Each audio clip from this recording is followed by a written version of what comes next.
Hello and welcome to a new Alpha 21 series on the channel.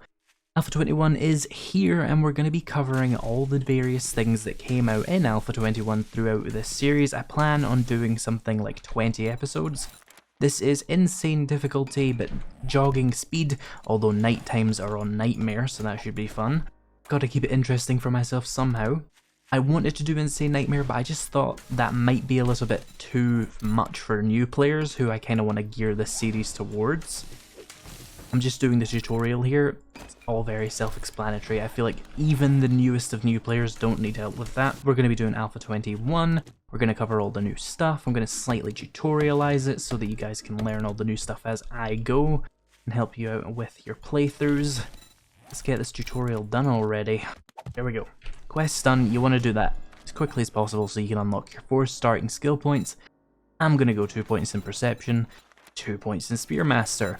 We don't have to worry about Sexual Tyrannosaurus, it's gone. It's integrated into each melee weapon now, you just get it for free as a part of it, so just do whatever you want now. I'm going to be using spears because most people are going to want to see the spears, and I'm having a lot of fun with the spears, so works for me. The seed for this world, by the way, is IzA21. Just used everything else standard. Looks like a pretty decent world. Gonna gather up the materials I need for a spear. Now, what if you don't know how you get a spear? Well, now you can track it on your HUD like that. Kinda useful. You can only do one thing at a time though, so that's slightly annoying. You're seeing a pop-up for the POI there. As you can see, it's a tier 1. It's got a red skull. It means it's very easy. And of course, we've taken Spearmaster, but we can actually make better spears because that is now governed by the magazines. There's 23 types. Each of them have like 50 to 100 different magazines, progress and unlock you different things.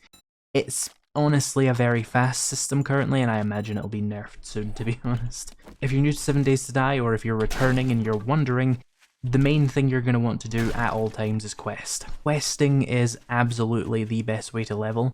They've nerfed the things you get from it. They also made it so that you get a bunch of those crafting books I mentioned, which means it's still extremely good to progress. You'll just be crafting the stuff instead of getting it directly. It's pretty much the same. Also, the spear has a power attack.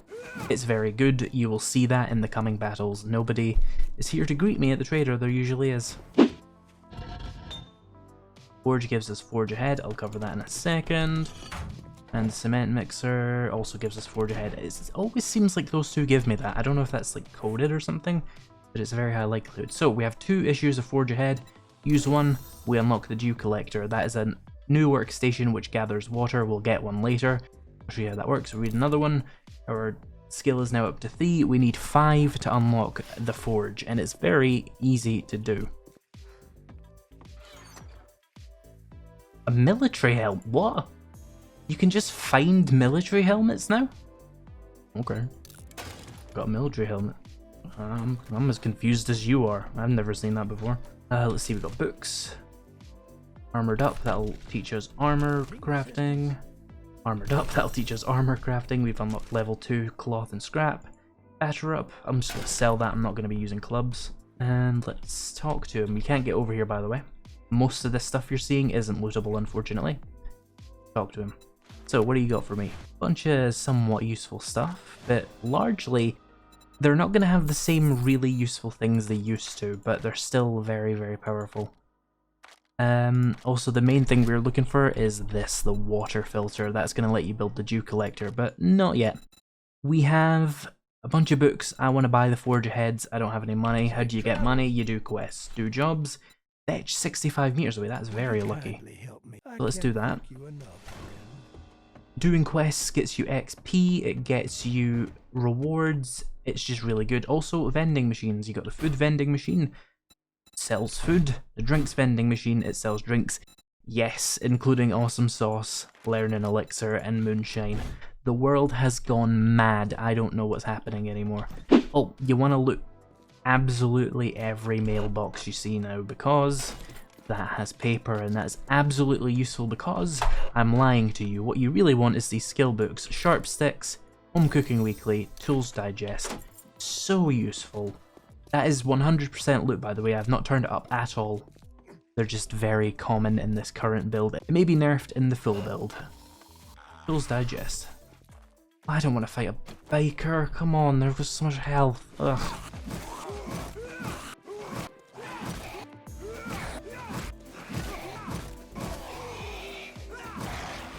That reminds me, can we make a better spear yet? No, we haven't found enough sharp sticks. Right. Here's a quest. You can go inside, you can do stuff, you come back, this will reset it entirely. Useful skill to know. Oh, a leather duster. Yeah, this one has a bunch of screwy floors. Yeah. Oh yeah, I got a light with that. With my military helmet I found in that container. Which is so weird, but I'll take it, and it means I don't have to even spawn in a helmet light. The range on the spear is so nice, look. So far away.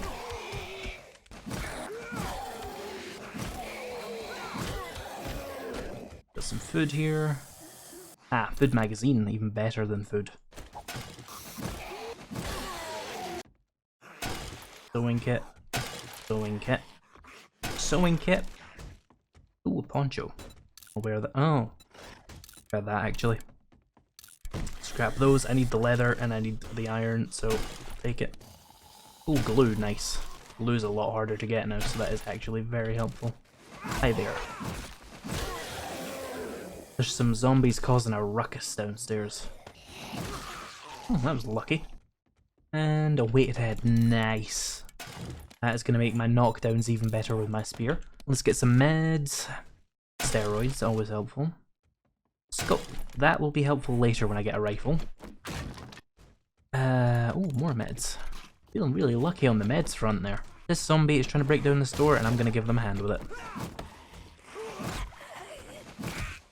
Oh, she must have went through a spike or something. Died very easily. You did it.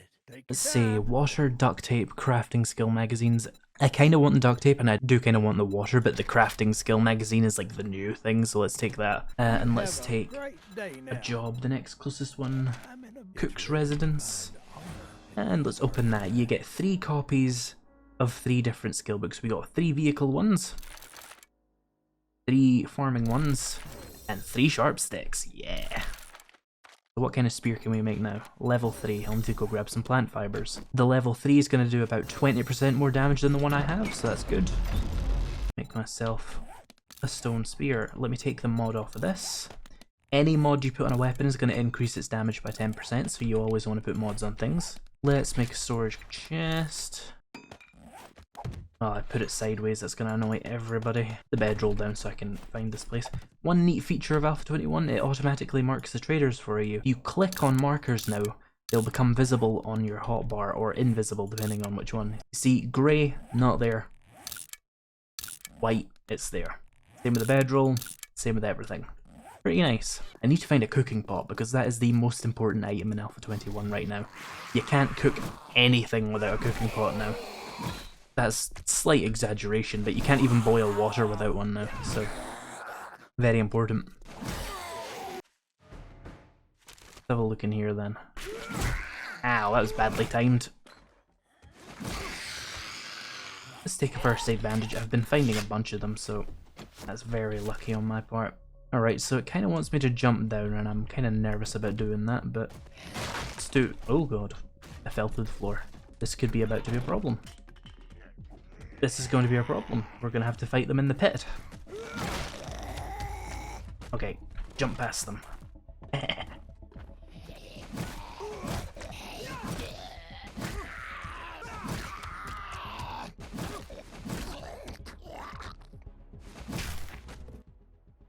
Oh, acid, nice.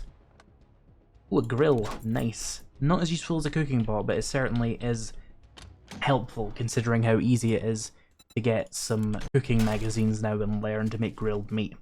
I think I already can. Oh, hi.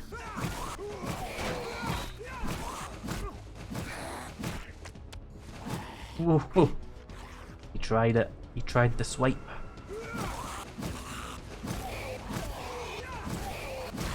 There we go, we got a skill point. Just going to dump that into Perception to unlock the next rank of Spearmaster, which comes at Perception 5. Pretty much no reason to do anything else right now, so... More acid.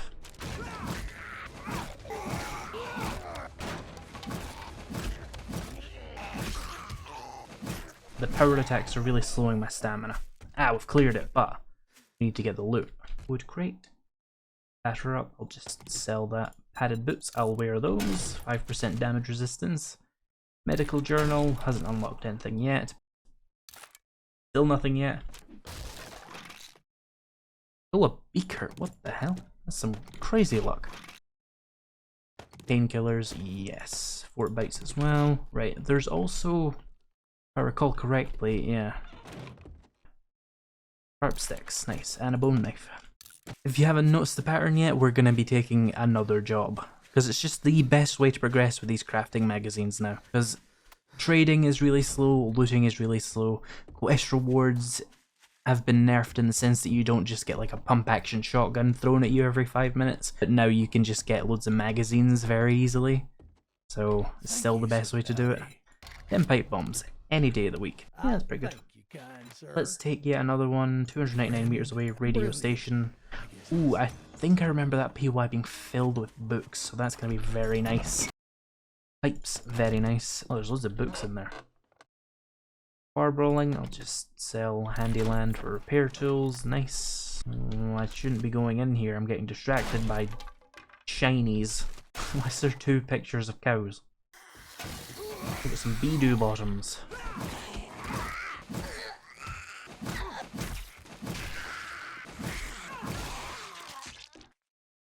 Oh, Bidoo top. And yes, I know it's not pronounced Bidoo. Let me have fun. Diversion dealt with, we got all the weird things that were in the gift shop. Let's go and actually do the quest. Now, if you're playing along at home, the places you should be looking for a cooking pot in are places like diners and food-related POIs. However, I see this building in front of me and I know it has a cooking pot in it, so I'm probably just gonna go raid that. Ooh, a lockpick. Steel tool parts. Mailbox. Furious fish. Sharp sticks.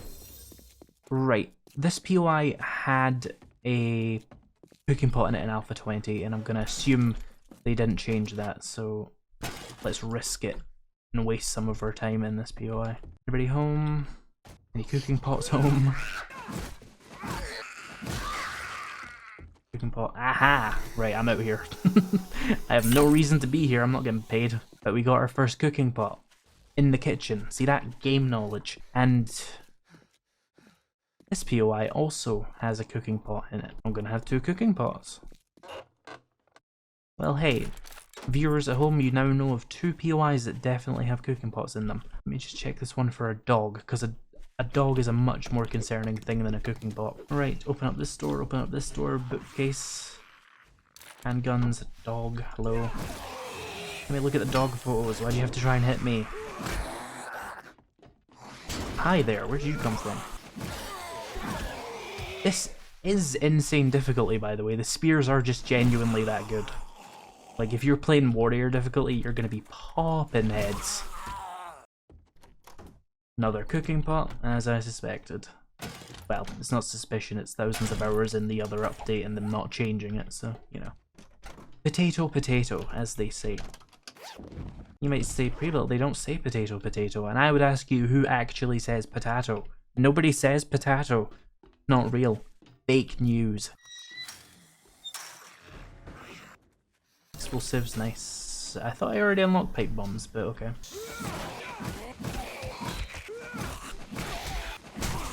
Ow.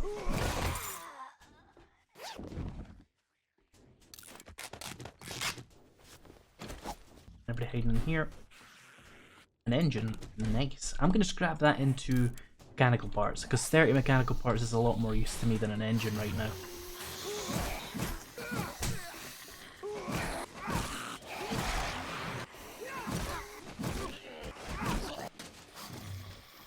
Sharp sticks, home cooking weekly. Very useful stuff. Another skill point. 4 books, Magnum Enforcer. Why not? Why not? Keep my inventory down. Level 5 perception. Sharp stick. 3 issues of sharp sticks in 1 filing cabinet. Ow! Got distracted by loot again.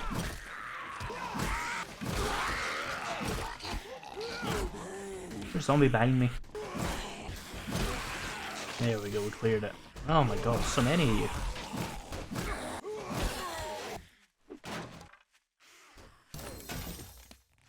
Ah, we unlocked the wrench, nice. Many thanks. Alright, You've proved here's a to be good very opportunity to show you a bug. See how it says 500 cobblestone rocks, and I have 50 cobblestone rocks-ish, and I press complete, and I now have 1000 cobblestone blocks. That is not mathematically correct. There is some kind of bug there. We will not be using that bug to our advantage from now on.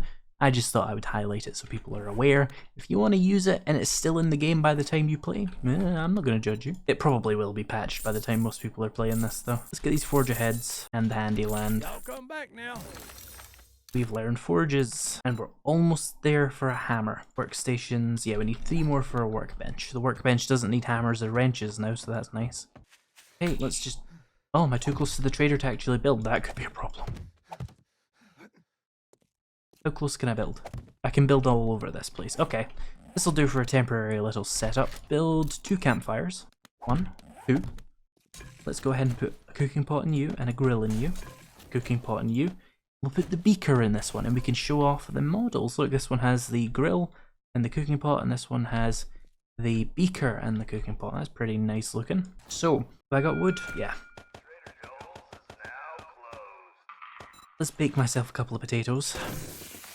And it'll take 12 minutes to make 15 waters, so let's split it. Do 7 for 5 minutes in there, and 8 for 6.5 minutes in here. Here we go, water completely solved without any real difficulty. Look at the new herbal antibiotics, they look so cool. That is the end of day 1, kind of, technically. I can make an iron spear level 1, I can make a level 5 stone spear. There's a good look at the progression. We've got a bunch of books, we can make forges if we needed to. I genuinely don't even need a forge yet, so I'm not going to make one. We've got 5 on the vehicles, we can make a bicycle. Yeah, pretty decent looking day in terms of magazines and overall progression. I am going to sit here like the coward I am until morning, and then we'll continue with this. The reason we're not going to do anything is the zombies are nightmare speed, which means they're very, very fast. I got a rock to show you just how fast they are. Look, you can throw rocks to distract zombies. They should run at it at nightmare speed. Look at them go! So yeah, we don't really want to fight them right now. In the morning we'll upgrade the spear and we'll do some more jobs. We can probably get 4 more tier 1s done tomorrow, because you can start a lot earlier on the second day, and we can get a bicycle tomorrow. But in the meantime, I'm just going to sit here and watch these campfires cook, and I'll skip forward time for you. So I've just been wandering around while we waited for morning to come. I double checked my settings to make sure that I was actually playing insane difficulty, and I am, and the loot abundance is 100%. I kind of gaslit myself into thinking that I had fiddled with the settings or something, but no. I forgot to turn my microphone back on briefly there. So I did play like 2 minutes without you, and I did get a skill point, and I put it into Spearmaster 3. Otherwise though, you missed nothing. I got a couple of skill magazines, none of which are particularly notable. We're going to head over to the trader while the world turns to darkness around me, and we're gonna get that damn bicycle. Let's see what jobs you have. 4 pretty good jobs plus a buried supply. Alright, let's keep the momentum going and take another fetch job. The goal here is just to get as many crafting magazines as possible, to just push the tech level of my character even further, because it's pretty much the fastest way you're going to progress in Alpha 21. The Powell Residence. Where is the stash? It looks like it's on the roof. I could cheese it, but honestly I kind of just want to go through the PY and get a bunch of books, so I'm not even going to bother cheesing it now. Ooh, loot. Don't need any of that, but it doesn't hurt. You're still hiding in the usual place then? Hey there.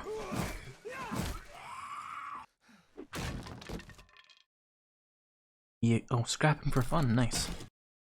Ooh. Boiled meat and yucca juice.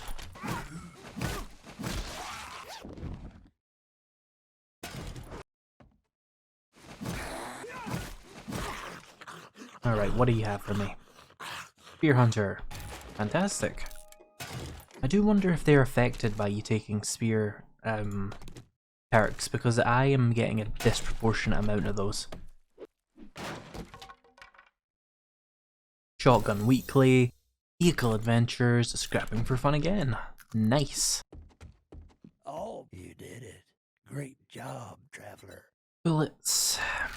Yeah, I'll take the crafting magazines. Let's take the other Can you fetch. help me? Thank you. It's the furthest away one, so why not? Do this for just 3 explosives magazines, 3 handyland magazines, and 3 knife guy magazines. Right, let's reset this then. Is that even... Oh, it's in the POI, yeah. Oh, we got a vulture?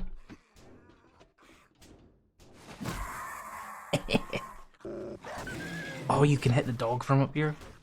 Spears are so good. Oh, spears are so good. At range.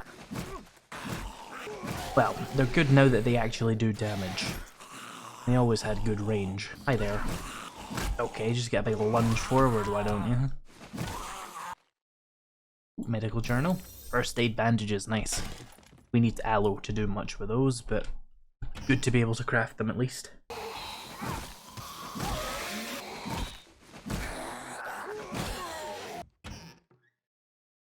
Cooking pot. That's just good luck. That's not guaranteed.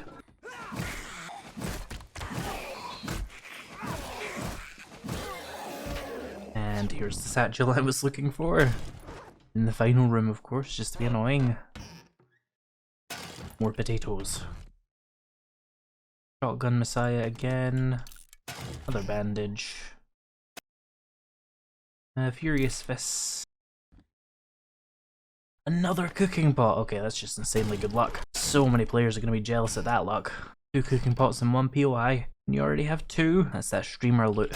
I'm not even actually streaming. Sticks with you. Alright, let's go. Was this always unlocked? Could I have always just opened that?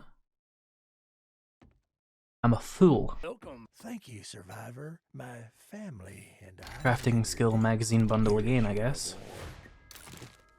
3 get hammers. Those are sledgehammers, not that useful to me. Sharp sticks. 3 medical journals. My iron spears are still level 1, so... Wait, actually, maybe it doesn't update. Nope, iron spears are still level 1. Let's take another job. Kinda grindy, but it is the best way to survive. That I've discovered so far, obviously. Haven't had a chance to put 1,000 hours into this yet, it's been out for a weekend. But it definitely seems the best way to do this early game anyway. Is this an actual questable POI? It's just a pile of stuff. Guess so. Okay, these must be guaranteed.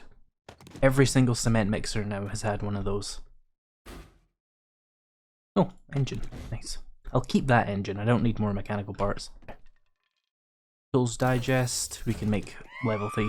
That is a fucking screamer as a sleeper. In a tier 1 POI. I knew they had added them as sleepers, but I didn't know they added them to tier 1s. That's so mean. Why are they being so mean? Anyway. She didn't get a chance to scream, so it doesn't matter. For those wondering, usually screamers spawn when you generate a lot of heat, and when they scream they spawn a little mini horde. But now they've added them to just being in POIs, so that's gonna horrify a bunch of people. I guess we're going down. Probably look before I fall in here, but who cares really. Open the garage doors and run outside.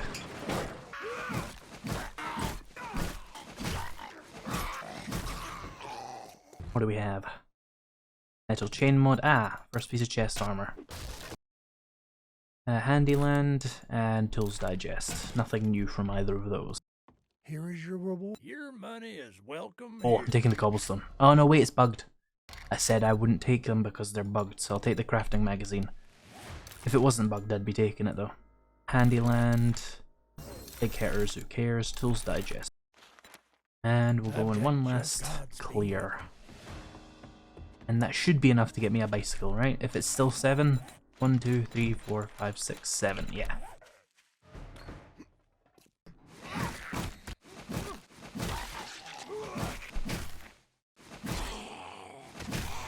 Hi there.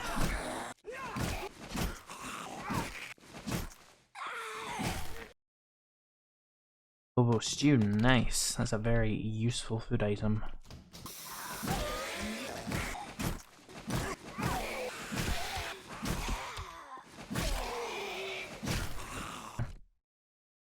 Impact bracing mod. Have I got boots? I do. That'll help me with fall damage if that becomes an issue. Tools digest, a wheel. Oh, we can make quality 5 stone tools. I will do that if I plan on really using my tools. Right now I'm just not harvesting materials in the conventional sense, so I don't need to. It would take seconds to do it as well. Hang on. Shovel.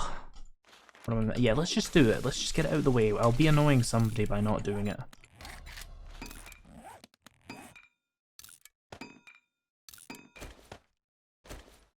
Lovely blue. Howdy. It must be my lucky day. Thank Oh, you. I really want the wood, but it's bugged and it'll give me 3,000. I really want 1,500 wood though. Take the crafting magazines. Ah, there we go. You see, every time you complete tier 1, you're guaranteed a bicycle and a water filter, plus some other stuff. I'm going to take the bicycle because the water filters aren't hard to find. There is another trader. There's another Joel. He's north of here. We're not going to see him right now. We don't need to. I'm going to hold on to this skill point and put it into perception later. And I don't need any jobs. Right. Have a great day now. 3 more medical journals. Anything new? Fort bites. Sharp sticks. Iron spear quality 2. Not worth crafting just yet. Bacon and eggs and coffee. Ideal breakfast, of course. Pumpkin bread and blueberry pie. And that's it. Right. So now we need to find a more permanent base location because I won't get access to tier 2 jobs until tomorrow. There is technically a glitch you can do, but I'm just not going to do it. So we need to use our day usefully. So I think finding a location for our base and getting started on that would be a good idea. That's a lot of stuff. Right, bicycle. So, your bicycle, you place it, right click, you press E, you cycle around on it. If you're wondering how bad the damage changes were, pretty bad. Let me crash into something with a little bit more force, shall I? There we go, that's what you're looking for. That's the numbers you wanted to see. Yeah, it's pretty rough. You're gonna need to keep repair kits around a lot more. Where do I want to live? You can either build yourself a base out of materials, but I'm not going strength, so I don't really want to. Or you can move into an existing house and make it your own. The latter is easier and requires less investment, but you do have to, you know, get a good place. What was that fire station? How good's the fire station? Or how bad's the fire station, more accurately? Oh, there's a dog that spawns in there definitely, but that's not too big of a deal. Oh, it's only tier 2? Oh, I might have to live here. We got strong walls, got multiple floors, we got the sniper's perch. Oh, I think I gotta. Let's clear this place out then.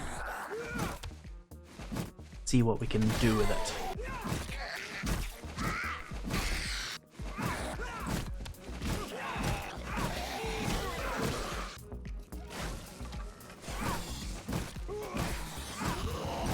Run away! He's gonna blow! Let's see, that is piped in from somewhere. See a red pipe? Is there a valve here? There we go. And that turns that off. Oh, final loot room. This is definitely bait then. How many zombies are in here? That answers that question. Let's head down.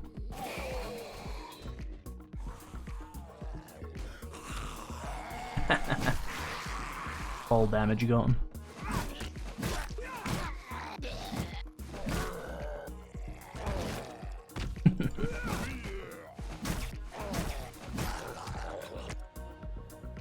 Art of mining.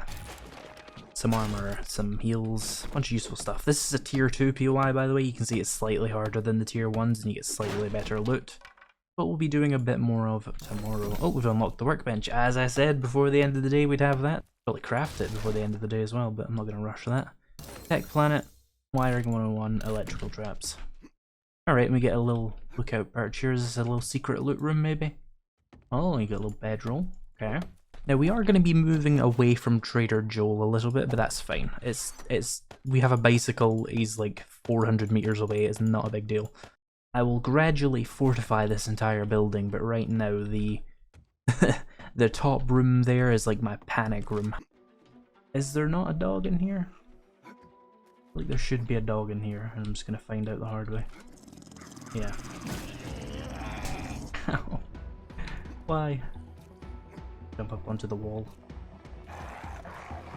Where's that ladder go? Oh, I see.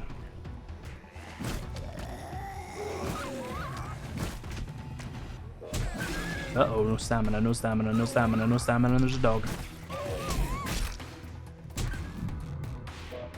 Oh, painkiller, painkiller, painkiller, painkiller, painkiller, painkiller. What? It didn't work. Oh no, it did. It just took a while to come into effect. Oh, that was close. Dogs are mean. Alright, we have our first infection, which is like useful for demonstration, I guess. Stop that. Alright, what? How does science explain? Okay. I need to cure my infection. It's not particularly dangerous yet, you've got like 7 days before it kills you, but I'd rather deal with it sooner rather than later. And there's a couple of ways of doing that, give me a second. First plan is, I know there's a ambulance here. No, we found cloth. Vitamins are good at protecting against infections, not dealing with them. No, steroids. Okay, plan B is we're gonna go and drink something, apparently. Does this give you water and health? Yeah, let's eat that. That'll be a good idea. Anyway, plan B is gonna be going to the trader and seeing if they have anything for sale. But on the way there, we want to look out for tree stumps, because tree stumps can give you honey, and for some reason, infections in this game can be cured with honey. I don't know if that has any real life basis. I'm not a doctor, so who am I to argue? Ooh, bunch of duct tape. Should I buy? I'm buying that for it. Don't spend 2,000 on duct tape. Don't be me. That reminds me. I should have done that before I bought the duct tape, but... filter... It's in his main inventory, right? Yeah. Just buy them all. Here.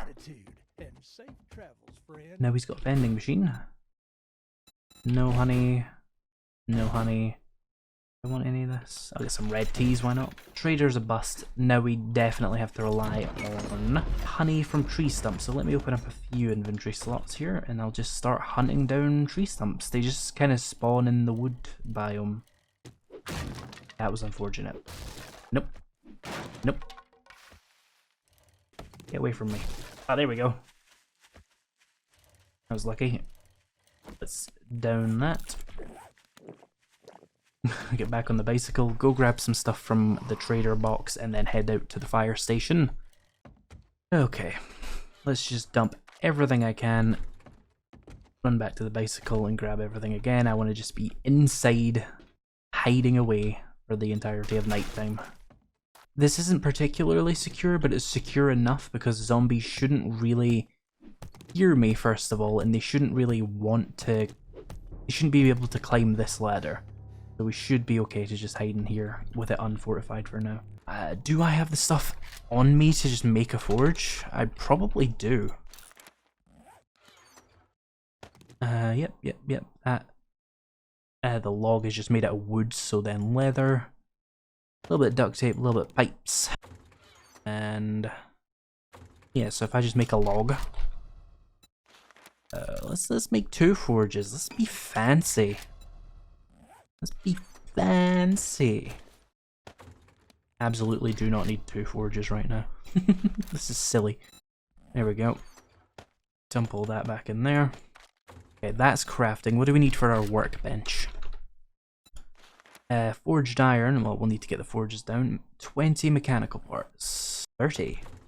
Need 5 duct tape. 1, 2, 3, 4, 5. 100 nails. I don't think I have any nails. Nah, but that's what the forge is for. Don't have much clay and iron though, so it could be an issue. Forge. Where can I put my forge?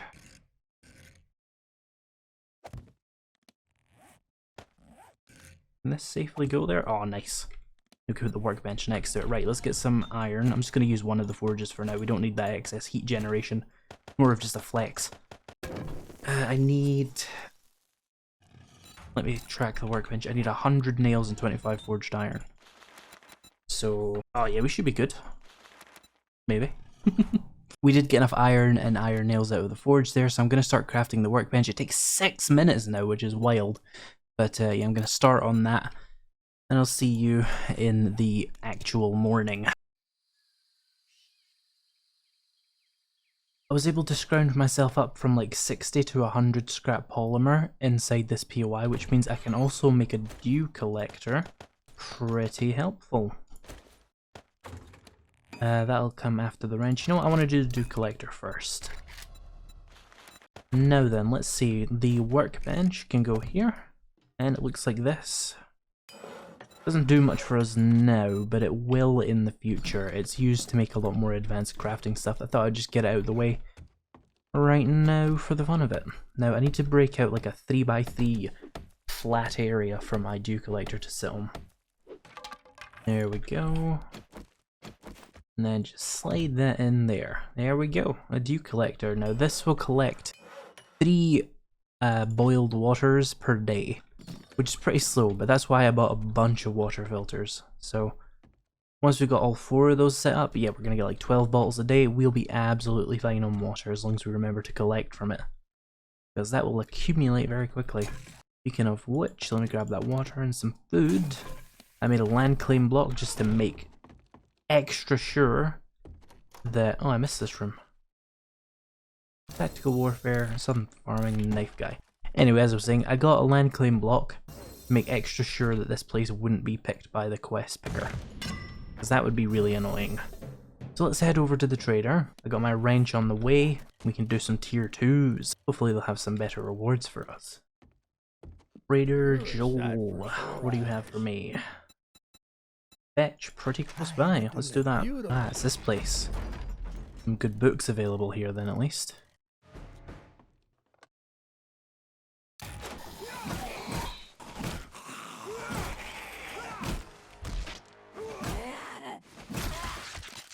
Let's put another point into rifles just to really move the loot along so I can get through the pipe rifle and hunting rifle stages as quickly as possible.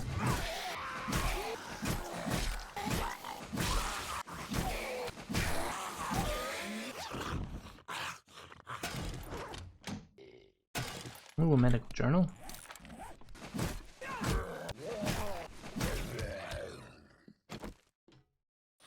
Ooh, cooking pot.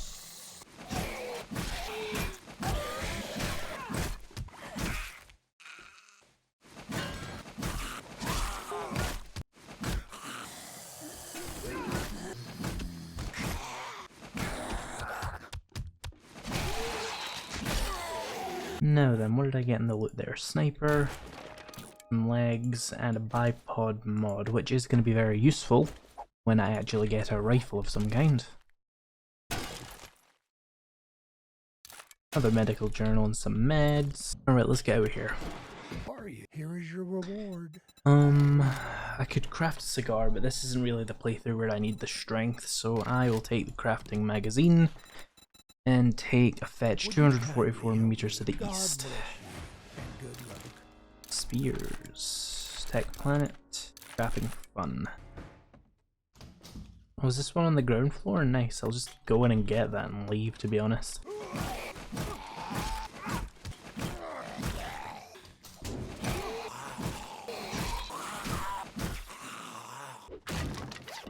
This.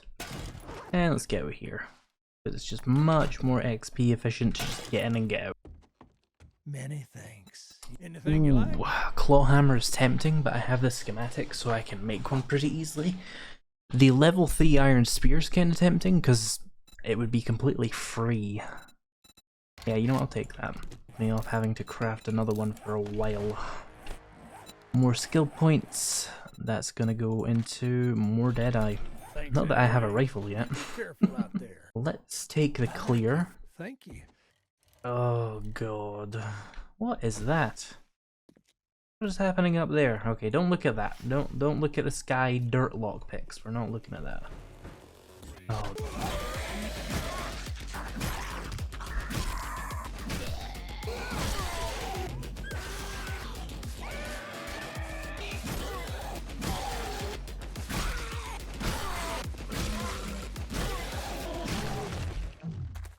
Yay. Here is your reward. I owe you one. Some pretty good stuff here, but the main thing I'm just gonna take more crafting skills. And let's take the... how much time have I got? Let's take the buried supplies first. And then a little bit. Yeah, let's go do a buried supplies mission then. My least favourite of all the missions, but makes the most sense. Take the least amount of time out of the two. Can do this and then come back and do the infested clear and get 5 tier 2s done in one day, which is very efficient working.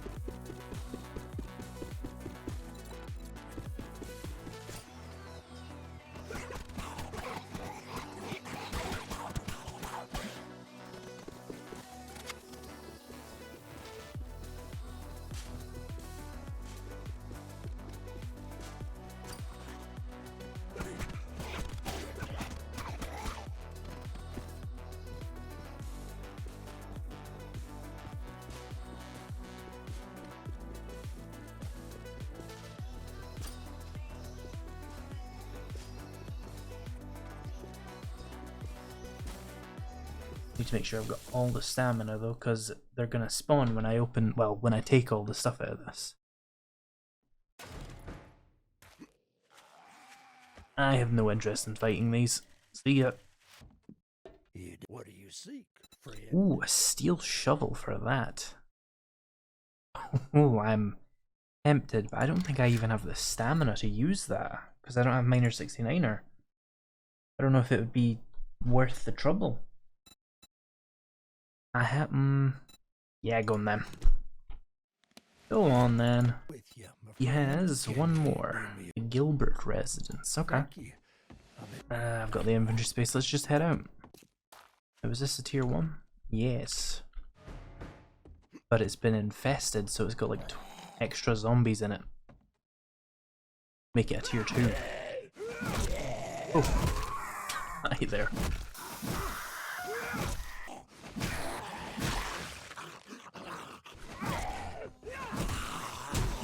Oh, why am I getting hit in the back? Oh yeah, because it doesn't... Oh, cooking pot, hello.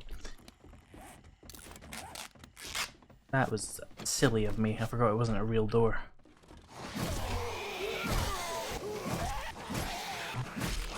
Where the hell did you come from? Where are you? Where did you come from? Just on the roof somewhere. Ow. Was the concussion necessary? Ugh.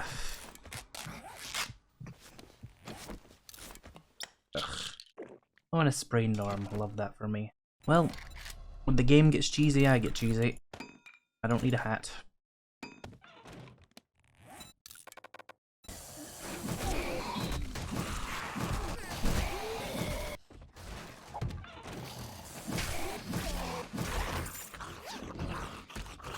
Yeah, nothing of particular value. Oh, you're still stuck behind that? Nice.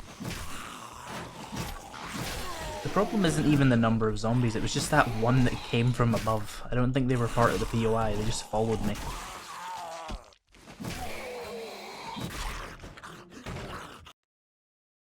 Sharp sticks. Ah, honey. Helpful. Any lockpicks on me? I'm not beating that open with a sprained arm. Let's go get our reward. Oh, wait. No, we're not. Where's my infested stash, huh? Trying to make a fool of me. Okay. Yeah, where's the infested cache? That's like the point of these. You get like a little special loot that only spawns on infestation quests and has bonus loot in it. Where is it? Did I miss it? Did I loot it and not see? Is it in another room? That was the one thing I was looking for. An infestation cache, and it doesn't seem like this POI gets one. Well earned, traveler. Ugh, all this is trash. Like that. And he's got tier 1s, but who cares? Sharp sticks, explosives, armor. No, tactical warfare, sorry. Skill point, dump it in explosives. Let's just go home for today. We got enough done, that's for sure. Hello and welcome back to episode 2 of the 7 Days to Die Alpha 21 survival guide. Now don't adjust your screens, this is the same world. You see, in the last episode when we completed tier 1 for Trader Joel, he gave us a quest to go and meet another trader. I think is it another Joel? Yeah, it looks like another Joel. So we're about 1 kilometer away from our base, down here. And we cycled all the way up there, just straight. I picked up a load of mailboxes on my way out of the town and on my way into the town. And I even found a crack-a-book cafe, which is filled with books. So that'll be very useful later on. I plan on using that more when I have things like advanced engineering and grease monkeys so that I can get more books to craft endgame items, because that seems more useful to me than going and wasting that opportunity on just getting a better spear when the game seems pretty comfortable to just give you high level weapons and stuff pretty early on anyway. So I'll save that for better stuff later. I need to do 1, 2, 3, 4, 5. I need to do 2 more. So we can do this and then do a buried supplies. That's going to unlock me tier 3, which are much better quests. And we can do some of those tomorrow. Where's my bicycle? On the other side. So yeah, let's head out to this infested clear and get it done as quickly as we can. Infestation. I'm interested in seeing what this POI is like on infestation. 4 in the first room? Okay, not too bad.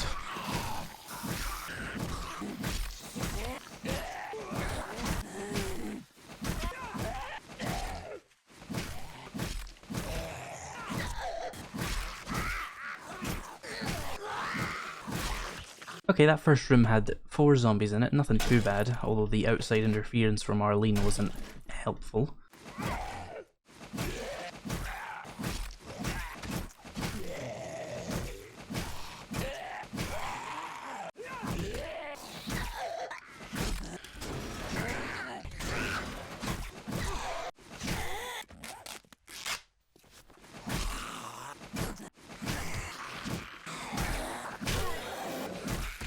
Now you'll see I'm actually using a lot more light attacks than I normally would, and that's just because of the investment of stamina and time of doing that when it's so easy to miss seems almost not worth it at times. I think if I was playing Insane Nightmare I'd be forced to power attack to get the knockdown, but when they're slower I think I like just doing the light jabs just to guarantee the hit, you know, or increase the chances of the hit. How many are going to be in here then? There's usually 2. I'm guessing 4 this time. Let's use our brains a little bit. Okay, I need to take the arrow out and put it back in because it's still bugged. Oh, she's angry. She's went full nightmare mode on me.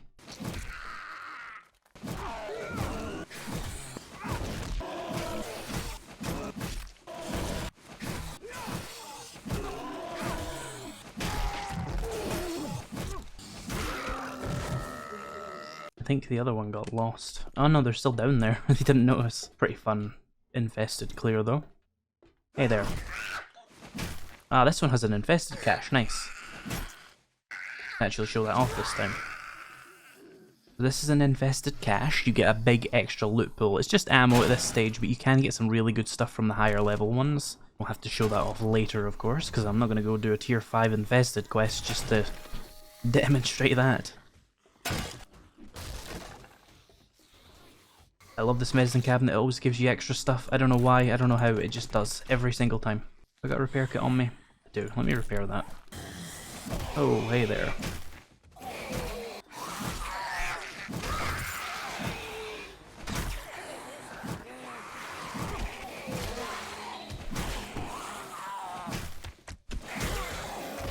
Oh, he's dead, nice. Loot bag. Pipe shotgun, don't care. Other stuff I'll take.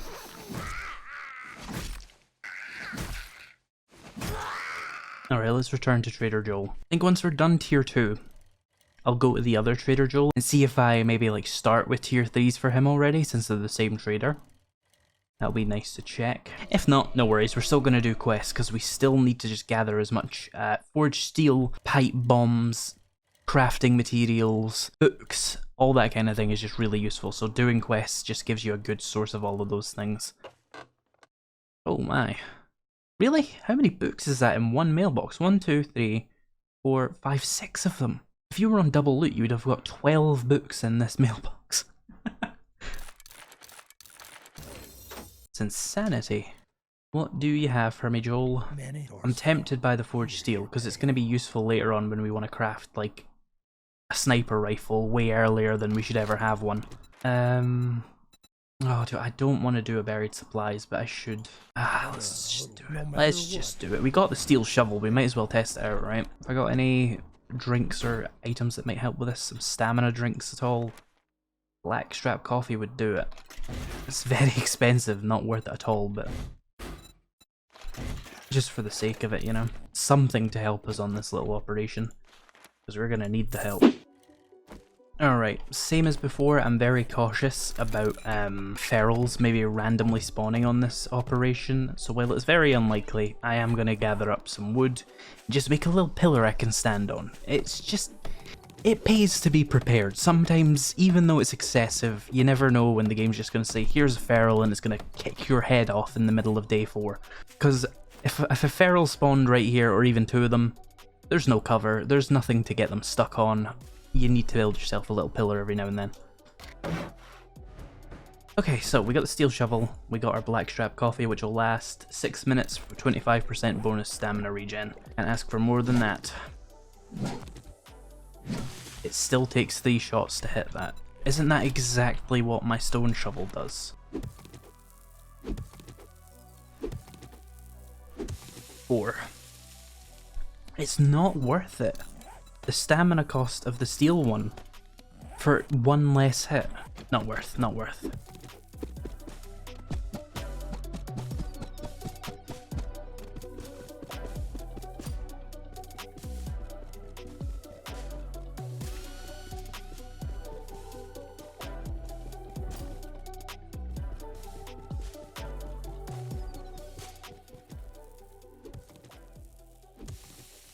Ah, there it is. Right, let me get my stamina all back again. And I definitely sprint out of here. Again, you never know when there's going to be a feral. Okay, nothing of crazy value there, but quest was completed in relatively short order. Let's get out of here. Ah, don't hit me. Ow. It didn't do much damage though, fortunately. The vehicle seemed to protect me a little bit, even though it definitely shouldn't. Hey Joel. Hello, stranger. Another steel shovel, I'm so tempted. This is some of the worst rewards I've ever seen. I'm gonna take that and sell it to him, actually. Okay, we got the tier 2 complete with some terrible rewards, actually. I'm gonna take the scrap armor bonus bundle and sell that to him as well, I think. I have a forge, I don't need forged iron. Yeah, you know what? Melee mods bundle. Got any special jobs? Trader Bob. What mods do we get? Safe travels, friend. Not very good ones. I'll put the fortifying grip mod on that. I don't like the fire one. And I'll put the other one on this, and I'll sell him the barbed wire because I'm not using a club. Right, those were some of the worst rewards I've ever seen. Let's go and see the other Joel and see if he has any tier 3 jobs for us. If not, we will spend the rest of our day thriving in other ways. And we're back with the other Joel. Anything you like? And he does have tier 3s. Oh, and he has fetches. We're going to cheese those if we can. Let's take that. Tier 3s are going to give you better rewards, generally. Oh, he has nerdy glasses. Hello. Do I have nerdy glasses? No. Okay. We want these. These are going to give you 1 intellect, 10% less crafting time, which is a lot more important in Alpha 21, and it's going to give you 10% more XP. Could have got a discount on that, but I don't really care. Now, this trader definitely should be tier 3. The other one is a little bit confused because of what I did. I'm going to get these books as well. And it does seem like he's got slightly better stuff. Oh, yeah, give me the wood as well. Because I am not going strength and I am terrified of running out of materials. Okay, nerdy glasses. 3 vehicle adventures. Solid. I think I'm going to drop off some stuff at my base real quick, and then we're going to go do those tier 3s. Now then, an important aspect of your thriving is going to be a gun. Now, If you get really lucky with your quest rewards, you will get a good gun, but if you don't, in Alpha 21, there's no shame in crafting a pipe weapon, because they're a lot more stingy with the guns this time around. So I'm going to make myself a pipe rifle. Rifles as a whole have been buffed, they're a bit more tolerable even on insane difficulty. But if you're using strength, go shotguns. The pipe shotgun's probably better. If you're using agility, go the pistol, and if you're using fortitude, use the machine gun. The machine gun is good for any build though, because the machine gun is just a good weapon. So if you're going intellect, I would also recommend the pipe machine gun. But I think strength and agility should stick with their own weapons, and I'm just going to go with a pipe rifle, because I think the pipe machine gun is just a little bit too easy. So I'm going to go with a pipe rifle. Let's craft one of those. And the next quest I do, almost definitely, is going to end up giving me a lever action rifle, because that is the rule. That is the rule of 7 Days to Die. Now we got a bipod.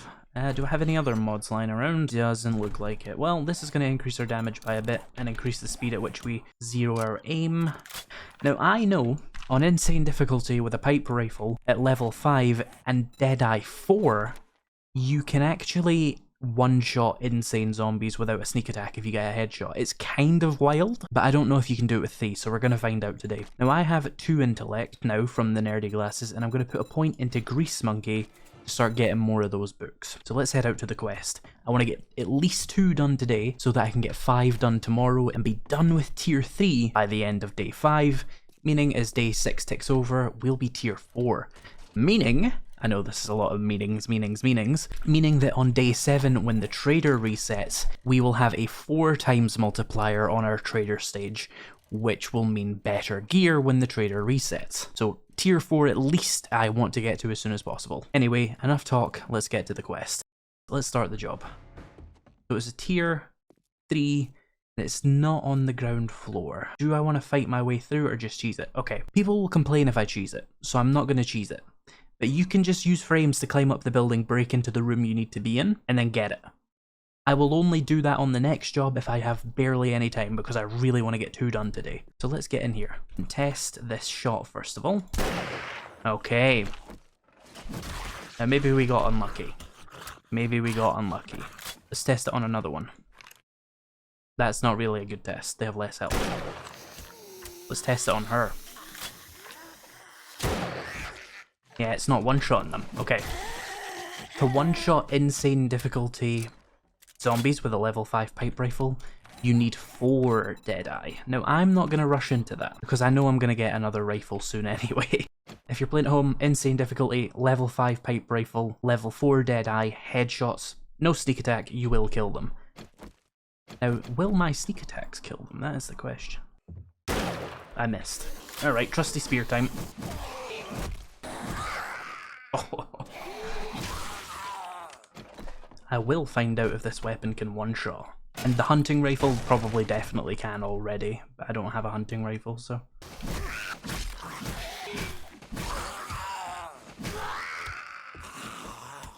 Oh, he's not dead.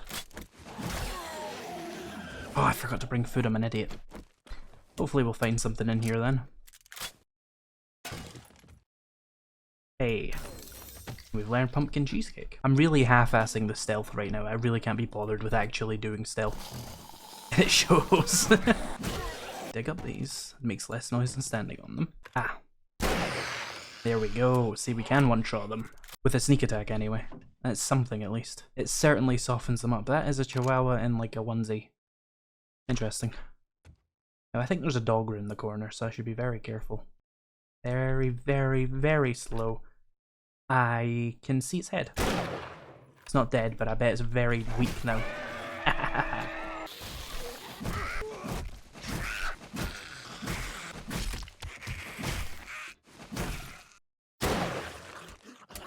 So I'm gonna expect at least 1 feral in this room, but this room kind of handles itself mostly. Let's just try and be as quiet as we can. They're hiding up there, you see, but there's a landmine down here. Well, it's just there to scare you, basically, all of this. But I want to get 1 sneak attack in, at least. Yep, let's run away now. We stand on landmines? Yep, they did. Anyone a feral? Anyone at all? Ooh. Doesn't seem like it. skill point. I'm going to go for some advanced engineering now, because I also want those books to be more common.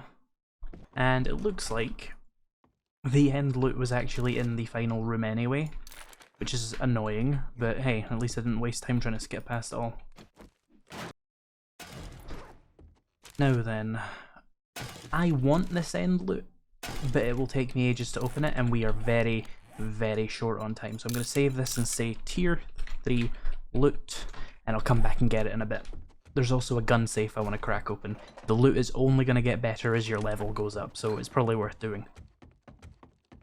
And as long as I have the next job, I'm good. Because that means I can do it during the night, which means when I turn it in the morning, I will have 2 tier 3s done, which is good enough. Because then we can definitely get 5 tier 3s done tomorrow without doing anything weird, assuming our luck's okay with the quests and we don't get like a restore power, which would suck. Although I don't think I would want any buried supplies either. I got just the thing for what's ailing you. I'll just take... Oh, the ergonomic mod's nice, but I'll take that.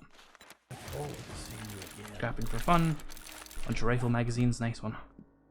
Right, let's get out there and at least get this quest. I might cheese this one, call it demonstrative cheesing, because I'd really love to just get out here. Maybe even grab another tier 3 to do early in the morning and get back to Trader Joel ASAP. This is a big tier 3 POI. I don't know how cheesable it's going to be though.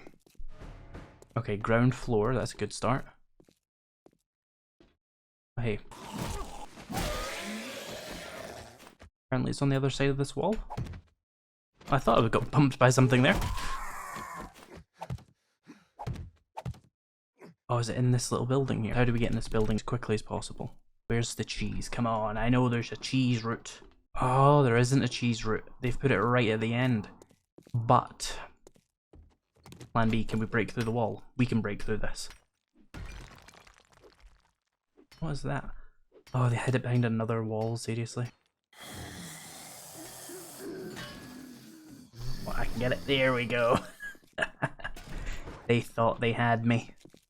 They thought they pre-built proofed it. Right, let's get back to Trader Joel before he closes and take another job so that we can get a head start on that job tomorrow when the zombies stop being terrifying murder machines. All in all, breaking a single cobblestone block's worth of health wasn't that bad. Certainly faster than doing a full POI and fighting like 15 zombies. Now we're cooking with gas. More crafting magazines. Let's take a close by clear. I have it no matter We'll what. do that in the morning. In the meantime, for the benefit of my self-editing, I'm going to spend the night doing absolutely nothing. The zombies are on nightmare speed at night. I'd really rather not do a tier 3 clear right now. Just going to spend the night fueling my forges, crafting new things. I'll let you know if there was anything interesting in the morning. Alright, so the night is almost over and nothing really happened, so I'm going to get on my bicycle and head down to the next quest. Alright, let's get in here.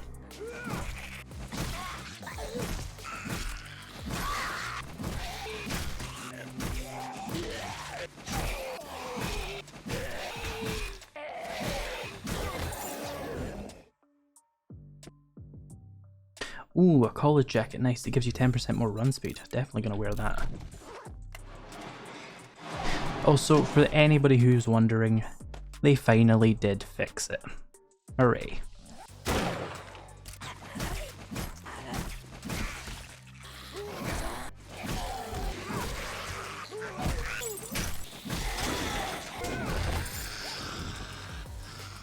Nice. He's gonna blow.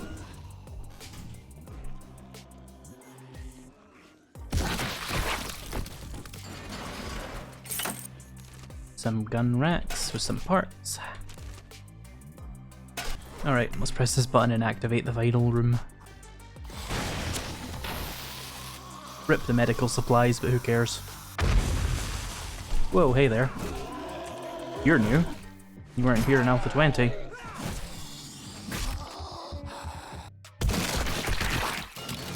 Alright, job done. Oh, the medical supplies, they survived. But it was actually the weapons bag that broke.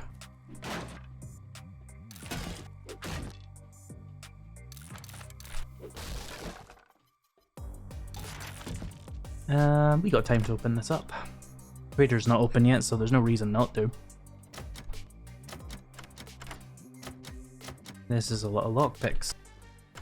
There we go, what do we get? Books. Slightly better bone knife. Absolutely nothing. Oh, filing cabinet I missed. Hey. Let's get over to the trader then. Hey Joel.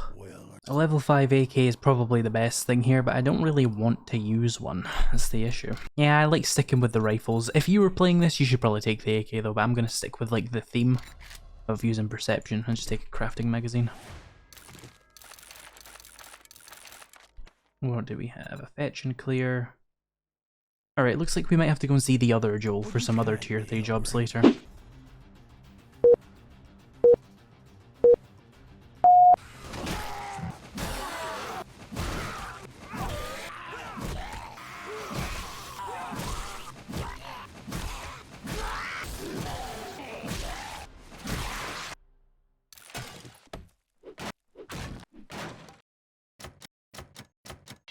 Well, I'm at lockpicks, that sucks.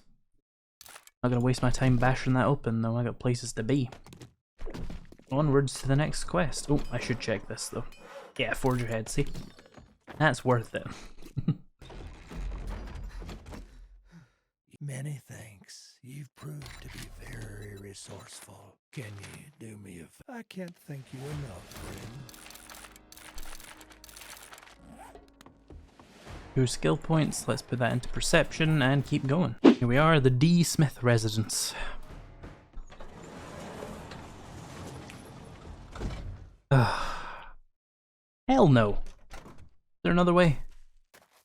There's only so much jumping into pits that a person is willing to do just because the level design tells them to. I know some people consider it cheesing, but why would you ever do that? Like really?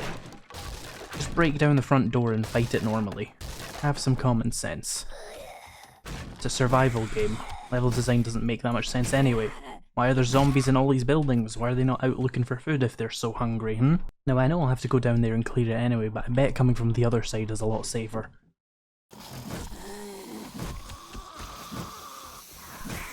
Oh hey, you're just hiding behind me.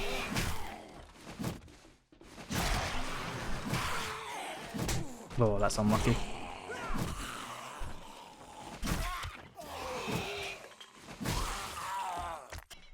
Yeah, don't have any lockpicks and not bashing it open with a bloody axe or a shovel, that's for sure. Oh, hey. Break it, come on. Okay, I'll help you out.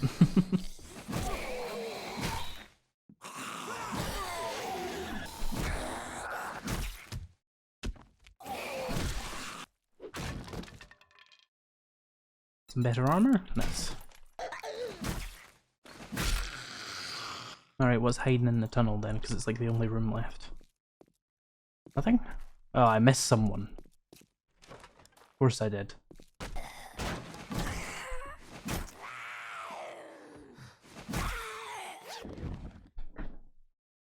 Still someone else? Where? Oh, they're up there. Ah, didn't see that.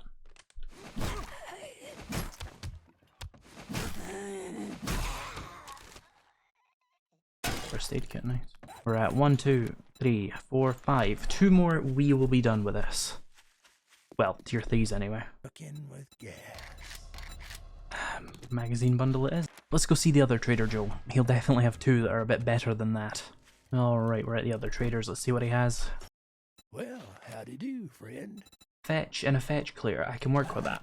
Oh. Go nuts, donuts. Let's nuts, go nuts, 2 nuts, go nuts, nuts, donuts, nuts. Here we are. Just a fetch? Okay, I'm not gonna bother finishing this unless it's like in the final room.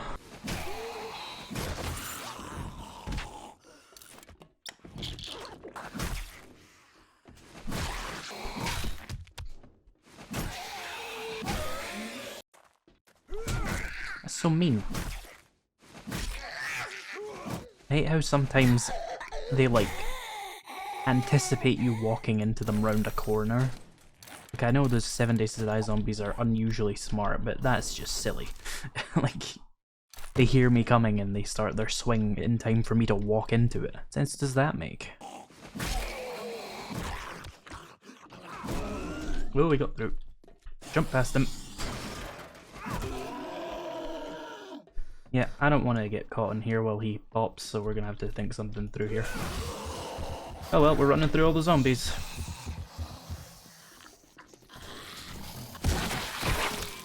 I mean, this is better than dying.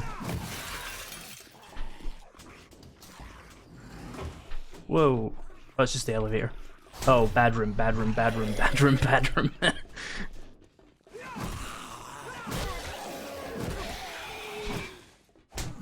Oh, concussion, really? At least it's just a painkiller you take for that, though. And then you get free health restore, so... Here's my bag. Oh, this would work. Don't feel safe falling that far, though. Could we maybe just... There we go. Yeah, I don't care about the loot, it's trash anyway. I just want to get my quest rewards. Well, you need assistance? Hunting rifle. I mean, if I'm getting it for free, I'll take it. I can probably craft a better one, but this is like not requiring like the 60 duct tape it takes, so yeah, gladly take that. One more quest. Fetch clear. And then. I've got just I can't. I don't know if I've ever actually done this POI. I know it's been in the game for a very long time, but I feel like it never actually sent me here.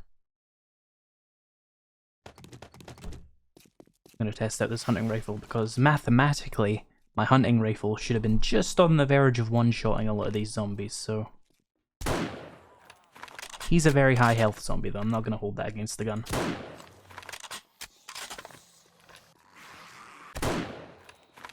Much better reload at least.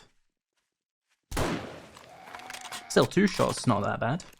For insane difficulty anyway. And it will be largely distance based. Like, I'm not going to one-shot this guy.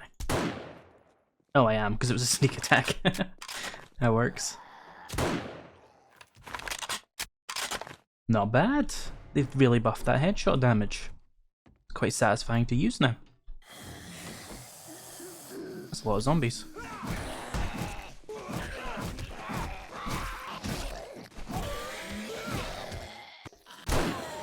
I mean, I've had worse experiences with the hunting rifle, that's for sure. The buff is nice. If you're wondering what they did and you don't check the patch notes, by the way, they buffed its headshot damage. They did it to all the rifles. So it just makes it that little bit better to use. Not bad. 7 perception, let's go. Even more headshot damage now. Oh, hello. I reckon my spear's probably better. Again.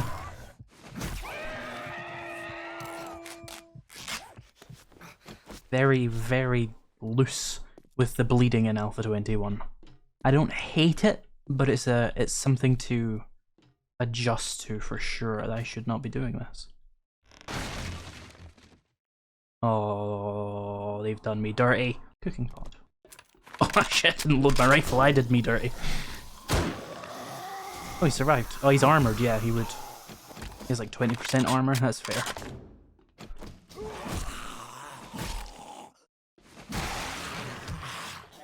Very dark in here, keep forgetting I have a helmet light, sorry.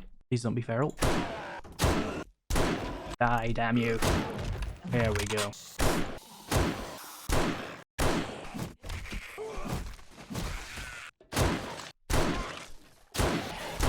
Can I clump them together? Oh, wrong way. Ow! Yeah, that was unfortunate. You know what, I'm gonna overheal just in case I get clumped. First aid kits are rarely actually useful for restoring health, more preparing to restore health. Is this the loot room? Yeah, I think I missed the supplies ages ago. Where was it? Other side of this wall, apparently. When did I ever come past here? Is there a way to get here without wall jumping? I guess, kind of.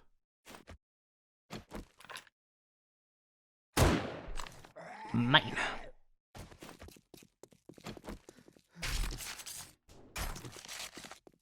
Let's head over to Trader Joel's. See what we get for our tier 3 complete. You did it. Great job. A steel axe. I will take that. Shark trap bundle, farm bundle, iron armor bundle. Oh, this is like the worst tier 3 complete bonuses I've ever seen in my life. I guess I'll take the money, honestly.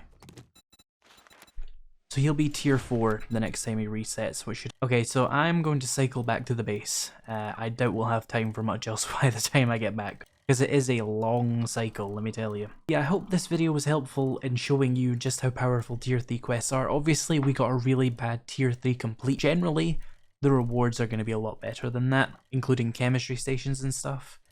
And you can see at tier 3 jobs you start getting things like guns as your reward, so you definitely want to go up and get that. And steel melee weapons as well. I didn't get any, but that's the luck of the draw. We'll be doing more tier 3s or 4s even in the coming days. Yeah, we're doing pretty well. We're a little bit of XP away from being very, very powerful. A couple more levels, we'll have 4 spears, 4 rifles, maybe even go for the full 4 demo expert. We'll get some sudden strike. Oh, you know what I need to do in future?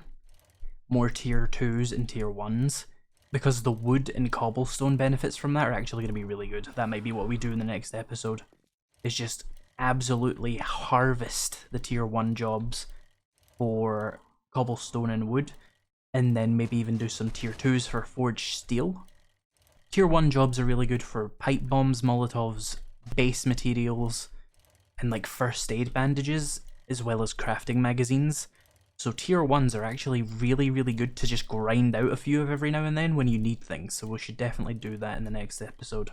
Tier 2s are good for forged steel. They can be done very quickly and they give you like 25 forged steel if it drops, which is most of the time. And they do progress you towards the next tier, it's just much less efficiently compared to like the actual tier you're supposed to do. I need to make a base to survive the day 7 horde. I have 1000 wood, just over 1100 cobblestone, a bit of clay. It's obviously 11 PM on day 5, so I don't have access to the trader right now. So how do we get resources when the trader is closed? Do it the old-fashioned way. Even though I have absolutely no ranks in Miner 69er, this is going to be very painful. So during the night, I'm going to take my bicycle out, I'm going to chop up some trees, chop up some stone, try and get myself up to about 2,500 wood and about 2,500 cobblestone, because that is roughly what you need to fully build up my Alpha 20 base design. So I'll see you guys in the morning and we'll see if we've gathered up enough resources. I'm going to assume we probably will have, and if we don't, we can do some tier 1s. It just occurred to me though, can I make iron tools at all? I can make a level 1 iron fire axe, I'm assuming same with pickaxe, yeah. That doesn't seem worth it at all for 20 forged iron. Yeah, I'm not going to do that. But one thing that has occurred to me, I need a claw hammer. It doesn't have to be any higher than level 1. I don't think there's any real advantage to having a higher level hammer. I don't even think they use durability, so I'm going to go back to base and queue up a claw hammer, and while that's crafting, I'll get some more stone. There we go, craft a level 1. You can change the quality doing that, by the way, which reduces the cost. It generally reduces the effectiveness of it as well, but who cares, it's a claw hammer, right? It's also just occurred to me that they changed something about my old base, which is it uses hatches, right? It uses iron hatches, which now take forged iron. Now, my base uses 7 iron hatches, so can I get 70 forged iron out of what I have, or am I going to have to collect iron as well? I've got a bunch of iron. I'm going to have to gather more clay, though, I think, after this. Let's see, we got the forge here.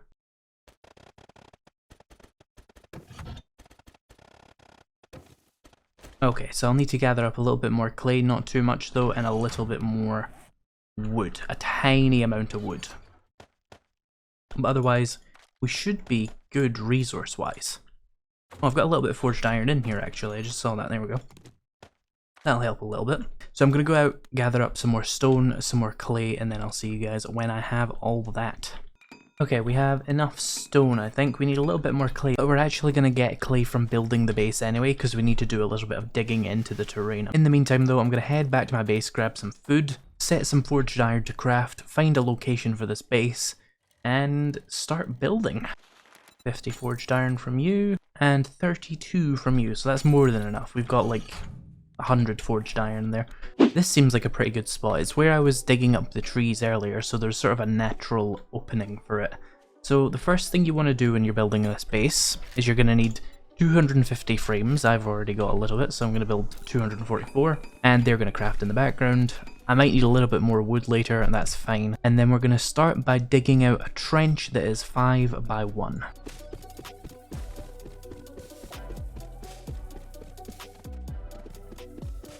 We're digging this out so that we can put blocks in here. We want the base to be slightly deeper into the terrain rather than on the surface, because it makes it a little bit more resistant to zombies digging random blocks and breaking it. It's not vital, you can skip it, but hey, I needed the clay anyway, so we're going to be putting this one into the terrain. And next, we want to fill the trench in with 5 blocks, and then you want to build a staircase like this.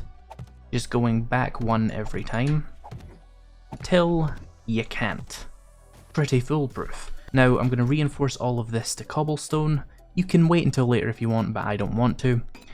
This is going to get you a decent amount of XP, by the way, which is why we're not just building cobblestone blocks. This would be more time efficient, but we want to maximize the amount of XP we get from the resources we're using, so we're going to do this. And you can see about 2 cobblestone blocks there. It was enough to equate to 1 zombie kill, so this is pretty efficient XP gain.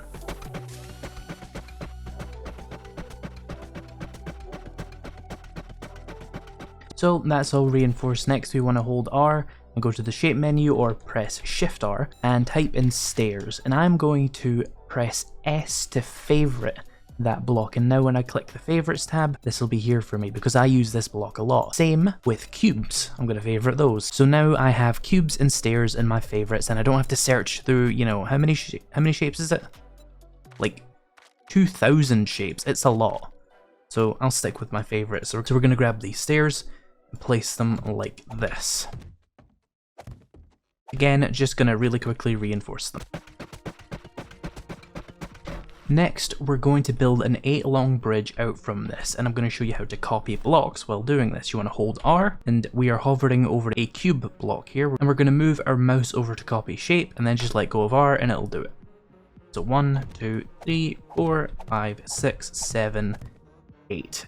This red, or pink I guess, means if I place this, this whole bridge will fall.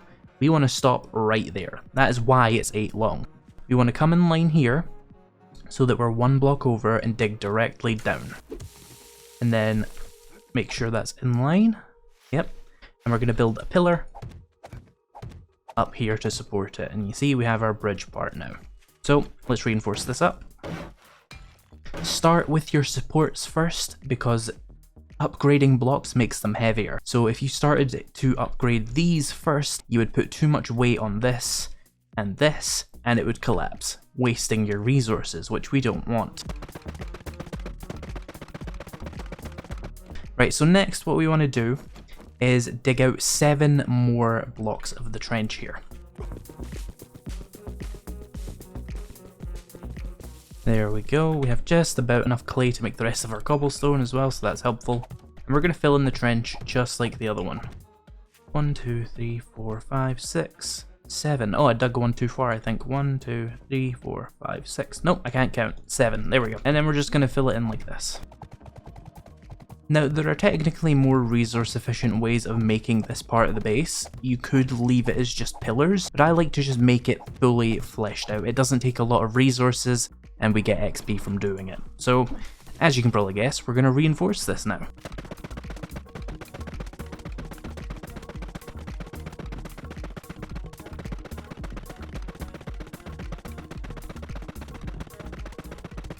What we first want to do is come here and place these 2 pieces in to reinforce them. Make sure they're strong, because they're some of the most important parts of the base. You don't want to mess it up. Next, we want to build what is essentially a doorway. Now, some of the more experienced players are going to be saying, it's the killing corridor. It is, but with a twist. It's my version of the killing corridor. And what would be the point of a survival guide if you didn't teach new players pretty much the most basic, useful base design in 7 Days to Die? So we're going to reinforce this doorway. Make sure there is 2 blocks above the doorway. 1 is not enough. They will pile up and go over. You don't want that. 2 is fine though. There we go, and we got a skill point from building like a third of this base, so that's a good sign. I think I actually am going to grab some spears, even though I don't really want the spear books as much as the other things. I do kind of want the damage, because it's going to be my main source of damage on Horde Night, because we're not playing a build that has access to automatic weapons. We have one bullet in our chamber, and it's not even armor piercing, so we can't penetrate targets with it yet. So this rifle's going to be pretty much not helpful on Horde Night, so my spear really has to carry. The next part of the base is going to be taking the shape. We're going to go for a railing. I need to turn off the favorites. Click out of that. This is the railing we're looking for. We're going to toggle favorite, and then we're going to click to put it in the right position. That is left click, by the way. You can use R to go back if you use the wrong one. We're going to place that. Next, into the shape menu, we are going to look for a plate. There's a variety of plates. The one we want is plate. The one that is called plate. Just plate. Favorite it. And then we're going to place that on top of here. The reason we're using a plate here is because it will keep us at a good distance away from the zombies, hopefully making sure that they don't accidentally slap us in the mouth. The next shape we're looking for, you have to pay very close attention to. I dash. The dash is important. Beam. And then I beam small. Now, if you don't want to remember the dash, just type in beam small and it's still the only one, but some people were unable to find it the last time I spoke about it. So I thought I would tell you its exact name, its government name, if you will. So before you place it, you want to hold R, you want to click advanced rotation. This is going to give you access to more ways to rotate it. And then you're just going to click until it reaches here. It can be in that position, it doesn't have to be in that orientation, I just like it in that orientation. And then we're going to look above it and we're going to rotate the next one.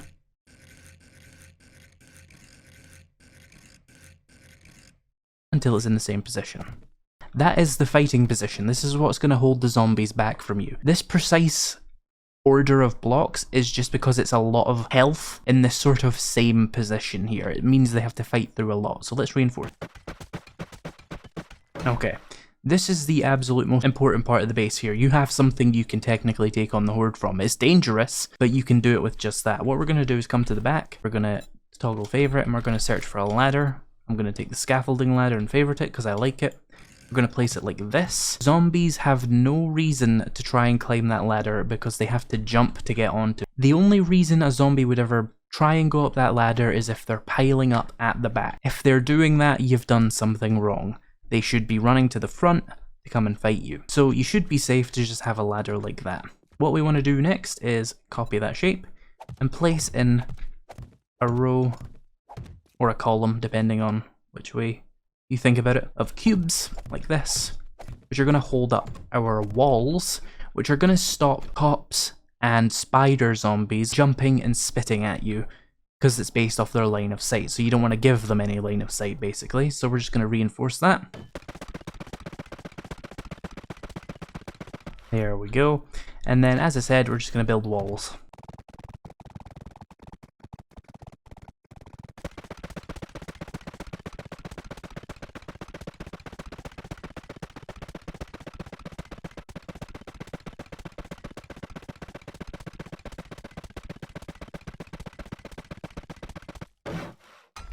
There we go. We're also going to fill in this, because this is where our door at the back is going to be.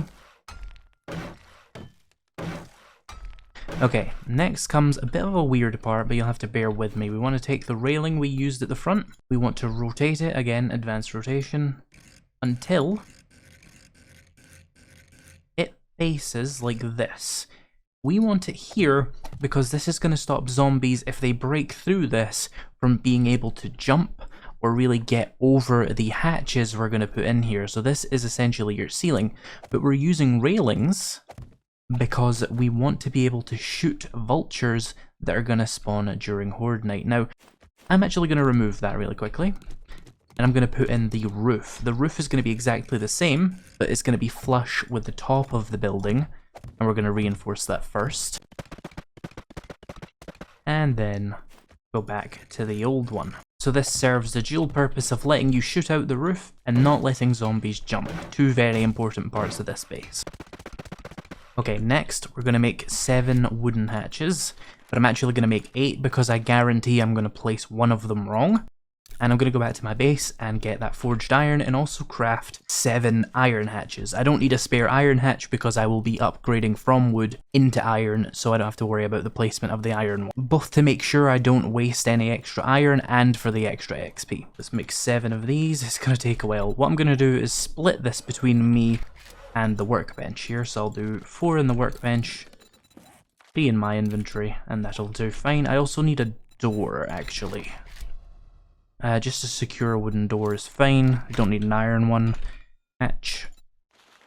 3 of those. Let's head back to the base and install these hatches. Okay, so assuming I know how this works, the arrow should be pointing towards me. There we go. Yeah, this is what we want. If you're facing the front of the base, make sure the arrow is facing the back of the base. That is gonna allow... I think we need another block here. Yeah, we do need another block. So copy this. I forgot about the little ledge you're supposed to put here. It's my base. Don't know how I forgot that. And then we'll just place these on the side. And then place the final hatch. And then the door is actually going to sit on this block, but it's going to cover the back. That is going to stop cops from shooting you in the back while you're standing all the way in here, because one spawning over there might try and get a lucky shot, and it might just hit you. And it might just hit you at the absolute worst time. I'm also going to make a ladder onto the roof. Not for any particular reason, it's just useful to have one in case you need to be on the roof for some reason. Now I'm thirsty, did I bring water? Nice. Can you just use iron? No, you have to use iron hatches, right, yeah. So we've upgraded our first hatch. You want to do this to all of them. I'm obviously waiting for mine to craft. So just remember, reinforce all of these to iron. That gives them a lot of health. And basically what you want to do is fight the horde here. If they break through all of this cobblestone, raise your hatch and fight them behind that. If they break through that hatch, you fight from the next hatch. They break through that, you get the idea. Until you're pushed right out the bloody back door. And if they push you through all of that, it was time for you to build a much better endgame base anyway, because this is only supposed to be used for the early game, at least on high difficulties. I know you can actually use this pretty late if you're playing on lower difficulties, but if it's late game and a high difficulty, build something bigger than this. It's just not going to hold. But for your first week, 2 weeks, 3 weeks, maybe 4 weeks, you can use this. I'd recommend by the 4th week, maybe have it in concrete. Bigger bases are going to be better for the late game, because they're just going to have... There's a vulture. Oh, vulture horde. There we go. Ugh. Now, if you're doing this the same way as me, then you should have like 66 blocks left and some materials. We are now going to do what is called padding. We're just going to make sure that it's extra resilient in case something goes wrong. So we're going to dig up a trench on each side of this foundation and just pull this down basically into the ground so that it is 3 thick and just very unlikely to fall.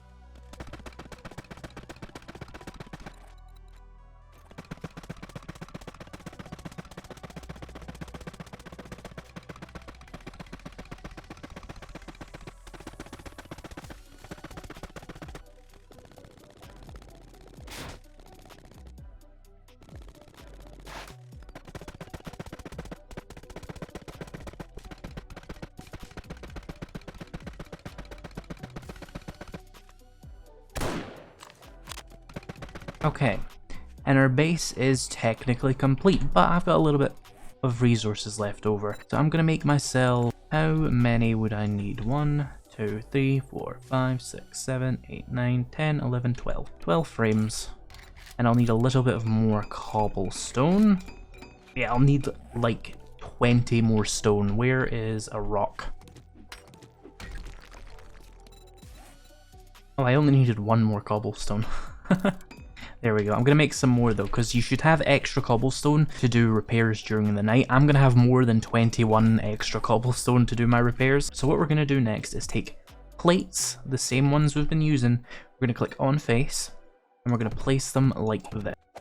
This gives you an extra full block of protection without taking up a full block of space, which is good for you because it keeps the zombies at your reach whilst giving you extra protection from them. There we go, and that is absolutely all I feel like doing for this base. It took about 2,800 wood and cobblestone, plus of course the iron, which I've not actually put on the inside yet, and we got about 2 3/4 of a level, so that is good. While I'm on my way back, I should probably clarify something else. That was so much easier than it would have been to try and turn that fire station into something usable as a base. There's a lot of things for zombies to get stuck on here, just going to interrupt the pathing and just mess everything up. It works, but I like things that work pretty much flawlessly, and POI conversions typically aren't flawless. It's just a little thing about me that I can't really help. So we're going to use the good base rather than trying to force myself to do the other thing. A little Godspeed. That's going to take me seconds to complete, so you know what I'm going to do? Just for the benefit of me editing so that I have less to compress down into a shorter video, I'm just going to sit in my base all night. Again.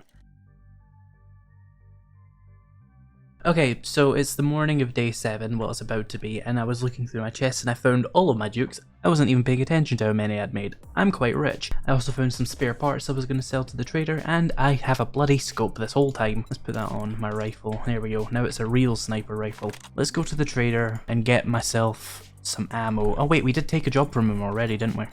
Let's do that. And then let's go ahead and see the trader, see what quests we can get, see what ammo we can buy. Oh, there's a dog in this place.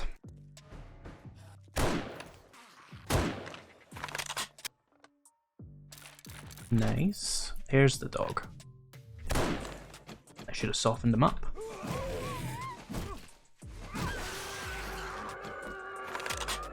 Good enough.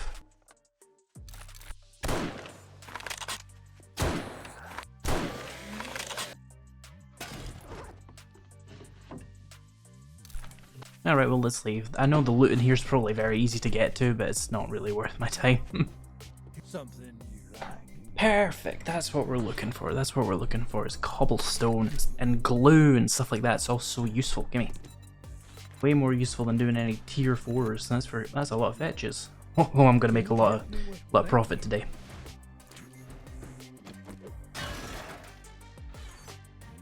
Ah!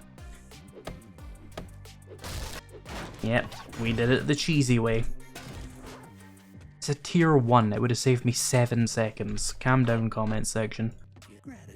Coal 762, I'll take 762, nice. See, another fetch job. Alright, here's the job. Where's the package? It's in the actual ground somewhere, it seems like. Yeah, that'll do, that's very easy to get to. I'm gonna bother fighting these, not worth my time. That's not even cheesing. That was just in a hole in the ground. You did it. Great job, traveler. I'm gonna take the glue. Another tier 1 fetch. This is just how you get all the resources in the game. You don't have to mine anything, you don't have to harvest anything at all, you just do tier 1 quests. I have tier 4s unlocked and I'm just doing these instead because the stuff's more useful. If I did a tier 4 job, I'd probably get like a machete or something absolutely useless for my build. But duct tape, that I can use. Start, and it's up there. Where are you hiding it from me? Come on, show me. You can't keep it from me. Okay, it's gonna try and hide it from me. Nobody to greet me? Cool. Take your time. It must be my lucky day. Thank you. And here you go. I'm very tempted by a lot of these, but Sniper 6 would actually be very useful, but I'm gonna bank on that definitely coming some point soon. I'm gonna take that gunpowder, because if I can get some pipes and some plant fibers, I can make enough pipe bombs to really solve some problems. Would you kindly... So I'm gonna go back to my base first and queue up some pipe bombs at the workbench. I'm assuming I've unlocked those, right? I mean, I have points and explosives and stuff. I've probably found the mag. Yeah. Pipes, pipes, pipes, pipes. One pipe, that is not a good sign. How do I have one pipe? How is that physically possible? I only made one rifle. We can make a pipe bomb. Also, I forgot to sell all that stuff to the trader and now I can't be bothered. Okay, well, good news is I can just smelt pipes. I'll do this job, I'll come back, I'll make those pipes, I'll do another job, I'll come back, and then if I can do something else for a little bit and then craft some pipe bombs, we should be good. I don't need many of them. It's only the first horde. I should expect a dog in here. Ground floor? Really? Oh, I can just thread the needle. That works. You need assistance? I'll just take the magazines, please. Take another fetch. You the man. Handyland, rifles, wiring. Not bad. Well, we've got a skill point. Let's put that into...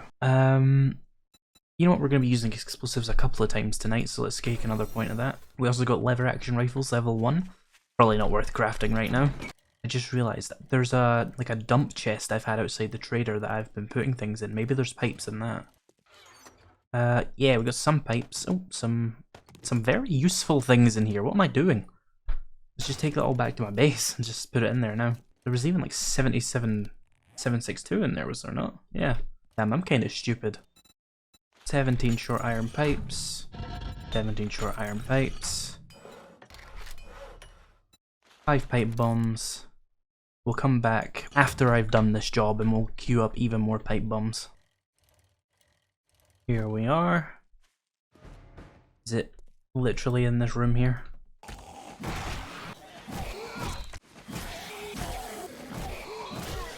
Here it is. We've got some books on the floor here as well. Cloth armor 3. Great weather. Now we're... Hey, 10 pipe bombs. I'll take them. Even though the glue's good, I'll take them. And he's out of regular ones. He doesn't have any fetches at all, does he? Nah, he doesn't look like he's got anything worth taking right now. The stuff you can get from tier 1 jobs is so good, and it takes you like 20 minutes to complete them all once you have a good weapon. I think I got, what, 10 glue, 60, 762, 500 cobblestone, 10 pipe bombs, and some crafting books. If I'd spent that time doing a tier 4, I would have at best got like a level 3 lever action rifle, which would have been useful, but like that's a lot of luck involved, whereas the tier 1 jobs, you're almost guaranteed to get something useful, if not game changing. Go, how many pipe bombs can I even make? 23. Oh, I'm actually out of plant fiber, 1 second. Here we go, and another 11 of them. So that's gonna be 49 pipe bombs for my first horde. That is what I'm gonna call enough pipe bombs for the first horde. Pretty comfortably, actually. Oh, and of course I got the 500 gunpowder for doing that quest as well, which is what helped me get all these pipe bombs. So let me do a loot check here. Things I need for horde night. I need medicine. I've got first aid bandages, but let's make sure we got a stack, and let's bring first aid kits as well. I need food. Food is covered. I need water. Now I have water, but can I make something a little bit better? So coffee. 1 minute in there. 1 minute in there. 1 minute in there. Okay, so drinks are covered. Repair kits. They might be in my bicycle. Well, no, they're there. I've got 5. That should be enough. Ammo. I do not see myself needing more than a stack. Beer could be useful if I need some extra stamina regen. I'm not sure how the spear performs yet. Recog I won't need because I can one-tap them all anyway. Maybe a plaster cast in case I get a random broken leg. Vitamins would be a good idea. That means I can just stop infections, which seem to be the most common thing ever now. Maybe some regular bandages as well, because bleeding seems to be more prevalent as well. That might be worth my time. I don't need the shovel. I have a wrench. I'm an idiot. I didn't know I made a wrench. See, you're probably watching these all in a binge, and you think I'm stupid for not remembering that, but that was like 3 days ago for me. I should have got some skull crushers from the trader for melee damage. Do I have time? I actually do have time to go and check that. Maybe I should. You know, some emergency mega crush for if everything goes absolutely horribly wrong and I need to run really fast. Not a terrible idea. And the vending machine. Oh, 2 skull crushers. It's like, you know, it's horde night game. Thank you. I'm gonna buy those sugar butts as well. Okay, pipe bombs. A bunch of them. Ammo, good. Let's repair our weapons. It's a bit of a waste of repair kits, but it's fine. We can make some more. In fact, let me do that. Where's some duct tape? Let's make like 5. Some forged iron. Repair kits. Cool. I think we have everything. Just wait for this last pipe bomb to craft, because, you know, why not? Oh yeah, I am certifiably OP. Now, I don't have an amazing gun, but if you're playing basically any other build, you're gonna have a pretty good gun. If you just have like an AK, a double barrel shotgun, or pistol, those are gonna absolutely slap on the first horde. The hunting rifle is okay for the first horde. It's a very good POI clearing weapon, but its lack of fire rate hurts it on horde nights. Have I got absolutely everything? Yeah, I feel good about this. The only real difference between this and Alpha 20 is right now I do not have a motorcycle, and I would usually have a motorcycle by like day 4.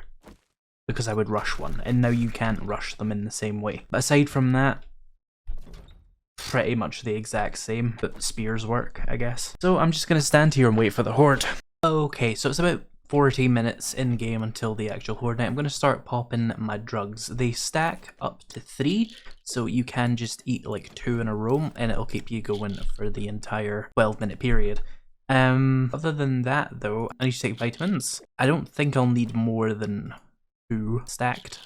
Like 24 minutes is a very long horde, so we should be good. Oh, I forgot to bring the coffee. Ah. Every time. Well, if we really need stamina, we do have beer, which gives you 40% faster stamina regen, but it does blur the screen, which makes it kind of miserable for you guys, but at the same time, this is probably mostly going to be in like 2 or 3 times speed, because it's difficult to talk over the zombies, and I have very little to say, because it is just going to be me clicking into this hole for like 2 in-game hours, probably. Alright, here comes our first Alpha 21 horde. I hope my base still works. Well, that's a good sign. Great start. I'm standing behind 2 hatches, by the way, because the spear has extra reach. If you're playing with like a club, you'll have to stand a little bit closer. Well, that's just absolutely great. It works even better with a spear. Oh, stamina's still a bit of a pain, though. Well, when you run out of stamina, there's always pipe bombs. Take a step back, though. And you'll see that does pretty minimal block damage, all things considered. Let's test out our rifle. Yeah, see, the fire rate's just not there, but it does kill at least. Oh, that was brutal. Alright, back to the spear. Oh, of course, my light attack doesn't actually do it right. Yeah, I'm getting a little bit closer and doing light attack, so I can just do this pretty much indefinitely.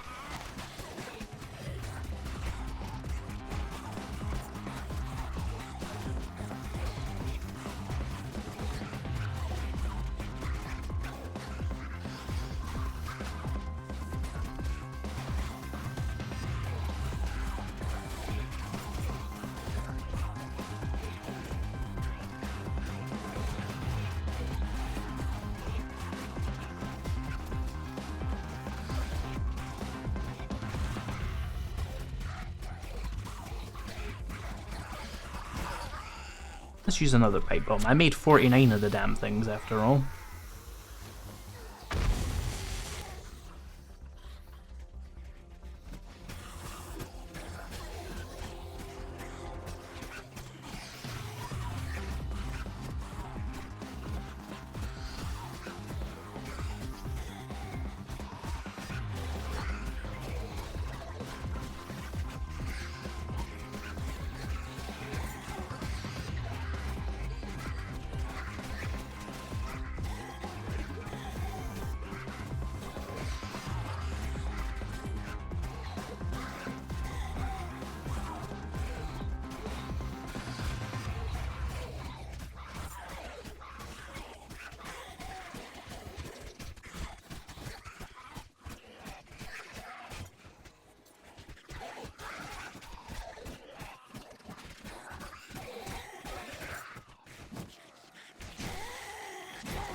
Okay, I kinda need to take this loot bag.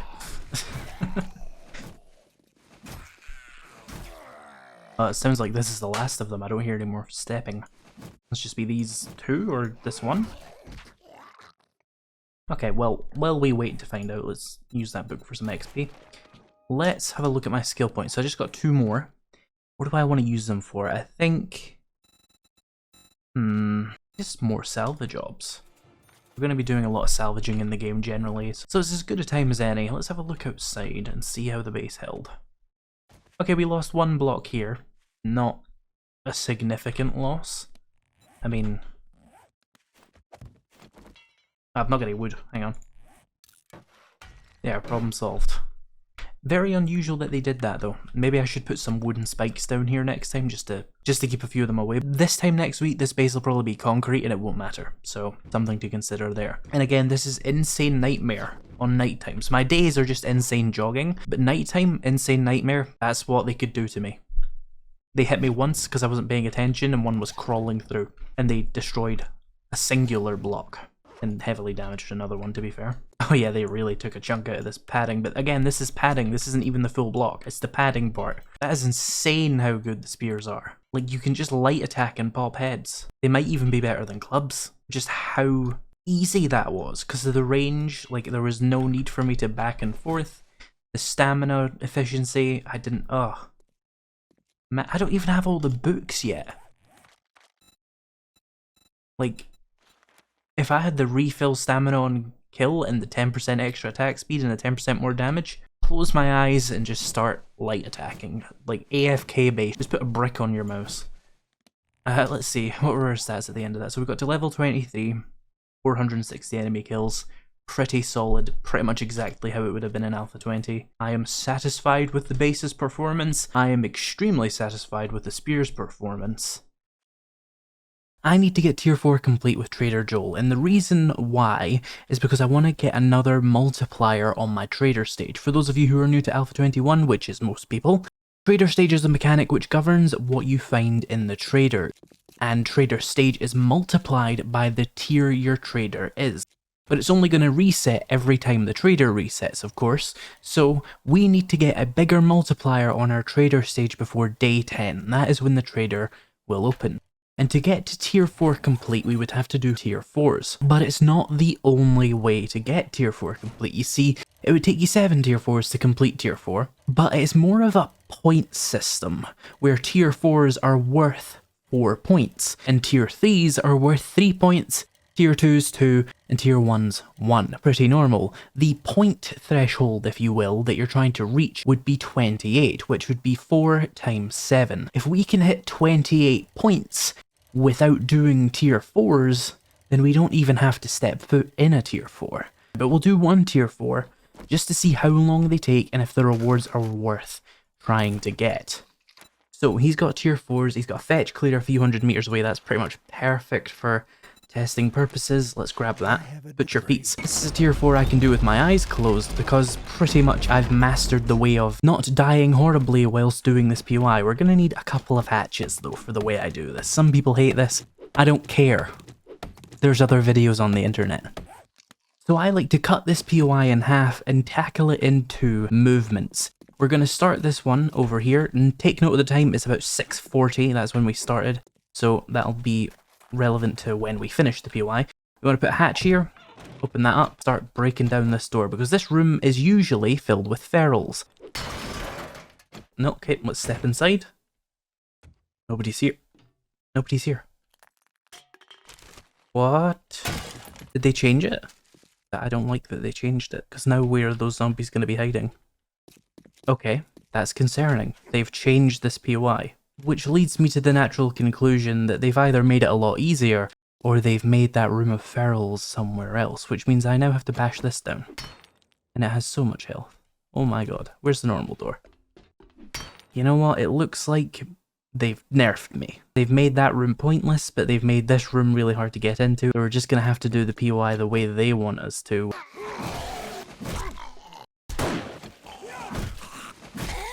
Okay, this next room is one of those rooms I was talking about that's an absolute nightmare. It usually spawns a feral white and a dog. Let's see, we can maybe reload the sniper rifle and take the dog out. Aha. And then the feral white comes out. So yeah, if you were doing this same as me, you would pretty much have to put a hatch here, because they run at nightmare speed for me, and there's pretty much nothing I can do about them. They have so much health. He would just chew through all of my armor and health before I could kill him. You generally want to avoid boxing matches when you're playing on insane difficulty because you usually lose. Oh, I had a lockpick. I wasn't even expecting that. Well, here's hoping it's first try at least. Ah, screw it. One more. Okay. Well, I'm not getting the tier 4 loot then, am I? I can make lockpicks. I'm just not used to being able to make lockpicks because now they come with the books and I'm used to just being like, I'm not putting a perk point into that. Usually 2 in here. There might be more nowadays. Oh, still 2.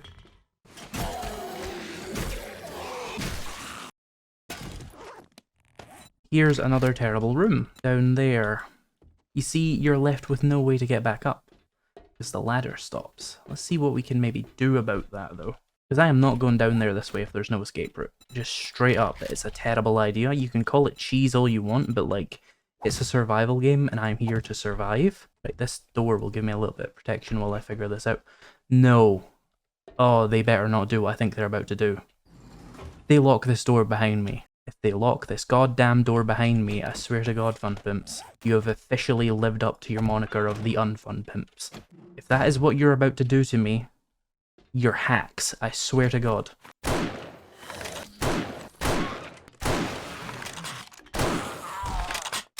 It's not clear. We've done the whole POI and it's not clear, so they must have set it up so that the ferals in that other room don't spawn until you do something in here. Okay, it doesn't lock the door behind me. It doesn't lock the door behind me. They're not the worst people who have ever lived in human history. That's nice of them.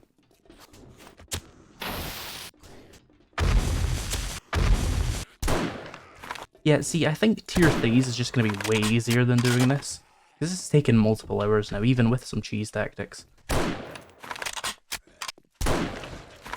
Okay, that was absolutely not worth the time, but I will go in there and open up some of the easier loot for my troubles.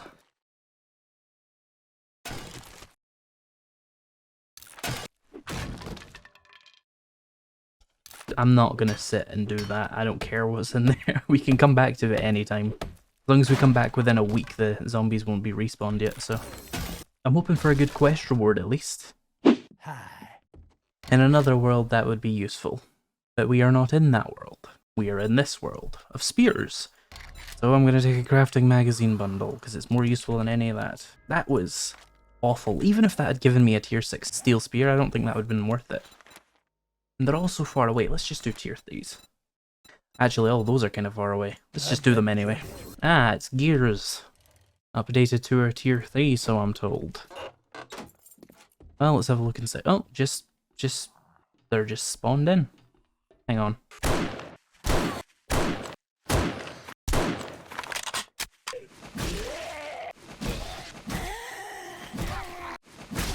And then we still fall down here. Is there a doorway with a key? Yeah.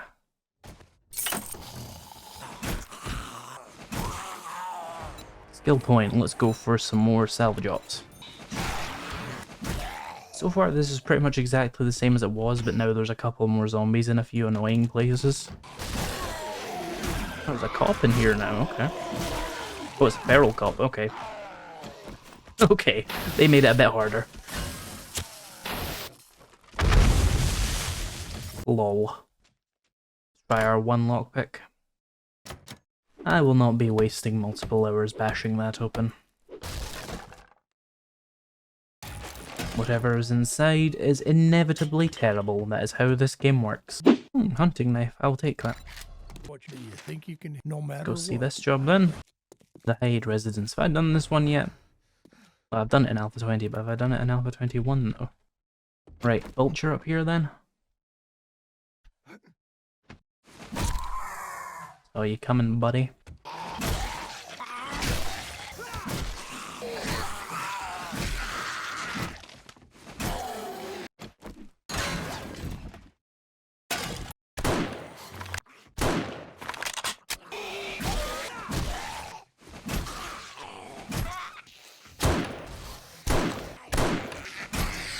See, that was so much easier than a tier 4 would have been.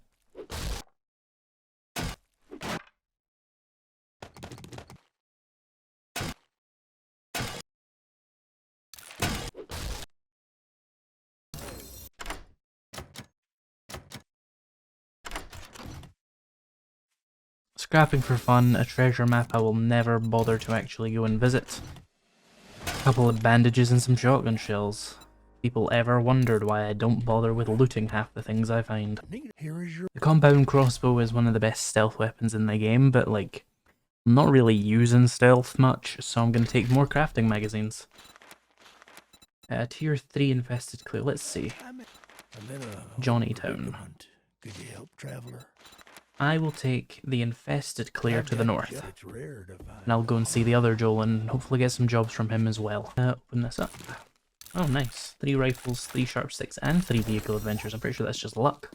So we've unlocked the mini bike, oil, and gas. I'm not really going to bother with a mini bike, I don't think. What does it take to make one? Although it is extremely easy to make one, isn't it? Oh, did they make it easier? I need an engine, a car battery, a couple of wheels. Oh, screw it. Let's make a mini bike for old time's sake. Okay, so to make our mini bike, we're going to need wheels. We've got 1 wheel. Okay, only 1 wheel, but I can probably craft a second wheel, right? Acid, coal, polymers, forged iron. Coal, acid, forged iron, oil, scrap polymers. 1 wheel. Mini bike. Chassis needs duct tape, leather, electrical parts, mechanical parts. Leather? Here's my engine, I'll need that as well. Duct tape, electrical parts, mechanical parts. What else was it? Oh, that's all we need there, right? Mini bike chassis, and then handlebars. Springs, pipes. Of course, I probably used most of my pipes for pipe bombs yesterday. I just need 9 pipes. In the meantime, though, I need to get myself a car battery, which wasn't particularly difficult to do in Alpha 20.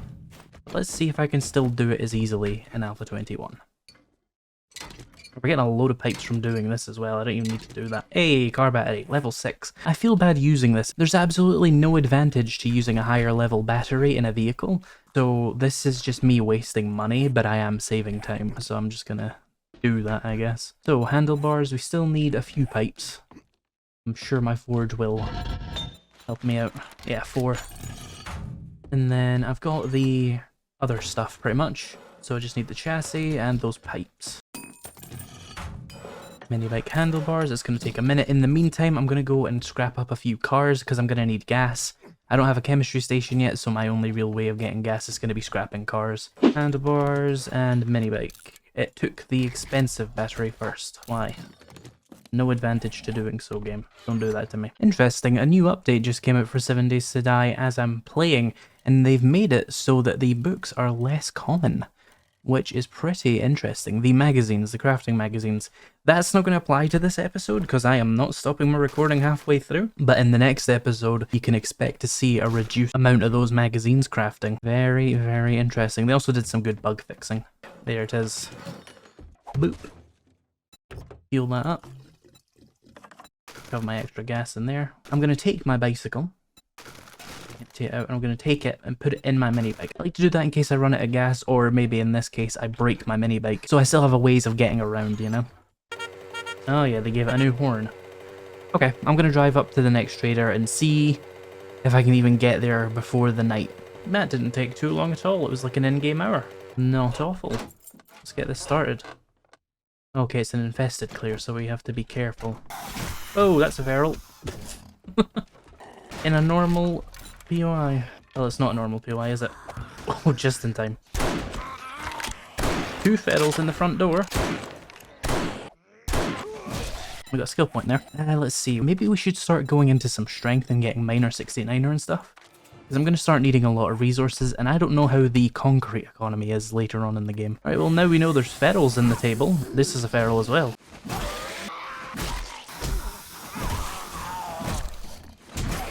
Oh, ow. Let me hop outside. Yeah, I don't think these infested ones are worth doing early on. I should not be fighting ferals at this stage.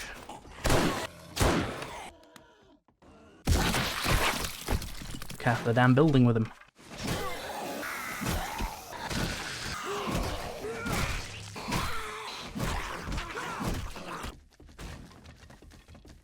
Normal guys. Oh, did I get both of them with 1 hit?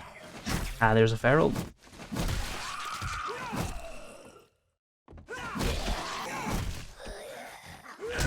Ow.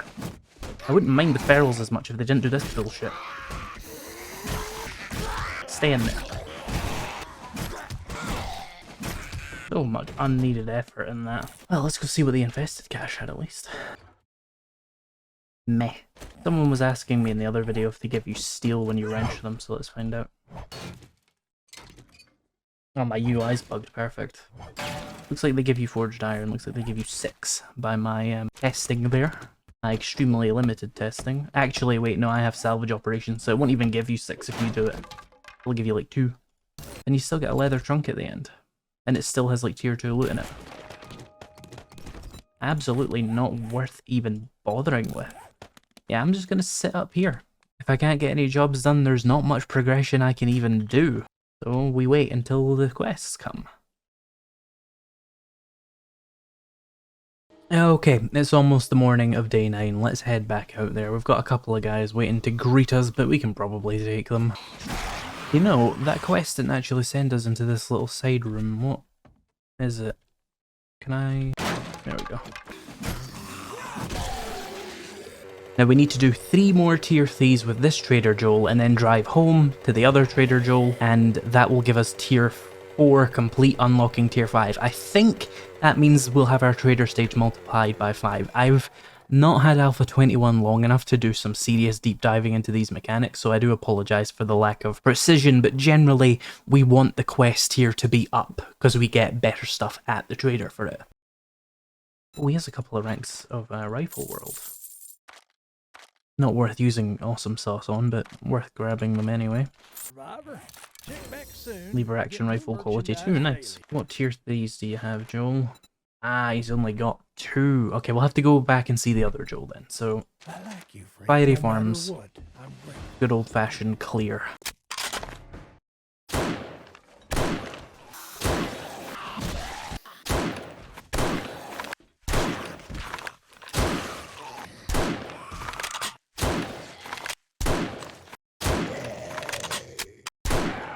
Oh, how dare you survive? Jump the fence, oh, it was a bit cool.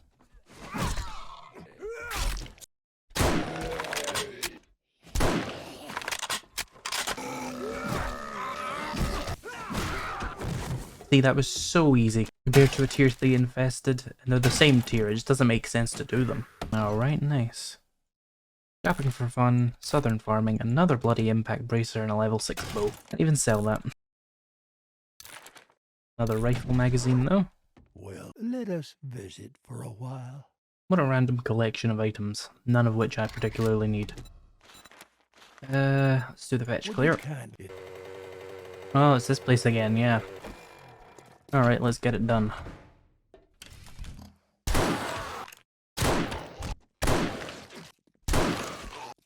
Hello there.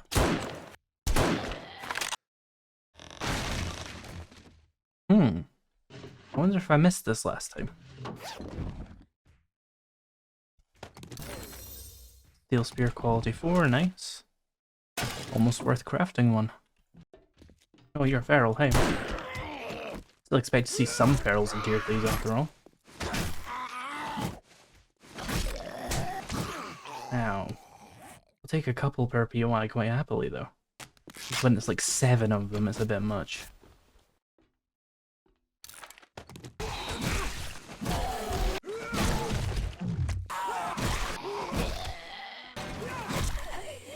Sounds like we might have a wandering horde outside, which is a minor problem.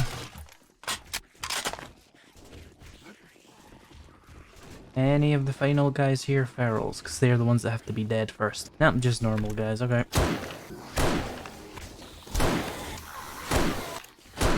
Sounds like a lot of zombies out there. Right, well, you guys need to learn a lesson about spacing.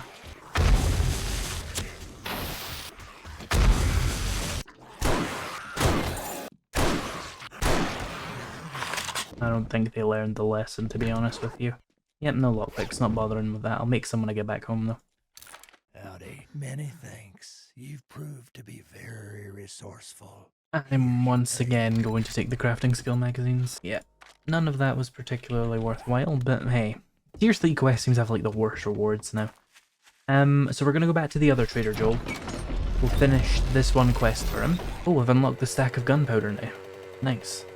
We're going to give that quest back to Joel, and then we'll do another tier 3 if he has any decent ones. If he doesn't, we can always do a couple of tier 2s for the same effect. Hey there, Joel. You've made my day. Hey, Steel Spear. Pretty good. Right, let's take one more tier 3 from him. Oh, are they all sending me really far? We can go south 900 meters. Ooh, Fort Razor. Sounds hardcore. Alright, switching to the Steel Spear. I can craft a slightly better one, but it's not really worth the effort, is it? So I'm just going to head straight out to this fort raiser, which is going to be in a new area, which is nice. And then we'll come back and get this final reward. This isn't a fort, it's barely an outpost.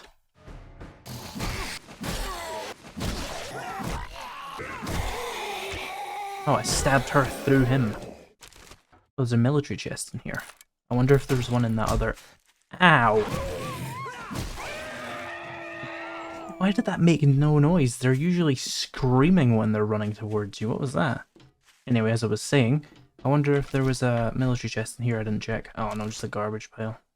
Eh, cobblestone, I'll take it. Skill point, yay. Put that into intellect again.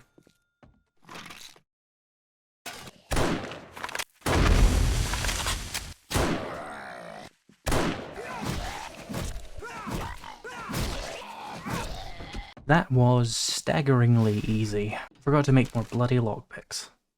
Sniper, there we go, that's the one I wanted, the one that'll let me craft 7.62 ammo. And then military goods. Flashlight, scrap it. Still not going to be bashing open the loot though, it's just not worth the time.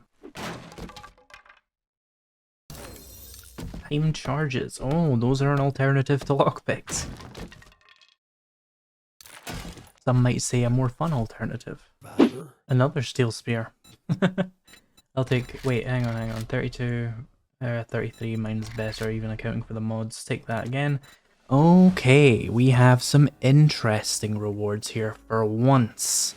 We have the military armor bundle, which is okay. It'll give you 5 pieces of level 3 armor. The battery bank bundle will give you some battery banks and some electrical stuff. The range mod bundle gives you range mods. The food bundle will give you some decent food items, but I'm more interested in the 4x4 parts bundle. Let's see what we get.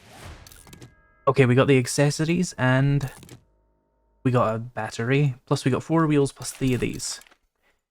This will save us a bunch of electrical parts, pipes, and mechanical parts down the road. I need to get my hands on a chassis though, that's kind of the hard part of it. Still probably worth taking. Okay, we've unlocked ratchets at level 2.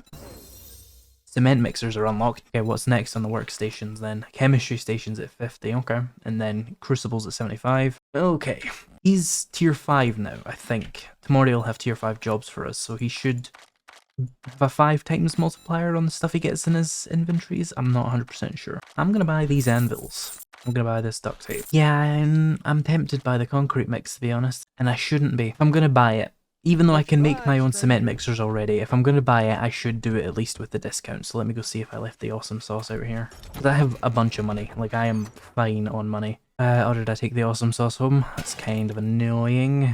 Oh, we have the awesome sauce in here. Okay, I'll grab that and my extra money. I'll go buy all that concrete mix. Why?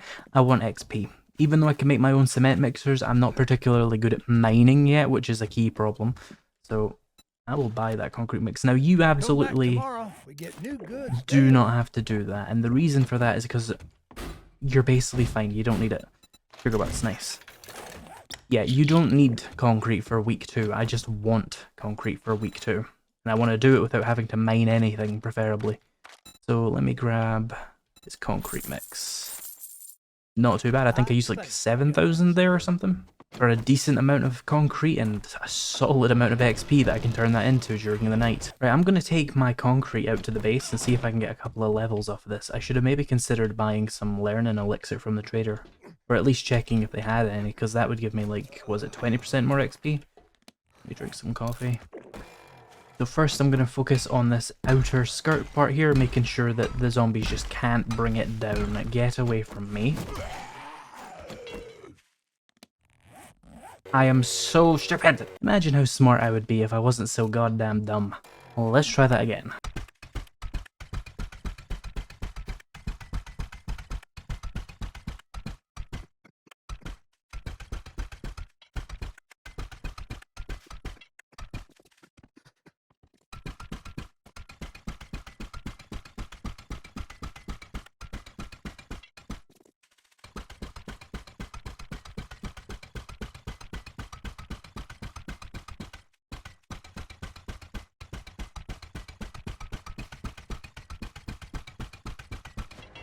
Okay, we got our first skill point. Let's definitely get Daring Adventurer. That's just going to tack on an extra 10 to our trader stage tomorrow when the trader resets. Doubt we'll have time to get another level before then, though. Still, this is a good chunk of my base already in concrete, and I don't even have a cement mixer yet, and that's a good sign.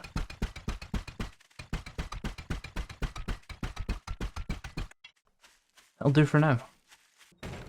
Alright, what do we need to do now then? I'm not even sure. What about writable storage? That seems like an obvious step. We need wood and nails. Let's see, I have none of either, but I have iron, I think. Yeah, here's some iron. Oh, we can already make like enough just off of what we have. I don't think I'll need more than 10. Okay, well, it pays to have the iron smelted up and ready to go anyway. I'm gonna go collect some wood. Okay, wood acquired. Nails.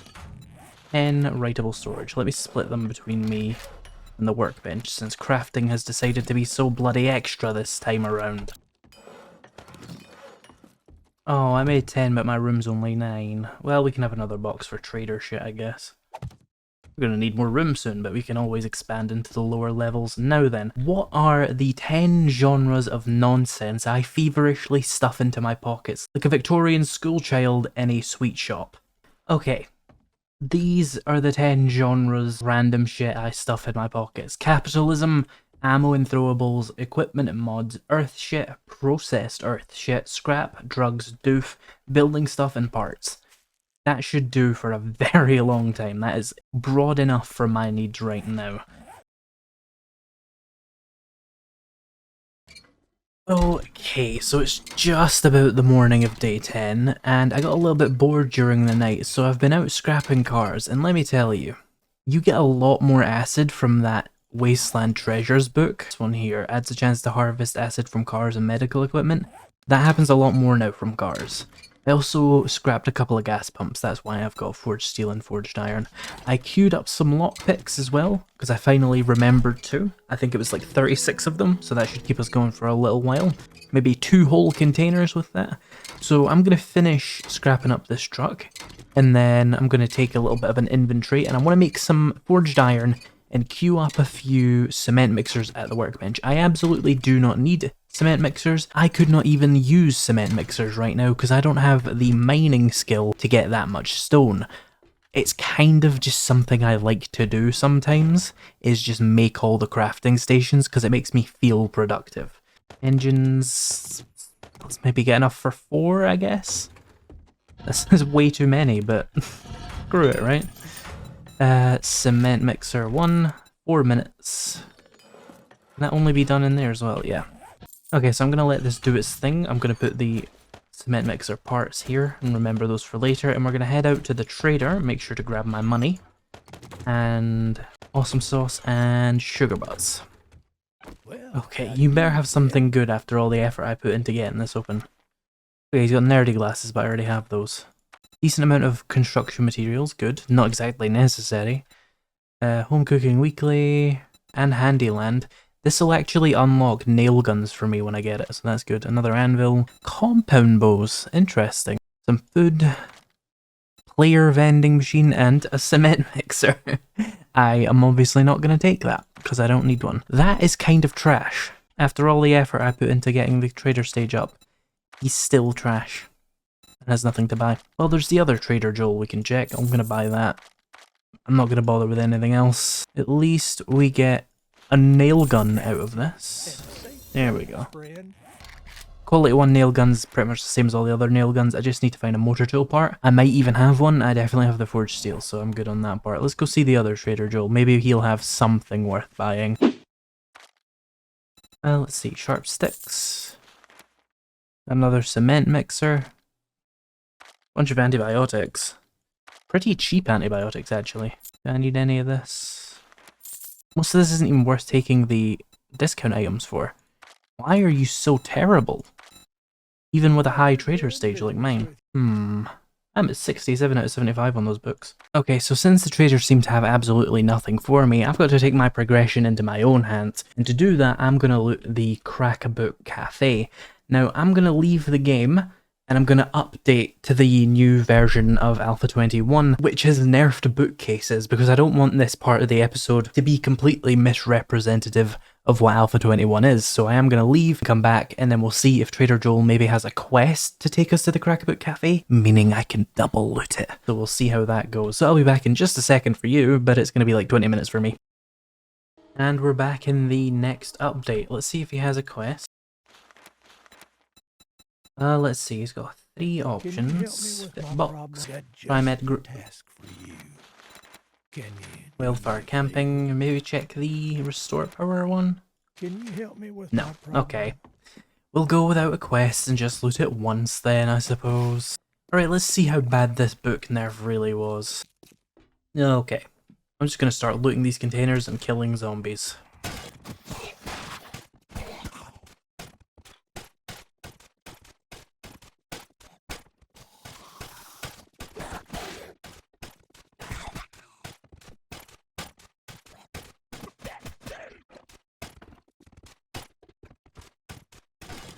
Okay, this is what we're looking at from just the first room, and as you can see, there's still a solid amount of books there. But we'll loot. Ow. We'll loot the other rooms before we make our final verdict. Is that all? Looks like it is. Okay, let's open up these. Oh, that was unlocked anyway. Let's open up these book crates.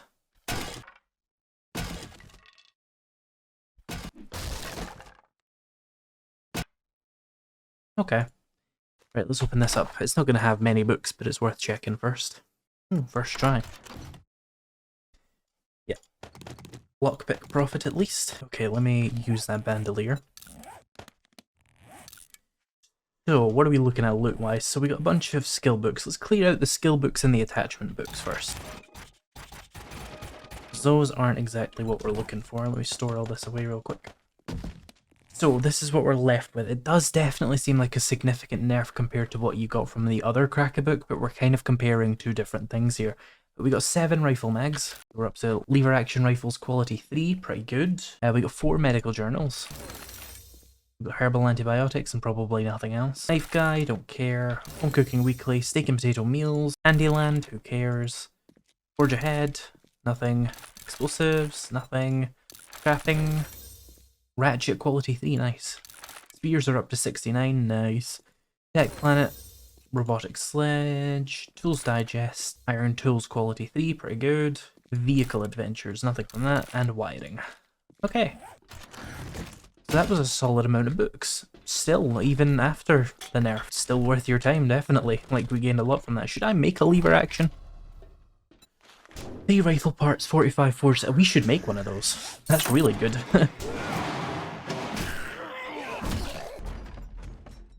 Take a tier 2 from him.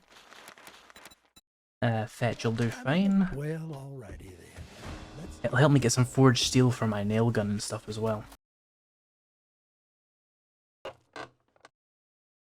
Vehicles, nice. We're up to 29.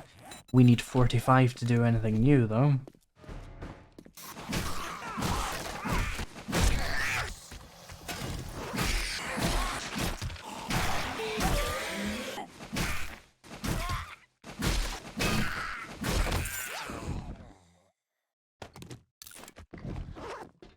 Oh, no kill crates.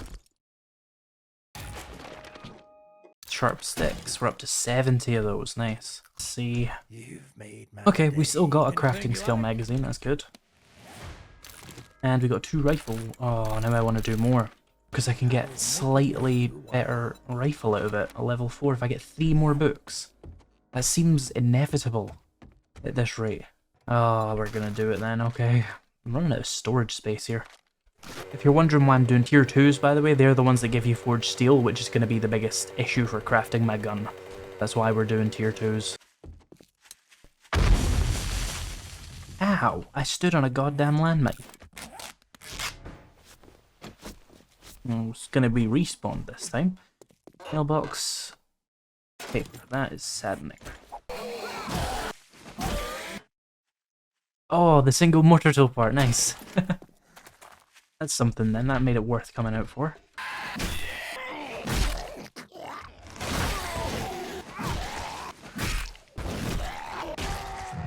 Oh nice, he bled out.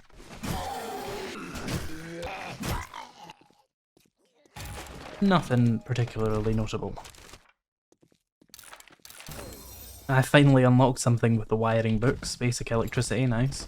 Let's open up the gun safe and hope we get like at least a couple of rifle magazines. Oh, we got a rifle though. It's kind of cool.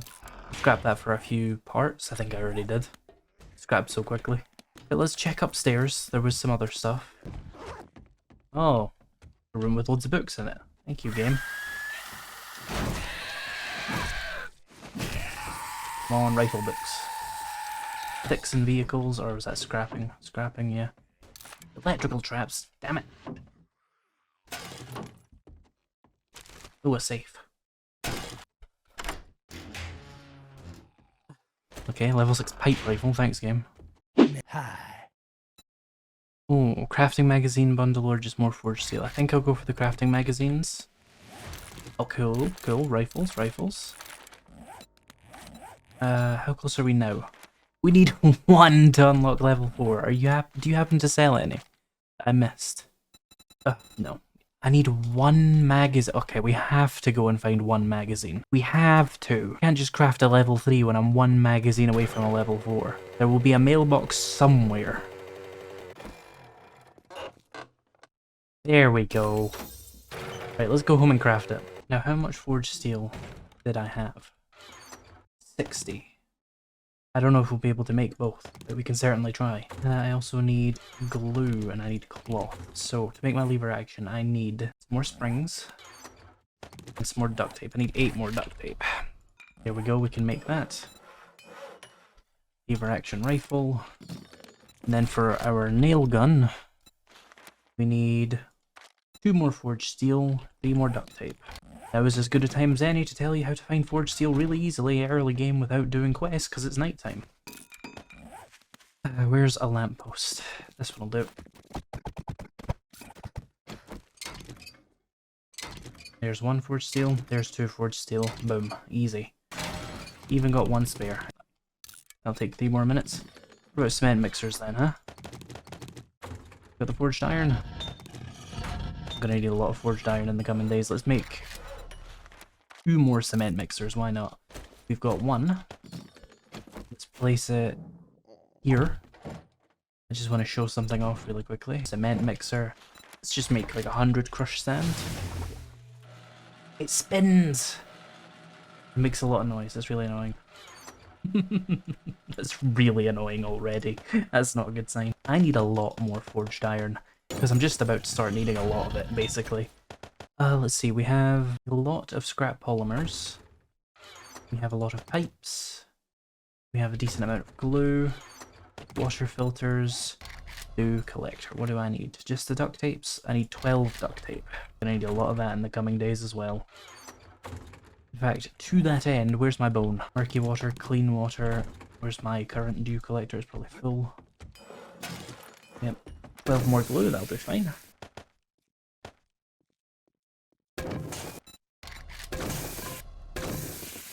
11 in here, that's fine. Okay, dew collector. Make 3 of those in my inventory. Go.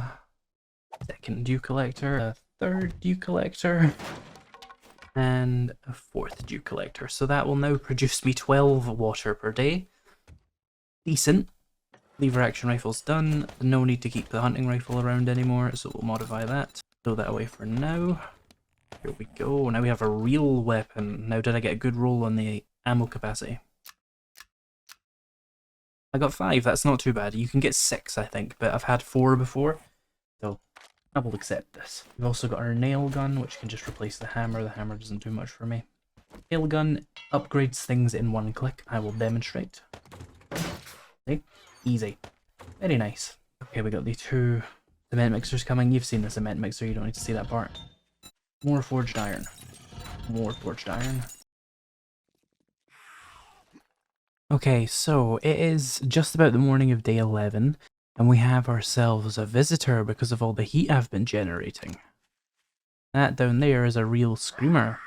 I think she just heard me and made a scream. I don't know if that's going to summon a horde, but sometimes it does. It definitely summoned a small one. Alright, this is a fun way to start off the day.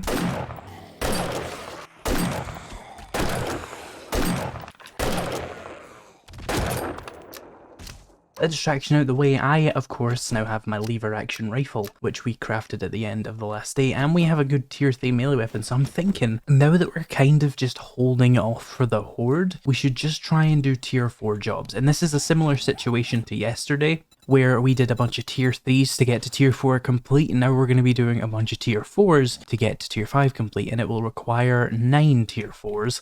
But I did already do 2 tier 2s, so that means I'll only need to do 8 tier 4s. Oh hello, a wandering horde.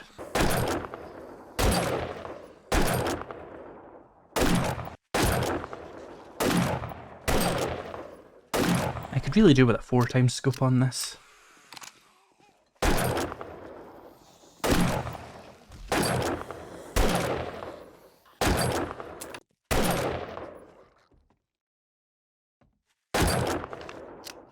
Okay game, are you done giving me target practice? My aim isn't perfect, but I'm still hitting at least like 60% of my shots. I think I'm good. That's good enough for now. You can stop throwing zombies at me. Alright Joel, what tier 4s do you have? Now he does have tier 5s, but none of them are worth doing. They're pretty far away, and the ones that aren't are tier 4s that are infested extra hard, which I don't really want to do, because I'm guessing if a tier 3 infested was filled with like 8 ferals, a tier 5 infested is probably going to be a tier 4 filled to the brim with radiated zombies. I feel like I don't want to fuck around and find out with this particular instance. So let's go back to tier 4s, and I don't want to do a tier 4 infested clear either, so I guess we'll go 1.1 kilometers north east and do Fort Choppa. Okay, here we are. Again, this is barely a fort.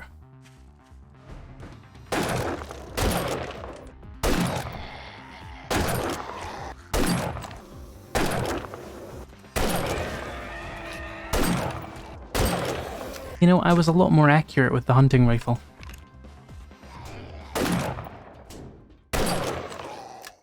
Anyway, I got a skill point there. I'm thinking we go for...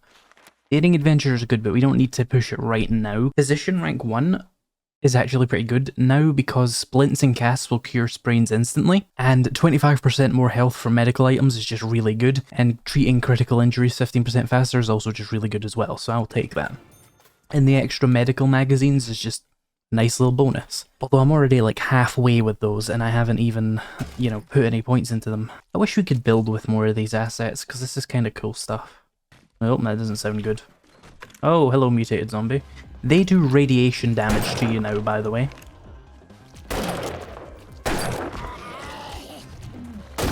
And no, I won't be trying to demonstrate it. It kills you very quickly.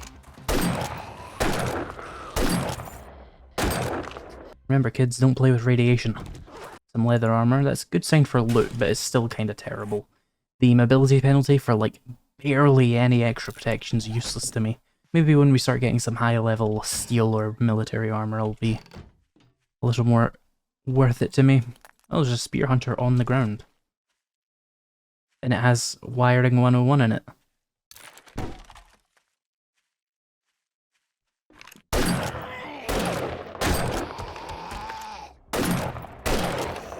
See, that's why we need the lever action. I fired 5 shots and missed 2 and still killed them. I can work with that.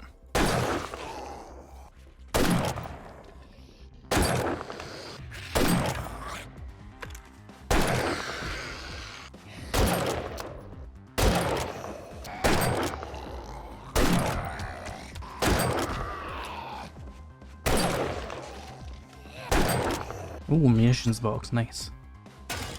This gives steel as well, right? Yeah. Another book on the floor. Why have I not noticed these so far?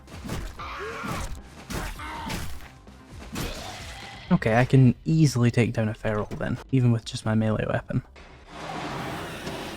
Whoa.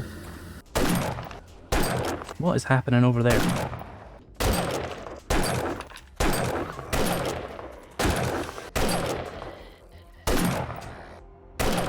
You better not be a feral.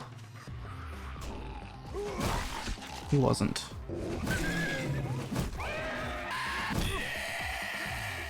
Oh, there is an underground area. How did I know? Well, it might not be underground, but we have to go down a ladder to get into it, so it might as well be. Oh.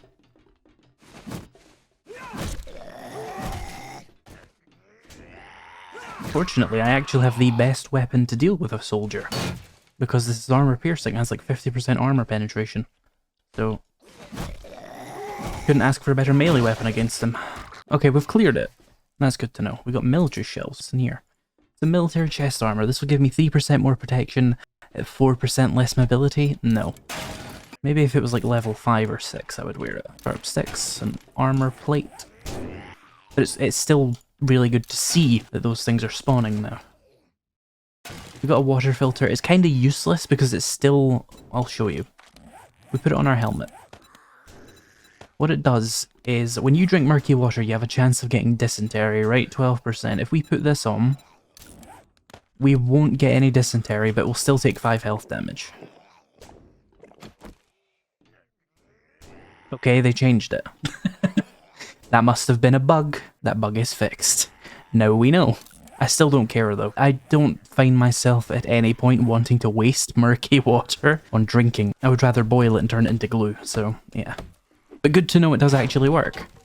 It definitely wasn't for a hot minute there. Oh, there's a button here. I have no idea what that did. Oh. Well. Yeah, I legitimately have no idea what that button did. I didn't hear anything. I didn't see anything. Oh, I think it opened this. Any loot? Okay. Sharp 6, pipe bombs, some rifle parts. Sharp 6 are up to 74 now. One more and we can make a level 5 spear. I'm not really going to bother with that. I'm just going to let the loot give me a tier 6. Where is this? Oh, there's a... I couldn't see the letter because it was camouflaged. Oh, hey. You technically shouldn't be here. If you're going to make me clear the POI, then make me clear the POI. Don't spawn things after I've completed the clear. That's bad game design. Tell the player the place is clear and then you spawn things on them? Come on. Military helmet, nice. Spears are done. I'll scrap that for military parts. Gun rack. Decent mods, but otherwise that's kind of terrible. Alright, here's our last loot room. You got any more sudden spawns for me, game? How much health does this door have? 10,000. I know people who would bash through that to skip to the end loot, I'm just saying. You need more health than that between the end loot and the outside. Ooh. Pack mule users will say it's fake. Forge ahead and a bunch of sellables. I do love triple armor pocket mods. Age old. Come speak. You did it. Great job. Seriously, that's my rewards for a tier 4 clear job. This is just funny. This is so terrible, it's actively funny. But it's fine, because we're not doing it for the tier 4 rewards anyway, really. We're doing it to advance our overall quest progression. So I'm going to take some stuff back to my base, grab some food, and then go back out to that job. Ooh, that felt like a very long drive.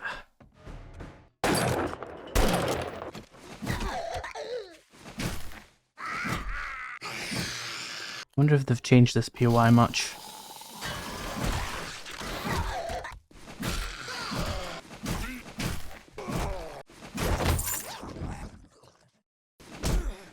Oh god. I wasn't expecting that. Okay, there's 2 of them, right? Okay, a little tougher than I'm used to, but I can probably take them.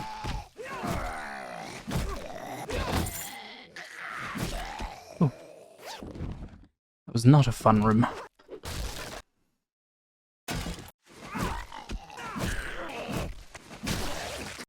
They still lock this behind you. I guess we'll never know because I broke it, right?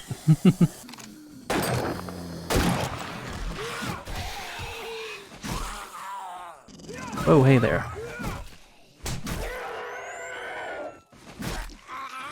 Bye, please. Ow, ow, ow, ow, ow, ow, ow, ow. Should have brought more healing. I knew this POI was going to be filled with ferals. Oh, hey.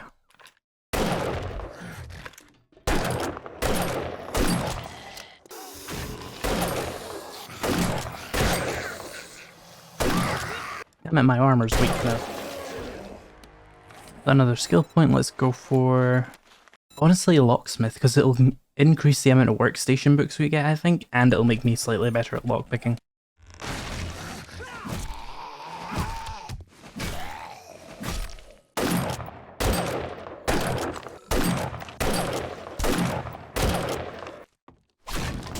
Oh, hey there.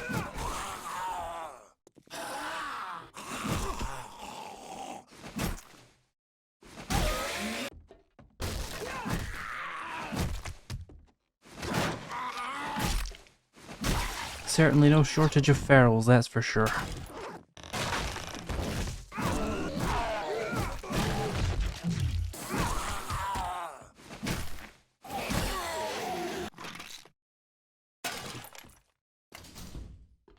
Now, does this still do the thing where it opens up all these other things and then you shoot them? Doesn't seem to. I wonder what triggers that now. Maybe there's a button in here, but jumping down there seems like a terrible idea. Because you're just going to land on a big pile of zombies, so... let's try going around.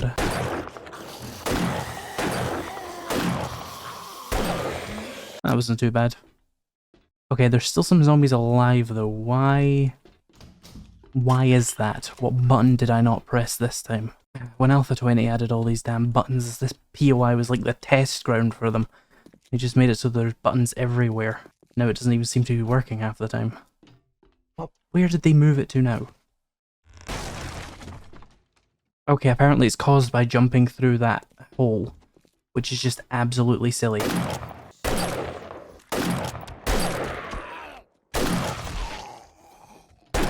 It's gone from press a button to open up a thing and then unleash zombies to fall down a random place and then a door opens up on the other side of the POI and then zombies come out of it. Makes zero sense. Why would a door on a trailer over there be linked to like a motion sensor in there? It's nonsense. Make it the buttons. The buttons already didn't make sense. Give me something good, come on. Tools Digest, Tech Planet, a baton I don't need, that I don't need. Okay. Nothing of particular note. Rifles, nice. A robotic sledge. Not honestly that helpful. More rifles, nice. Alright, let's get out of here. See if I can get another one of these done before the end of the day. I would ideally like to get 4 done per day in this 2-day episode, so I can be done with tier 5. But I don't know if that's going to be possible with how slow these things are. Mostly just because of how far I have to go. Let's go see this Trader Joel. Let's see if we can get a closer tier 4 from him. 290 meters. Hearts Rent-A-Car. I've never done that one before. Let's go see it. Yeah, okay, here we are. That cop.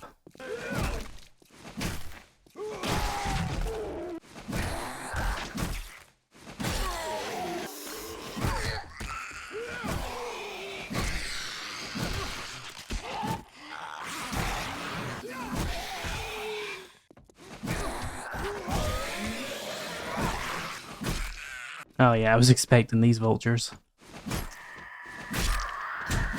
Why'd you survive that?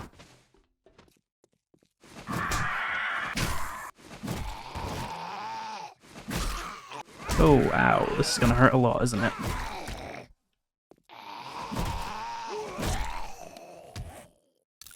Wasn't too bad, fortunately. Didn't this room used to have like a weapons bag and not an ammo bag? Ooh, bait head. I don't need to put that on anything. This is not gonna be fun.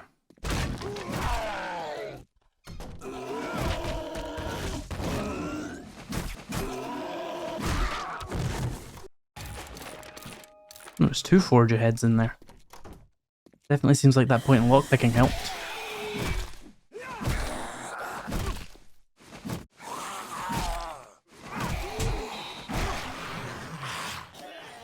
Ow.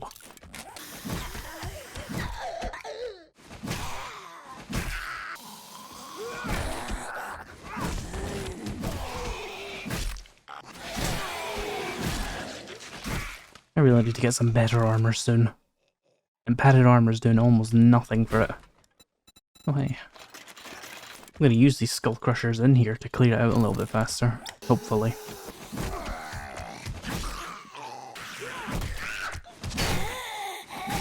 Yeah, this isn't a new POI, they've just given it a proper name now.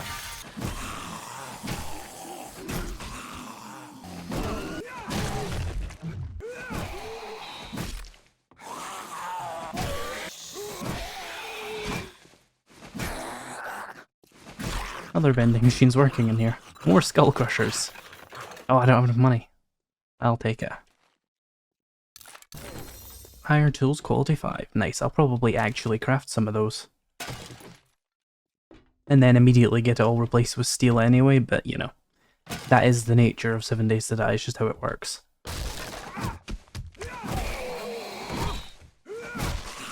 I feel like I might want to just stay in this POI for most of the night. And then in the morning clear the final room, because I think the final room's going to be a bit of a pain. Especially on nightmare speed. I can probably handle it. I don't know, maybe I'm being too cautious. Okay, here's the final room. Maybe we can clear it out just before nighttime. Hello, Feral.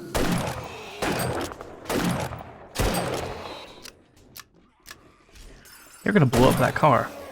Which isn't a problem, it's just gonna, you know, be noticeable.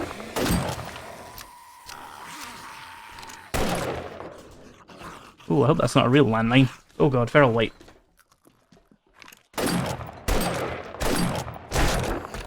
Ow. Remember what I said about boxing matches on insane difficulty? Void where possible. Ah, clear. I'm gonna sneak. I think we should be okay to start looting. Okay, so we only got 3 done today, that's a problem. I need to get more of these done tomorrow then. But we'll do them with this Trader Joe's since he has a lot more of them close by. It seems like a good way of getting a lot of them quicker. See if we can get 5 done tomorrow if we're lucky. Oh, we've learned to make recog. And pumpkin seeds. Pipe shotguns quality 5, not that helpful. Scrapping for fun, bunch of loot. Ratchet quality 5, I should probably actually make one of those. Anyway, I'm going to spend the rest of the night on the roof. I should be completely fine. 7 Days to Die is quite easy to survive the night if you're high up and just like sit still, which is easy enough for me. I missed some ammo. Yeah, I'll see you guys in the morning, assuming I survive the night, which I should. And we have survived the night. So before we head out, let's kill a few stragglers. Saw a wolf, where's the wolf? I was thinking during the night, I was doing some very, very complicated maths. I was thinking about how 5 times 4 is 20. I know, very, very complicated maths. I hope you can stay with me here, comments section. But 10 times 2 is also 20. And I was thinking, what can I actually get done faster? 10 tier 2s or 5 tier 4s. And you know, you might have come to the same conclusion I just did, which was definitely the tier 2s. So maybe we should be doing those instead of wasting time with tier 4s. I mean, I literally said in the last video that tier 4s were worthless, and I thought this was going to be different when it comes to progressing your quests here. But tier 2s and these are absolutely king when it comes to progressing your quests faster. Now, if you're playing on a low difficulty, you don't have to really worry as much, but like, I'm fighting, you know, 5 or 6 ferals for every tier 4 POI, and I'm having to use a bandage basically every time because I'm not using a stealth build. And I'm not using a particularly close quarters oriented build, so why bother with tier 4s when I can just do twice as many tier 2s in the same amount of time? You still get fantastic rewards because the tier 4 rewards seem to be utterly useless. But tier 2s, at least I can get some magazine bundles here and there, some forged steel, like that's way more useful to me than a level 5 hunting knife would be. So I think we're going to do tier 2s, which is really boring, but it will make for some very good headshot compilations, which is something I know you guys like. Also,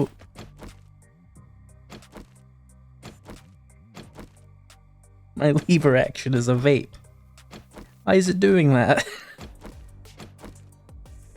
I've got a vape lever action rifle. Oh, that's the most amusing bug I've ever seen in this game. When do you reset, Joel? Oh, how is that the reward for a tier 4? This must be bugged. There's no way in hell that's not bugged. A level 2 hunting rifle. Didn't I get a level 3 for doing a tier 3 quest? What is that? I'll take the forged steel. Yeah, let's do tier 2s. Tier 4s seem to be literally bugged. Let's do the infested clear first. I know I said not to do infested clear, but it's a tier 2 infested clear. I'm probably going to be able to handle it. You reset tomorrow, so we should probably put that pointing to Daring Adventurer now to make the most of it. There we go. I think I hear a wandering horde. Let's deal with that.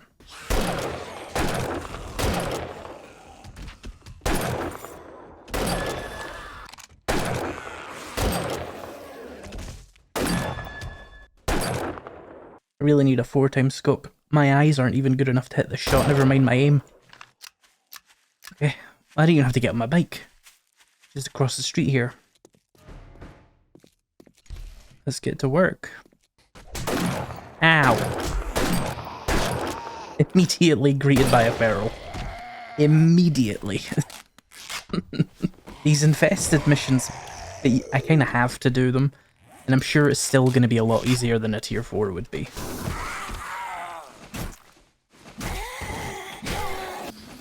Oh hey, feral.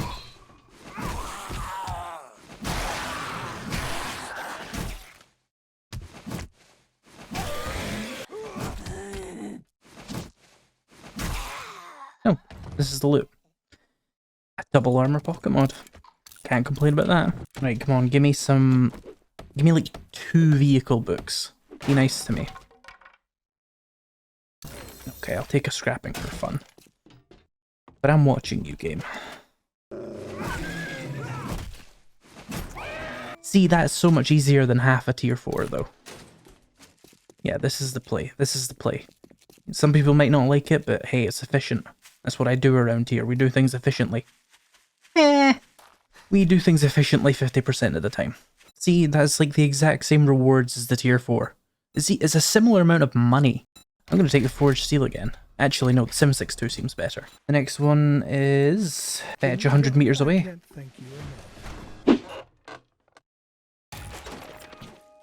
Oh, it's this place again, huh?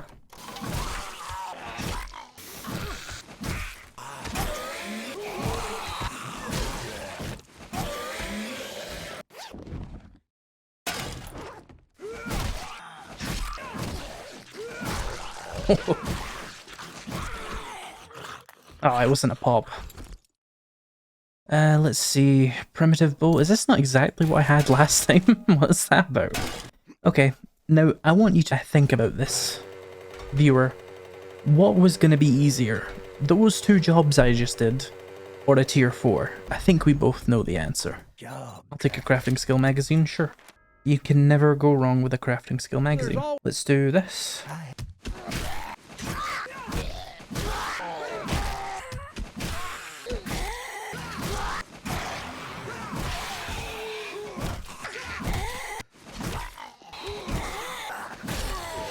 There we go. Blueberry pie, not bad. Put this armor mod on here because it makes your armor much more expensive if you just chuck random mods on it. See, now it's worth $13.60 for no apparent reason. Howdy, survivor. See, this is the exact same hunting rifle that tier 4 job was going to give me. I'm going to take the first aid bandages because I get hit a lot. Tier 2, fetch clear.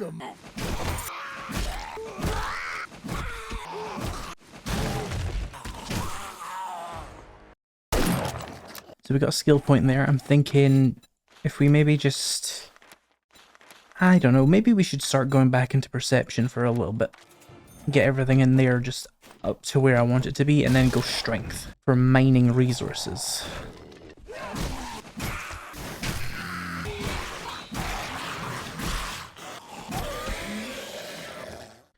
Cool, where's the actual loot though? Ah, hey. Nothing amazing in here. Rifles. How am I doing on Forge Ahead? When do I unlock the chemistry station? 2 more of those and I get chemistry station. Nice. That's when I can really start making use of gunpowder to make my own bullets. You did it. Take your time. Let's see. I'll take more ammo. And then he's got 1 more tier 2 for me. Oh, and for anyone wondering, yes, I am doing 60-minute days. I know I've had a few questions about that, wondering if I had like extra time or anything. These are 60-minute days. I would never play on anything more because it would be very misrepresentative of what you can actually get done in a day of 7 days to die. So this is just 60-minute days. Sometimes I play less than 60 minutes though. This is not one of those times though.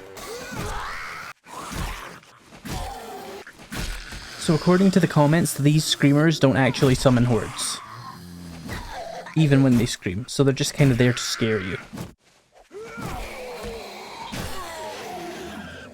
Which is a little bit silly because a player's first interaction with the screamer might be in a POI and then they'll think, oh, the scream doesn't do anything, and then they'll encounter a real screamer and then, you know, It's a questionable game design decision, is all I'm saying.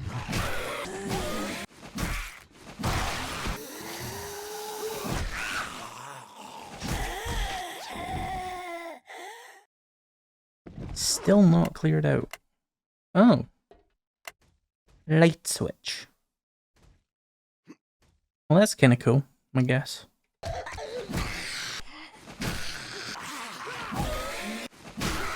Okay, so the game has chosen to be annoying today. It's not telling me where the last, like, 2 zombies are. What are you doing down there? Look, guys, water generation is completely fixed. Who does the swimming feel? It feels exactly the same. I think it's a little bit faster, though, so that's nice. Ah, now they're over here, are they? God damn it, game. That one took like 2 hours longer than it should have. Let's go turn this in and see the other Joel and see if we can do as many of his tier 2s as possible as well. Thank you, survivor. My family and I are in your debt. Take that forged steel. Let's go and see other Joel. Alright, let's see what Trader Joel has for that other tier 4 I did. Maybe I just got really bad luck. You go, friend. We sell only the best merchandise.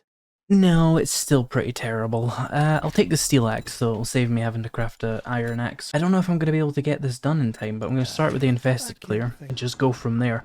We've got, what, 6 hours until the trader closes?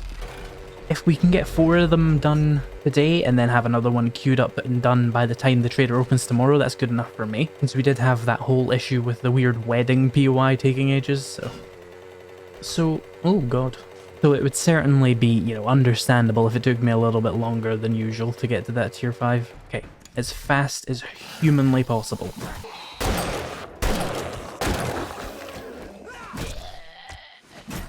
That's a barrel.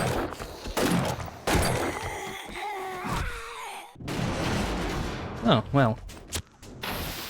And while that goes down, I'll loot this. Okay, that's that done pretty quickly. Ooh. It must be my lucky day. Thank you. And here you go. More forged steel, another fetch. Let's go. This is where it was hiding. That's all I need to be here for. I'm gonna go grab that mailbox though. Oh, nothing that time, okay. Well earned, traveler. Well earned. Those rewards kinda suck. Friend. Clear.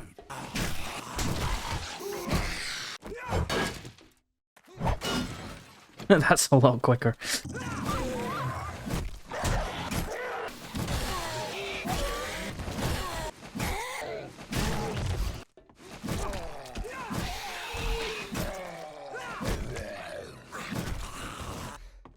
Hey. Many thanks. You've proved to be Take very that. resourceful. Here's your Okay, he's got 2 pretty far away tier 2s, or we can do some pretty close tier those. Okay, we could do 4 tier 1s. Oh, we're really cutting it close here. Skill magazines. Let's go, let's go. Hey. You've made. I got Pipe bombs. for what's ailing you. Tier 1 fetch. God. Ah! There we go. I believe I need to get 2 more jobs. Come on. Here, thank God, a customer. Glue. I thought you might be one of the dead. Thanks. Another tier 1 fetch. No matter. Here we go. I don't think we have time, but we'll have time to at least take another job and get it done during the night, and then take it back to Joel in the morning, so that's good enough to me. But I really would have liked to get them all done just now. Each day is a blessing. Oh, tier 5 complete, I must have miscounted. Okay, these rewards are the worst thing I've ever seen in my life. Legitimately the worst thing I've ever seen for a tier 5 complete. What have they done to quest rewards? Am I just really unlucky? None of this is useful to me. Genuinely. I don't know. The ammo crafting bundle, I guess. Oh well, tier 5 complete. That means he should have better gear in his stash tomorrow. It means I don't have to sit in my base until tomorrow just to get one more quest done, reward grabbed. Alright, I'm gonna go back to my base to see if I can make a chemistry station right now. Seems like a good way to end the episode after we got absolutely nothing from the tier 5 complete. Think about how long it would have taken me to do that with tier 5 POIs. It would have taken 7 of them. That's like 5 or 6 days at least to do 7 tier 5s. And we rushed it out in like 2 days using tier 4s and tier 2s. And all we got was some ammo crafting supplies, which I don't really care about, it was just the best option there. These quest rewards absolutely suck now. Maybe it's just my terrible luck, but it's been a lot of consistently terrible luck across the playthrough. But at least all the tier 2s I did left me with loads of medical supplies and like basic materials. I pretty much got 100 forged steel from doing tier 2 quests, so why would you give it as a tier 5 quest reward when you can get it from doing 4 tier 2s? Now let's see what we actually get in the ammo crafting thing. Just enough to make 109mm bullets, great, that's great. How much money do I have after all this though? Oh, a good 2.5 stacks of dukes, yeah. Because there's absolutely nothing to buy at the trader now. Oh yeah, let me see my dew collectors. Those are probably filled now. Because I was away for like 2 days.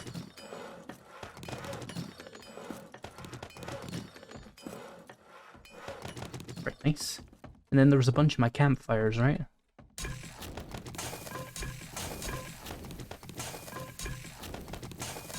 Right, we're absolutely good on water for a hot minute. So, I need to make a couple of things. Oh, we got our cement mixers, nice. I need to make a set of iron tools, specifically a pickaxe and a shovel, because I have not been graced with the good luck of a steel pick or a steel... Oh, I did have a steel shovel, didn't I? Do I still have that? I do still have that. I bet that's worth using now. That's going to be a lot more worth using very soon, so I'm going to actually just switch over to that. I don't need to make myself an iron shovel.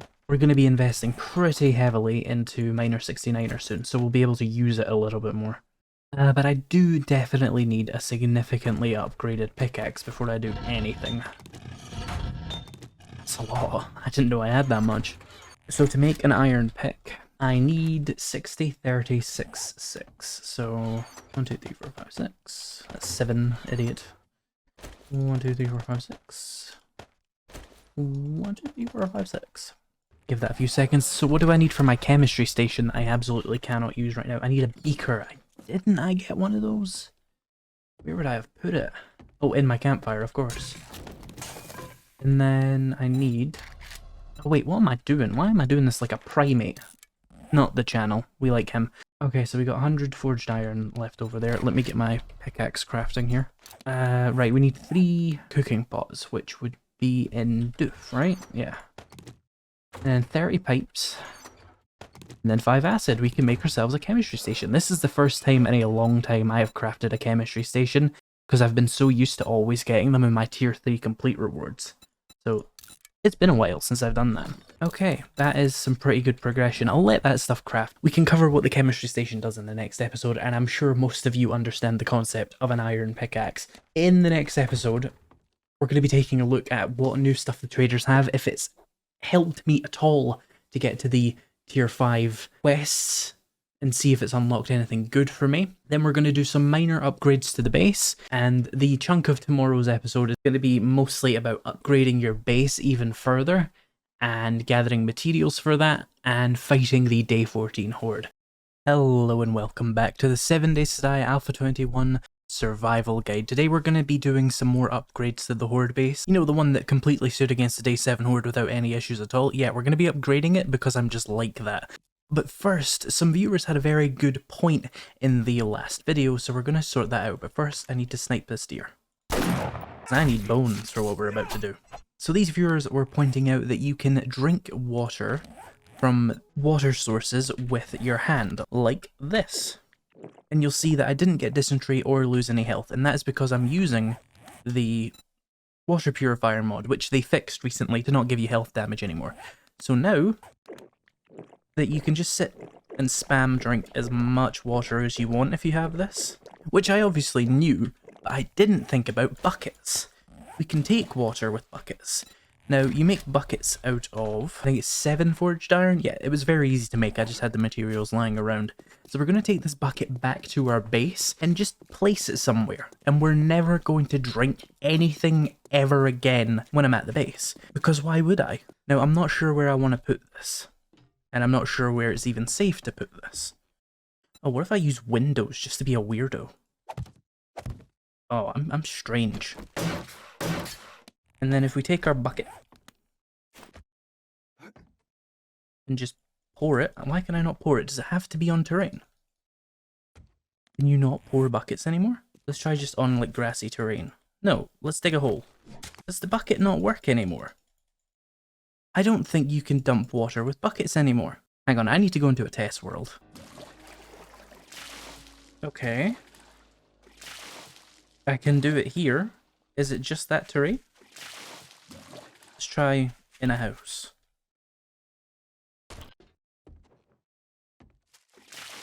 Yeah. Why is it not working in the survival guide world? Is it maybe the land claim block? Okay, so apparently there's just maybe something wrong with either this bucket or my save file. Because I cannot use this bucket.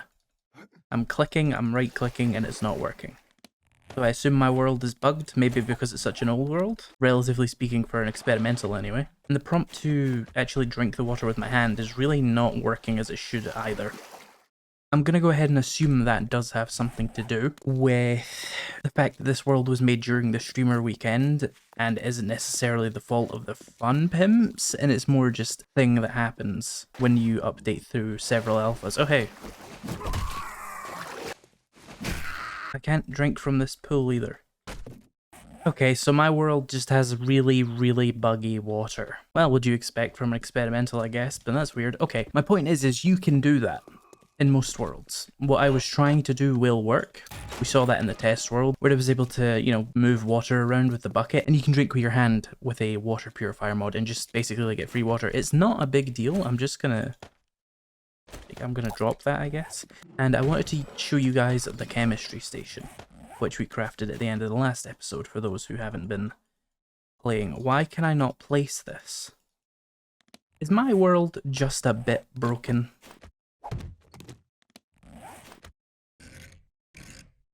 Why? Oh, for God's sake. So this is actually a good opportunity to show you this. If you have a land claim block nearby, and you hold E on something and press take, it'll pick it up over the course of like 15 seconds. So let me pick this up. And now it places there. Okay. Anyway, so we have all this stuff we can make at the chemistry station. The main things are gas cans. We can make 10 gas for 1 oil shale. We need to get oil shale from the desert though, but we also get cheaper glue crafting. It costs 6 at the campfire, it costs 4 here. If I grab some water, also got a bunch of glue I already made in the campfire there.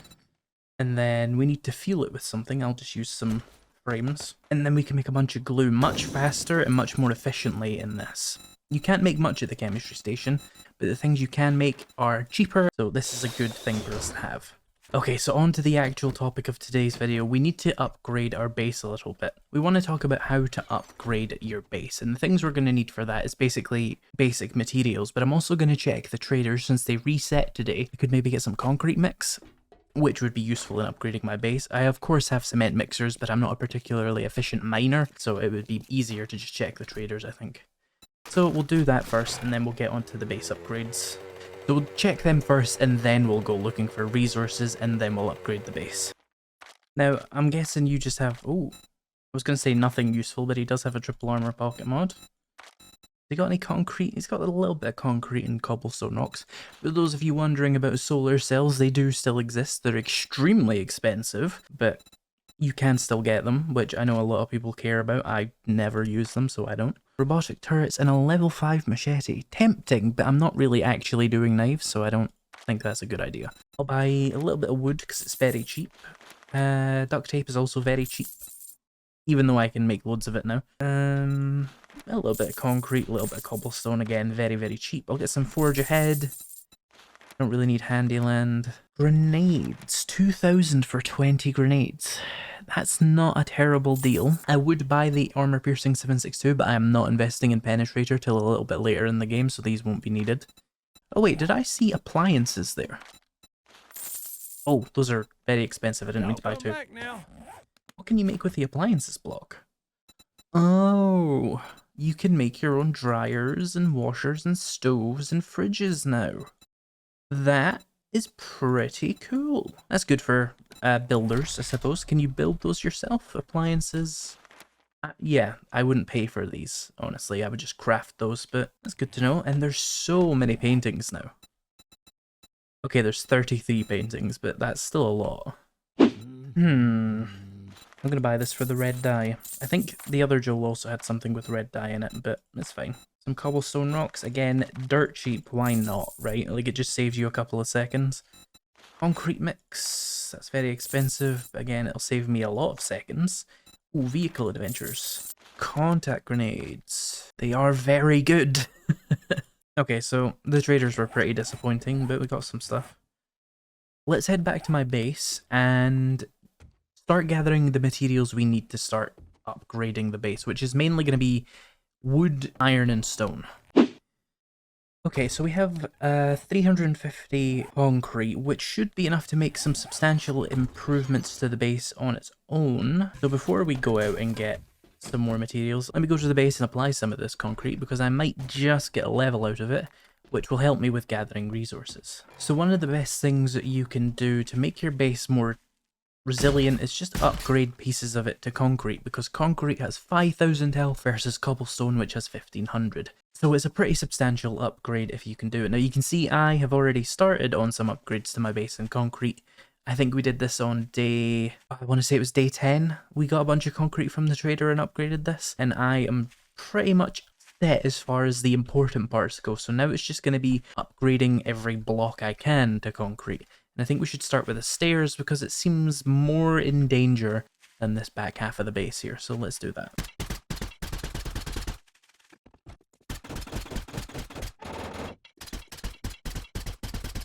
And we're out of concrete for now, which is fine. So we got a decent amount of XP there, not quite enough for a level. Oh, that's ugly on the outside. We'll need to do it outside next time. So what we need now is cement, stone, crushed sand, some wood, and maybe some iron. Now, wood is pretty self-explanatory. The best way you're going to get that is just chopping down trees. But cement we can actually get without bothering with putting any kind of stone in our forge. That we can get from POIs, but first I'm going to collect a couple thousand wood so that we can continue with the rest of this.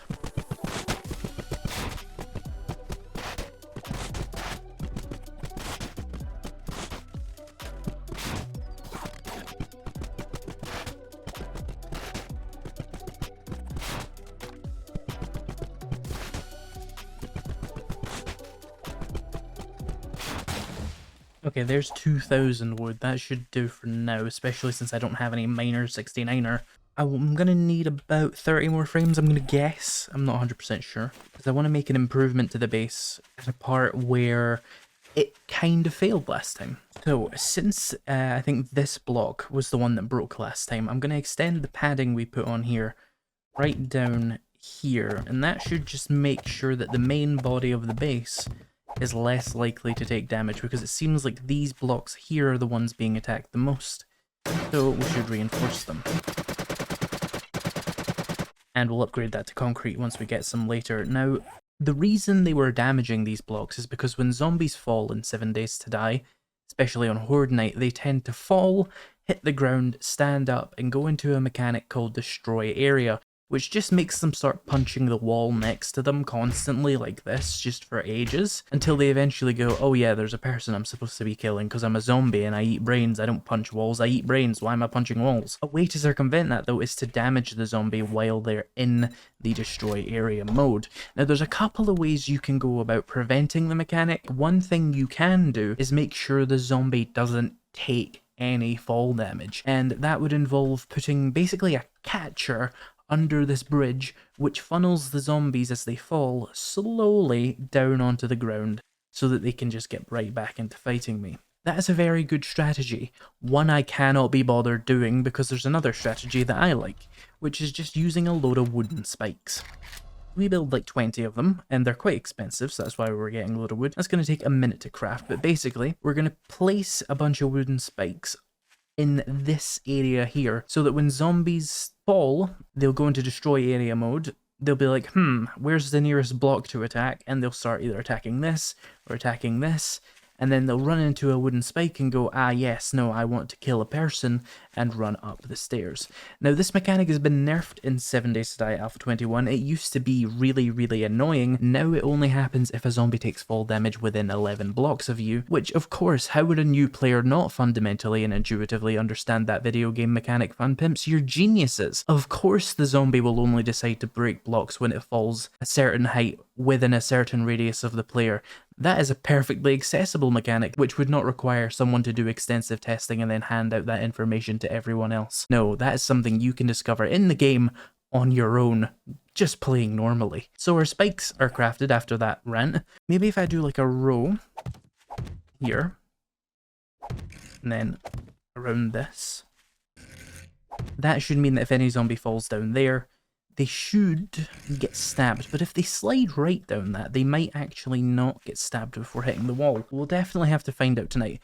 But I'm also going to do one here, here, here, here, and here. The orientation doesn't matter, it shouldn't affect anything. And then I'm going to put some along the sides, because they also tend to spread out a little bit and start hitting these back pieces.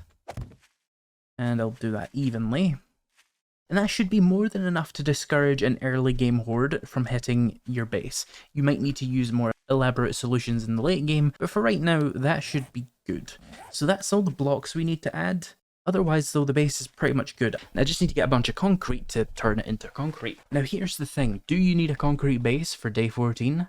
Absolutely not. Am I going to do it anyway? Yes, because it means that I can just coast off of using this base until pretty late in the game, at least day 28, maybe even 35. I would probably want another base for day 42 though, particularly on Insane Nightmare difficulty. So I am going to get some concrete. So how do we get a lot of concrete? Well, first you're going to need your cement mixers, which I showed how to do in another video, so I'm not going to go over it again. What we need though is the materials to actually make concrete, and because I'm such a terrible miner, I only have one rank in Miner 69er, doing it the old-fashioned way of just smelting stone into this and crafting cement is a really slow process. Fortunately, the world has a lot of sources of cement ready and waiting for you. You just have to know where to look. And the places you should of course look for bags of cement is construction sites. We're looking for these brownish bags which say concrete. Quote, get erect faster. That doesn't even make sense. Concrete doesn't help you build faster. What are you talking about? Oh, it's Concrete Plus, and it's £69 of it. This game is made by children. 20 or 30 cement depending on the size of the bag, which is way faster than smelting it. Also, if you're looking for stone for the other half of the concrete mix recipe, these bricks are a fantastic source of them, as well as the more traditionally coloured bricks, like the red ones. Here we are. These are also a good source of stone.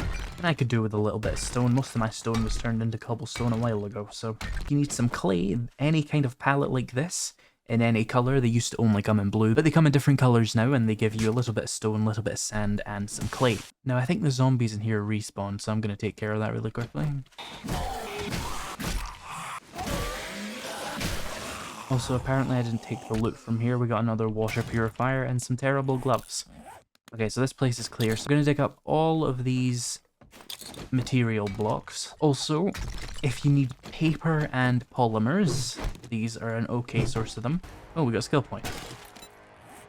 So I think I'm just going to go for a rank of strength and start pushing towards more Miner 69er, because the stamina penalties of these steel tools I'm using are pretty rough, so I would like to get that as soon as possible to make them worth using. Another good source of polymer? Those. This POI is great. You can also find a good source of forged iron in these, keeping in mind that I do have salvage operations and will be getting a boost to that from this, but yeah, 17 from that. I think the base is probably 10 or 8 or something like that. These also give forged iron. And so do cement mixers. Oh, oil shell. I'll actually use that for gas, because gas is a pain now. Oh, actually, really quickly before Trader Joe closes, we can check and see if he has that tier 1 PY we were just at available as a quest, which would respawn all of the materials that spawn in that.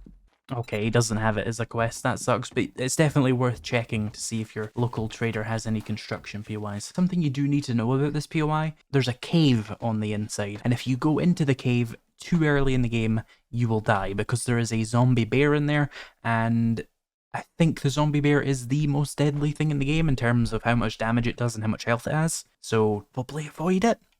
Fortunately, it'll only attack you if you go in its cave, and there's nothing of use in the cave other than the zombie bear, so should be fine. Okay, so I'm done with this POI, and I have another big old pile of cement, some iron, some forged iron, even more stone, looking pretty good. I'm gonna drive to the town in the north, the one where the other Trader Joel is, because I know there's more construction POIs there, especially a couple of working stiff tools places, which are also pretty good for these kinds of materials.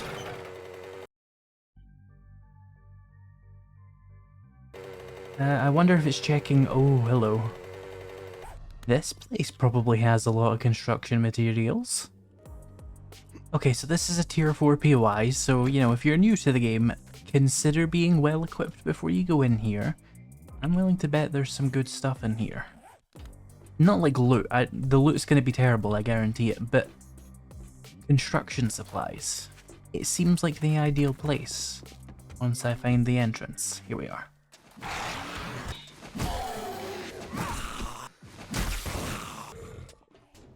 That doesn't sound good. I feel like that was supposed to set off those red barrels and it didn't.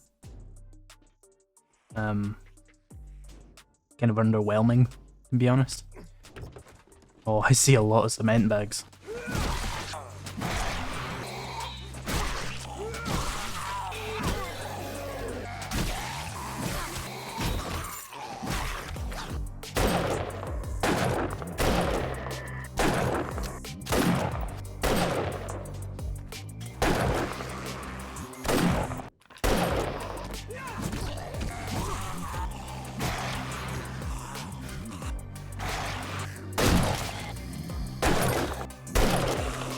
Is this still a death trap? It used to be a death trap. I think that largely answers my question, to be honest with you. Well, what's the worst that could happen, right? Probably that, but there's water, so it's fine. Ah! Fortunately, there was a splint in one of the medicine things. And I just need to heal now. This water's supposed to, like, catch you, but... I mean, let's be honest, folks. This isn't one of those games where you can rely on the precision of certain mechanics. I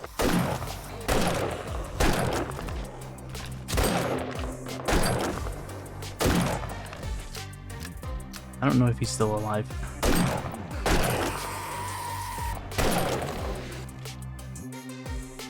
Hey, some cement. Scrapping for fun. Electrical traps. I already have 2 of these, so I'm just going to scrap that. And a bunch of other stuff. First aid kit could be useful if I need to heal now, though, while I'm clearing this place. I think there's a couple more zombies hiding throughout it. Forge ahead, nice. Okay. Let me check this duffel bag. Ooh, herbal antibiotics. Right, so I'm just going to work my way down this. Mining everything I can find in it. Oh hey, there's another construction site across there. I'm gonna mark that. It's another tier 4 though. I'll go back to it, you know, next week at some point when I need more supplies. Okay, that looks like all the cement we're getting out here. There was already a few hundred I gathered though, so it's a good like 600 cement from this, I think.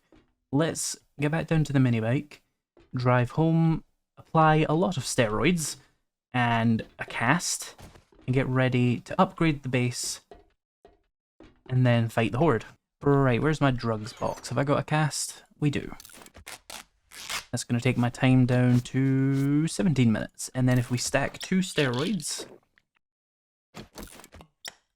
That should keep me from damaging myself while I have the broken leg at all. That's helpful. And then I'm going to need to absolutely inhale some water to counteract the effects of steroids. Fortunately, I have a couple of drink items still. Let me just put all this stuff away. But first, actually, we do... let's go for like 200. 200. And 100. And then we need more crushed sand. Okay. I have more stone in my bike. I have so much iron from that POI, by the way. And then we have even more stone in here with even more cement. So I think I got, all in all, I got like 1200 cement, which is pretty much 1200 concrete. Which is more than what I need by quite a lot.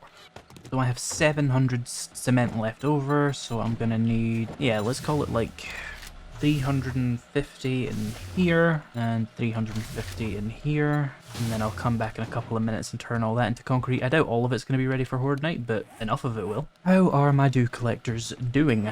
They're full. Someone said you can press R on them? Ah, good. I know you can do that with other ones, but because it didn't have the button, I thought it wasn't a thing for this. I'll bring some beer for Horde Night, the emergency Mega Crush, you never know. Start picking up all this concrete. Food is good, and we got coffee as well. I've got contact grenades on my hotbar, which should do, but I'd rather use pipe bombs. They're a little bit cheaper. Actually, I'd rather use grenades because they're a little bit more useless. And they do technically do more damage, but the timing of them's weird, and that's why I don't like them. Right, this one has produced its crushed sand. I'll come back for that in a bit. I don't know how long we have until Horde Night, but probably enough time to get everything I need to do done. The last thing we were waiting to do was just upgrade the remainder of the base to concrete, and we probably have enough to do that.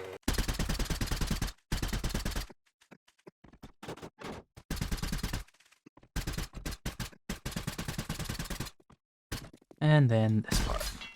I forgot to bring cobblestone again. That's fine, I'll go back and get more concrete while I go grab some cobblestone. Some cobblestone.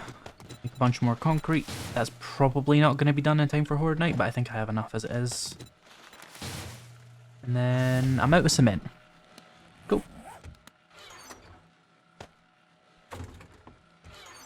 Now you may be wondering, is this easier than digging up the terrain? The answer is no, however. My Miner 69er is terrible, and my Advanced Engineering is terrible, so if I can avoid having to dig up loads of stone and smelt it into cement and then craft it into concrete, I would really like to. If I can skip a few steps, mainly getting the cement, it's worth it to me. It's certainly more interesting for you guys to watch me clear a tier 4 POI than it is to see me hitting a rock.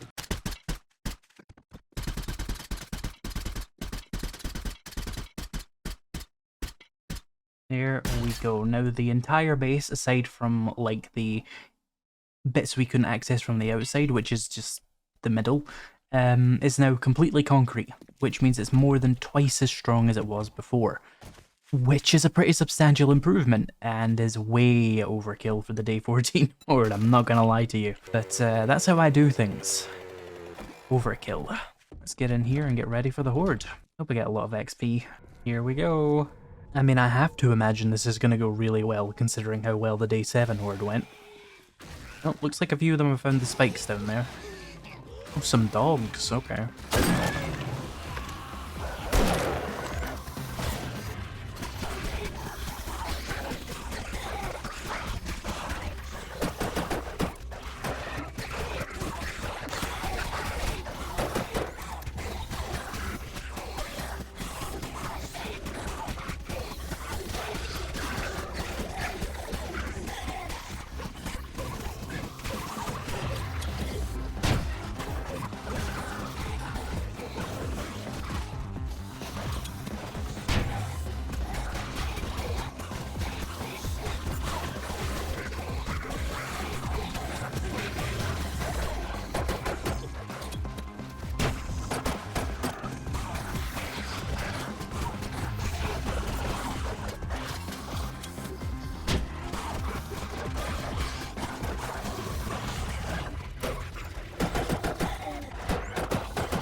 Okay, we got 2 skill points there. I'm going to put 1 into strength and 1 more into miner 69er. Mining is just about to start becoming actually usable. So what were they doing down here? It sounded like they were going absolutely ham on it, but like from this one weird block that they must have been hitting on the way down? I am confused. They broke through all the spikes very quickly. We might need more spikes next time. But overall, yeah, it's fine.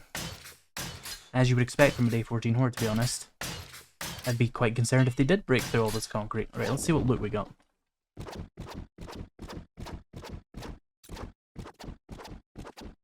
One Forge Ahead book is probably the most notable thing we got out of that. That horde was almost too easy. Still, it's, you know, indicative of a good base design at least.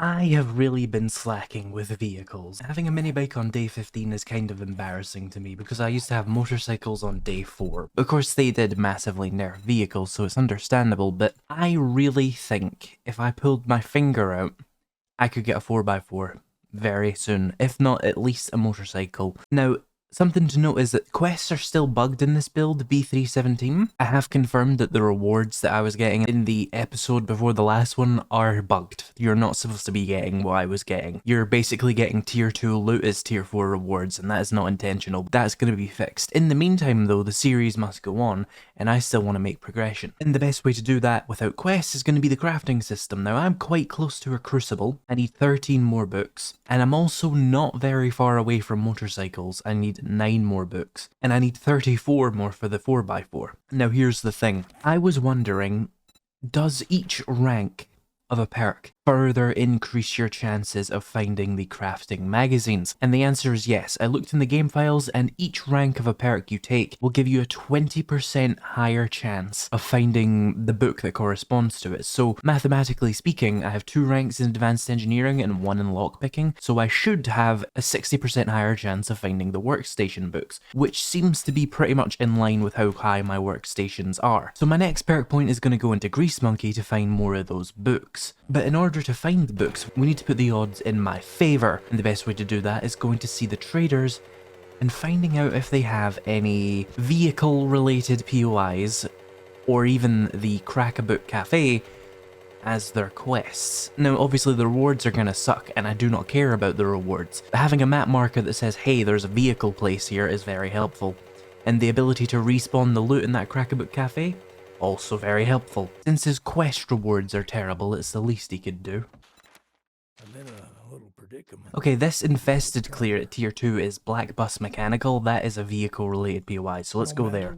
Now I don't think I've looted this before, so we're going to use a technique called double looting where you clear it and then you activate the quest, which resets all the loot inside. I normally do not actually use that because most of the time it's not worth it compared to progressing your quests. But my trader Joel is pretty much as far as I need him to be quest wise, and his quest rewards are bugged, so it might be a good opportunity to actually use this mechanic.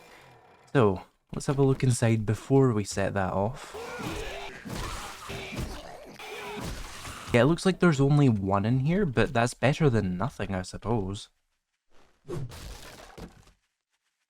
Okay, we got none from that. Okay, so this doesn't seem like a particularly good POI to loot if you're looking for vehicle stuff. Noted, now we know.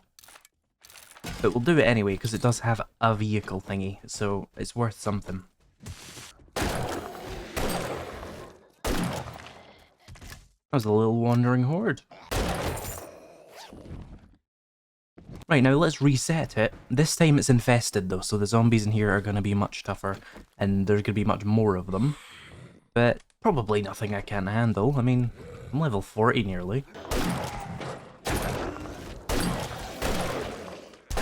Oh, the rifles are so good now. Well, they were already good, but that headshot. Oh, this has a chance of being a passing gas container, okay. Okay, scrapping for fun. That is not what I'm looking for, game.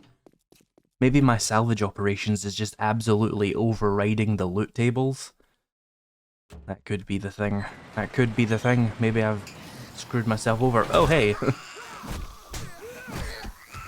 Ow.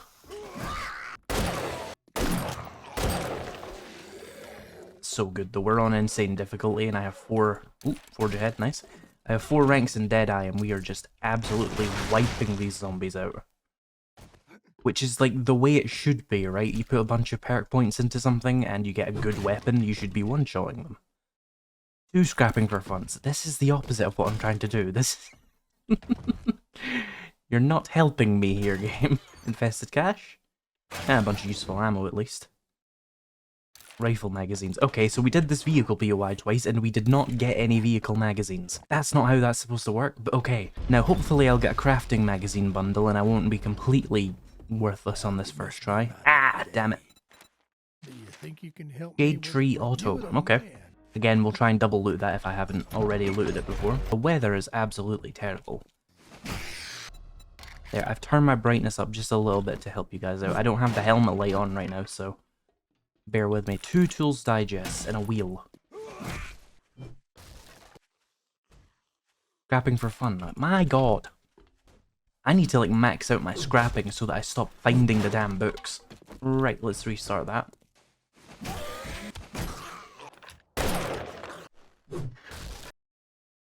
Handyland, another wheel. I am just swimming in wheels. Forge ahead, okay, and that's useful at least. I do wonder if it's worth forgetting elixiring and just putting a bunch of points into just Grease Monkey and Advanced Engineering and stuff. Like maybe take all of my points out of Miner 69er for a couple of days and just dumping it all in various intellect stuff. That's a lot of very useful coal, I'm not gonna lie to you. Okay, that's all of those that he has. I wonder, does he happen to be selling any vehicle things? No. Go see the other Joel and see what vehicle POIs he has to offer. Oh, passing gas store 10, nice. That's the one that's just like across the street.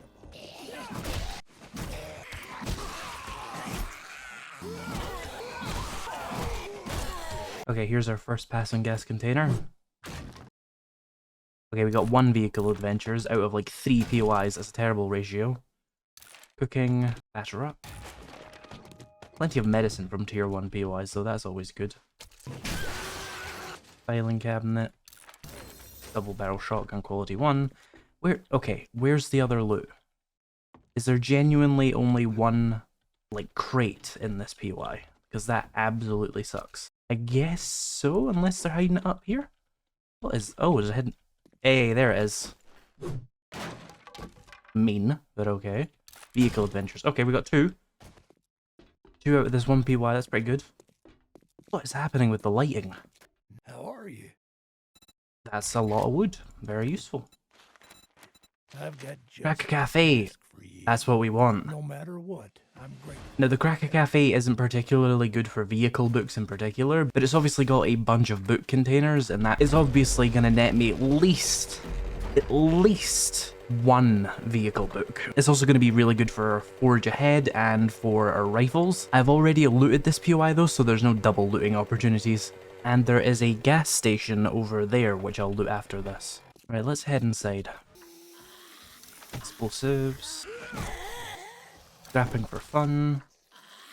1 vehicle book. See, told you we'd find at least 1.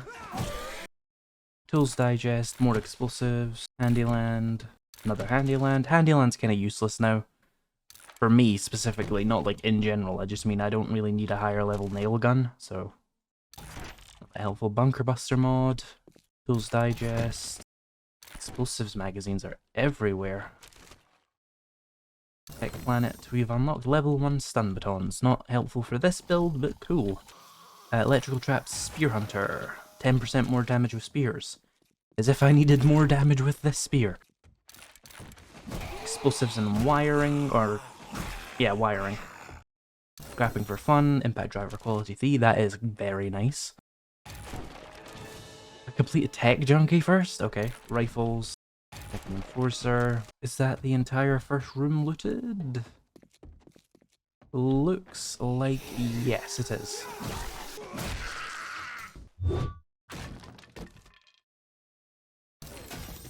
Hobo stew, nice. A very good food item, actually. In a previous update, these didn't seem to be affected by your perks, and I don't know if that's still the case. Vehicles, tools, medical, they're definitely affected by it now. It's good that they fixed that then. Either that or that's just really lucky that those are things I'm spec'd into.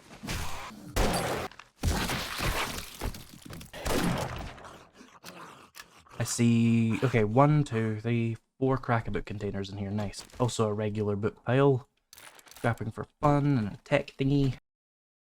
Scrapping for fun again. Absolutely dominating my loot right now.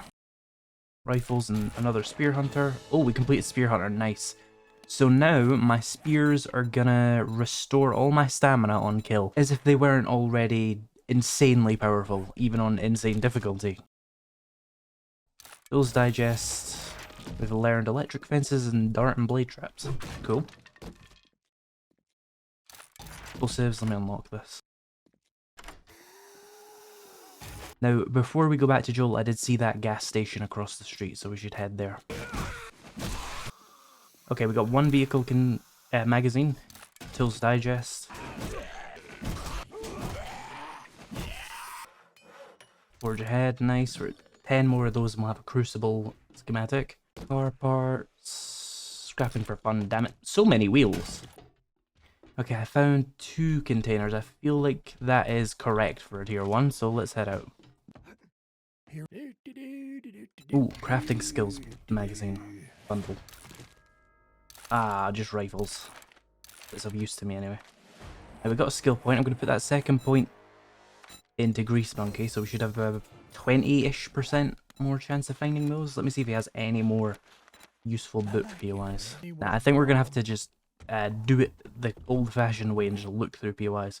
If we can get enough money to buy a Forgetting Elixir, assuming this Joel has one, I will actually take it now.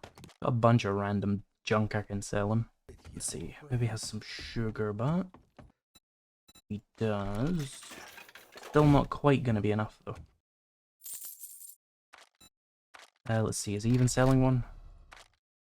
Elixir. Okay. You come back sometime. Yeah, there we go. Just barely.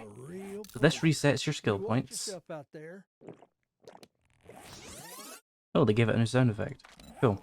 So I have 42 skill points now, so I need to obviously still focus on my combat skills being high, so we're going to go right back up to 7 of this. I'm going to leave salvage operations because it shares a loot table with the vehicle ones, so they're kind of getting in the way right now.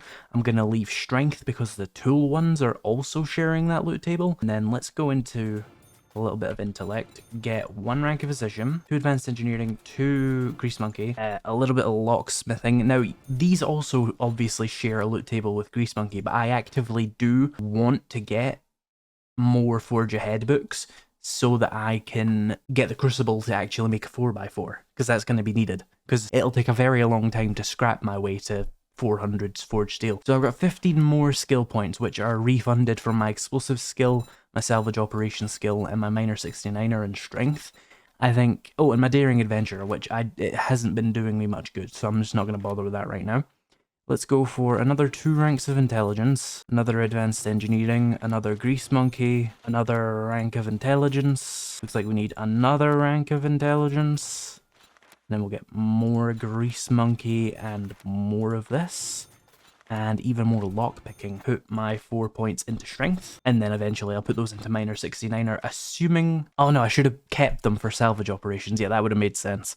It's fine, I'll Forgetting Elixir again. I have like 24,000 dukes back in my base, so getting another Forgetting Elixir is very easy. Right, so let's go out and try searching some more vehicle POIs. See if I get a little bit more useful amounts of vehicle stuff now that we've taken explosives and salvage operations basically out of the loot table. Another forge ahead. Ah, there's a gas station. Handyland. God damn it.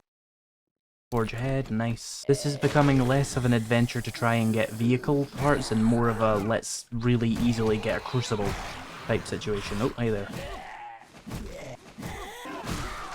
Oh, it was a bloody Shamway crate. Okay, this place was a bust.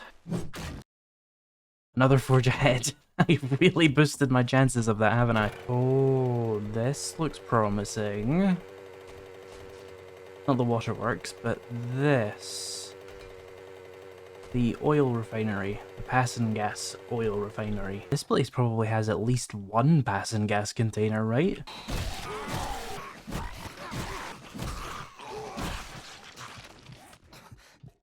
first aid kit to deal with a laceration. If you didn't know, having a laceration makes you more prone to getting the bleeding effect, which is a cool fact I found out a while ago. So that's why I definitely want to cure that. Handyland, bunch of motor tool parts.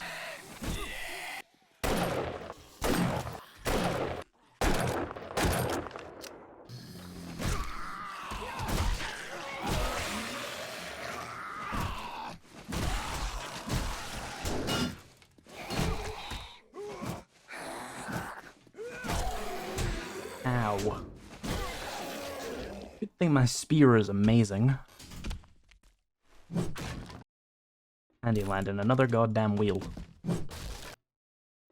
Handyland and another goddamn wheel. Handyland, and I shit you not, another goddamn wheel. How is that even possible? I wonder if the vehicle books are just really rare compared to everything. Why am I getting so many Handyland books? I don't have any points in anything for that, do I? What boosts Handyland? Oh, advanced engineering? Yeah, it would. Uh-oh. My loot table is absolutely swamped with advanced engineering and lockpicking right now. I didn't realize so many things were boosted by advanced engineering. No wonder I can't find anything other than advanced engineering. Okay. That's fine though, because now I have a plan. We take the workstations, right? Because I do want the crucible, so this is still working in my favor. And go to that Tier 4 construction site I found the day before yesterday, and loot it. We should probably find 5 forge aheads. With all of these points in that, yeah, we should find 5 forge aheads really quickly. This is a warehouse. And this warehouse probably has a few construction crates of its own, so it might be worth Handyland. God damn it. I'm about to max... That's an alternative solution, actually. We don't necessarily have to forget an elixir out of advanced engineering, because once you max out a skill, you stop finding as many books for it. So if we just find so many of these that we max out the repair tool skill, and we max out the workstation skill, we should be down to just vehicles, traps, and electrician in that same loot table. That may actually be the better strategy rather than wasting a forget an elixir. Simply eliminate half the loot table by having the whole loot table already. Ooh, there's also a construction crate. Oh, hey there, you're stuck on something. Really quickly, since every single one of these trucks seems to have like a forge ahead in it, I should grab that. I was correct. 72, nice. That's locked and definitely hiding some amount of zombies. When I go up somewhere, that's going to open behind me, isn't it? You're so predictable, Fun Pimps. Radiation guy, run away, run away, run away, run away, run away, run away, run away, run away. No, no, no, no, no, no, no, no, no, no, no, no, no. I ain't dying in here. Killed the radiation guy.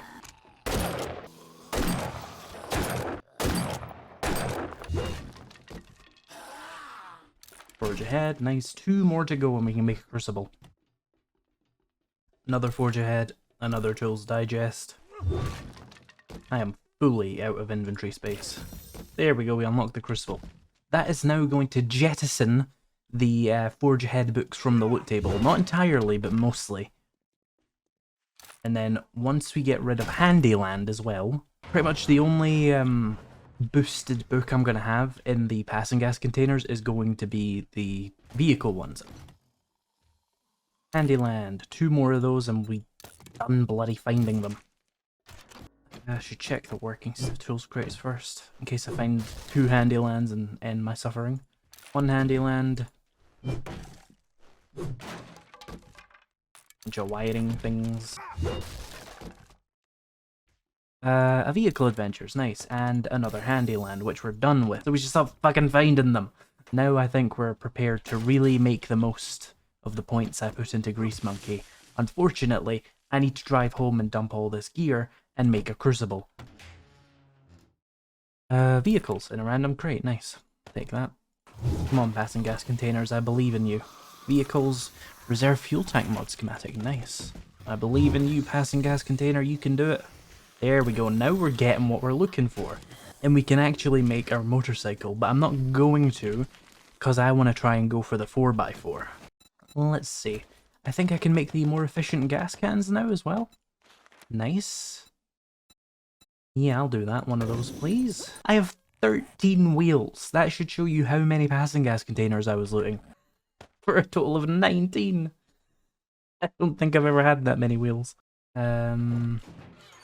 Let's take some stuff to the trader, and I'll also mine those new resources I need. Oh, actually, better idea. I should just wait until I find it doing this. We'll gather the stuff as we do some POIs today. Elixir. There. I won't take it just now, but we have one now for when I want to go back into my normal skills. Now, as usual, I want to check and see if he has any vehicle-related POIs for me. Passing Gas Plaza, that's just where I was. I've just realised this is not the POI we were just at. It is a different Passing Gas Plaza. I was very confused as to why it seemed different there. There was no passing gas containers in here. What an absolute scam.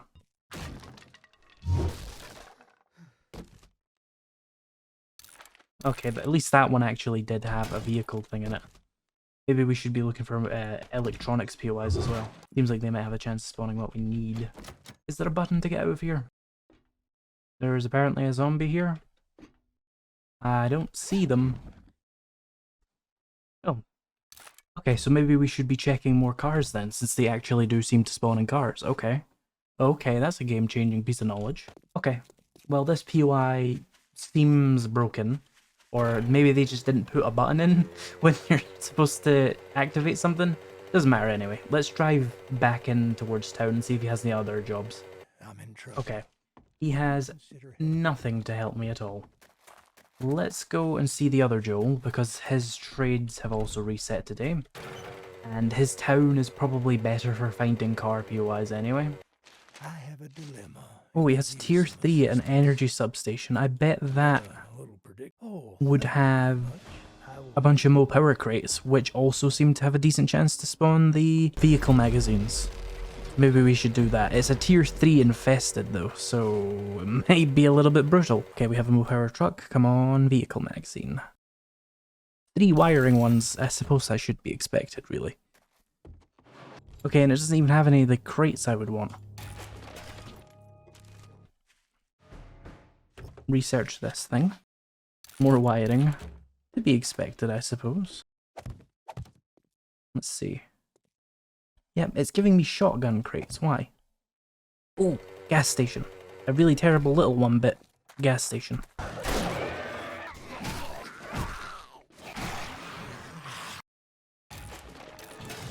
And we completed Great Heist. What does that do now? Find more lockpicks. Okay, it used to let you craft lockpicks, so I guess they changed that. 1 vehicle magazine. Well, it's something. There should be another container in here, though. Tier 1s usually have 2, after all. There's this weapons bag up here. I don't know if that counts. Yeah, I cannot find that second container if it even exists in this POI. Anyway, we continue our search. Okay, 1 vehicle adventures. We're getting somewhere. Ooh, this place has a passing gas container. I think it's just a tier 1. We should probably be able to do it.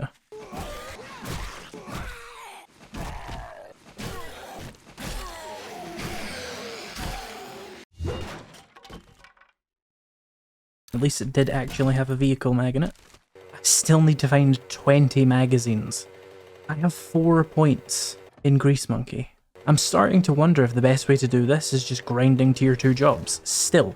Like, is grinding tier 2 jobs just what we do in this update now? Over and over again, just tier 2 jobs, because I would get so many crafting skill books from that, it would probably just, by default, win. Can you do me? Okay, passing gas store number 4, that's good. Hey, vehicle adventures, okay. Plus the oil, plus another wheel. So we're up to 52, we still need 19 more. This is going to take longer than 1 day, isn't it? Now we're cooking with gas. Damn it, he didn't even give me the bundle. Can you do me a favor? Oh, he has Joe's USA. Would you kindly... Maybe it was a coincidence that it had a passing gas container, but I want to find out. Let's have a look. Okay, it's 2 times in a row now it's had a passing gas container. That's pretty good. I've learned to make pipe pistols at quality 5. How horrendously helpful.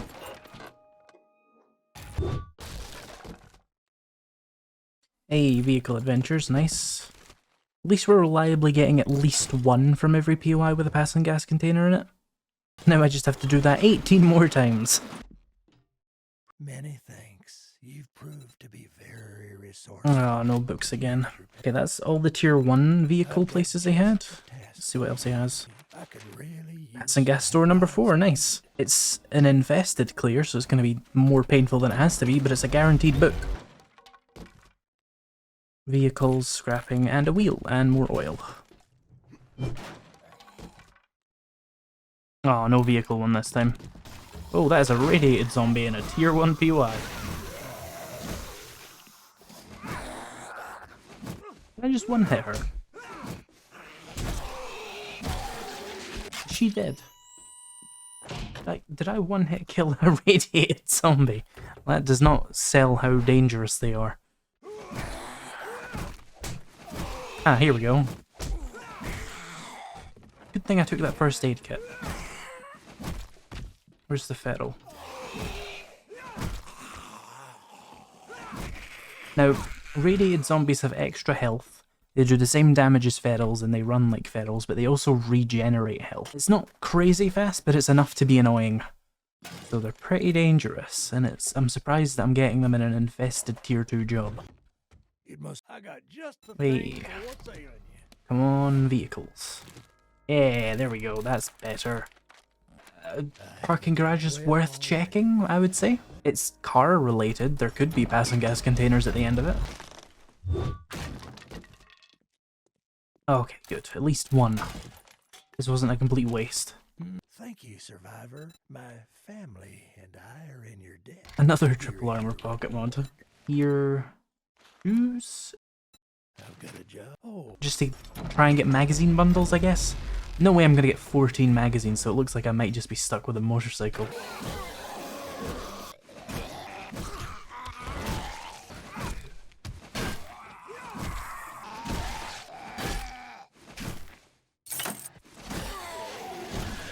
Oh nice, this one actually does have a passing gas container for once.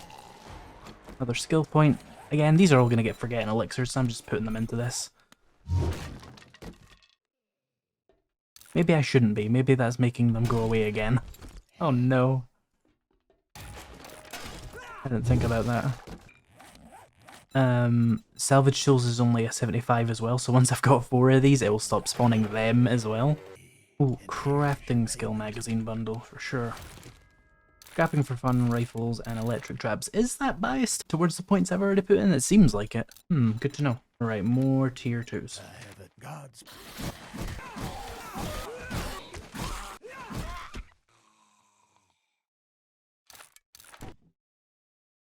Oh, another vehicle adventures. Nice. We need 12 more.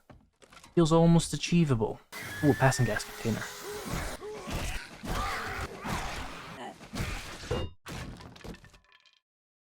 Ah, yay, vehicles. Right, we need 11 more. We might just get this done. Gratitude, friend. Nice, more crafting skill magazines. Clear zombies. Well, alrighty then. Let's get the Oh, nice. 2 more vehicle adventures. We need 9 more. We might not get it done today, but like, I think tomorrow I could have a 4x4. Which means I have to extend this episode, because there's absolutely no way I'm gonna do all of this work just to be like, and we'll get the 4x4 in the next episode. So we're doing it. We're gonna make it happen. I don't care how many hours I have to edit. Come on. Well, I'll take the steel. It'll help me later. I restore power? Nah, I'll just go home. Right, when I get home...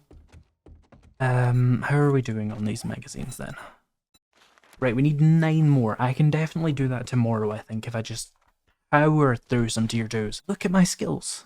Electrician is up to 61. It was barely above 25 yesterday. Medical is up really high. Explosives is up really high. Rifles are going crazy. Repair tools are done. Salvage tools are done.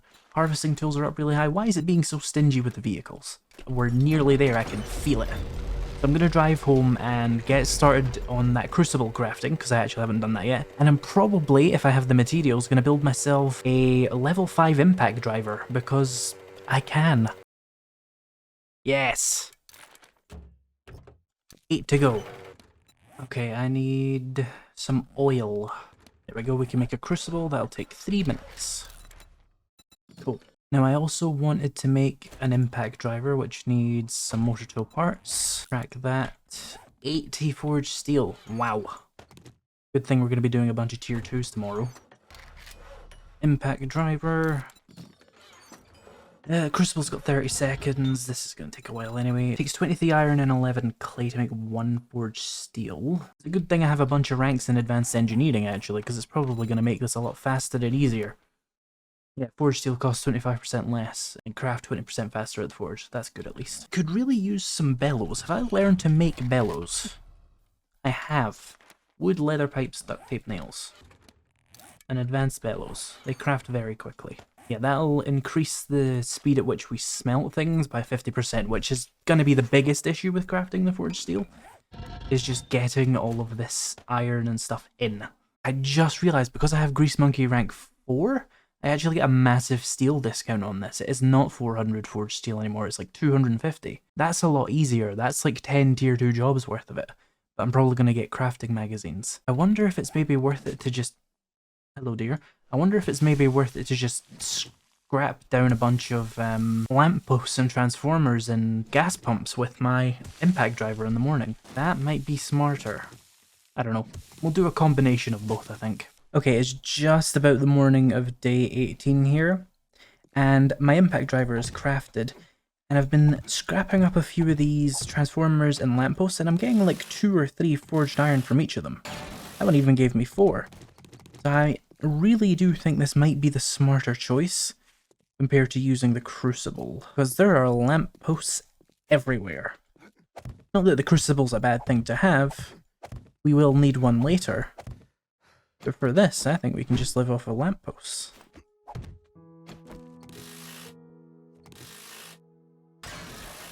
Alright, looks like we're driving up to other Trader Joe's since this one has like no nearby jobs anyway. Typical. I've got my impact driver though, so if I find anything with steel on it, I can just scrap it. Like these things. Hey, a vehicle magazine, nice. Oh, we completed Sniper, nice. We can even make myself a ghillie suit now, which would be useful if I ever use stealth. I should really check that Trader Joe's tier 3s to see if he happens to have the Crack-a-Book building, because it'll probably get me where I need to be in terms of skill books. This comes first.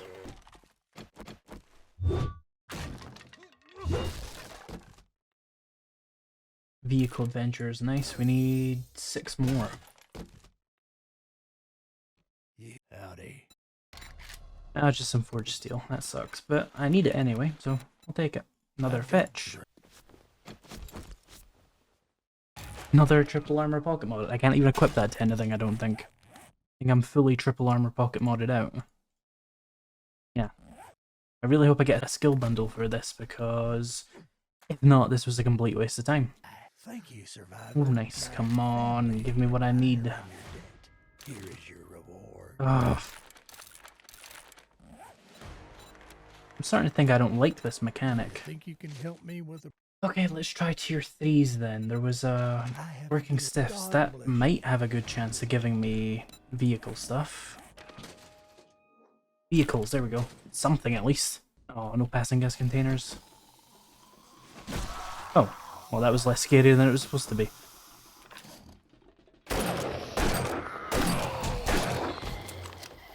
Ow. Okay, we done?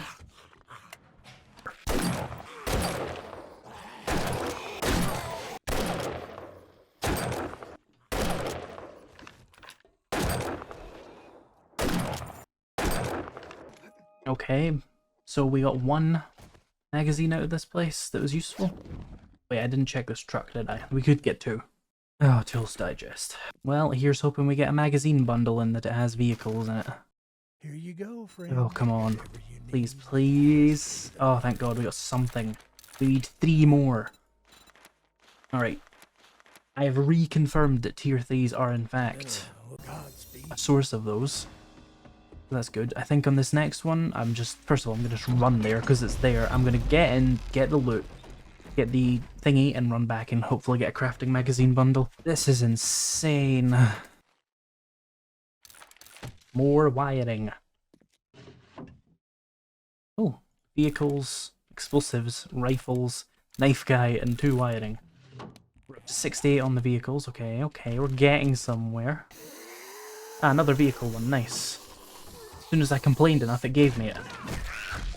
Need 1 more. Sledgehammers. Hey, medical done. We've learned steroids, which feels very underwhelming for completing a skill. Oh, 2 bookcases. Come on, one of you has it. There we go. We've unlocked the 4x4. Okay, you know what? I have no idea where the flamethrower switch is, and I'm far too excited about the other stuff to bother with this, so I am leaving. We can finally go home. Also, just for reference, how many other skills did I fully just finish accidentally on my path to getting vehicle 70? We got workstations, which we were kind of trying to do. We got up to 46 straps, 72 electrician, 43 food. We completed seeds. We got pretty damn deep into explosives. And we're almost at level 3 sniper rifles. We completed salvage tools, repair tools, and we're halfway through harvesting tools. But it took me 4 days to get from 36 to 70 vehicles. It doesn't feel fair. Oh, and keep in mind, that was with 4 ranks of Grease Monkey, which gave me an 80% increased chance of finding those books. And for a good couple of days of that, I was specifically targeting the POIs you're supposed to target to get that. And it got me basically nowhere. Instead, I just grinded tier 2s and tier 3s to get where I wanted to be. And it just worked again. This game has a very clear plan of what it wants you to be doing. And, it does not appreciate when you try and get creative with it. Who knew? Now, I didn't collect enough steel while I was out to make the chassis, but I'm assuming my forge did a good enough job of smelting this to get me there. Almost. It needs a little more time. That's fine. I have a lot of inventory management to do anyway. Let's see, I also need 4 wheels. We are thoroughly covered on wheels. I mean, we can see how many passing gas containers I've looted. I need an engine. I need the worst battery I can find because it doesn't affect the quality. I need the 4x4 truck accessories I got from that bundle a little bit ago. Here we go. Craft that. It's going to take another 2 minutes. And then the 4x4 itself is going to take another 2 minutes. So. Okay, the chassis is done. Let's craft the actual thing. We now don't have to worry about the cost of it, so let's forget an elixir right away. And that's 46 skill points. So of course we need to get 7 perception back.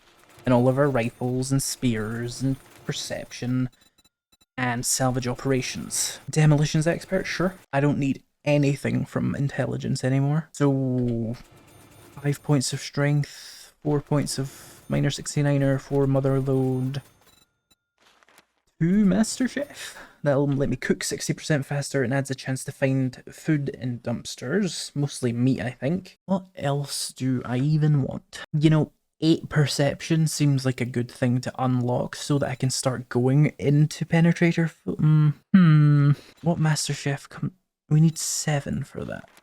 Can I make cigars? No.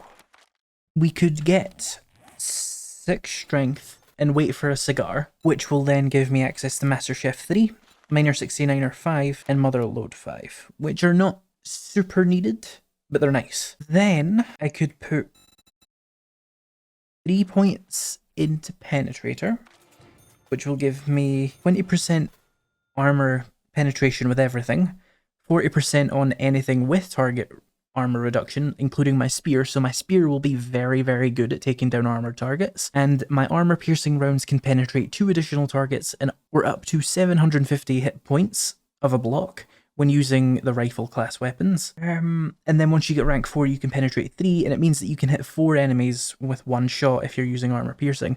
Not that useful most of the time, but for Horde Knights, it's really, really good. And I did max out my sniper, so I should be able to bulk craft 7, 6, 2, Yeah, I would need a bunch of gunpowder, bullet casings, and bullet tips. I am equipped to get all of this now that I have Miner 69er up pretty high in Motherload. Anyway, my 4x4 is crafted. Can I find 5 forged steel? Can. And then 5 duct tape, 10 scrap polymers. There we go. And craft a reserve fuel tank. Right, so we have a 4x4. I have not been keeping an eye on my Duke collectors. That is very annoying. So we've gone from having a mini bike, which is very fuel efficient, but it's extremely slow. Like, extremely, versus the 4x4, which has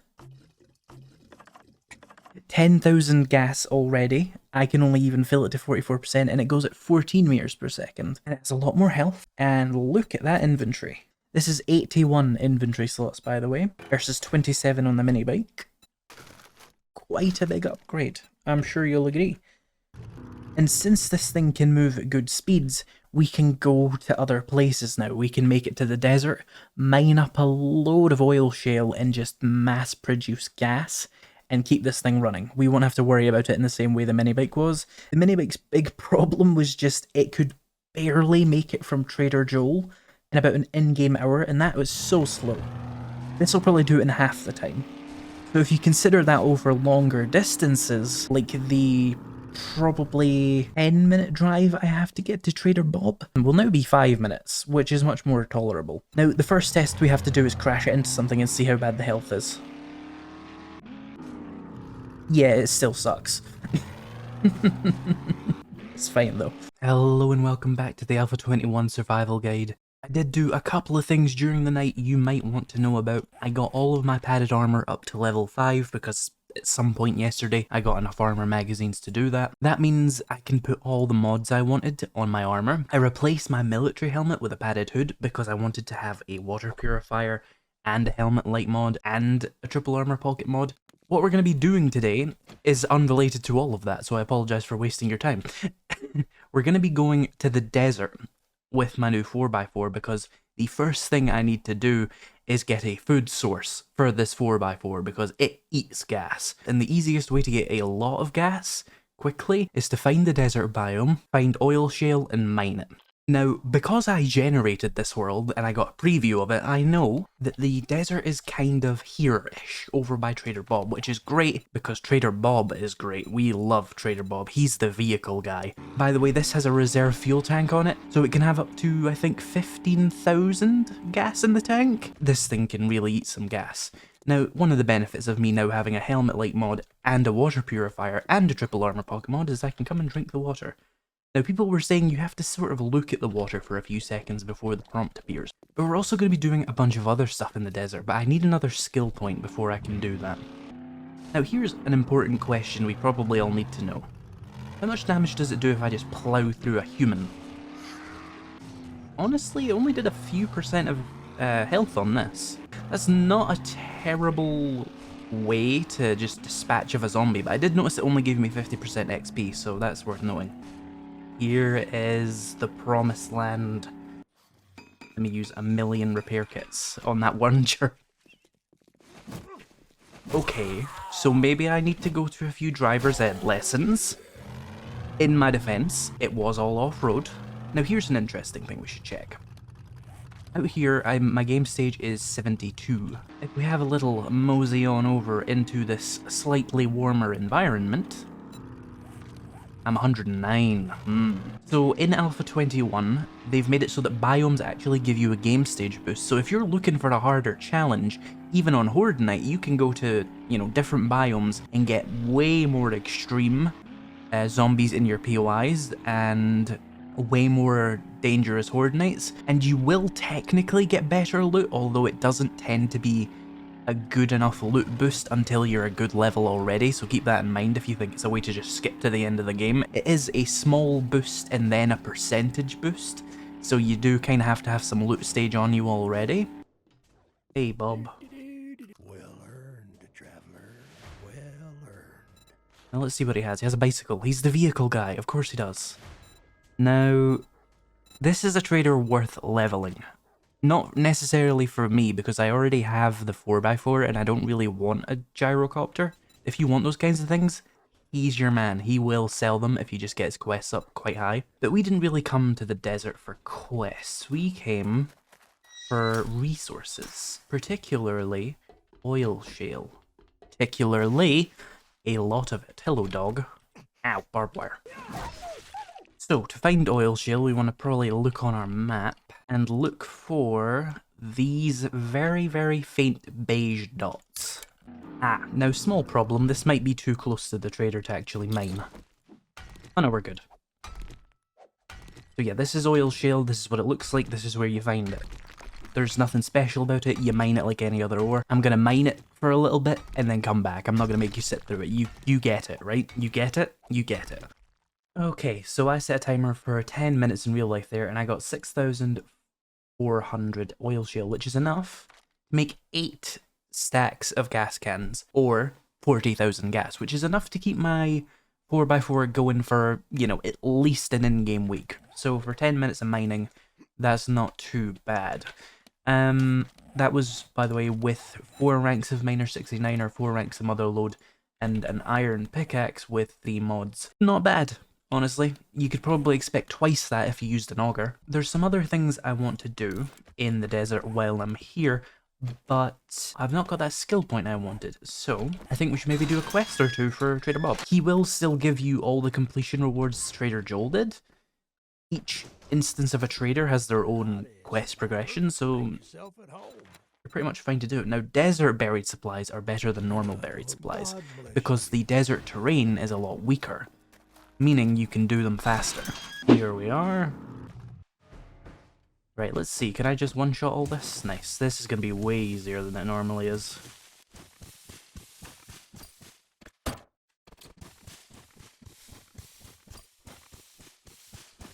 Oh, there it is. Home cooking weekly and a bunch of useless food. I needed XP, so we will take these guys on. I'm also going to scrap a bunch of these cars, because I'm going to need gas to even leave the place, never mind when I get back and make all that gas. Because it is absolutely devouring it. What does 200 gas even do? 1%, my god. Hey Bob. Many thanks For a tier 1 buried supplies? Are you sure? We'll do another one. Thank you. Now we got a level. What I want to put that into is a single rank of a perk called Living Off the Land. This gives you double the harvest of wild or planted crops, and the wild crops are some of the best things about the desert.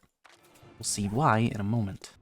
So, the first plant you're going to be interested in the desert biome is this, aloe vera. If we stab it with Living Off the Land 1, we get 2 crops. If we break 2 of them, we can make 1 aloe cream. Aloe cream is then used in first aid bandages. First aid bandages, of course, are pretty much the main healing item of the game. They give you 30 health back. Now, on lower difficulties, 30 health is quite a lot. It's going to be a case of you get hit a few times and then use a first aid bandage. Here on insane difficulty, I pretty much have to use a first aid bandage every single time I get hit. So having a lot of these is a lot more useful to me. So I'm going to spend the next 10 minutes just stabbing aloe. And I'll get back to you with how much I gather and how many bandages we can turn that into later. Now, I was going to do this separately, but I thought it's actually a lot more efficient, especially since I found this big cluster of yucca, or yucca, however you want to say it. I'm going to alternate to annoy everybody equally. So this is yucca, and it's used in yucca juice and yucca juice smoothies. Now, yucca juice is not really all that worth making, I don't think. It only gives you like 24 hydration, and it costs a water, which gives you 20, so it's not really worth it. But yucca juice smoothies, if you can also get blueberries and snowballs, you can make a very, very powerful drink item. So I'm going to collect a bunch of these on my 10-minute run here, and we'll see how many of those I get as well. Okay, my 10 minutes is up. Let's see what I gathered. I've got 240 aloe leaves and 106 yucca/yucca. So what I'm going to do first is just make a few aloe seeds. Now these take 5 each, but it's just to make sure I have some for the future if I want to make a farm.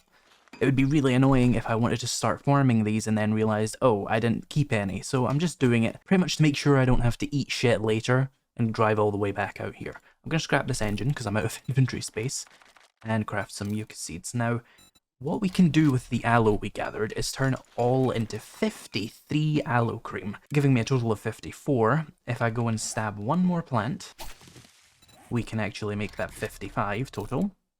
Drop that one because it'll annoy me. 54 or 55 aloe cream in this case will translate to 55 first aid bandages. Now this is kind of unnecessary, and the yucca is going to be used in yucca juice smoothies later on. I can make 40 of them with this, plus I'll have my little reserve for farming if I want to do it, but I also need to get a bunch of blueberries and snowballs. I don't have a yucca juice smoothie on me, so I don't know the stats specifically, but it's a good amount of water, it's a good amount of health, it gives you some food, and I think it has some temperature benefit as well. And also, it doesn't actually take any water to make it, which is kind of cool. That's a pretty useful food item that requires absolutely no wasted water. So if we can get some of that, that'll be nice. But what I do kind of want to do now is actually do some quests for Bob, because if I do this other bird supplies for him before the end of the day, then I can do his other 5 jobs tomorrow and get tier 1 complete with him, which will basically double my standing with him, and the stuff he gives me should be, you know, twice as good basically, which I kind of want to see because immediately he was giving me mini bike parts and bicycles, so maybe he'll have some really cool stuff that I don't necessarily need, I just want to see it for demonstrative purposes for you guys. So let's go out and do his buried supplies job. Annoyingly, it sent me back into the forest biome, which is annoying because the grass has more health than the desert terrain has, meaning this is going to be slower, but maybe it won't be too bad.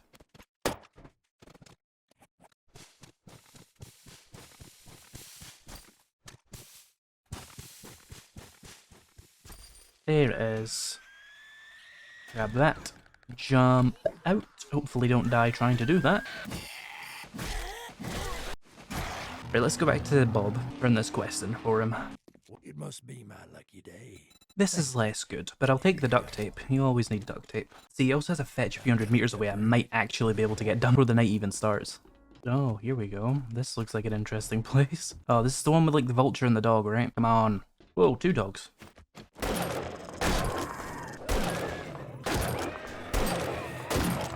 This is an absolutely terrible tier 1 POI, by the way. Like, new players should never be sent here. That you would die instantly. That's just unfair to them. Ooh, a level 6 wrench. Right, let's grab this. I don't think we're going to get back in time, so let's just clear it out and see what we get in the loot. Let me turn my helmet light on for you now. What do we get in loot here, then? Shotgun Messiah and a bunch of spear parts. Other explosives, and it's nighttime. What I'm gonna do is I'm just gonna walk around this town and loot all the mailboxes that I missed. Books are useful. Okay, so it's the morning of day 20.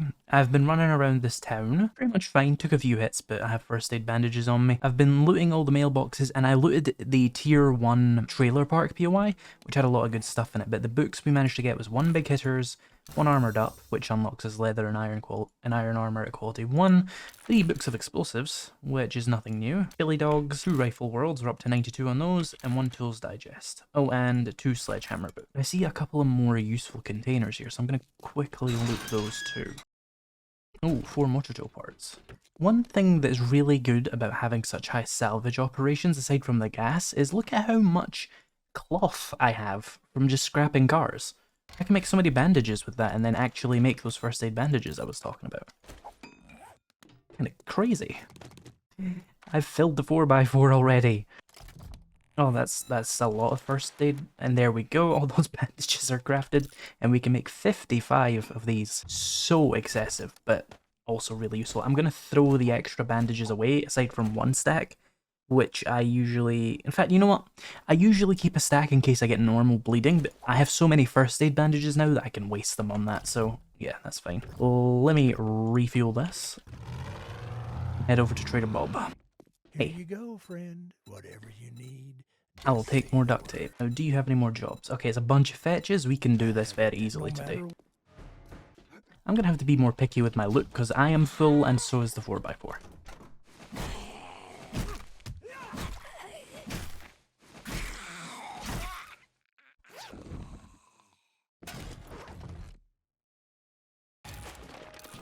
Or rocket launcher parts. I must have like 50 rocket launcher parts at this point. Alright, Bob, give me the best quest reward you have. I got just the thing for what's ailing you. Yep, that's probably about right.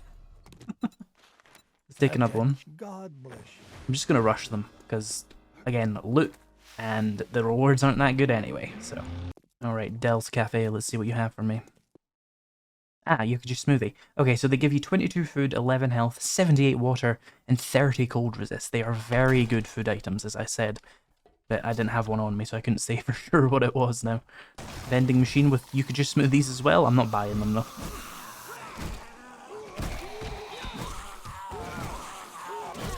Or honestly, why not, right? Like, I have so much money. I know I only have 2,000 or whatever on me, but I have so much overall. And they're very good food items, so why not? Hey, dog. And then this. I think the loot room's in here, though, so I might as well grab it.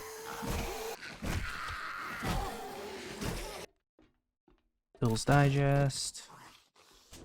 And Armored Up. Nice. I cannot see my lockpicks. Oh, there they are. That was annoying. A level 2 AK and some money. Howdy. Ooh, crafting skill magazine bundle every time. 2 explosives, 2 tech planet, and 2 rifles. We've unlocked level 3 rocket launchers now. Let's see what else he has. Let's do it clear.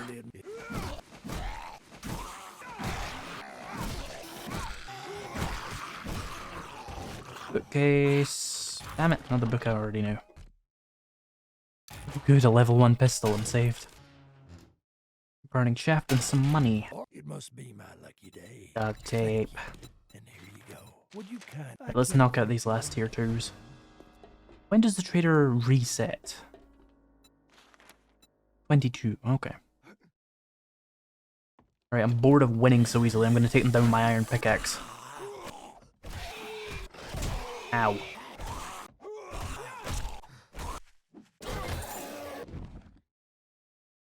Ooh, that's a lot of money. I'm going to eat this blueberry pie because I need inventory space. Hey there. Well, that was lucky. Another book I've already read.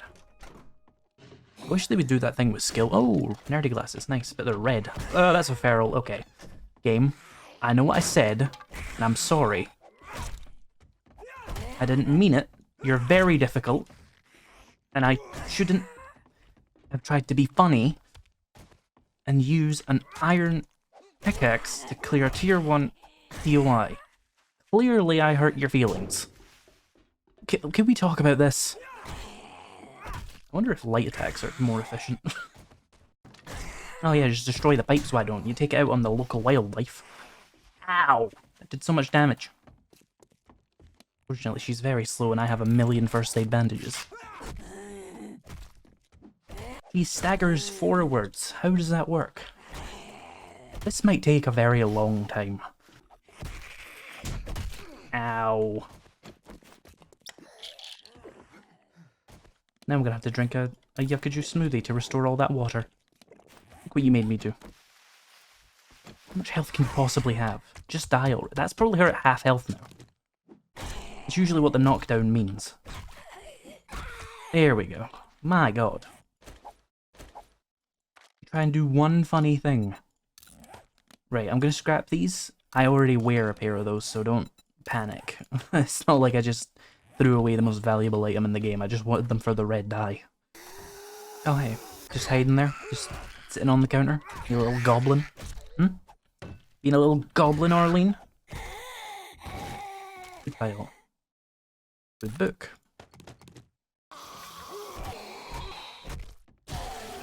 Oh, you're gonna be tough, aren't you? Ow. Answers that question. You should have some armor. The game's perfect. I don't know why anybody complains when I complain about it. Like, it has no flaws. What was I even saying? Yeah, my pickaxe should actually have a small amount of armor piercing because of the penetrator perk. Okay, what loot do we get? Nothing helpful. What do you seek, friend? I will take the crafting skill magazine, and I will take... None of these are particularly helpful. I will take a free water filter, I guess. Got any special jobs? Not take me to Trader Rect. Note to self, do not go there. Looking for? 2 big hitters, 2 forge heads, and 2 electrical traps. Alright, what do I do now then? Yeah, let's go home. Let's hand in that quest to Trader Joel. We don't need to deal with wreck today. Nobody signed up for that. Well, this is great. Can't complain too much. I think it was a tier 2, but oh, we found a Trader Gen to the north. Nice. So I'm gonna go back to my base and just sort out this inventory. And then we'll see if I can do something I was thinking over there. A bit of an idea, a brainwave, if you will. Okay, so chemistry station. Talk to me. What can we do here? I don't know how much fuel we're gonna need, but 8 stacks of gas. That'll take 2 hours. This is gonna take a lot of right clicks. Let's see, I also have 16 aloe cream just here, and a bunch of cloth, so let me make 16 bandages. And then 16 more first aid bandages. There we go. So now, look at all those first aid bandages and first aid kits, and painkillers. I am equipped. And I have so much medicine now that it will just pile up, because I will find more than I will use. Okay, so my plan there was I'm 6 books away from being able to make level 5 rifles. I think I can do that, but I'm not 100% sure what the best way to get those rifle magazines is going to be. I'm thinking maybe just grinding tier 2 jobs again is the way to do it. Any of this gas produced yet? How long does it take? It takes 15 minutes. Okay, we'll just live off the gas I have. Yeah, I think I'm going to go see Trader Joel and just take a bunch of jobs from him. When I can't do any more jobs, I'm just going to start looting every house I can find. Because I feel like the rifle magazine spawns in more than enough places. That if I just go to every house I see, I should just end up with the rifle magazines done anyway. Come on, you got 1 rifle magazine for me in here, I can feel it. Ooh, that's good. We just unlocked the final rank of Art of Mining. That gives you a... No! They nerfed it. It doesn't give you a 20% chance to one-shot ore anymore. It just gives you 20% more ore. It's just a rank of Motherload. No! Why? I'm sad now. Why, Fun Pimps? Why do you hate fun? Why do you call yourselves that? How do you dare call yourselves that when you remove things like that? You like this. Who hurt you? Although the final rank is still good, but it's nowhere near as good as it used to be. And more importantly, it's a lot more boring. Which is the opposite of fun. It must be my lucky day. Thank you. Why are the buried supplies missions giving me such good stuff, but level 4 quests aren't? Are these bugged in the opposite direction? I'll take that. I'll use it later, though. I don't have any heavy armor points now. Now I kind of want to do all the buried supplies I can, but he doesn't have any. Okay, well the quest doesn't necessarily matter. We'll definitely check him for some buried supplies quests tomorrow, because they seem to be giving me strange rewards for tier 2. But in the meantime, I'm just gonna go to every house and loot it.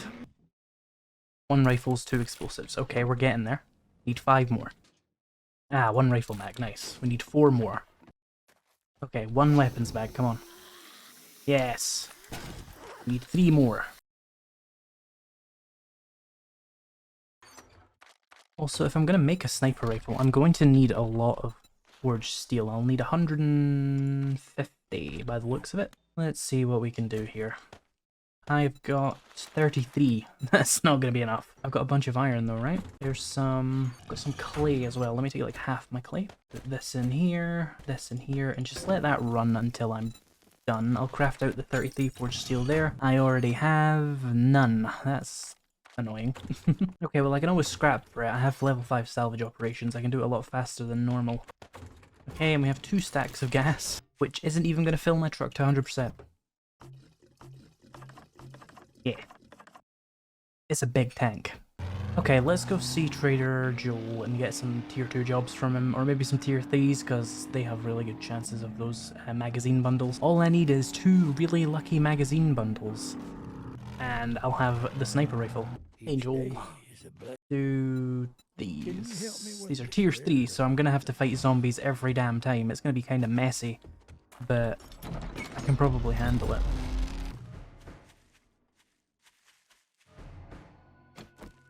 Did I just immediately fail that? Huh? Was I... what? Okay. Let's try that again. And it's in a road. I hate that. Oh, it's above me. I'm going to get this. That's trash loot. And I'm going to run away now. Hopefully it gives me a bundle though, or like just really good quest rewards, because it seems like the buried supplies are somehow the ones that are overpowered, whereas everything else is now underpowered. I don't know why or how that happens, but it seems like it. Here is your reward. Well, Okay.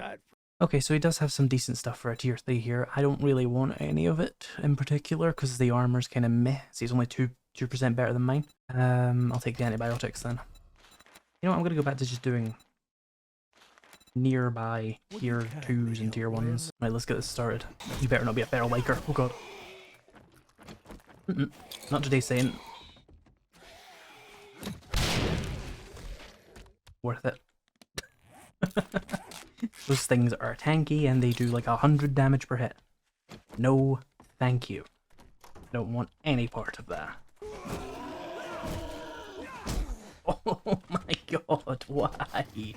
Why? On the first hit. On the first hit he gave me. And I get a sprained leg, sorry. There's no need, oh hey. No need for that. You get nuked as well. You're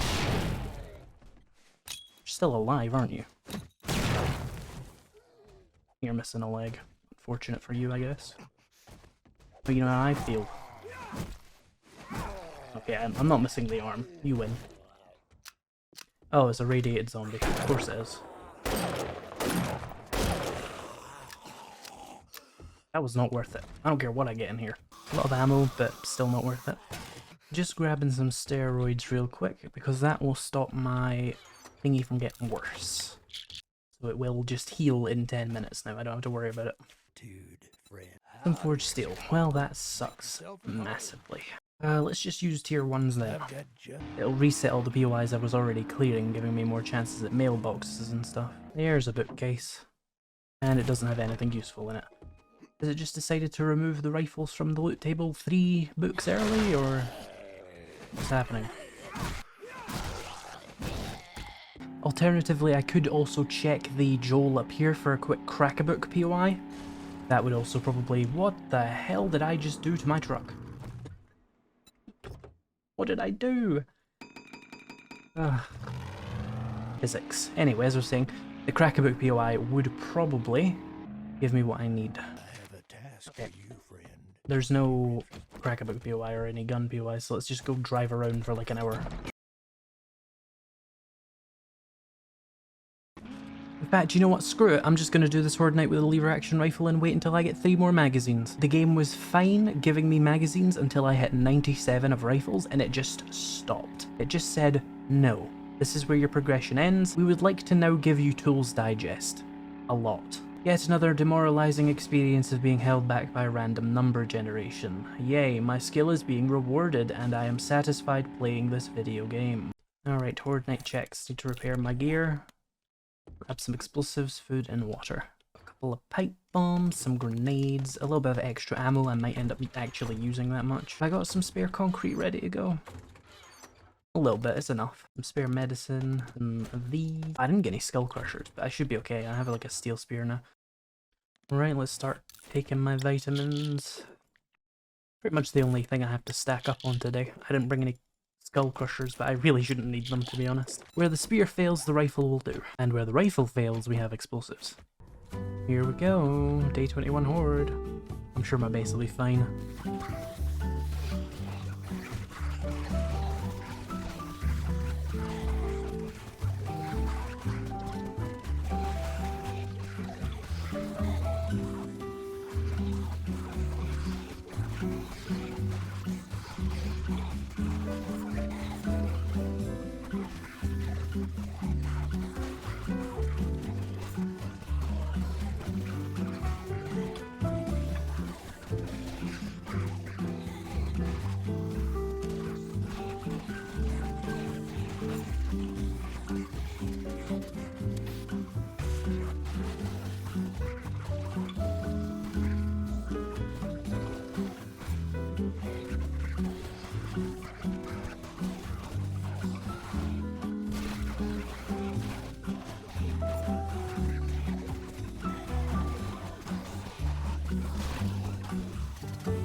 Are we done? What's the damage here? What did they do? Oh, they just took out some of the padding. Why though? What are they? Oh, hello. Oh, they started getting into here. What for? Why are they attacking that? That's not a destroy area thing. Like, they went out of their way to go down there. Why? Why is the pathing broken? Ugh. It's fine. We'll make a new base eventually. Oh, rifles. Cute. We have 3 skill points. Wait. So I'm going to put 1 point into perception. 1 point into penetrator. I'm pretty much done with perception there. Maybe much later on we'll get to 10 and max out all these skills, but that's all I really needed. This will let me hit 4 targets with 1 shot with an armor piercing 762.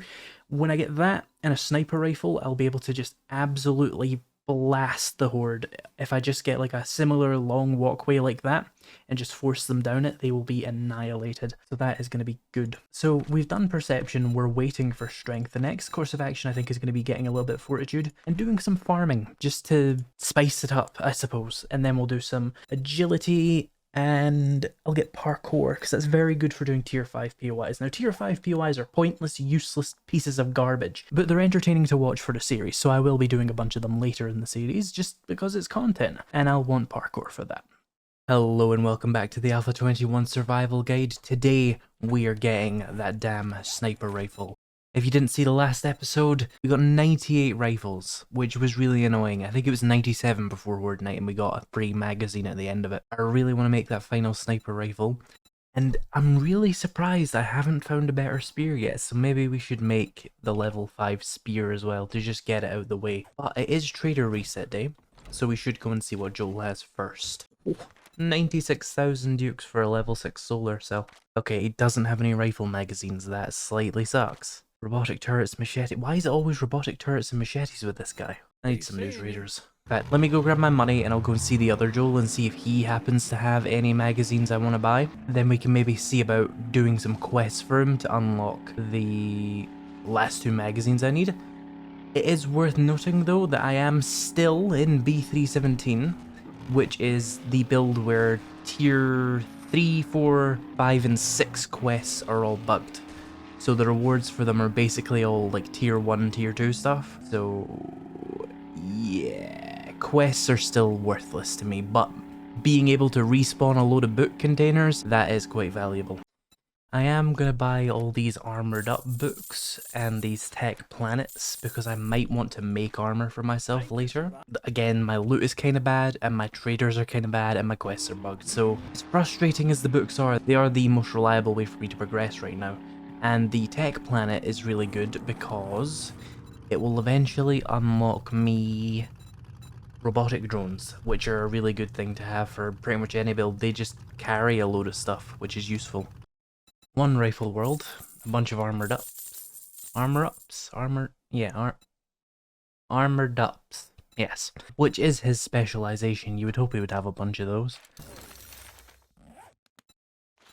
So let's see if he has the Crackbook POI. Okay, he doesn't. Let's do tier 3s anyway. I like you.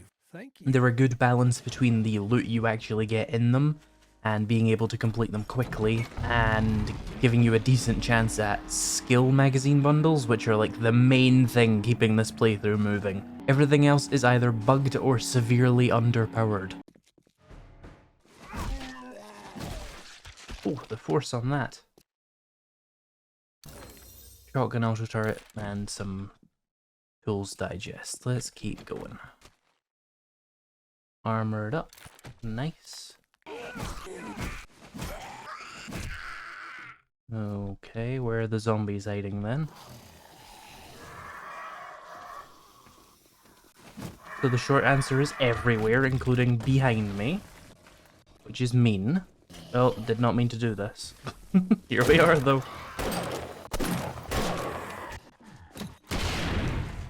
One grenade. Ow. Definitely slightly hurt myself with that one. Go hunt down the last 2. Let me get the loot and then we'll go and hunt that guy down. Explosives. Those digest, vehicle adventures, tech planet. Of course it doesn't give me the rifle magazine, even in the book one. Those digest. 2 tech planets, nice. I did put 1 point into Electrocutioner at some point, just to move that along a little bit easier. And it's been paying off pretty well. Tools Digest and a bunch of junk. Let's head back to Joel once I kill this one zombie. Job, traveler. That loot is weirdly decent, but I'll take the magazine bundle either way. Take another one. Hi, Godspeed. Open that up. Still no rifles. Oh, my explosives is up to 85 though. Let's deal with this place.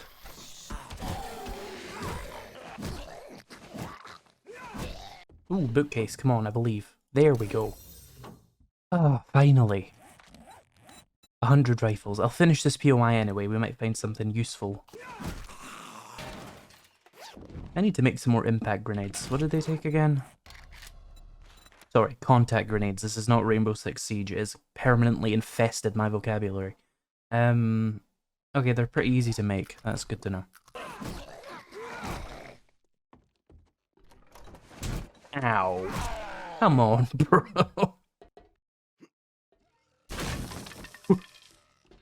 Today IzPrebuilt learns the difference between cover and concealment.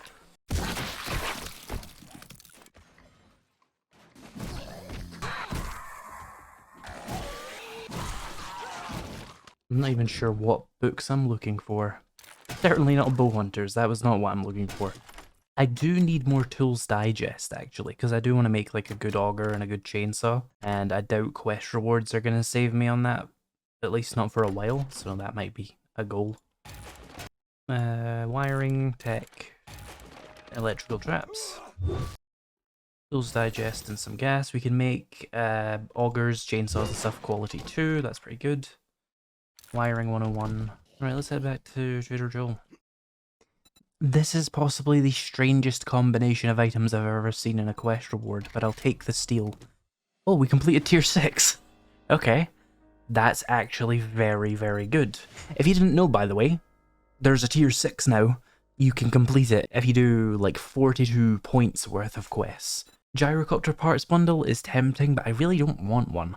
But steel armor, that I could use. I will need to get a few skill points before I can properly use it, but that's a lot of metal between me and my enemies. Oh, and it was all level 6 except the arms. That's good. I'll get the armored up, but I don't need it anymore, which is kind of weird to even put it in the bonus armor bundle. Selling a customized fitting, that will also help quite a bit. Now, if you're wondering why I took the heavy armor, by the way, and not the military, first of all, I'm in strength, so getting heavy armor is going to be much easier than getting light armor. But also, on insane difficulty, you take a base damage of 25 damage per hit, and on ferals, that's like 50, and on heavy ferals, you're talking like 100 damage per hit. So having extremely high armor resistance is actually very, very useful on high difficulties. If you're on Nomad difficulty, and the base damage is only 10, how useful, really, is having 90% damage resistance? Oh my god. And compared to having, say, 60% damage resistance with your military armor, we're talking about, like, taking 1 damage per hit and taking 3 or 4 damage per hit. Whereas with me, the difference between 50% damage resistance and 90% damage resistance is taking 12 damage per hit and taking, like, 3 damage per hit. It's a significant boost to have good, heavy armor. And on lower difficulties, it's absolutely not worth the mobility penalty, but on higher difficulties, if you're not doing stealth, get steel armor. It's just a good idea. So, I've got everything back at my base. 1 second. I'm getting slightly better at remembering to gather from the dew collectors. Slightly. Okay, so first things first. Steel. I have a bunch of steel. A little bit more in here. 314, that's enough to do something. So, sniper rifle, first up. We need 150 steel, 50 duct tape. I have 100 glue, and I have a bunch of bones as well. What have I got in the doof department? Chemistry station is done making me gas, nice. How much glue can I make? 45. Not bad. Actually, it's not even the bones that are the limitation, it's the water. But I do have a lot of murky water, so yeah. let's do that, because I'm going to use a lot of glue in the next 5 minutes. Let's make myself the 6 duct tape I definitely need. Let me go ahead and just queue up just so much water. 15 minutes is actually pretty good in Alpha 21, because I took 2 ranks of Master Chef, which also means I only use like 3 meat and boiled meat. That's interesting. What about grilled meat? Oh, it's only 3 as well. That's pretty good. Anyway, for the sniper rifle, let me stop being a chimpanzee and track it like a civilized person. We need 200 scrap polymers. I'm more surprised that I had that, actually. We need 5. Just 5 rifle parts, which is so weird to someone who played Alpha 20 when it took like 15. And then make our sniper rifle. Now, I also need a spear. So I need my 5 steel parts. Steel spear parts, that is. Again, very weird. 15 leather and 15 duct tape. So let's add in the steel spear, and in my inventory I also want to make some double clothing pocket mods, just to fully open up my inventory. Now you're seeing this here, that's because I have the nighttime book. My inventory is more like here without it. I only need 2 of these to max it out, so 4 duct tape and a little bit of leather, or you know, 1,000 of it. Pocket mod. And I also need my sewing kits, which I keep in the drugs box because they're kind of vaguely medicinal. I have 2 of those. Those will give me 2 inventory slots each. I should have made them ages ago, but I just got really distracted. Okay, what else do I even need? Actually, I'm going to make a 3rd one of those because it should open up an armor mod slot for me by being able to take that out. That's useful. I'll have to figure out the details of it in the morning because I'm just stuck with this Night Stalker effect until the morning. Alright, what else do I need? One thing I do definitely need is a fuel saver mod. It is a lifesaver now in Alpha 21. They've turned down the amount of acid you need, it looks like, which is nice, but I just need to find a schematic, which is easier said than done. Tools. Harvesting tools. I really want to wait until I get harvesting tools 100 to make an auger and a chainsaw. It just doesn't feel worth it right now, and the steel pick doesn't feel worth crafting, same with the shovel. It's just not that helpful for me. Yeah, that's pretty much everything I need to get myself set up for the end game there. Just good armor, good weapons, all you need. I'm just going to wait for these things to be done and crafted, and I'll see you guys in the morning. Okay, we're approaching the morning, and my sniper rifle and spear are done. Let's do some stat comparisons first. So, we have 33 damage on the level 3, we have 42 on the level 5. Let me modify that. So weighted head, ergonomic grip, and a rad remover with a red dye. Here we go. Now it's up to 50 damage with 76 power attack damage.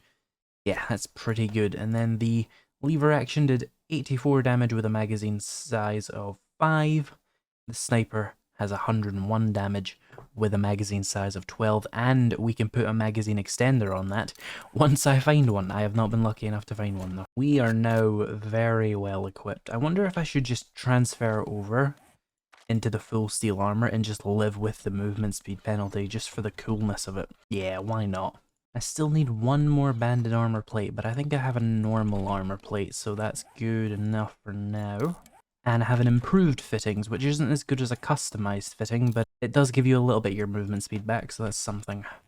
So now we have 75 armor rating, and we can probably get that up to 80 once I have a level 6 pair of gloves. Now I've been thinking about what we should even do now that I have all this, and more than anything what I need right now is tool books to teach me how to make better augers and chainsaws, tech books to teach me to make better drones, XP just to unlock a few valuable things, and that's really it. Because what I need all that for is resources so that I can build a big endgame base and basically just beat 7 Days to Die. That's kind of like the idea. And we've angered something downstairs. I don't know if anybody else has noticed this in 7 Days to Die, but the audio loops for vehicles are very, very short. I can hear it repeat every few seconds and it drives me insane. Especially over these long distances. I didn't bring any money, so if he has anything good, I'm screwed. Howdy. He has a mini bike. Kinda good, but I don't need one. It looks like maybe Trader Bob's inventory isn't absolutely borked like Trader Joe's is, because I assume he has a Tools Digest and a Wiring 101. I'll get those once I get some money. His gear isn't terrible. I mean, a pump action shotgun, For only being a tier 2 guy, that isn't terrible. So I'll probably happily level Bob. Okay, let's do his nearest clear first. Oh, Feral Biker, hey there. You're scary. Or you were scary, I guess. I forgot I was carrying a buffed sniper rifle. I've not even seen these things yet. I didn't even think to test that. What can I one-shot with this? A bookcase. Vehicle adventures. I'm slightly insulted at the sheer volume of these I'm finding now. I spent a whole episode trying to do that. Sniper rifle now has a little red tint to it. I feel like it should be applied to that wrap on the scope, and they just didn't, which is kind of annoying the hell out of me. Oh yeah, that reminds me, and this is such a random place to do it, but how many armor pocket mods can I just take off? Right, I can take off one triple armor pocket mod. Okay, we can take off one triple armor pocket mod. I've opened up a slot for something. That is good enough.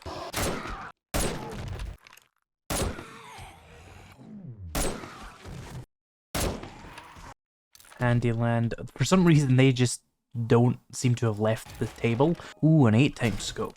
Even better. Twice as likely to screw up my shots at close range, but look how far I can zoom in. I have terrible eyesight. It genuinely does help me. Tech Planet, nice. You know, I'm going to start collecting bullet casings too, because I'm kind of behind on that. Oh, bookcase I almost missed. Vehicle adventures. It must be my lucky day. Thank you. Take the crafting skill magazine, take a fetch job. No matter what. Pop it open. 2 explosives, 2 home cooking, and 2 tool thingies. Nothing new? Okay, we're at 90 on the explosives, so that's going to be really nice. Because that means 10 more of those and I can make a level 5 rocket launcher. I just don't even have the industry to produce the missiles for that. So that could be a bit of an issue. Oh hey. Free water. The kind of fetch where you do this. And you find a loot room.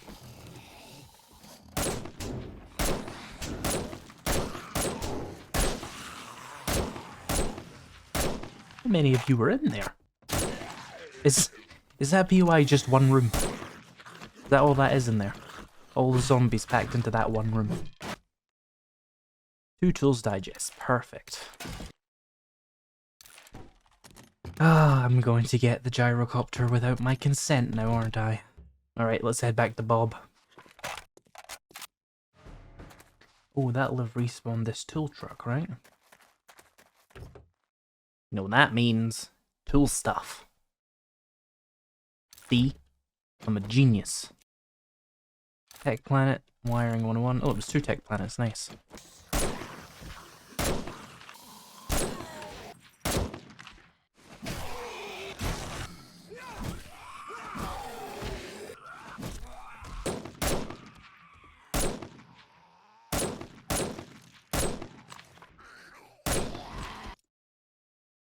Sniper. Oh, nice, an extended magazine for my sniper rifle. I will swap out the rad remover, because it seems to one-shot most things anyway. So, reducing the health regen is minimally effective. Big hitters, lucky loser. That is disappointing. Well earned, traveler. Well earned. So his other tier 2s are night only, so I'll grab that, and we can do it later. But in the meantime, we can apparently not do tier 1s. He doesn't have any tier 1s available. Oh no, you can only take one job at a time, you dimwit. Thousands of hours in this game, and I made that mistake right there. Let's take that buried supplies. Open up this. 2 big hitters, 2 home cooking, 2 tech thingies.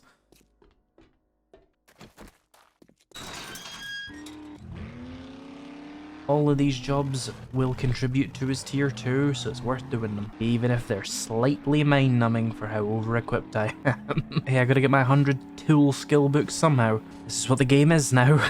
So someone suggested something about buried supplies that I've never considered before. If I just dig up first, and then reset it, what happens? Okay, so I've dug a little tunnel into it. Does it reset?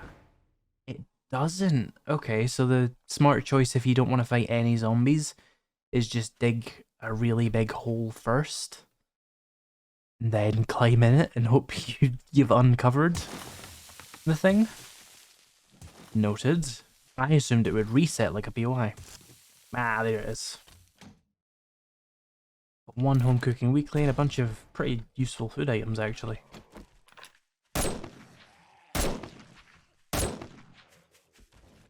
It'll be nice to get some tier 3s and 4s with Trader Bob, because these ones give such terrible XP. Did it. Great job, traveler. What am I meant to do with any of that? Take a I could fetch. really use. I may as well just run to it. Even in the steel armor. Oh hey, some books. Home Cooking Weekly. We're really powering through some of these books now.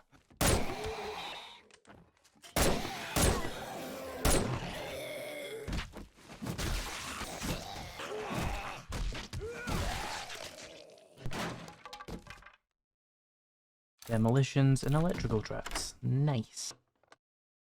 Another tech planet. For cooking with gas. Not all that helpful. Go for a clear then. Alright, let's do this. Hey.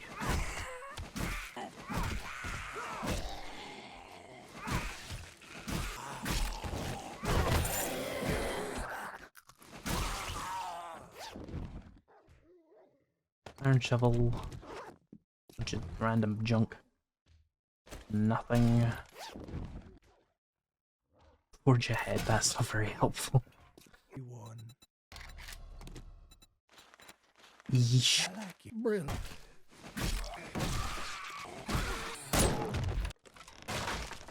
Well, that is unfortunate.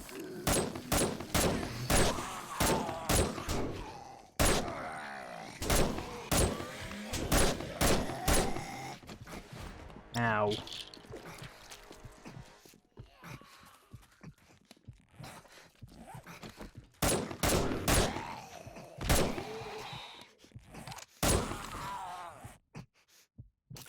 You know, maybe I need a closer range sight for some POIs.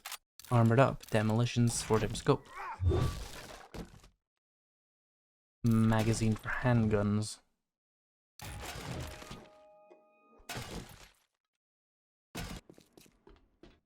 Also, I got a skill point during that. I should put that into heavy armor. Move just a little bit faster. Hello, it must be my lucky day. I'll take the repair kits, honestly. Here you go.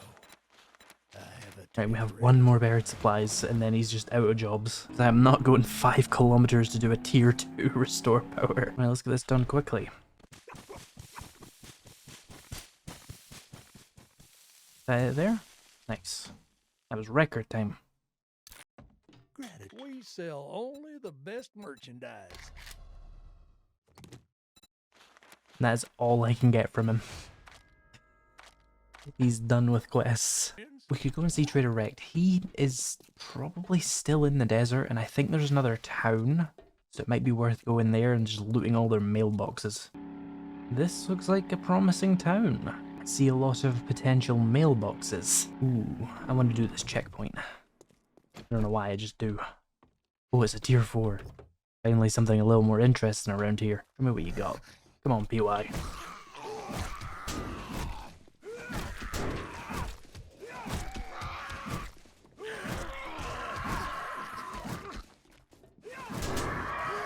Hang on, that's the final loot room.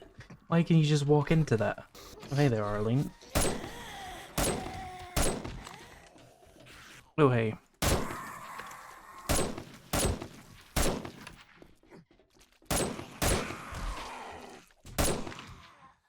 So this is just the final loot room. I walk in, I kill like 5 people, and I just get a tier 4 chest. Oh, I put my lockpicks in the truck. I like this POI. Pop these open. Basically free loot. I mean, now that I know there's a bunch of zombies in there, I would be better prepared for it next time. Oh, there's that reflex sight I wanted. Nice. We can keep the scope for when I actually want to do long range sniping. There we go. Much better for close quarters, this. Alright, Tools Digest, we're getting somewhere. Tech Planet firing, okay. Explosives. Shotgun Messiah. Urban Combat Volume 6, that's really good. That'll make it so that my armor doesn't slow me down at all when I'm in combat. So when I get into a fight, my armor just stops giving me any penalty. Oh, take 5% less damage and deal 10% more damage when indoors. Nice. I hate treasure maps and I don't bother with them. It's the easiest loot ever. Oh, I see something useful over there. That is a Crack-A-Book cafe in the background. Right, well it's just about to turn morning, so let's head into this Crack-A-Book and see if we can get all the explosive books I need, maybe? Just to get them out the loot table. And probably a few tool ones, right? You'd hope so. Okay, I need 5 more demolition books. I almost guarantee we'll find that in here. Armored up. Home cooking. Armored up. Armored up and wiring. Armored up and big hitters. Okay, armored up seems to be the one that wants to spawn the most. Home cooking. Wiring. Where's the zombie? 1 demolition. Another home cooking weekly. Handyland, home cooking weekly. Small motor tool. Tank. Schematic. Home cooking weekly. Demolitions, home cooking weekly. Home cooking weekly.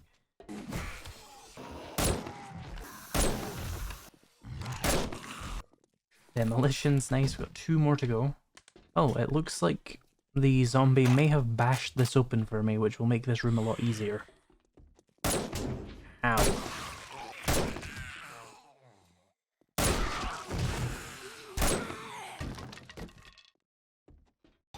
Home cooking weekly. Demolitions and Tech Planet. 1 more demolitions to go. Magazine extender mod schematic, tactical warfare. There we go, the final demolitions one. We can make level 5 rocket launchers now.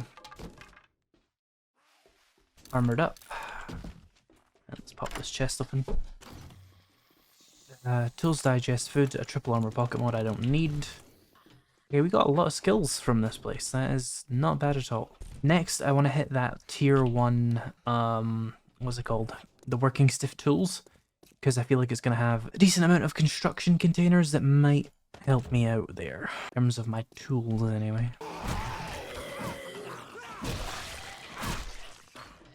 There's a whole lot of potted plants in here.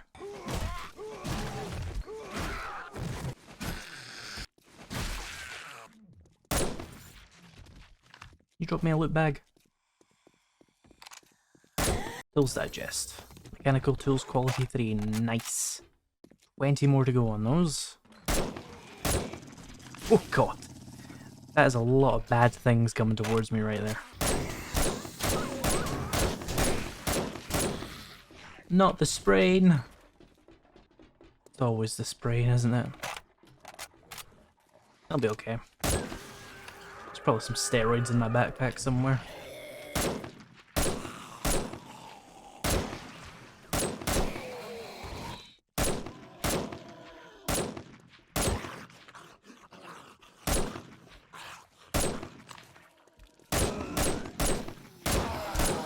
Oop, didn't run away.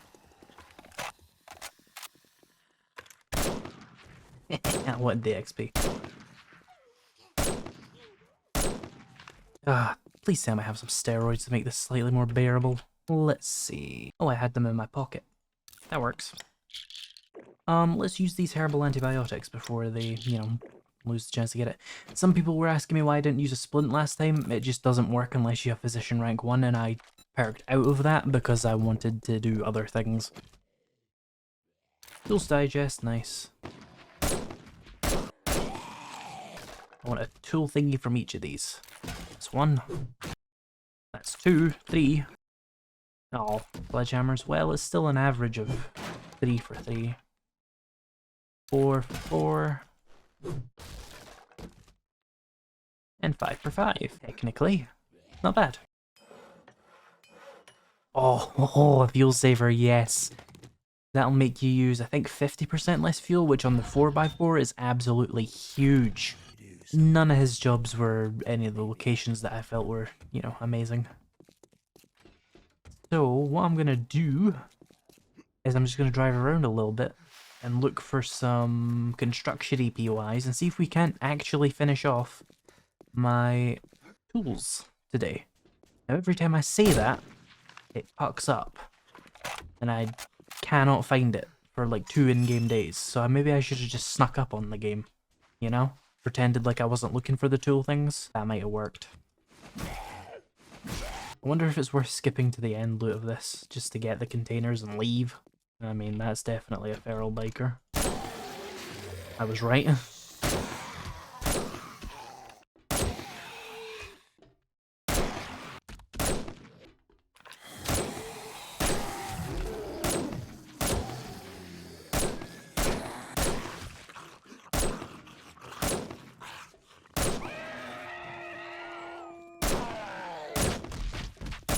That dog was drifting.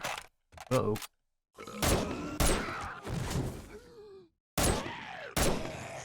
Ah, working stiff tools, great. Tools digest, nice. Only the other ones were so nice. Another crate in here. Probably another book. Yep. Run away. I don't know what horrors are in there. I don't want to find out the hard way.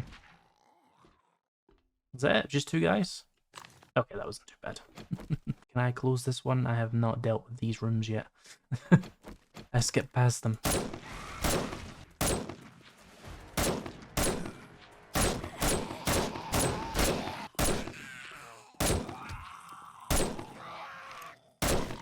We got a skill point, and that's just going to go straight into more heavy armor. Okay, let's open up these. Working stuff. Tool thingy. Tool thingy. Mechanical tools quality 4. Okay, we're getting somewhere. 10 more and we are absolutely done. Tactical warfare is useless. Yeah, nothing as usual, but I'll take it. Okay, let's see what this POI has to offer. Face checking everything like this. Oh, it's just a radiated janitor. What could go wrong? Oh, well. When you decap them in one hit. Nothing. Oh, books. 2 home cooking. Nice. Oh, having it.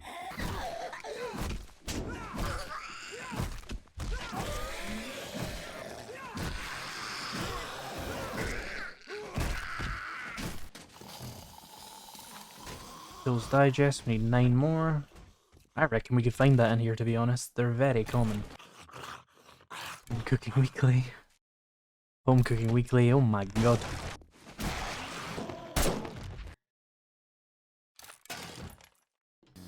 Another book thingy. Home cooking weekly. We're gonna have 100 of these in here. This would not be the location I would expect to do, I'm gonna be honest.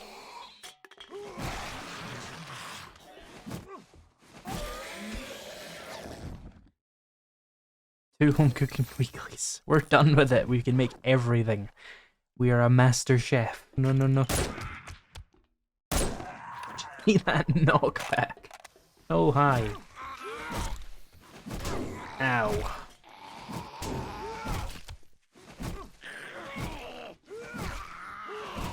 He's so tanky, holy shit. Uh-oh, uh-oh, uh-oh, uh-oh, painkiller.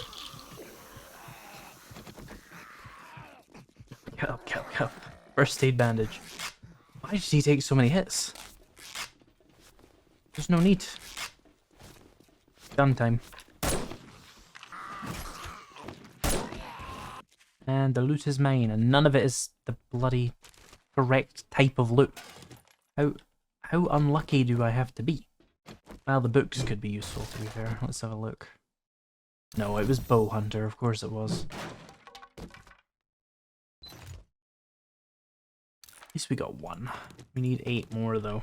Okay, so we have another working stiff's warehouse here. Really quickly, I want to check this passing gas, because they're also, you know, a decent place to find tools and stuff. Vehicles and Tech Planet. Okay, that's something.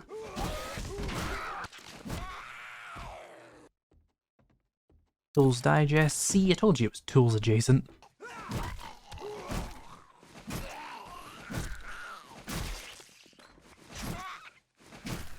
Here we go. Come on. Yes. Oh, 2, nice. Need 4 more. This is going so well for once. There's the big passing gas over there, which I know has 4 or 5 passing gas containers in it. Maybe that's the smarter bet first before we go into this working stiff tools place. Although I should check the truck. The truck is just sitting there waiting. Yeah, see? Alright, let's check this place out again. I know there's a passing gas container in the first room. Whoa, hey there. He just dropped on by.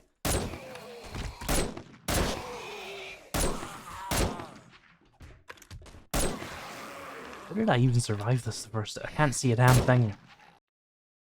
One of those and another wheel for good luck. Cannot go. Oh, I missed this the last time I was here. There's at least 5 of these in here then. We need 1 more. It's finally working. The mechanic is working as intended. It's giving me the things in the places that make sense when I want them to be there. Okay, so yeah, you're definitely looking at 5 passing gas containers in here. That is the worst. Game, why? He punched me in the chest as he went down, and that's what happened to me. Okay, so this room was just maximum comedy relief last time. I imagine it's going to be even worse this time.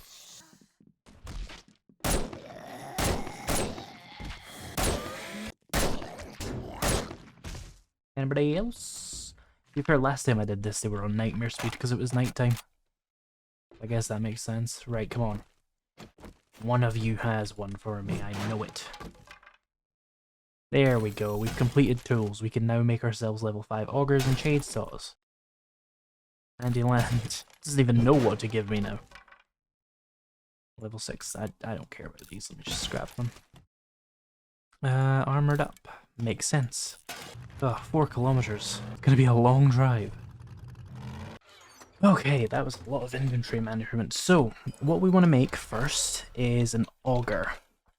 An auger is like a mechanical pickaxe. We need to make bicycle handlebars. So duct tape, leather, let's just track it. Where are my springs? There they are. So we'll make a bicycle handlebars. Do you need one for a chainsaw as well? You do, weirdly. Let's make another one then. And then we need motor tool parts. We'll probably need 10 in total, so let me just grab all those. 2 engines probably. A bunch of forged steel. I have a bunch of it. That is good. So we just wait for these bicycle handlebars real quick. There's 1. We will craft our auger. There's our second one. We'll craft our chainsaw. Now for the rocket launcher, I need electrical parts. Is that new? I don't remember it needing that. I also need 5 rocket launcher parts, of course.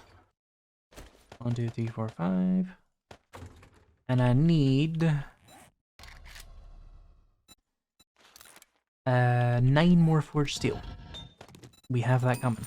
Now to make some rockets, we need to identify that we want to make rocket frags. Rocket HEs are for structure damage and are pretty useless. But rocket frags are pretty decent. Now these require a lot of gas to make though. But as you can see, me making the rocket launcher is more just sort of a demonstrative thing because I do not have the materials to make this stuff yet. Top of my to-do list, because I know people will want to see the rocket launcher in action, is getting some materials, which, I mean, the auger is going to help with a lot.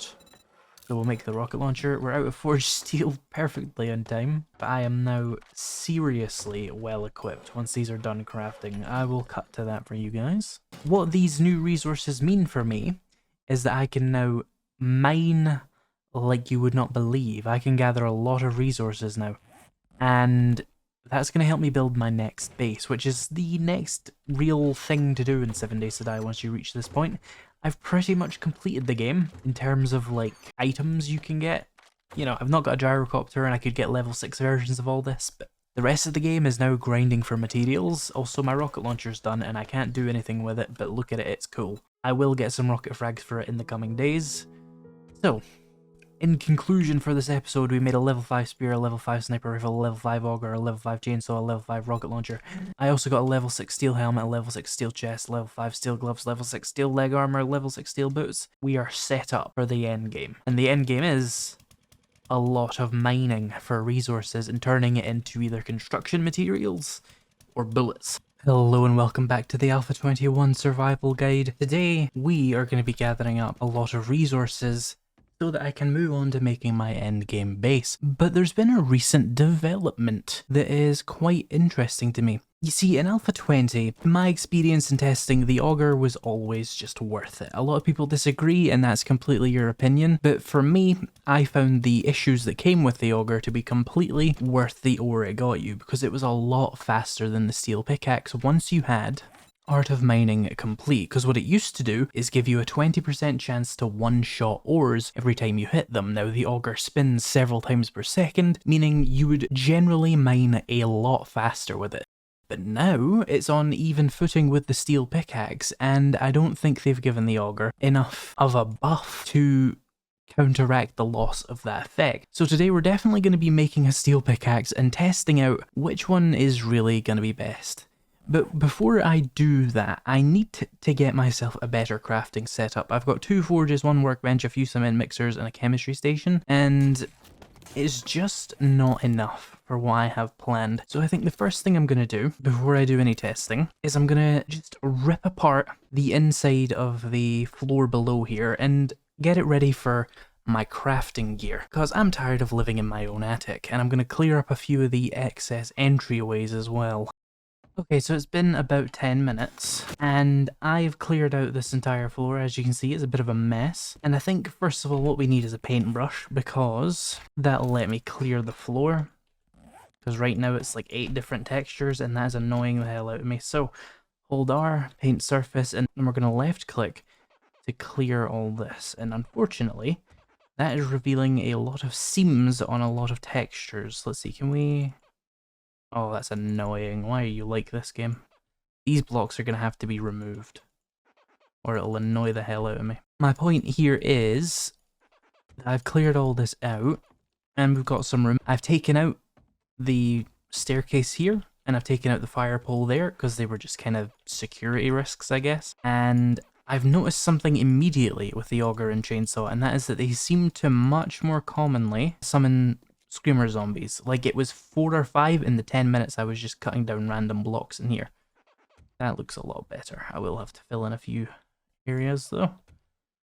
But we work with what we have. So yeah, the amount of screamers I was getting with those almost makes me not want to use the auger and chainsaw at all and just call it a complete win for the pickaxe and axe. Yeah, I'm gonna clean this up a little bit, mostly just taking out these weird blocks and replacing them with very similar ones, and then I'll talk to you guys about what we're going to do with this space. Okay, now that I've moved all my crafting down here, I feel like I don't have much crafting. That's fine. The next thing I need is forges. Now I have room for 1, 2, 3, 4, 5 more forges. Do I need 5 more? No, but do I need to fill the space with 5 forges or I'll go slightly insane? I'm afraid I do, so I apologize for the people who don't like that.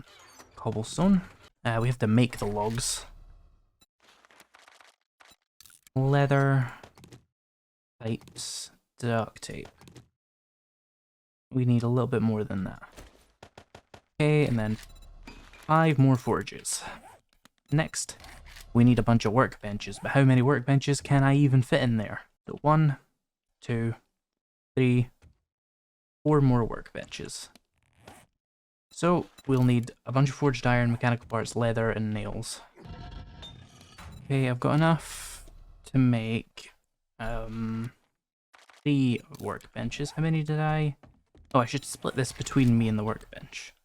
Now, how many did I say I needed again? 3, 4. I'll need more duct tape than that. I don't know why I miscounted. Still, I'll craft 2 workbenches in the workbench and craft 2 in my inventory once I get that extra duct tape. There we go. 2 more workbenches, so we'll have 5 in total.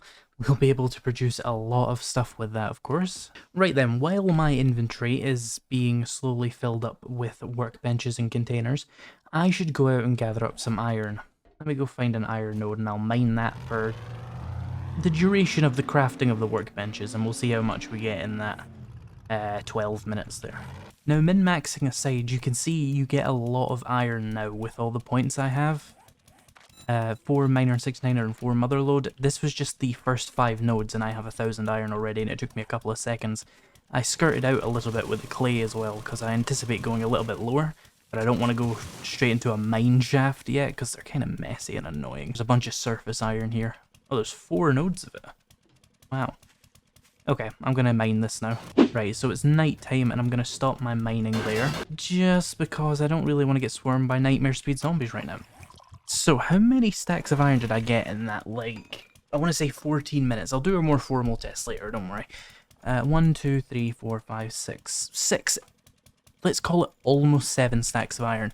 I'm actually kind of impressed with it. I expected that to be a lot less in, 15 minutes or something. For standard resources and blocks damage and stuff. We'll do a test with the auger with a more precise timing later, and we'll do a test with the steel pickaxe as well, and we'll see if we can't figure out which one's really better. I doubt it's going to be as simple as this one gives you more ore, and therefore it wins. But it could be that simple. This is enough iron to make over 1,000 forged steel even without my advanced engineering, so that's pretty good. I don't need that much forged steel right now, but the forged steel furnace I will fill up with as much iron as I can and just turn it all into forged steel. The rest I'm going to turn into forged iron, because forged iron tends to be very, very useful later on for electrical stuff, as well as making some of these other crafting stations that I kind of unnecessarily want, but you want what you want. Like, you can't stop me. You can comment all you want, but you will not stop my rampage. Alright, so workbenches. 1, 2, 3, 4.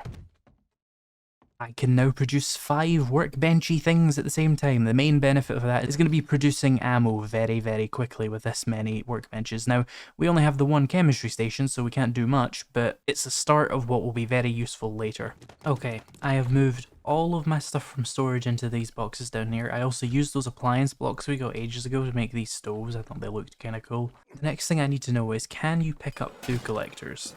You can, nice. So what I want to do is just remove the roof. Okay. No, I made 1 random piece of the roof of cobblestone. Oh, that'll annoy the hell out of me. It's fine though. So, we've cleared all this out so that I can put my dew collectors in slightly nicer looking spaces, and we can fit farming stuff up here later as well. I quite like this. Except for that. That one thing can go to hell.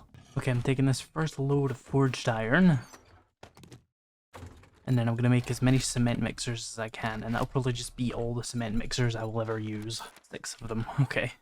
And I'm actually out of engines of all things, but that's fine.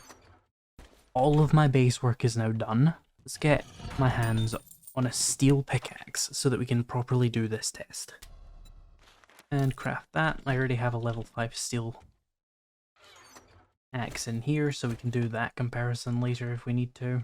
Okay, so I'm going to do a series of tests. I'm going to use Miner 69 4, Motherlode 4, with Art of Mining maxed out completely. I'm not going to use any coffee or any rockbusters for either of them. I'm going to do a test with iron, and then I'm going to do a test with oil shale. And I'm going to see how much of those things I gather in like 10 minutes with either of the tools there. It's not about the pure statistical advantage of the auger, it's about the practical advantages of the auger. Is it practically better than the steel pickaxe? Not just a case of being in a vacuum mining at a certain rate, but is it practical to use? And my guess is going to be that it's not, because of how many more screamers seem to be spawning compared to what we used to have. I'm happy to be surprised. Okay, steel pickaxe is done. Since I did the auger last time, I will start with them. We will use the bunker buster and iron breaker on both of them, and I will put the ergonomic grip on the steel pickaxe. So let's go ahead and run out to some iron. Oh, maybe we should do stone, iron, and oil shale. Yeah, that would make sense. Let's find some stone first then. Here we go. This is what I was looking for. So I'm going to set a timer for 10 minutes, and I'm just going to start mining with the pickaxe, and if I run out of stone on this, then we can dig underground. So right off the bat, the steel pickaxe is one-shotting the stone, which I think is new.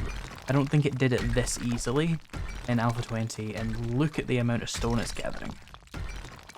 Oh wow. This is light attacks, by the way. Okay, I got to 10,000 stone before I ran out of stamina. That's a good sign as well. I'll let that regenerate. It has only been 2 minutes and we've made 10,000 stone and ran out of stamina once. That's quite promising, at least with stone. Remember, this does have a bunker buster, which gives you 25% more damage to stone. So you might need to have an extra rank in Miner 69er to do this if you don't have a bunker buster, but they're very common, so I wouldn't worry too much. Hang on. I have officially paused the timer. This shouldn't affect anything.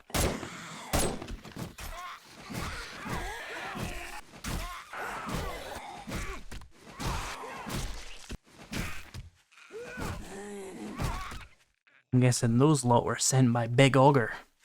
Well, not to worry, I did pause the timer as soon as I heard their footsteps, so... Timer's back on, let's get back into this. And we've got like 20 seconds left, and we're coming up on 44,000 stone. And it's done. Okay, so after 10 minutes of mining with the steel pick, we are up to 44,550 stone. Let's just call it 44,000. I doubt the margin is going to be that important there. Let me dump this in the truck. Comparison, so it was 44,000 in a little bit. Now we transfer the mods over to the Augur. Same perks, all that kind of stuff. Same location and everything for maxed art of mining. Let me get down into the mine. And I'm going to set a timer for 10 minutes.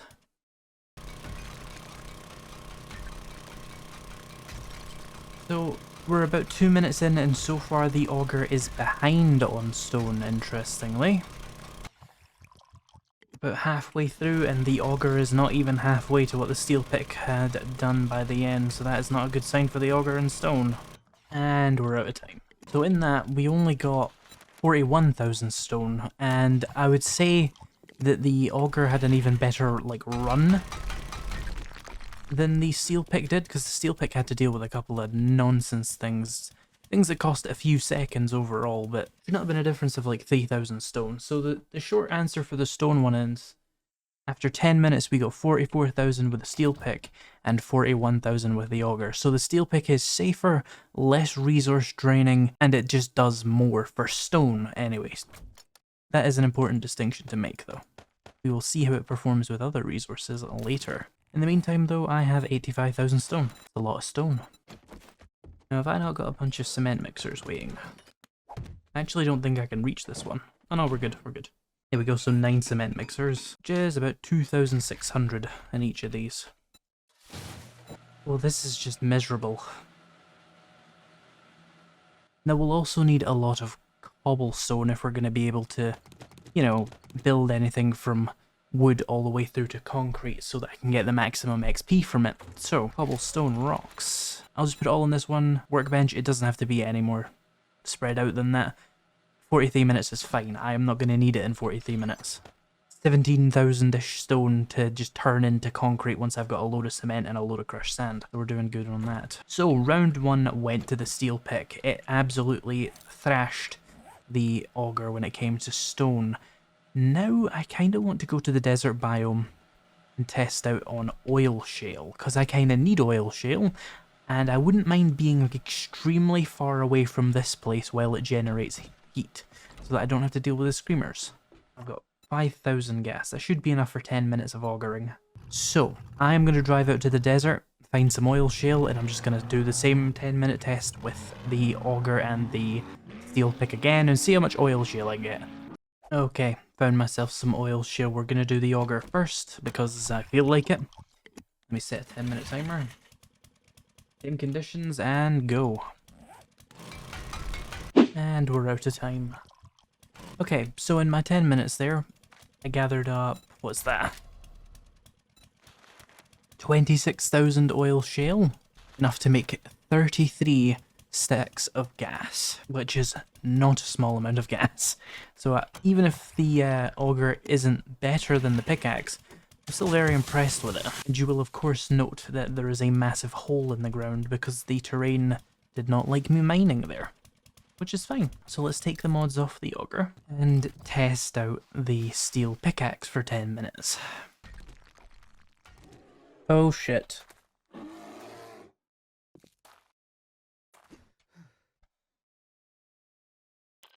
My HUD is broken as well.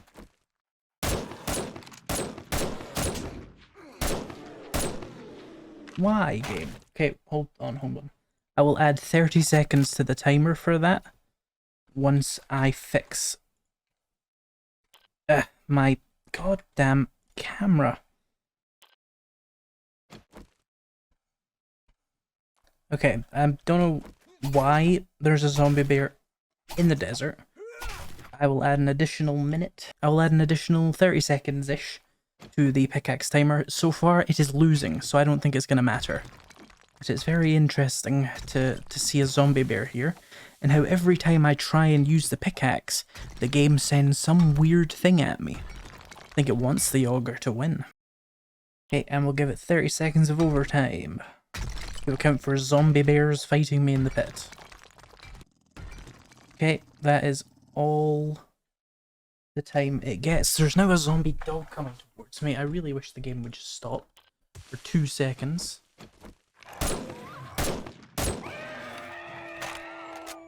Right, let me find a way out of this hole I've made. Okay, so the pickaxe was only able to make 27 stacks of gas versus 33, but I think it's very important to note that I think the reason why the pickaxe was so bad there was because it wasn't one-shotting like it was with the stone. So if you can get a steel pickaxe which has enough damage to one-shot oil shale, I think it would absolutely thrash the auger. I think you might need to get yourself some miner 639 or 5 and a level 6 pick to do it. But I think if you compared a level 6 auger, full mods, and a level 6 steel pick with all the full mods, and they were both miner 69 or 5, I genuinely think that we would see what we saw with the stone. I don't have a way of testing that in this world though, so we'll just have to go with the results here, which was that the auger won against the oil shale when the pickaxe wasn't able to one-shot the oil shale. But it was still marginal. Like, I could definitely see someone saying, it's fine if I have to spend an extra 2 minutes mining up another, 6 stacks of this. And the important thing is, I now have enough oil shale to make 50 stacks of gas cans. I am going to drive home now. While we wait for the forges to do some cement, we should do another test. I'm feeling like iron is going to be the most logical choice next. I do still need an unholy amount of iron, so it does make sense. And I've got, some gas still. Okay, here's a solid little iron node. And we get a 10-minute timer. And let's get started. Okay, that is 10 minutes with the auger on iron done. We got like 6 screamers, so it probably took a whole minute out of it, but that is just a part of the hazard of using an auger, so we're not going to take time off for that. The random zombie bear and the wandering horde that came with the pickaxes in the last ones, that just happens. That wasn't anything the pickaxe did. This was caused by the auger. And what it gave us was 46,000 iron, which is respectable. So we're going to do the test again with the pickaxe. Pickaxe should generate less heat overall, because it itself does not generate heat, unlike the pickaxe. Although it should still see a couple of screamers, because breaking iron just causes heat to go up. So I have to stay vigilant, so let me head down here and start a 10-minute timer again. I think this is going to be very similar to the oil shale, in that it's just not going to be as good as the auger, because yeah, it can't one-shot most of these ores. Now, some of these were damaged by the auger already, and it looks like if we go to a fresh, untouched ore, yeah, I can't even two-shot iron with this, because the iron breaker isn't doing anything helpful. Let me try repairing it, see if that helps at all. Nah, that doesn't work on this. Yeah, this is going to be extremely one-sided towards the auger, I think. With how difficult it is for the steel pickaxe to get through iron, taking 3 hits is going to be extremely unprofitable. Like, I feel silly even testing this, but a test's a test. People will complain if I don't finish it, but I can already see it's going to be absolutely awful. What was that? Got rubber banded. And that is the 10 minutes up with the pickaxe, and as you can see, we got way less. Which definitely reinforces my ultimate conclusion about the auger versus pickaxe debate, the one that has raged for thousands of years. The answer is very simple. If you can one-shot the ore, the pickaxe is faster. If you cannot one-shot the ore, the auger is almost definitely faster. But the steel pickaxe is always the safer bet. As you can see, I did that for 10 minutes and there was not one screamer. There was no zombies who came to bother me. It was much, much safer. So if you're someone who enjoys the safety of it, or you're playing on really hard settings in permadeath, the pickaxe might be for you. But if what you want is just pure resource yields, unless your steel pickaxe can one-shot the ore you're hitting, the auger will outperform it. Okay, so I'm back at base. I've got all this material now. I need to turn all this into cement. Wow. I wonder if I should make a bunch of anvils and bellows. Right, how many anvils would I need? 5? You know what, let's do it in the places that craft 50% faster already. There, that'll do. Yeah, that'll help a lot. They make you craft... Is it still 50% faster? Yeah. I need 6 sets of bellows. These make it smelt 50% faster. There we go. 6 advanced bellows. I have so much forged iron, it's great. Now, I got 2 skill points at some point. I was originally going to wait for a cigar, but I realised that's stupid. I can just forget an elixir out of things really, really cheaply now, so just put that in there. And we'll go for heavy armour, then we'll go for Master Chef. Then I'll go for Miner 69er, because I don't want to affect any of the further tests we'll be doing with the chainsaw and the axe. I want to keep it pretty consistent with the 4 and 4. But then, once that's out the way, we'll get Miner 69er and Motherload, which is going to be really nice.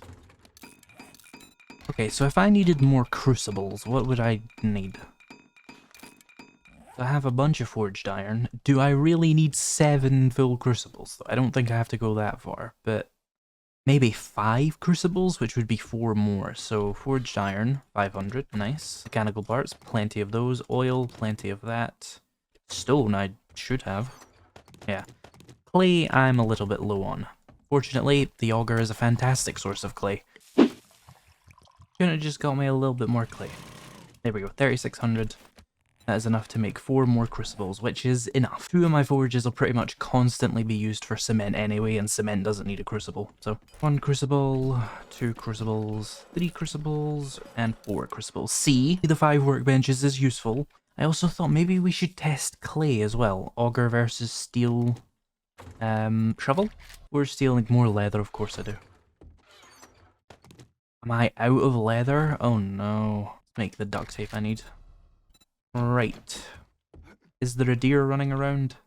Oh, this place probably has leather seats, right? Perfect. There we go, 15 leather. I will have to do a hunting trip soon, but I know just the place, so don't worry. So, steel shovel. You can be built here while all the crucibles are building. Okay. Bucket test time. Because apparently it's bugged, like everything else in Alpha 21. But it's something to do specifically with my hotbar. So I'm going to take the bucket to a water source. The nearest one is the pool. I'm going to pick up the water. I'm going to do nothing with my hotbar. I'm not even going to move off of it. And I'm going to take it back to my base and see if it'll work. Grab that. Yeah, water's... Ow! Nope, nope, nope, not fighting it. Not fighting it. No, no, no, no, no, no, no, no, no, no, no, no, no, no, no, no, no, no. Run away. I'm not going to move my hotbar at all. You can chase me all you want. I am getting this bucket back to my house. Okay.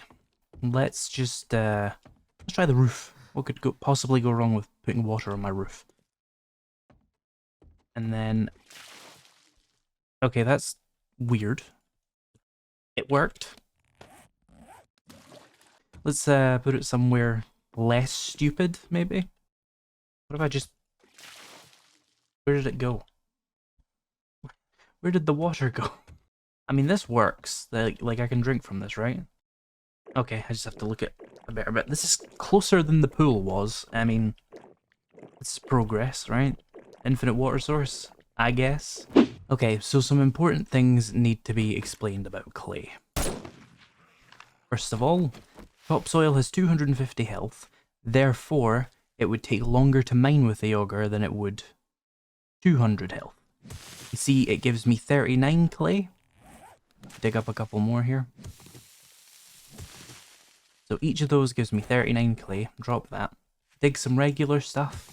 It's also 39 clay, but it's got 50 less health. So if you're mining with an auger, straight away make sure you're mining the 200 health stuff, because it's just easier to do. Now my steel shovel with 4 ranks of miner 69 or a gravedigger and a tempered blade mod is one-shotting the regular terrain anyway. So what we're going to do is I'm going to exclusively dig the topsoil with my shovel, because it makes no difference if I mine the topsoil or the undersoil with the shovel. It gets the same ore in the same amount of hits. That will uncover a bunch of the undersoil, which is weaker for the auger to then mine, so that the test is a little bit more fair.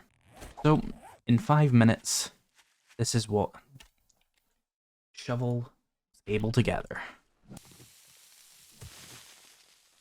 And that's all the time we have for clay right now. Okay, so... oh, I've accidentally clicked. We might... okay. It was just under 8,000 before that accidental last click. Doesn't really change anything. Let's just call it 8,000 clay from 10 minutes of mining the topsoil with the... that bloody vulture's still here. For mining the topsoil with the shovel. It actually looks like it's a separate vulture horde, so let me... right, anyway, so that was 8,000 clay in 5 minutes with the shovel. Let's try and do the same with the auger on the undersoil. Why am I missing a mod for the auger? Why is that? Fine, I'll just take the bunker buster off this. Anything to just increase the base damage is fine. So, it takes 3 spins to break one of these, versus 4 spins to break one of those. So that's why we're doing that. Let me put this clay in here. I remember that it was like 7,990. You know, I got an extra like 100 clay there. Ah, there's clay in here. I'll remember that that is separate clay. There we go, 8,000. So, let me set a 5-minute timer and get to digging. Okay, so we're 3 minutes in with the auger, and it's already overtaken what the shovel did, so it's looking really good for the auger, even though the shovel was one-shotting it. So maybe it just doesn't really matter with clay. It's so low health that your auger will just outperform the shovel anyway, which is very interesting. But we'll finish the test, just to be extra sure I don't lose 2,000 clay somehow. Okay, that is all the time we had for the auger, and it got twice as much clay. It got 16,000 versus 8,000 on the shovel. That is very surprising, because that is as good as the shovel gets. It doesn't even matter if the shovel is better than that, because it can't do any better than one shot, and it can't be improved in swing speed. So the auger is just hugely more efficient in this case. It got 16,000 versus 8,000. It wouldn't matter if that shovel was level 6 and I had miner 69 or 5 and I had loads of mods on it. The auger wins. This isn't even an auger at its best. If you did have miner 69 or 5 and you did have like an extra mod on this, it would absolutely annihilate the shovel, because the shovel does not get better than 8,000 clay in 5 minutes, but the auger can get better than 16,000 in 5 minutes. I imagine with all the upgrades, you could get that up to 18,000 or 20,000 clay in 5 minutes, which is absolute insanity. So just pure right out the gate, the auger wins on clay. We don't even need to add any nuance to that. I'll try and get a good like 250 trees grown before we do that test. So keep an eye out for that in the series in the future. Now in the meantime, I really need to get a bunch of materials ready for the base. Alright, as you can see, I've not even touched the base since last time because I didn't feel it was necessary. I'm going to upgrade these parts that it exposed to me, so why not? Put this back in, reinforce all the bits that were heavily damaged. And since they were so determined to randomly attack this part, I'm going to make it steel.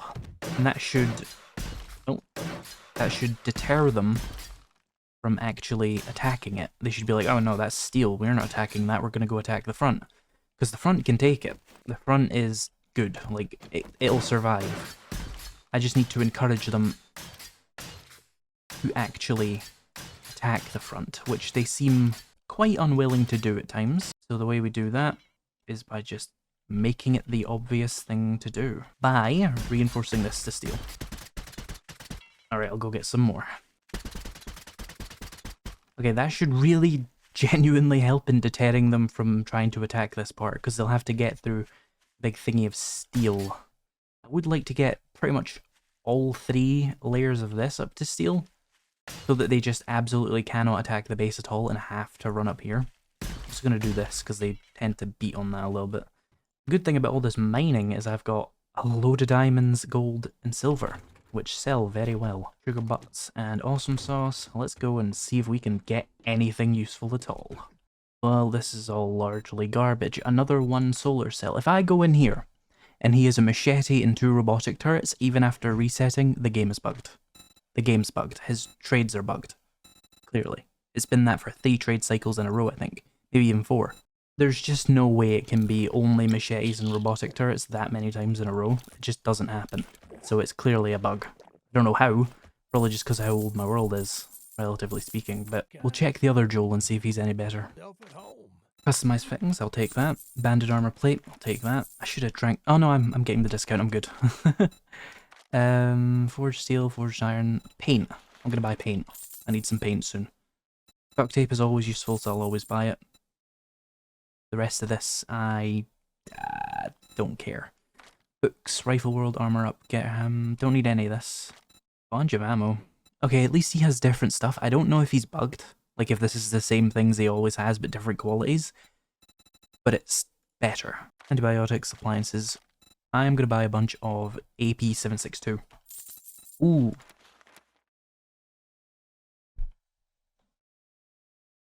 Rocket frags.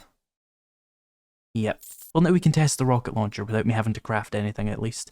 Some more AP762. I did spend a lot of money there, but my money is worthless. There's nothing to buy, so... Let me put that customized fitting on something. Yeah, these will do. I can show off the penetrator perk now. I can show off the rocket launcher. That is pretty good. Weapons, rocket launcher. Now, you can multiply the damage of your rocket launcher if you put mods on it, but I don't know if I have any rocket launcher double mods. iPod works, I think. Does the muzzle brake work? The hunter mod surely will. Okay, the bipod doesn't work. I think it used to. We can take the reflex sight off of my sniper and put that on it. And then we can put an actual scope on my sniper rifle. Because that's what we want tonight anyway. Load this up. Yep, sniper rifle. I will need a lot more ammo than that. I've got AP ammo as well, but just as a backup.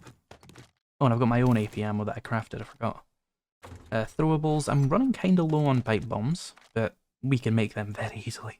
So the reason I'm using armor-piercing ammo, by the way, for the people who haven't been paying attention to the series, I have 4 ranks of penetrator. This will allow me to hit 3 additional targets, or up to 1000 hit points when using hunting rifles, lever actions, or sniper rifles. That is 3 additional targets when using armor-piercing rounds on those guns, and the armor pierce of AP762 already gives you 1 target penetration, meaning that if you fire 1 shot and there's 5 zombies in a row, you will hit all 5 of them, which is pretty insane damage output. Of course, my spear has a similar thing now that I have all the books. I thrust and I hit 4 targets with it, so that's pretty cool. Alright, here comes this horde. I hope they do what I want them to and ignore the stuff down there because it's all steel and run up here. First thing I'll do is demonstrate the sniper penetration, by the way. I'll need a few zombies up here first. I'm not sure if that even worked, but give it a second. Yeah, you can see they're flinching.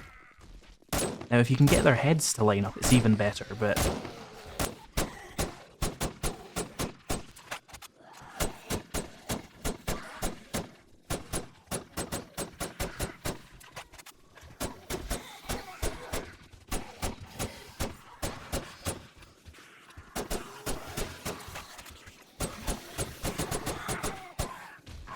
There's a lot of vultures today.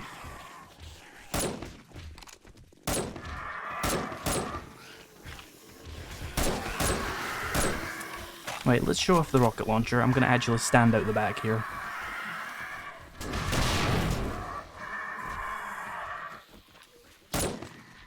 Vultures are being annoying.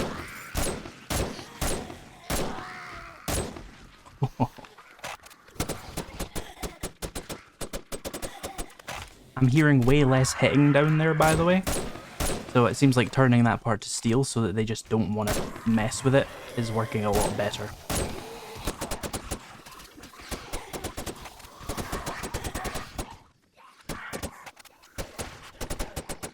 Oh, I just realised I'm not using my recog. That's a waste. 50% damage for free right here.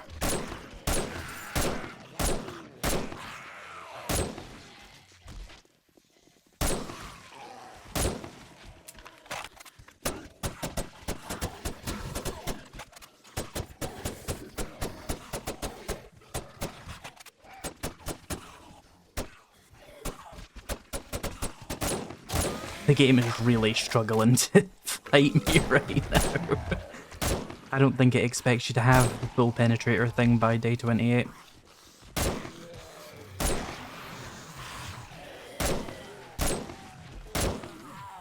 For those new to the series, by the way, this is insane difficulty and the nightmare speed on Horde Nights, so... yeah.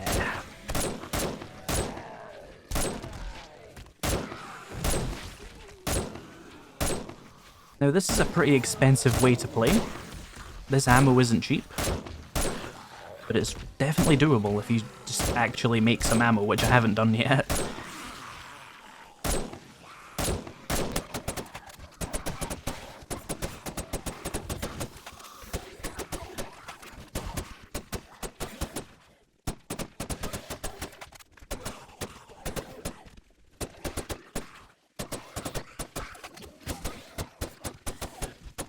This is so OP. Oh, I'm out of the ammo. Well, the game heard me. That's fine. Even just the normal sniper is still really good.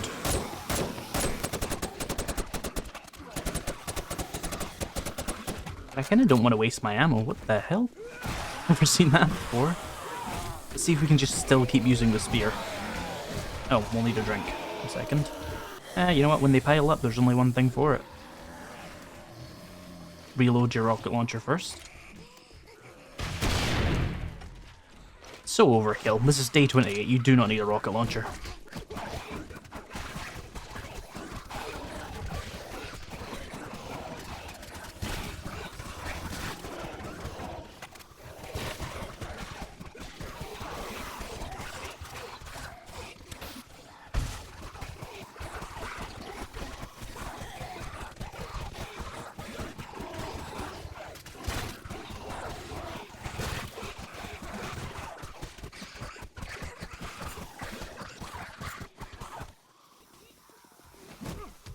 Sounds like someone's in destroy area mode down there.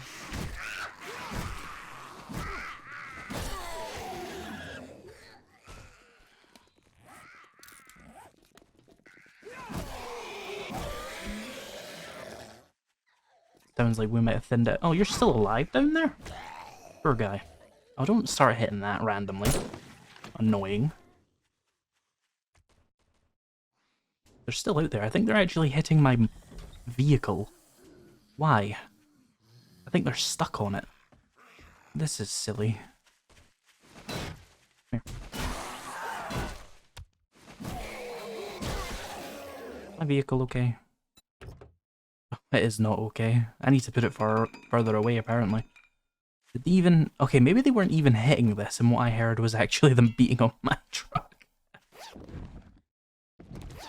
Loot out of these still seems to be pretty meh.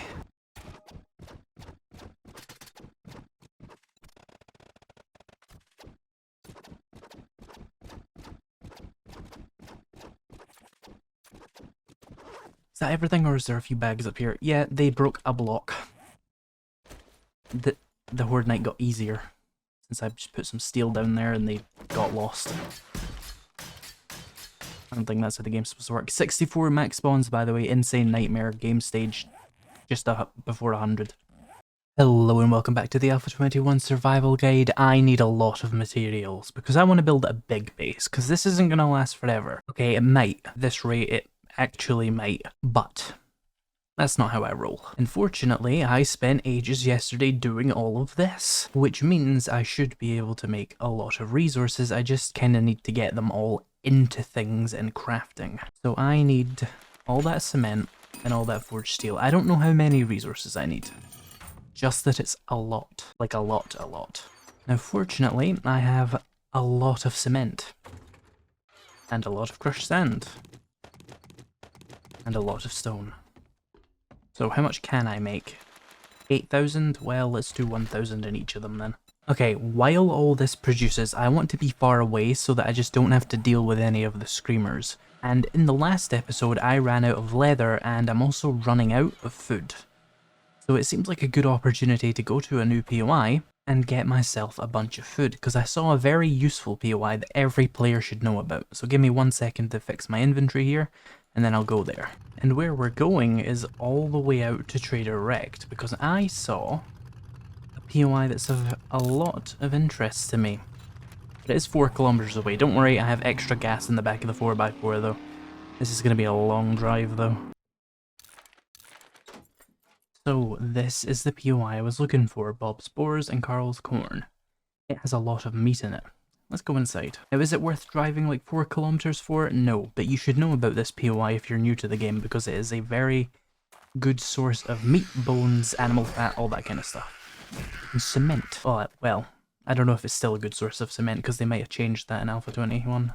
They did that with a few POIs. Anyway, there's a boar. Coming in down here, there's a boar there. One hiding there. Yeah, I might need to break this a little bit.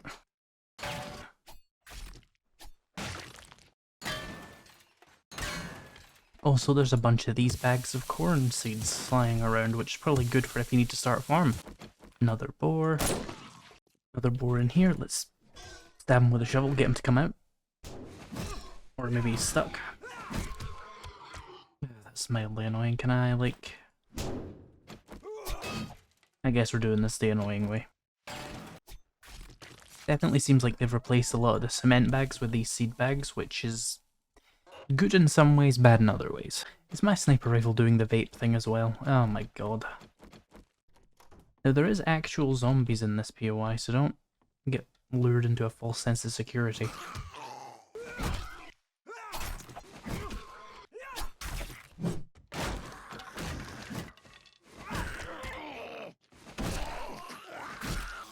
Oh, hello rad zombie. Noted.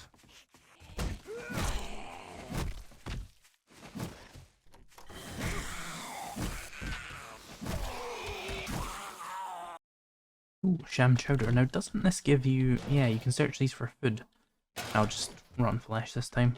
A room with a bunch of boars in it.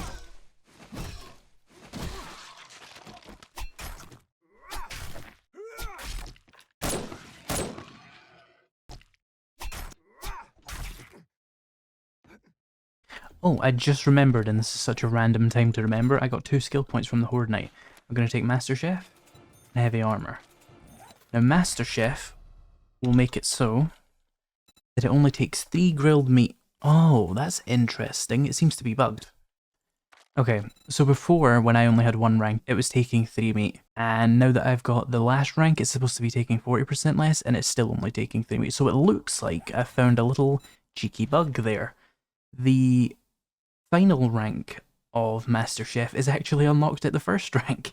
You get the full 40% off. Okay, so that's just a cooking boost for me. That kind of sucks. But once that's fixed, you'll want that to get 3 meat per grilled meat or boiled meat or meat stew or whatever you're making. I already had it, I'm just a bit silly. My game's just bugged and I was like unable to do maths in my head apparently. I like sniper rifles. Ooh, now this is nitrate, right? Yeah. I need some nitrate, so I'll grab it. All these bags so far would have been cement in Alpha 20, which there's an argument to be made that that would be better than what I'm getting. For sure. But there's also an argument to be made that this makes more sense and is kind of better for new players because they'll be like, oh, I need farming stuff, there's a big farm, let's go there. Yeah, weapons bag hiding behind this pallet of fertilizer. Handguns and a rifle part. Don't know what I expected really when I've maxed out most of what I need.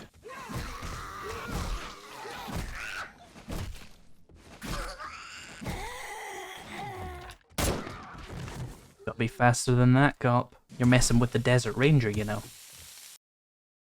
Ooh, level 5 pistol, nice. Alright, so we have a series of tubes which lead out here to this one. Oh, does that... Oh, is it a puzzle? Oh, cool. Okay, so let's use my brain. The yellow one is on, the red one is on, so if I press yellow...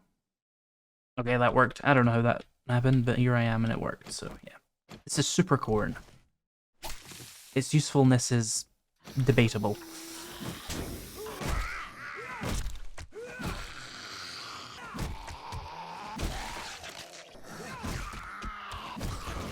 Anyway, as I was saying, this is super corn. It's used to make glue if you're really desperate, but bones are so easy to find, so never do that. And you can make awesome sauce, moonshine, and learn an elixir. But I don't know why you wouldn't just buy that now. Like, this takes acid, this takes acid, this takes honey, like 3 honey? No. Honey's useful. I'm not using it on this, I'll just buy it. So yeah, not as useful as it may have been in the past. Ah, beaker, nice. I was just complaining about not having one. Oh, another sham chowder. I wonder if that's affected by MasterChef at all, like finding good stuff. 'Cause you find more cooking magazines and loot, and you find more salvageable food in dumpsters, but I wonder if it secretly gives you chances to find better food in general. I'll need to look into that. Okay, I'm gonna go dump all the non-food loot in my truck real quick, because there's more to this POI and I want to gather up a load of stuff in it, so... Chuck away all the non-food stuff so that we can look at the end and be like, wow, look at all this stuff I found. Oh, and this is the only POI that I know of anyway, they might have added more of them, where you find super corn growing. There might be a couple of new POIs, but generally this is like the only one, I think. You never know with new alphas, you know, there could be like a Carl's Corn skyscraper somewhere that I've not seen. Alright, this is usually a pretty fun room. Let's see what's hiding in here. Aside from a million dead bodies. Which I was expecting, so... No zombies? Okay, no zombies, but there's a lot of bodies. Bodies are made of useful things, like bones. They're not using them anymore anyway. Okay, cleared up all the bodies in here. Getting loads of bones. Let's move into this very scary cave here. Oh, they've changed this. There's no boards anymore. It's like just a hole. There's still mattresses down there. Oh, you can just see Grace. Hi, this is Grace. She's a giant boar and she used to be much harder to kill. Oh, I'm hungry, 1 second. Oh, I left all my food outside. I'm in here with all this raw meat. Well, I'm just gonna jump in and hope I don't die. Hey. There we go. Look at the damage she does, even with all my armor. Let's take a first aid kit. Don't take her lightly, is what I'm saying here. But she is worth at least 100 meat.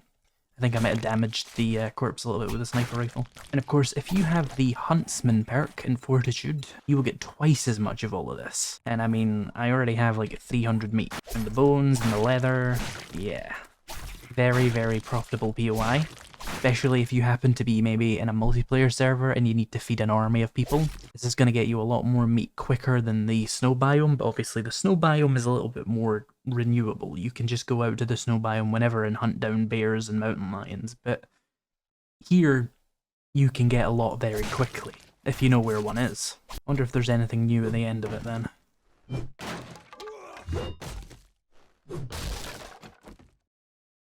Damn it. That is terrible. Okay. Weapons bag. Tech planet, nice. Tactical warfare. Meh. Armored up is useless to me. Oh, some nice food. Alright, let's head to the final room here. Which is just filled with a little bit of bodies and stuff. There we go, and that was Bob's Boars and Carl's Corn. Meat-wise, we're looking at 420-ish meat, which is enough to make 141, assuming you have MasterChef, of any meat thing, because anything that takes meat takes 5 or 3 of it, depending on your rank, so that's a lot of food. And if you came in here with Huntsman, you'd have twice that much, so think about like 300 meat stews out of this place if you have Huntsman rank 5. Bones, 690 odd. a good 100 and a bit glue. Again, if you have Huntsman, you're coming out here with like 300 glue. Leather, 170. Again, Huntsman, you'll come out with double that. Yeah, good POI. Now, is it better than just going to the snow biome? It's difficult to say, but I like this POI, and you should know about it. Right, well, I think the rest of my day here will be spent driving home because mine was so far away, but also for the people who are wondering how I do this, to make a POI appear on your HUD, like the firehouse here, you want to go here, click on it, click this here, track waypoint, turns it yellow and it shows it on your HUD, and I can see it's 5 kilometers away. Or maybe that's the red thing actually. Close that. Yeah, it's 4.3 kilometers away. Close enough. It's gonna be a long drive. Okay, inventory sorted. I want another chemistry station, so what do I need? Forged iron, cooking pots, lights, acid. Where do I keep my acid? Ah, scrap. That'll do. Workbench, chemistry station. Nice. I don't know if you can tell, but I chopped down a few trees, and I've got myself up to 15,000 wood, which should be enough. Yeah, I chopped down just over 100 trees. That makes sense. The world feels weird now. I'm now up to almost 3 stacks of forged steel. Okay, so we have a lot more materials than I kind of expected to have this quickly. I guess I need to find a base location and start building it. You know what, let me just take like 1, 2, 3, 4, 5, 6, 7, 8, 9. Just under that cobblestone, and then a good amount of concrete, all my forged steel, all my wood. Have I got any scrap iron left? No, but there's probably some in the forges, right? I'll need a little bit of forged iron. All this. Okay, there's 10,000 materials. I want to go out somewhere and build a crafting base that I can then attach a bigger horde base to for the later game hordes. I think if I need to, my current horde base can handle the day 35 horde, but day 42, where do I even want to build it though? I don't want to go into the other biomes because that will multiply my game stage, which will make horde nights harder, which I feel no reason to do that. I might be winning very thoroughly, but there's no reason to be cocky about it. A good place for a base, I think, would be like right here in this nice little bend here. We get like a big water source, another water source. We've got ores and stuff around. We've got Trader Joel here, Crack a Cafe there. We've got Trader Bob an equal distance away. Trader Rect isn't too far. Trader Jen is somewhere nearby. Yeah, Trader Jen's all the way up there. Yeah, I think going here in this nice little flat spot in this cool little bend is where I should build my next base. Call it Base 2.0. Let's head out and check the actual location.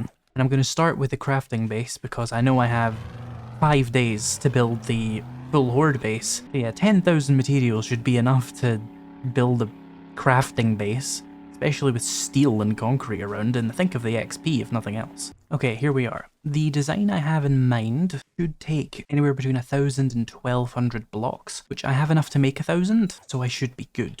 And I might need to go back halfway through in the middle of this to get some more, but I can live with that. I need to cut down some trees though. Okay, so the way I'm thinking about this is I want the horde base entrance to be over there, so that the zombies are coming from over there and not facing towards the city, because my frame rate will be better when I'm facing away from the city. So having the horde part there makes sense. So if we start the crafting part right next to the road where my vehicle will likely be parked, that would make a lot of sense, but I want to remove this fence. So let me think like 1, 2, 3, 4, 5, 6, 7, yeah, 7 blocks away. So let me start digging the first little piece of it here. So, is my inventory completely full? Yeah, it would be. Give me a second. So I'm going to ask this for 1,000 frames. Let's call it 1,200. And then dump just, you know, a lot of my materials in here. We don't need it all on me right now. So, as I was saying, my plan here is to have a 15 by 15 crafting base, which is very chunky. But not only that, I want it to be at least 5 blocks up, so that it's, you know, not going to be beset on all sides from zombies. Now, initially, it's going to be kind of a terrible design for defending because I intend to put the horde base onto it afterwards. So I'm pretty much just going to have a ladder that zombies can't climb that will take me onto the roof and I will go down. That'll do for now. It doesn't have to be much more than that. It's no worse than what I was doing at the crafting base. I was using a ladder there as well, so makes sense. What I'm thinking of though is a 15 by 15 box, 5 high walls, but I want 9 thick pillars holding it up, 3 blocks apart. So I'm gonna lay that out and then I'll get back to you.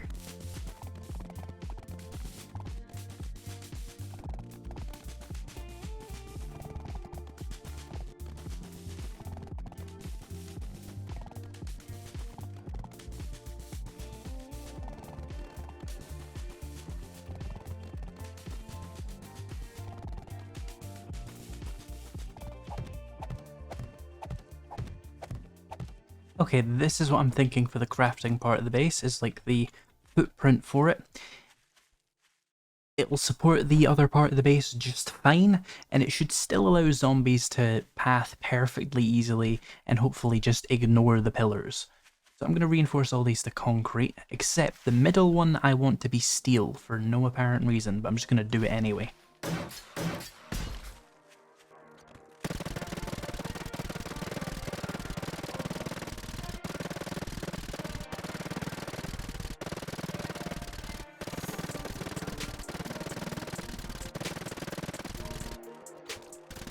There we go. So now I'm going to build this all up. How many blocks did that take? Not that many.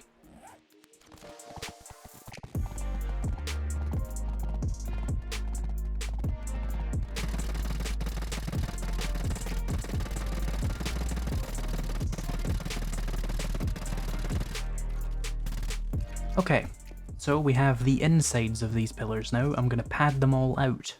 Now, what height do I actually want the floor at? How does this look? That gives you 1, 2, 3, 4 blocks of clearance above the ground. That should be tall enough, I think. So let me fill all this in.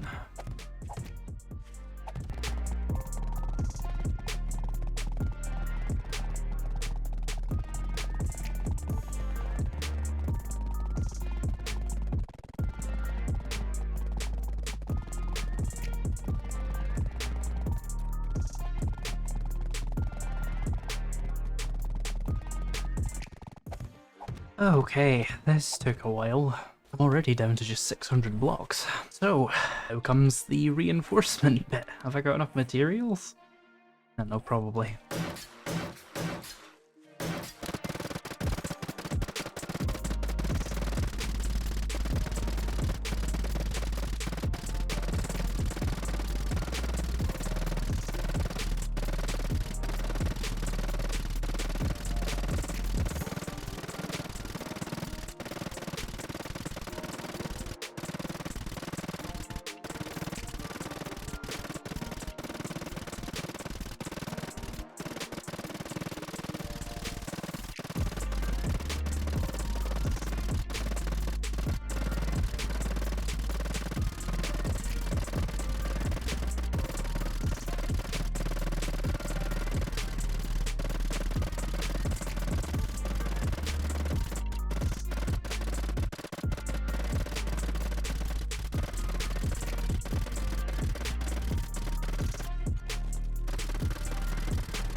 That took forever. I got 2 skill points there. Let's put them into Miner 69er and Mother Load.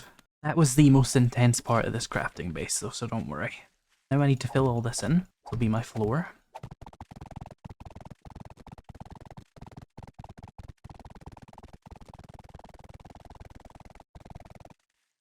Let me put like a temporary ladder here.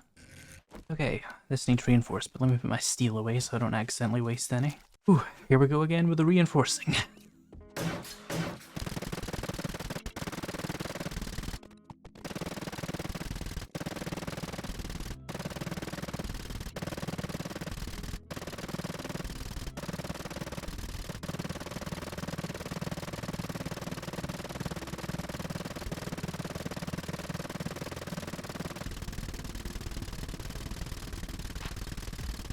We're still looking pretty good on resources here. Now I need to build a 5 tall wall on each side, but I want to leave a 3x3 door here for the actual horde base connection. And I need to put a ladder here, because this is going to go onto the roof. And of course I'll need my ladder out. Right. The rest is just going to be blocks. I do not need any natural light in here. I can put lanterns and lighting wherever I want. In fact, yeah, you know what? I'm going to use some natural lighting as well. I'm going to use dynamic grates. Oh, I should do the corners first. I'm going to use dynamic grates, or maybe just this regular security grates to let natural light in. The corners make sense because they're going to be the hard ones to reinforce.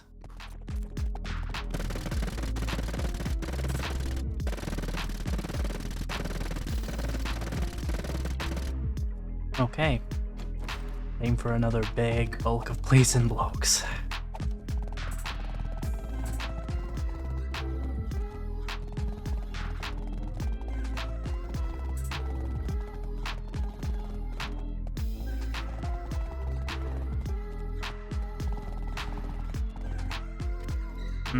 Maybe I don't want dynamic grates. What one do I want then? Security panels? Yeah, that looks a little better.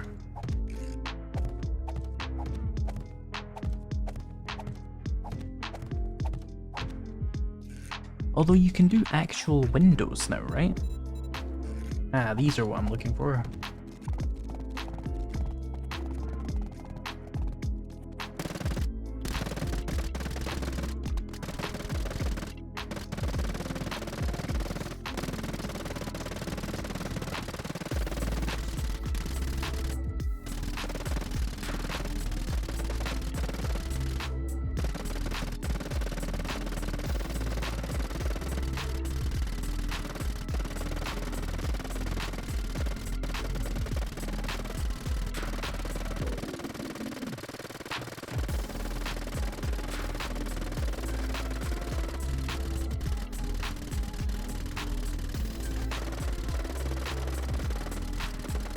Okay, so I've reinforced all of the wall here. I don't know if I'm going to have enough cobblestone for this, but cobblestone's arguably the easiest thing here to make, so I can live with that. I'm going to have to put the roof in now, which is pretty much what it sounds like.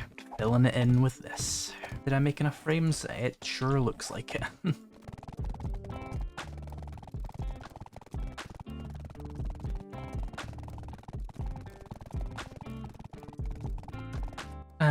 Let's see, the roof is 15 by 15, so it should need like, yeah, it'll need 2,225 cobblestone, and I only have 500, so let me just go smack some rocks around here. I have Miner 69 or level 5 and everything now. Is there any big rocks nearby? Here's one. There we go, that should largely be enough, I think. Let's head back and upgrade it then.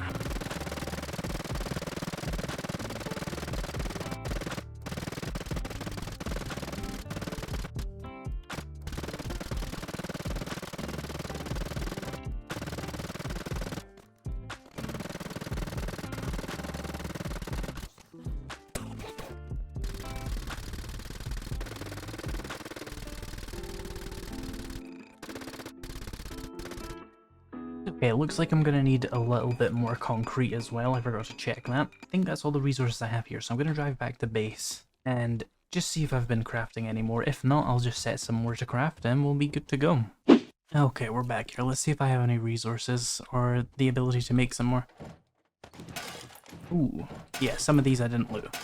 Let's take some of this clay, since I'm not using all of it anyway, because I'm out of regular iron.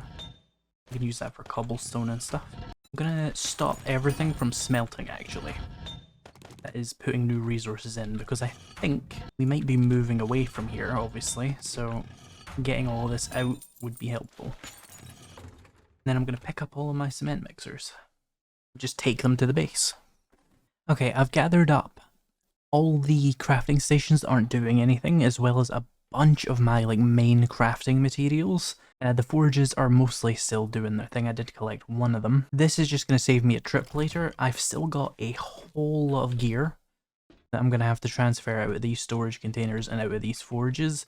But I figured since I'm here and I'm going to be driving back anyway, might as well make the most of it and gather up a bunch of my stuff and take it over now. Okay, so it's been like the entire day, and I finished off the roof here, and I put my dew collectors on it. Inside, we have my storage solution in the middle. I haven't finished naming all the stuff because I haven't needed to yet.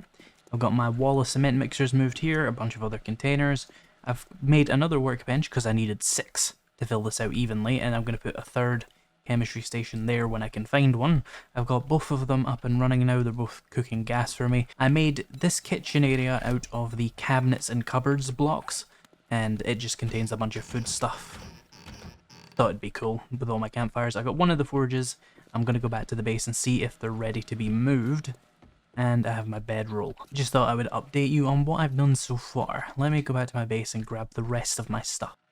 Okay, I finally transferred almost everything I have over here. There's still like another truck or two's worth, but I'm just going to get that when I need it. I might not even ever need any of this stuff there, so it's fine. I could only fit 6 forges in here because I'm an idiot. But that's fine. I do not need 7 forges. 6 is fine. There is plenty more room if I need more crafting. You know, there's a lot of floor space being used here. I plan on adding a bunch of dew collectors up here just to mass produce glue because I am using explosives. But yeah, I think tomorrow I'm going to gather up a bunch of materials. I'm not sure if I'll even do that on a recording because it's like, it would be me saying I'm gonna mine this iron and then I do like and then I have a bunch of iron. I might as well just say I mined a bunch of iron. Just save the viewer, you know, a minute of me going, I'm gonna mine this, I have it, I'm gonna mine this, I'm gonna mine it. And I'm certainly not doing a bunch of time lapses of me mining because it's miserable, absolute nothing content. It's even worse than the upgrading. People like the upgrading. I don't think anybody likes it when you just speed up mining.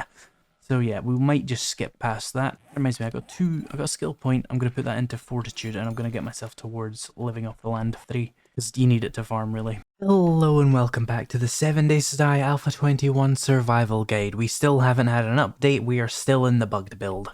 In between episodes there, I did go out and gather materials. Haha, yes, I know. Look guys, I did some mining off screen. But I actually did, and you can see I have a bunch of mines set up that I've marked, so I went to those. I gathered 3 stacks of iron. I had a bunch of clay lying around already. And I have 10,000 coal, 10,000 nitrate, a stack of lead, and a bunch of stone that I just got while I was mining the other stuff. The reason I got 1,000 coal and nitrate was so that I could make 12 stacks of gunpowder, and that's enough gunpowder to make about 2,500 armor-piercing 7.62, and still have enough gunpowder left over to make 100 pipe bombs, which sounds like it'll last me a couple of horde nights, so I thought that would be smarter than just randomly deciding to, you know, go out and mine everything for an hour and have containers full of stuff I'll never use. Right, so let me grab my money and money-adjacent things. So let's grab the truck and head out to the traders and see what they have. I'm not going to go all the way out to like Gen and Wrecked. Oh, also I built one more dew collector because I had a water filter. Yeah, that just made sense to do. Not particularly hard to make. Since so many people complained about it in the last episode, I'm buying the learning elixir. Why am I hearing a cement mixer?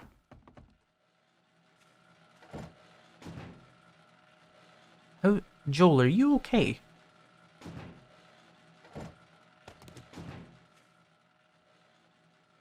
Okay, his cement mixer just spins, apparently. I don't want this clay. Just a little haunted cement mixer. You preparing for a horde there, Joel? Let's see. Oh, Tech Planet, yes. Still trying to get that drone. Nothing good. Considering I'm level 60 and I have a 6 times multiplier on my trader stage at this point, yeah. I should be getting amazing things from Joel, and I'm just not. This is not befitting of a, you know, trader stage 300 plus character. I'm gonna consider getting some more water filters. I want to just have a huge dew collector farm for like the shits and giggles. I don't have any sugar butts, but like I have a lot of money, so forgive me, min-maxers. Let's go see Bob first. This one is also spinning. I guess when my cement mixers go, all of the ones in the world also go. Why wouldn't it? See, he's only got a 2 times modifier, and he's giving me tier 3 guns. Why are Joel and Joel so terrible in comparison? This is like the same loot as the Joels, but I only have a 2 times modifier in his trader stage compared to the Joels. So there's definitely... Oh my god, that is a lot of mining helmets, and those are very expensive. So he does have a bunch of learning elixirs. I'll buy that coffee as well. Oh, my money. And I want the water filters. Because I'm going to buy the glue as well. I'm an absolute money waster. You can't stop me. This robotic drone cargo schematic is extremely powerful. Say I craft a level 5 drone and I have 3 mod slots. I can put 3 of these cargo mods on it, and I think it gives an extra 8 slots per mod. And it already starts with, I think, 16. It's been a while since I used a drone, but basically you can get up to like 40 plus inventory slots on a level 6 drone if you just put a bunch of these on it, and they do stack. And wiring 3, just thought, why not? I'm close to 100, might as well get it up there, right? So I'm not going to have time to talk to the other Joel, but I will go back to my old base anyway, because I need to grab all the brass stuff. So I'll go do that, and I'll meet you guys back at my new base. God damn it, I'm annoyed. I wasn't recording. I don't know when the recording stopped, hang on. So the last like 4 in-game hours of gameplay weren't recorded. Let me run you through what I did. I spent the night scrapping cars. That I wasn't planning on showing you anyway, it was very boring. I got a bunch of stuff. And then we went to Trader Joel's, and I bought 3 water filters, a forget elixir, and he sold me a cigar. And I used the points to take my fortitude to 5 that I saved from the strength point I didn't take. Other than that, very little happened. I went to my old base, I got all my stuff that was there. Most of these brass radiators were from there. All these parts that I felt like I might need at some point. I don't know why I felt like I need steel spear parts, but I got them anyway. I bought some more forgetting elixirs, and I grabbed all my wheels, as you can see. The last thing I said before I realized that I wasn't recording, which is very strange because I saw it say it was recording and maybe it just stopped. That's not allowed to happen, so please don't do that again, Streamlabs. Yeah, so I have 11 water filters in total, 3 here and 8 back at the base, and I don't think I have enough scrap polymers for that, so we might have to do a quick scrapping trip. But yeah, I don't think you missed anything other than that. It was me scrapping cars for the night and then like 3 minutes of me talking, I just hadn't pressed the record button. Yeah, nothing of particular note here, I don't think. Okay, so like a few million cars later, I have another 92 scrap polymer, which should be enough. Alright, next up, dew collectors. Approximately 1 billion of them. Scrap polymers, hang on, what do I need? Oh yeah, a bunch of duct tape. I'm gonna need more duct tape than that, but I might need more glue than that. Let me get my 900 bones, let me get just so much water, and then ask my things here. I can make 100 more glue. I'm assuming the water is the limitation. Yeah, let me add in 50. 50. There's no rush on that, clearly, but I do want it to come before the gas, because there's really no rush on the gas. I should have enough glue to make enough duct tape to do this anyway. This is what we call wildly unnecessary. Right, while that does that, I need a lot more wood. 15,000 wood, that should be enough, considering how much cobblestone I have. How much concrete do I have? 8,000 plus that. We've got 10,000 concrete. We need a little bit more then if we want to match our cobblestone, but we're doing pretty good overall. Okay. Chop down, what would that be? 45 more trees, and I got up to 15,000 wood. It looks very bare out here, doesn't it? It's weird. Anyway. Hopefully the dew collectors are done. They only needed a minute, but, you know, I had a task to do, so I did it. There we go. 11 more dew collectors. To add to my 5, so 16 of them. And rather helpfully, they take up my entire roof with a 1 walkway in between all of them. Almost as if I thought this through or something. So 16 dew collectors will produce 3 water each every day, which equates to... Why am I even using a calculator for that? 48 water per day. That is... respectable. Though in the grand scheme of things, I could see certain people needing more. Why is it getting so dark? Can you stop? Okay, so we got a bunch of wood. I don't know how many frames I need, but I have enough cobblestone to make 1300 blocks, so I'm just gonna go with 1300 frames. This makes sense. Wood is not difficult to get. I have a chainsaw. It gathers it very quickly. I didn't use the rock busters when I was collecting wood. Why am I brain dead? Right, so it's coming up on night time. There's not much I can do right now, so I'm gonna take my pickaxe and my rock busters and my coffee, and I'm gonna go out and just gather up another round of all those resources, like another few stacks of iron, some more clay, some more nitrate, lead, and coal, all that kind of thing. Which is not going to be very interesting, so I'm going to snap my fingers and it'll be morning for you. Okay, so I spent the night mining. I got myself another 8,000 coal. I did try and get another stack of nitrate, but I couldn't actually find it any more than this, so I'm going to save this for farm plots. It's looking like today is going to be when we're starting that base then, because I think I have all the resources I need now. And the design I'm going to use is basically just the design I did for the video I did recently about an endgame horde base. I forget what the actual title was. And we're going to show it still working in Alpha 21, because I already know that it still works, at least when I tested it. Alright, so builder base, we're going to need the materials. I'm assuming concrete is coming along. I don't think I'm going to need 1300 blocks, but it's good to have it at least. Sand and stuff, and I can make another 2,000. And of course, I'm going to need my learning elixirs on me. I'm not going to start straight away by using that. I think I'm out of food, so let me just cook some grilled meat, because we're not quite ready to start farm yet. I did get a skill point while I was mining. We're one skill point away from being able to farm. That's good. So, let me think about this design here. So, fighting position, fighting position, fighting position, door. And then I would need a bridge. A 15 long bridge. So 1, 2, 3, 4, 5. That might need an extra support. A 15 long bridge is very, very heavy. So if it's 1, 2, 3, 4, 5, 6, 7. Here would be the support. Probably want it to be more than 1 thick, but that's fine. Ah, yeah, I'm going to have to reinforce the center part of it first, because that's not going to be exposed. I am not going to waste a forgetting elixir on a few blocks, but I am going to get a bit of steel just to make sure it's as strong as it can be. And then we want to use stairs. Kind of like the old horde-based design we used in the first half of this series, but we're making it thicker. So that should be perfectly in line. Yeah, that is pretty much perfect in terms of how far I extend that bridge out. There we go. Then I want it to be thick, of course. Right, there's sort of the start of this.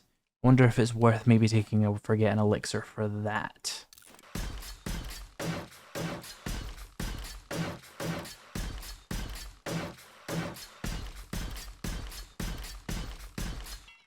Okay, I'll need to upgrade those last couple of blocks later. Okay, so we got the bridge in, and I've turned this to steel just to make sure it's able to hold this up. Yes, it genuinely doesn't matter that these are made of like cardboard. As long as these parts are steel, they will hold up the other steel and this. Because vertical support in this game is simply yes, whereas horizontal support is actually a calculation based off of the weight of the blocks you're holding and the strength of the block holding them. So this is perfectly fine. What I'm thinking I'd do next is actually make this a solid wall, and then I want the bridge to be double thick. Now I'm gonna upgrade all of this. This looks really weird. The important part here is going to be getting these parts that I can't access later. Also, to those of you wondering why I don't just make like steel blocks and place them, I want the XP. If you make blocks and place them, you don't get XP. If you upgrade blocks, you get XP. So that's why we do it like this. Even though it takes more materials and more time, it's free XP. Okay, there we go. Our bridge is decently reinforced. There's another goddamn screamer. Killed so many of them. Alright. First part done.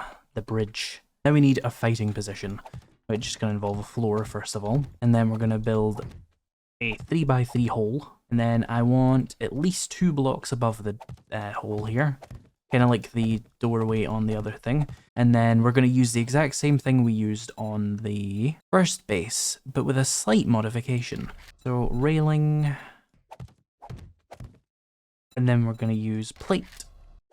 And I've decided to modify my design. It should be exactly the same. Instead of using small beams or whatever they're called, we're going to use just poles. And rotate them like that. There, and the next part of this that you need, I'm going to need a lot more forged iron, I've just remembered, is you need hatches. Also, what does a vault hatch take? Oh, just steel springs and mechanical parts. I can make a bunch of those later, that's fine. We want to place these on the ceiling, on face with...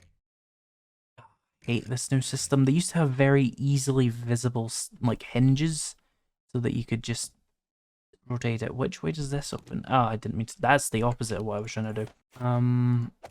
No, it's the exact opposite of the way I would have expected it. Which is exactly how you would expect the Fun Pimps to make it. Let's just take that out. Why is that not falling? Try another hatch. There we go. We want the arrow to... Another one. Oh, hey. We want the arrow to be facing not that way. Oh, for God's sake. What was wrong with the old hinges? It was so much easier to work with. They opened towards the hinges, and it made perfect sense. There we go. Anyway, this is the idea of the fighting position. These hatches are here so that you can just hop on through. You don't need like a secret entrance to your base. You just close the hatches behind you and the zombies are dumped. Now, some zombies will occasionally get pushed through this. It's just the way it is. But zombie dogs won't come through this. Regular zombies won't generally get through it. They'll usually stand and try and punch this block and go around, or they'll try and punch these blocks. There, that part's all steel. We'll want this part to be steel as well. Oh, we'll need a bit more steel, that's fine. And we want this to be concrete at least. Then I'm going to need to make some forged iron hatches. I think I just made more than 9, but it's fine to have some spares. And basically you're going to stand behind this and fight. You'll want these to be stronger than wood though. If the rest of your base is concrete and stuff, make these at least like iron, because that's going to be a security risk. And the premise of the base is just 3 layers of that. Now obviously I'm going to put in a lot more foundations here. I'm just doing the important parts first because I don't know how far my materials are going to go. Before I use up all my steel though, I should make sure I can make some steel hatches or whatever they're called. So I do have 1,000 steel, so I should be fine, but let's just do it anyway. Springs and mechanical parts. Again, I will only need 9 of these. See, I have 6 workbenches, so let's do 2 here, 4,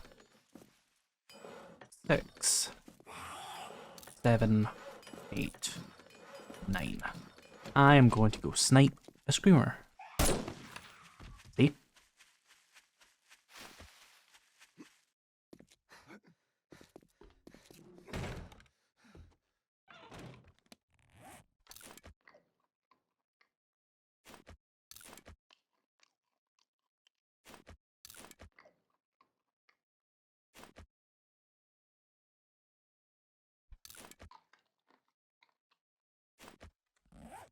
Okay, so, this all needs to be upgraded to steel at least.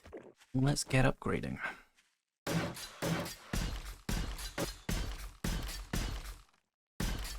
And I'm out of forged steel, but there's probably some more in my forges. Yeah, 200 there, 200 there, and like 200 there as well. I should put some more iron in the forges then, since that seems like it's going to become a real bottleneck.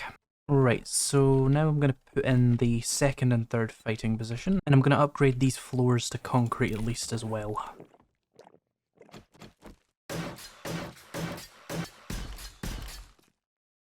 Okay, and more hatches please. We'll start with wooden ones so that we don't waste any material, because they're very difficult to place. That's why I always upgrade through all the different hatches.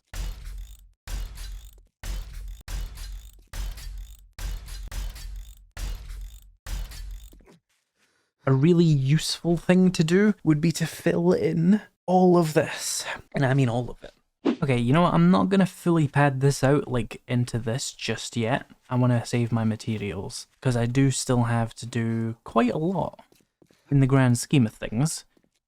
Namely, I need to put walls in here, otherwise they're just gonna spill out all over the place once we get past the first layer of defense, which, if nothing else, is extremely annoying.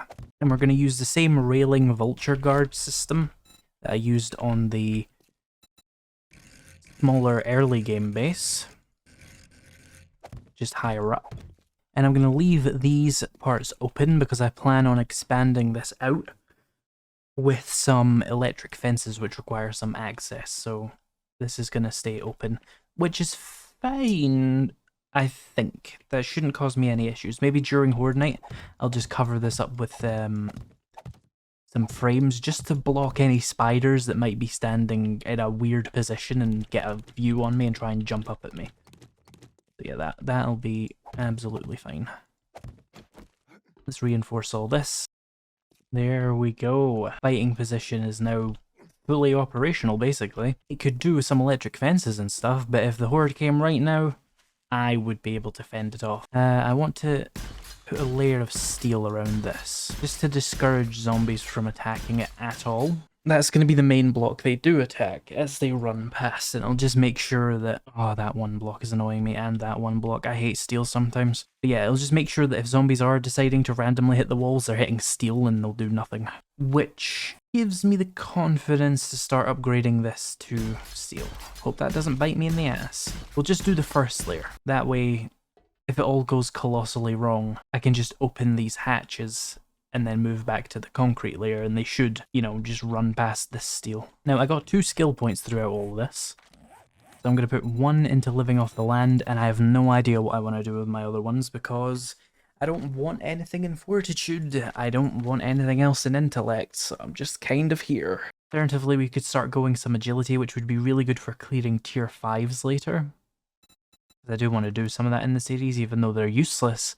It's still entertaining, and that's what a YouTube series should mainly be about, is some level of entertainment, so I will start power leveling agility to 8 so I can get parkour maxed out, and that's just when the game becomes comically easy to clear POIs, especially big ones.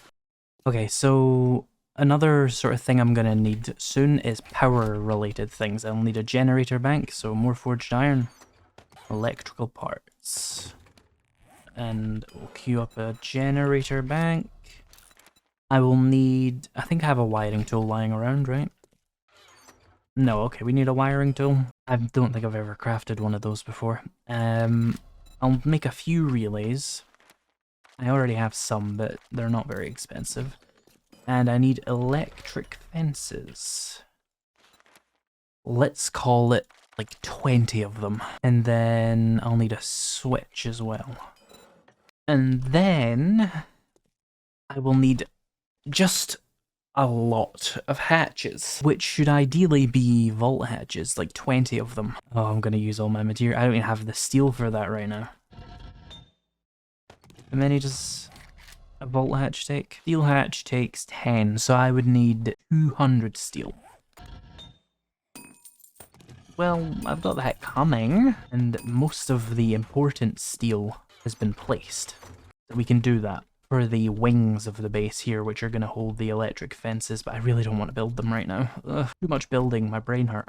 Okay, so we need to put the wings on the base here, and the way we basically do that is by taking this same like 5x5 kind of thing and doing that. It'll probably kind of annoy me if I don't just make that come all the way out. Slight modification of the original design. Fill in the floor. And then I think what I want to do is come like one in and then do a pillar here. It's been a while since I built this. And I mean literally like 2 weeks. I don't know how I'm so unable to build. Right? That's what you do. And then you do 2. Oh no, I'm supposed to be making these 2 wide, I forgot. So that comes like this. Ignore this. Place a topsoil in there. Come one over. There we go. So it should be 2 wide gap for a 2 wide pillar. Is this pillar a little bit overkill? Yes. If you have not grasped the concept of how I play this game, I like overkill.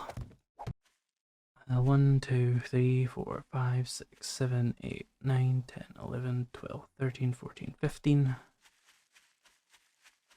16, 17, 18, 19. That's how far out I like to usually take it. Screamer. Where's she hiding? Okay, so that should be a long enough walkway to pretty thoroughly cover this with electric fences later. I also need to bring this out a little bit and do the same on this side. Right, then I need to replicate this on the other side of the building. There we go, so we should now have two symmetrical, hopefully if I did it right. Yes. Symmetrical wings, which are going to hold our electric fences. Now this is a lot of blocks just to hold up some electric fences. There are other ways to do this, but I specifically want my base in such a way that I can run back and run up along the wings during Horde Night and make any modifications or repairs I need to without being exposed at all. And this is a very resource intense way of doing that. But again, like I said, this is the end game base. This would be the base I would use until day whatever, until the game stops working, which would be approximately 32 days ago. But you know what I mean. Whew. Okay, so the pillars and platforms are now all up to concrete and a few random pieces of steel. Before I continue the next part, I want to check my dew collectors. Let's see. Ah, they're full. I enjoy that. Cool, so I should ask for steel hatches. I need like 20 of them. Right, so the next part is going to involve electric fences real quickly. Those are done. So we want, let's say 10. We need to leave a block there so that they can be encased fully. 1, 2, 3, 4, 5, 6, 7, 8, 9, 10. Perfect. And then over here, we want the corresponding one, of course. 1, 2, 3, 4, 5, 6, 7, 8, 9, 10. Cool, those are all perfect. Okay, now really comes the test of, do I have enough materials to finish this base fully? 1 second, Screamer. I have 250 frames left, and of course I can make more frames, that's not an issue. Oh, yeah, I forgot, this back one needs, or the front one, either can be fine. You need to use plates or you won't have room to move. You'll be walking through your own electric fences to repair them, which is not ideal. Thinking I might be a little bit low on materials here, so let me grab all the cement I've been producing, and all my stone, and all my crushed sand. We can make 5,000, and that is because of cement. Right, let's do like 750 in each of them, see how that goes. Okay, that'll do. Might need more cobblestone as well, so let me just take the clay I have, turn that into cobblestone in my pocket. That'll do nicely, just in case. Skill point, just go for more. Oh, I put it in intellect, really? I meant to click agility and then do it, but for some reason I thought intellect was agility, so now I just have 3 intellect. You can think of a couple of things I can use that on at least. Okay. And then we kind of need to get this filled up and reinforced quickly because it's currently a very big security risk. I'm pretty sure several types of zombies would just try and jump this gap, so let's fill it in as quickly as we can. Oh, that was almost bad. That's the main important part that would be a major security risk is dealt with. Let's take some vault hatches and a regular hatch as well, just as a test. And then cobblestone again. Right, so which way do we want the arrow to face on? This one. Okay, we want it facing backwards. Alternatively, this one does actually have visible hinges, so... yeah, that is cooperative. Then we can just copy the rotation. Right, let's get the rest of the hatches then.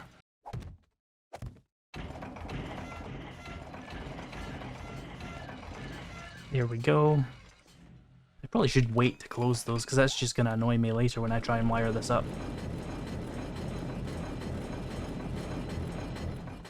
Yeah, I should probably get the other side done quickly here as well. Also, don't I have a door? You were making the door. I want a red door. I want it to face the other way. There we go, big roll-up door.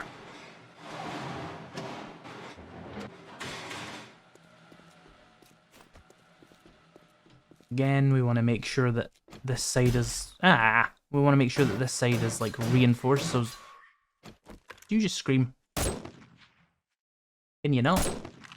Anyway, we want to make sure this side's reinforced again so that zombies don't try and run on it.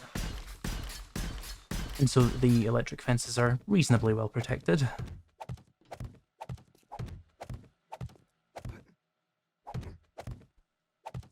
Right, we should probably work on getting these wired together, actually, so they actually work.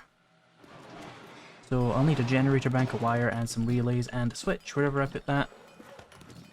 My power system can just be here, I guess. It doesn't actually have to be anywhere particularly protected. The new generator bank there. I'll need some engines and gas, of course.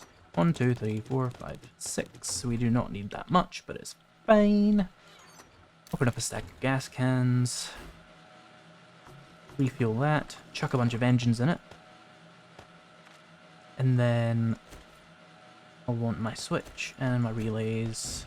So let's put this there. And then put a relay like here.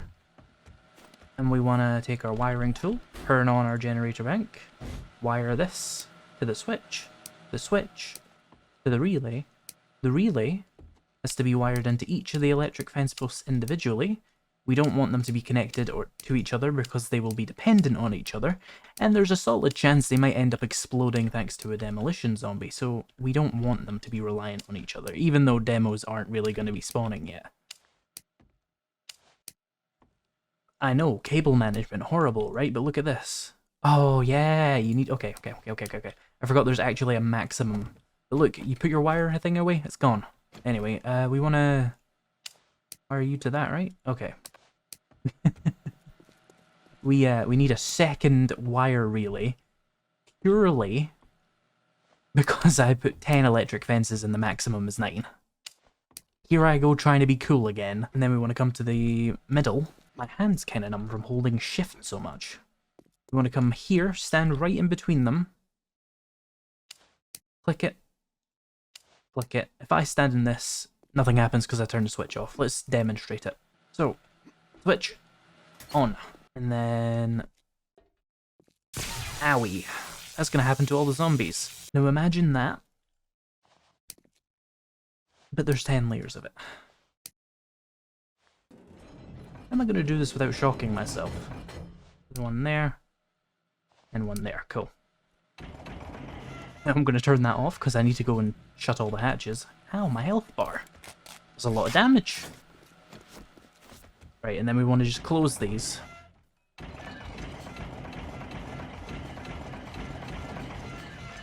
And these. Now these are the ones we're going to want to repair because these are the ones receiving the electrical current. They're the ones that are going to take damage throughout the night as they shock things. I'm kind of rushing this because I'm not 100% sure how done with this I'm going to be by the time the word starts, so I need to pick it up. I mean, a few missing roofs here and there aren't going to end the Horde night for me. No, not at all. I'm sure nothing would go horribly wrong. But the important part's in. The generator bank is now doing its thing. I'll turn it off to save power. Now, just making these frames is enough to put my mind at ease at least. But I really would like, you know, more. Let's build another like 200 frames. Ah, my hand is numb. Been holding like shift and right click for 3 hours straight. Okay, I think all the important bits are now the materials they need to be. This back wall should really be concrete as well, just to be extra sure nothing goes wrong. But I will likely live. I will need forged steel throughout the night. Bunch of concrete in here at least, so I can do that later. I will need my AP762. Got like 500 of it, I think. 400? I'm sure I made a 5th one. Maybe not. Some regular 7.62 rocket frags, maybe. I do not need any blocks on me. I shouldn't need to place those in the middle of the night. Ammo crafting. Do not need the auger. Or the chainsaw, or the shovel, or the wiring tool. I hope I have enough repair kits. Should be good. Weapons, let's grab the rocket launcher just to be sure. Explosives, little bit low, but nothing too bad. Meds, always carry a little bit extra of those. Some vitamins. Right, so now I'm just going to spend the rest of the night upgrading what I can to cobblestone. Okay, that'll have to do. A few blocks up there of wood, I'm sure nothing will go horribly wrong. Close that. Close these behind me just in case. Let's go stand here. Well, that's a good sign. Let's let them pile up a little bit so I can get some collaterals.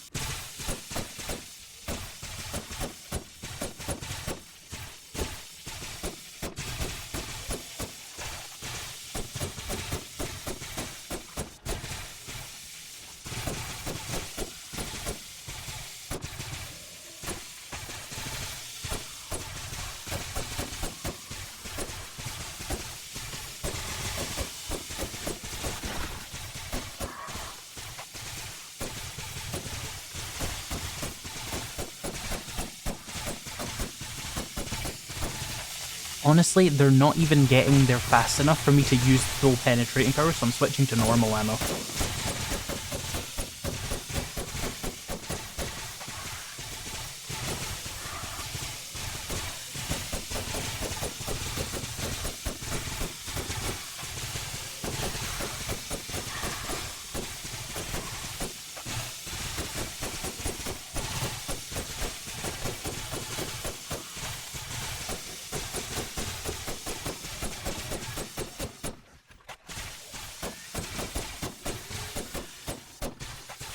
I'm actually thinning them out too quickly.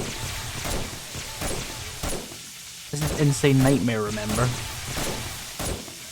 64 max spawns as well. There's definitely some beating on some walls somewhere. You know, there's not much you can do about it, really. Oh, hey there, buddy.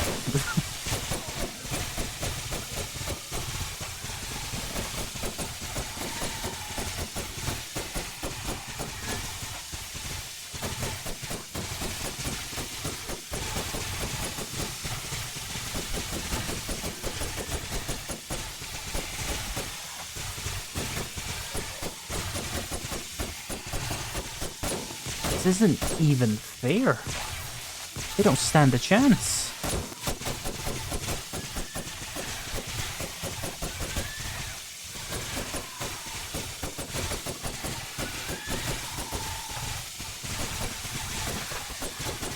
Another skill point. Let's just do more agility.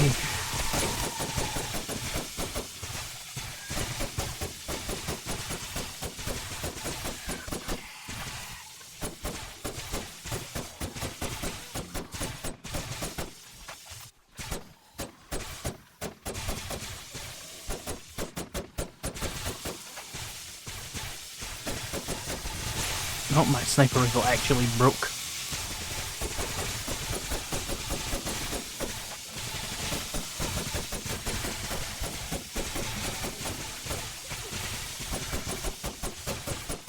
Yeah, I think the rifle buff was strong enough, to be honest.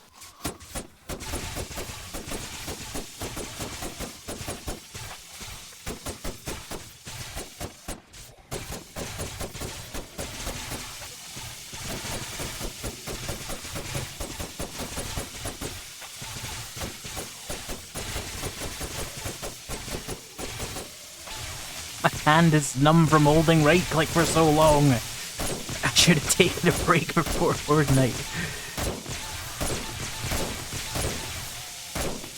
I'm a victim of a gaming-related injury. Help.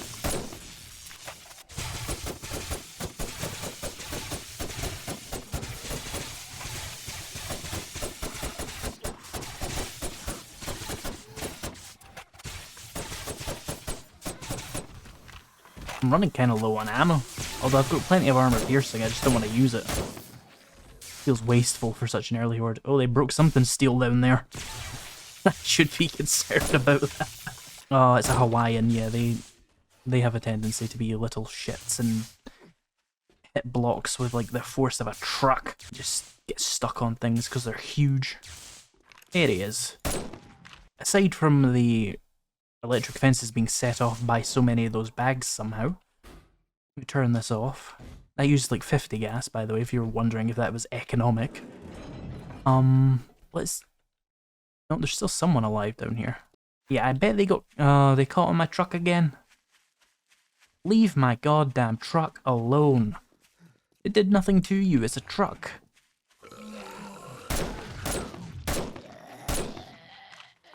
How's my truck doing? Are you okay, truck? I swear, this thing's gonna break on one of the later Horde nights from the zombies just running into it. I'm gonna have to park it 3 streets away. So how's the damage looking? I heard something steel breaking. Am I just absolutely paranoid? Okay, they really wanted to take a bite out of this block. And this block. Yeah, this went... right. This block also took some hits. It is important to note that there is so many of these pillars because I know they have a tendency to randomly whack pillars, which can lead to problems, so I just have loads of them. Yeah, no, I didn't hear anything steel break. I'm just a little bit paranoid. Hello and welcome back to the Alpha 21 Survival Guide. This is actually a post-recording. You're not actually seeing me talk during the gameplay here. That is because the intro to this episode was so chaotic and I was all over the place because I had just woke up. I wasn't sure what I was trying to say or do, so I decided, you know what, let's just cut it and explain it a lot quicker and simpler so that we can get into the meat of the episode faster. In the Alpha 21 Survival Guide, I have 4 real objectives that can be completed. I need to build a farm, get a gyrocopter, get a drone, and get level 6 versions of all my weapons. Now, grinding for better weapons is a bit boring, so it's not a very high priority. Getting the farm is also not that important, it's not a very high priority, and getting the gyrocopter is also not all that necessary. But the drone is something I definitely want, and it's going to be the main focus of today's episode. What you're seeing on the screen right now is me driving out to Trader Jen because I thought she was in the wasteland and I thought I could get some easy rotten flesh while I was out there, and also check what I was getting in loot to see if I was getting tier 3 level 6 stuff yet. It makes sense with the goals. Unfortunately, she's not actually in the wasteland and I was mistaken, but she does help me find a lot of very useful things in this episode. Anyway, let me cut back to past me for the actual main part of this episode. One of the good things about Jen here is that she has her own new town. It's not in the wasteland, unfortunately. I really expected So Far Away would be the wasteland, but my search continues apparently. But the good thing about Jen is she has a big town here, and with big towns come big chances for good POIs, such as the Crack-a-Book. Why do I need the Crack-a-Book when I have absolutely everything I need, pretty much, give or take? I still want a drone, and a level 5 one at that, and that's going to require 100 robotics, and I'm at 62, so I'd need to find 48 books. Oh no, sorry, I would need to find 38 books. Duh, I just woke up, give me a break. Let's talk to Jen. Fuck that guy. I'm guessing you don't have anything amazing? She's definitely living up to her medical specialty there, that's good to see. Okay, she has a couple of things that are mildly useful, but otherwise... well, maybe next time. I don't really care. Do you have I've got a job a job to send me to a Crack-a-Book POI?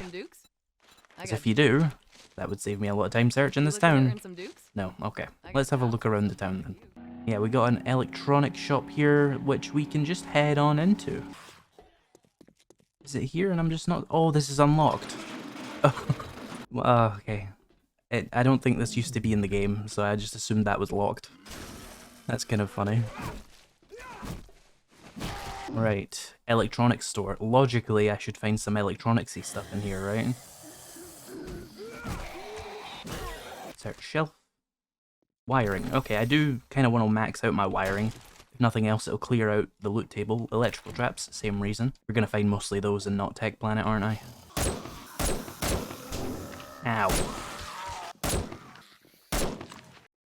Electrical traps. Yeah, this plan is not going to work for what I wanted, but we'll clear the loot table at least. Electrical traps. Wiring. Wiring. This is the place if you need wiring. And electrical traps. I kind of don't, though, unfortunately. I just, I use electric fences and nothing else, because everything else is too laggy. And not that effective, in my opinion. And yes, electric fences are still very laggy, I am aware. Yeah, these are definitely overwhelming that particular loot table. Maybe I'll find enough of them though that I'll clear it out quickly. I saw, yeah, can I even reach this? There we go. Tech planet and wiring and electrical traps. Nice. One more and we'll complete electrical or whatever that skill is called. Alright, looks like we looted almost all of these. There. Electrician, that's what it's called. Maxed out. We can make level 5 batteries. I will never make a level 5 battery.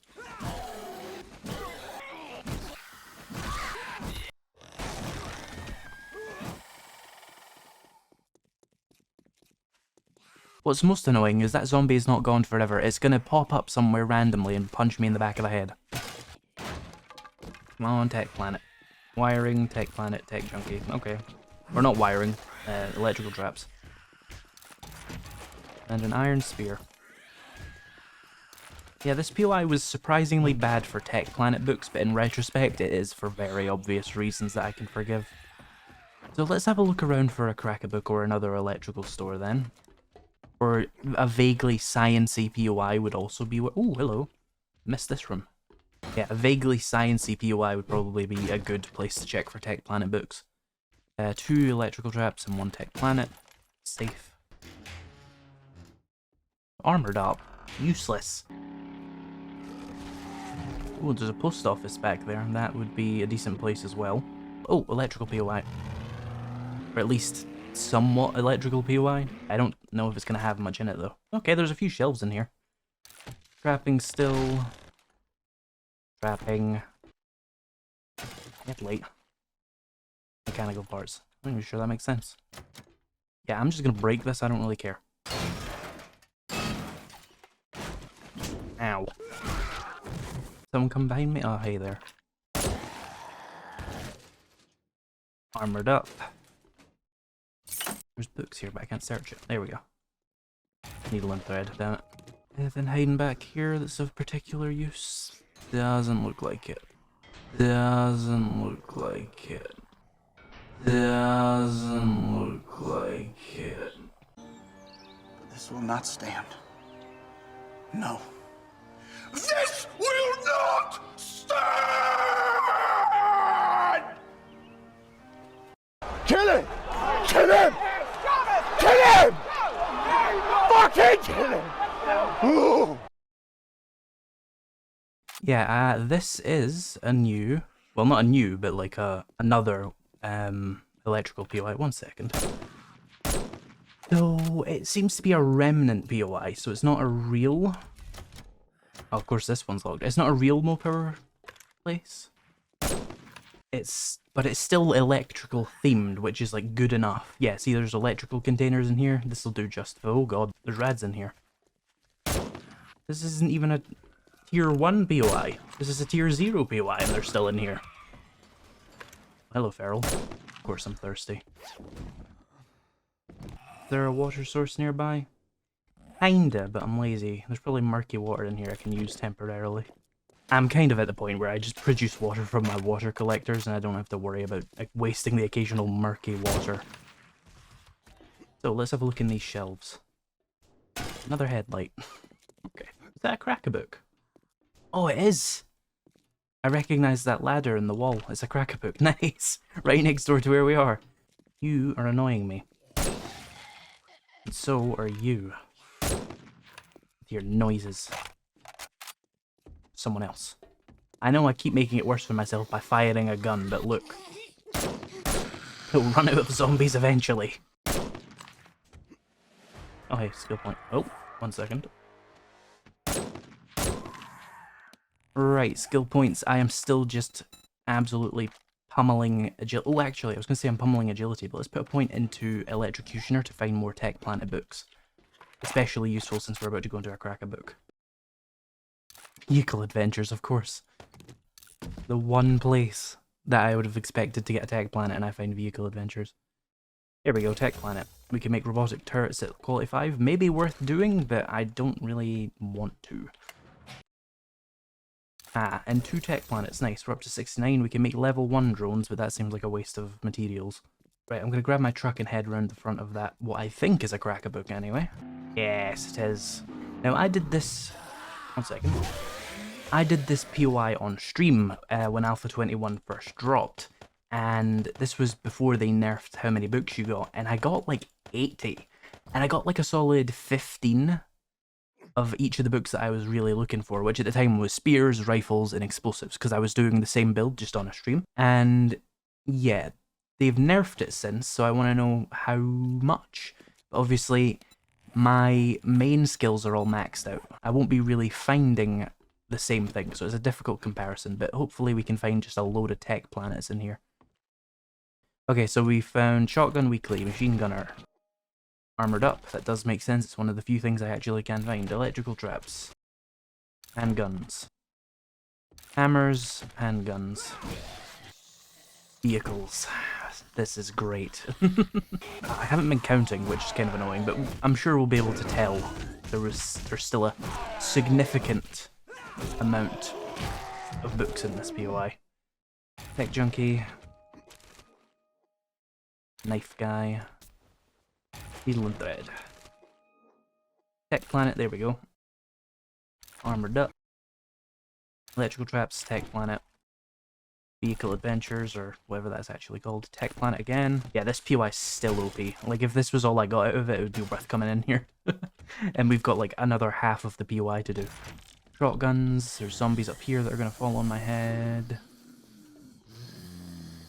Hey there. Tech planet, handguns. Handguns again. I have no points in handguns, I'm annoyed that I keep finding them. Vehicles, fists. Armored up. Tech planet again. Armored up. Oh, I have a bookcase I missed way over here. Knife guy, damn it. Just some paper. Armored up. Shotgun modification. Oh. Handguns. Armored up again. Handguns again. Still more books. Tech planet, 75, nice. Tech planet, robotic drone quality 2. See, no point in crafting a level 1 already. Okay, that's the main room where most of the books come from, but there is still a couple more books available to you in here. So we still got a good like 40 books in there. And a lot of them were armored up and a tech planet, which are like the main things that I'm spec'd into that are still available in the loot table at all. Hey doggy, you're made of rotten flesh. So we got another book pile. Rangers, okay. Tech planet. 77 of those. Wiring. Oh no. Traps. Tech planet, armored up. Nice. Armored up. Ooh. There we go. Hunting mod. And the last book container. Sherry. Okay. So it's not as strong as it used to be. I feel like we maybe got 50 or 60 books rather than like 70 or 80. Oh, machine gunner. Ooh, a suppressor. I like suppressors. I don't have urban combat, which makes the silencers have no damage penalty. The reason I like silencers is not because they are good for stealth, although they are better for stealth than not using a silencer, of course. It's because they generate less heat when you're firing, which is really useful in big POIs, where you might summon a lot of screamers with just how many shots you're firing. Which is obviously less of a problem in a sniper playthrough, because you're going to be firing one shot rather than like 3 to kill everything. But it's still nice to have one. So that's what Trader Jen's town has. I doubt we're going to find another cracker book in the same town. That rarely happens because of how the world generation even works. This is apparently a Mo Power POI? Oh yeah, it's got one of those Mo Power trucks in it.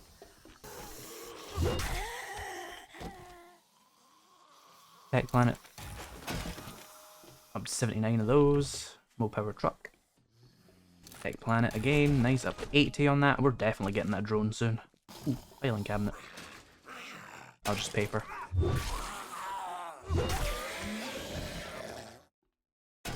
Potatoes. There is one thing I want to check first, actually. Since we drove past that gas station, I want to check how the passing gas containers are for Tech Planet books. I don't know if they're in the same loot table, and this seems faster than going into the code, so Let's have a quick run through this. Whoa, hey there. Oh, another feral biker. We have reached that section of 7 Days to Die where you find them everywhere. Oh, a Mega Crush in an actual Mega Crush fountain. You don't see that much anymore. Okay, no books. That's concerning. I've never seen that.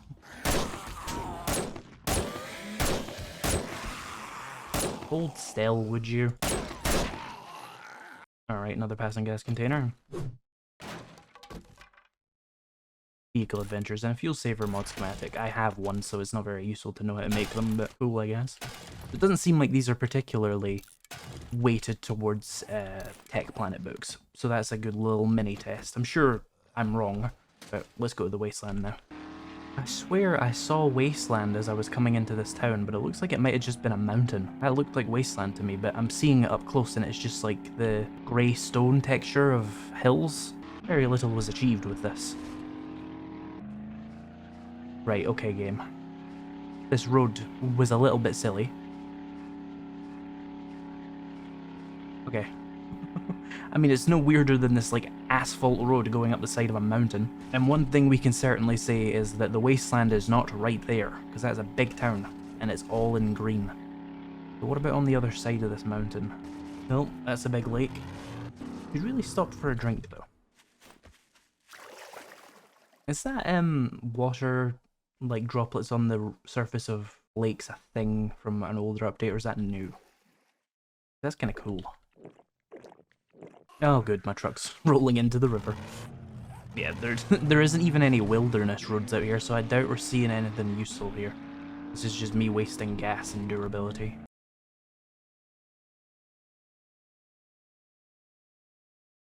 Okay, so my chemistry stations were on glue duty, right? Yeah. Glue here, glue here. Speaking of glue, let me grab all this water, and then check the dew collectors. They're 2/3 full, it's good enough. Okay, so 130 water, 600 bones, 130 glue. Again, the limitation is the water, not anything else. Let me ask for another 50 of that.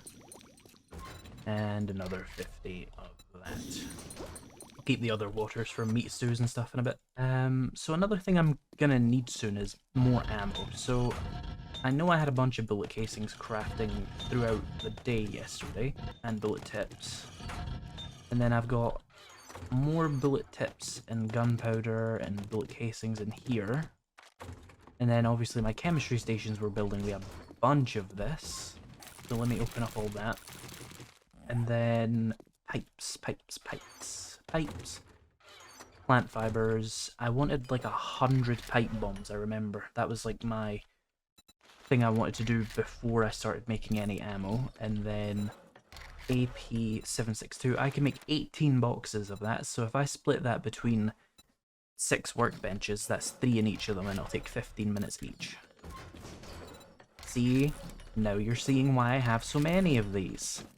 I'm gonna see if I can find any electrical POIs, because I really have not been looking for them. So there could well be many, I've just not been registering them in my brain. I did find one tech planet while I was out at night. Not particularly closer to the next stage, but you know, thought you would want to know about it at least. Oh, and I can also check the nearby Trader Joel for tier 3s and see if he wants to give me the Crack a Cafe. That would also be smart. Yeah, it doesn't look like this town has much in the way of any kind of commercial buildings. It's mostly the downtown district, which is the part of the city designated to spawning big fuck-off tier 5 PYs to eat your frame rate. And it has an industrial area, but it doesn't have much in the way of, like, shops, which are, like, the best for progression. This is a power station, and I reckon we could find some in there, but I don't think it would be good enough to justify bothering with it.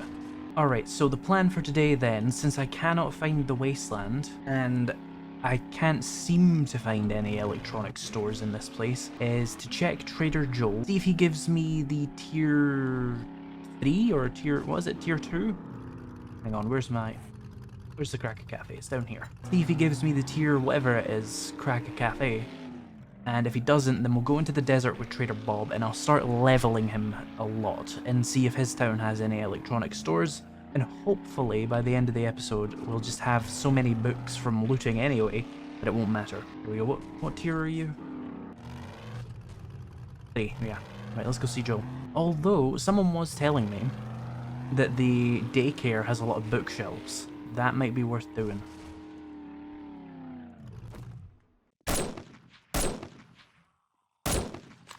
Let's run in here really quickly and see if it's got anything of value. Needle and thread. Oh yeah, I see a lot of bookshelves in here, that's pretty good.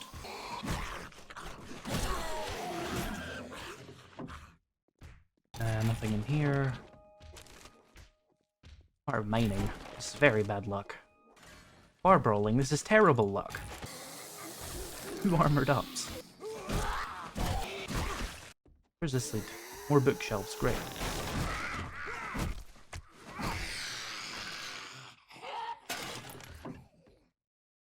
Bull hunters and the hammer thingy. Vehicle adventures. It's doing the thing again where it gives me the exact opposite of what I'm looking for. Why is there a dog?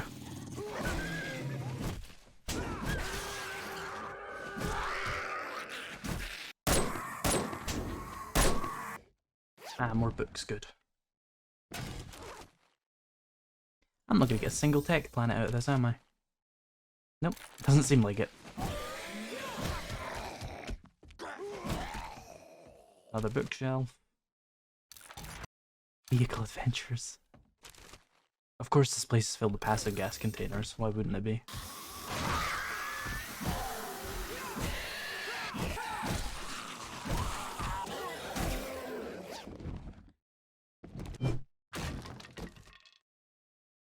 Vehicle adventures. And vehicle adventures. We're gonna get gyrocopters. It just seems inevitable now. Tactical warfare. Not a single tech planet. That's just plain bad luck. Great prices. Ah, he's selling a cigar now too. Of course, as soon as I get one, everybody sells them. Here's a couple of tech planets, that's good. 83. Right, do you have the Crackerbook Cafe? A radio. That might be actually useful. Oh, the daycare as well. He might also have it as a tier 4 infested? No, he doesn't. Okay, let's do the daycare again then. You're the man. We saw it had a load of book containers. None of them happened to give me the Tech Planet book. That's just pure bad luck. Alright, let's run this again then. Damn it. Oh, he was hiding a weapons bag up there. Big hitters. Okay, that wasn't very good, but good to know about. Vehicle adventures. I'm going to get a gyrocopter and I didn't want one. Obviously, I still have to choose to craft one, but of course I'm going to craft one.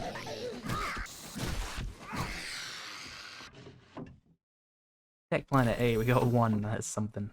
2 armored ups.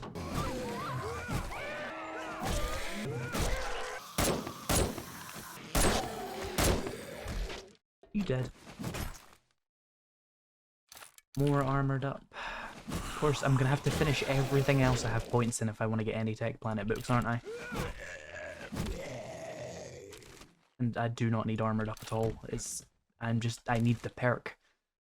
There, armored up is done. We'll stop finding so many of them now.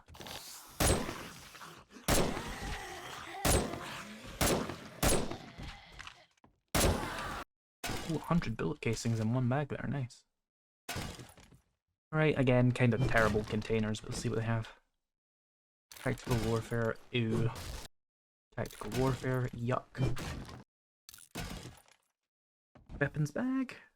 Tech Planet, there we go, we got 2 out of here then, not too terrible.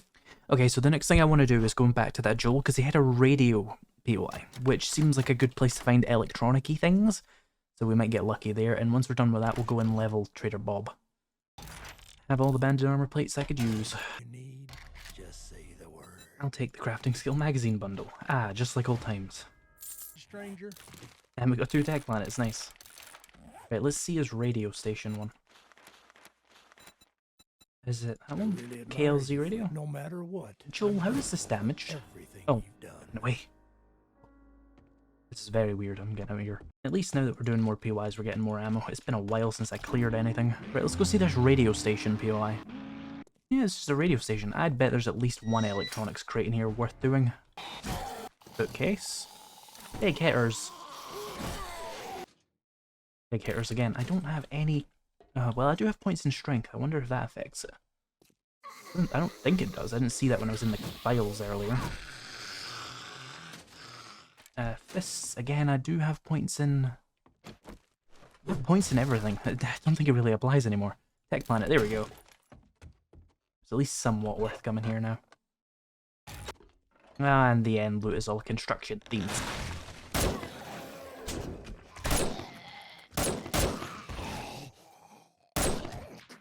Ah, we got one electronics crate. Come on, Tech Planet. Yeah, 2 of them. Nice. We're up to 90 on that. That's good. Vehicle adventures, of course. Where the hell's my truck? Okay, so let's go take this back to Joel. And then I think going to the desert and seeing Trader Bob, he might be selling a couple of tech planets, which would be useful. And we can also check and see if he has any tech-related jobs. And if not, we can just grind jobs for skill magazine bundles with him and progress our quests. Give me a crafting magazine bundle. Yes. 2 get hammered, 2 shotguns, 2 vehicles. Okay, we're up to 98 on the vehicles. We're going to accidentally get a gyrocopter when I'm trying to get a robotic drone. Of course I am. How else would that happen? It's the only way it could happen. Accidentally. Because that's how 7 Days to Die works. You only get things you don't want. Right, let's go see Bob. Electronics truck. On Tech Planet. Good, we're at 91. Have I looted these? No. Oh, hunters. Tactical warfare. Alright, Trader Bob, I'm back. Your #1 assassin is here. Reading materials. You got any Tech Planet? My brain can't even process what I'm saying. Oh, there's 3 vehicle adventures. Have a great day Which is now. your shtick, Bob. So, You come back sometime. there, we can make a gyrocopter. Woo. I didn't even mean to do it. It took me 4 days to get the books I needed to make a 4x4. And then like 10 days later, I've just accidentally gotten the gyrocopter. I don't even have points in Grease Monkey. Come on. Game, help. Right, let's do some jobs for him. This is tier 2s. I'm severely overqualified.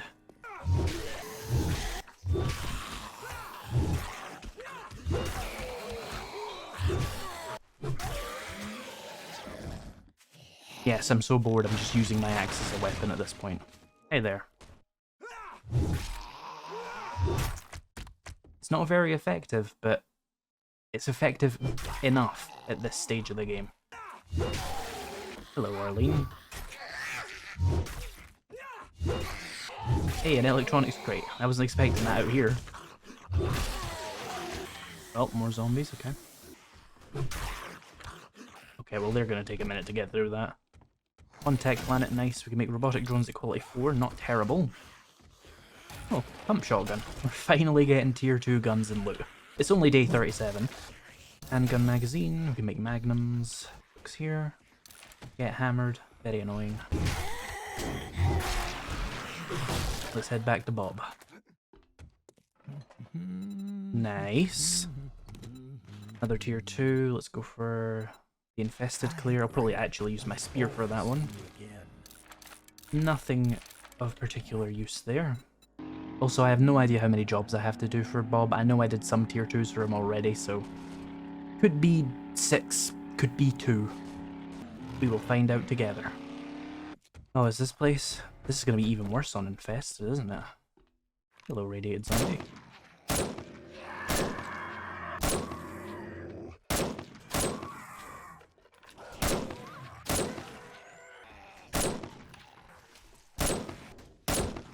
Yeah, no chance I was doing this with my steel axe. Or even the spear, to be honest. They probably would have outboxed me. Hold still, lady!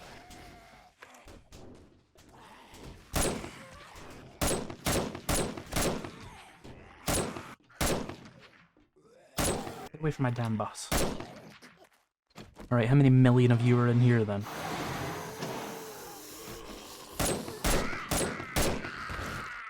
Radiated cop, it's a tier 2 BOI.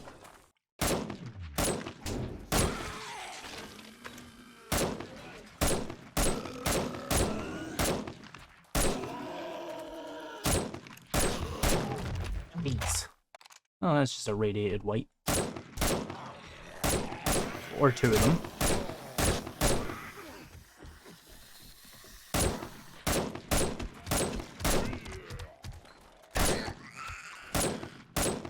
That might be a good time to hop away and use some heals.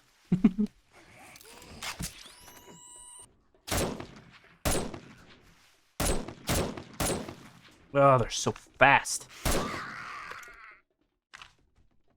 This is why I wouldn't use snipers on actual Insane Nightmare. Another feral radiated light. Infested POIs are just not worth it at all. The amount of ammo it takes to clear just a tier 1 POI when it's infested is insane. We won't get anything from the infested loot, if there even is one. Oh, there it is. Yeah, no, I don't care. I've got the ammo at least. Nothing good there. Bow Hunter. Alright, let's head back to Bob. The customer. He didn't even give me anything good. Okay, we got tier 2 complete with him. I thought I already had this. That's annoying. I'll take the money, I guess. You got any special jobs? You're gonna send me to the Trader Joel I live at? Really? Right, well, we'll just wait until he has tier 3s, because I don't feel like doing tier 2s all day now. Let's have a quick run through this little town, see if there's anything. I see a radio tower. That could be of value to me. Okay, 2 tech planets. Nice. Those Mopower service trucks seem to be the best source of them for me right now. It's quite common to find 2 of them in there. I feel like there's more to this room that I'm not seeing. Because it is a tier 1. Oh no, it's not a tier 1. Oh, that was a tech planet. It is a remnant POI in a desert biome. So it just looks like a tier 1, it's not actually. Can we see anything useful here? At least I don't have to drive around the town. There's a police station. Jim's Gun Fortress, okay. All items repairs. That seems like an electronics store. Could be worth a look. That looks vaguely electronicsy as well. Yeah, I see a Mopower truck. Well, it could be a working Stiff Tools. They have the same roof. And that could be an electronics something as well, but we're working on very low detail at this point. My mesh distance is like 9. Okay, let's see. Is there anything actually useful in the electronics store? Debatable, but I'm not doing the full POI to find out. Oh my god. Quicker to break these.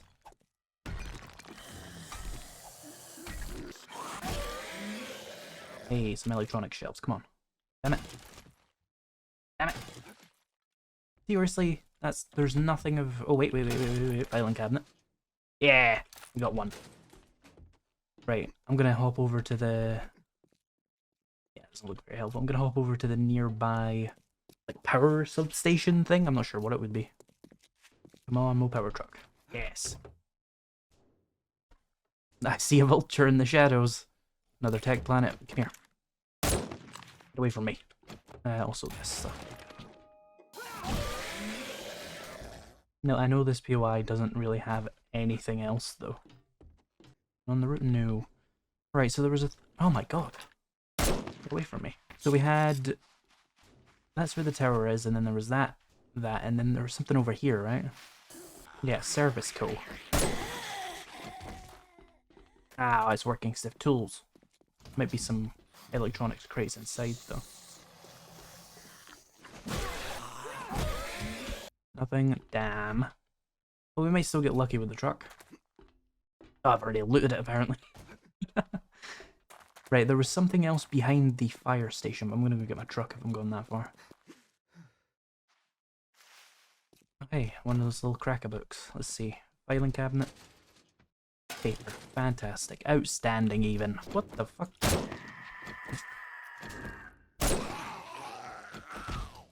Ah, bookshelves. Here we go. I'm guaranteed to get one in here. Come on, I believe. Oh, no. Ah, one tech planet. Okay, not complete waste. Tech planet. Oh, come on, we need one more. Furious Fists. One more tech planet. Come on. Yes! We can make the robotic drone. I can go home. Oh, expanded seating. How very helpful. Knife guy, handgun magazine. I don't know if there's any books I'm even boosting anymore. Oh, another fuel saver. Nice. If I make a gyrocopter, I don't have to swap them between, I guess. Alright, well, that was very lucky that that was just there on my way back to the truck. I didn't see it from the tower. Let's go home and make a new drone. Did I get enough rotten flesh to make the farm plots I wanted though? That is the question. Let's see. I have 100 in here. I needed like 300 total. I don't think I have enough, but we can make a start at a farm. Oh hey, a skill point. Oh yeah, I'm just powering towards 8 agility so I can start doing parkour. This is gonna be like 10 levels of nothing interesting, isn't it? Oh no. Okay, I'm gonna sort out my inventory and then I'll get back to you. Okay, inventory sorted. Let's see how much. Make 33 more of them. Yeah, we'll leave that for like the next episode then. Oh, that is a lot of pipe bombs. Farm plot. Let's split it like between a few of them.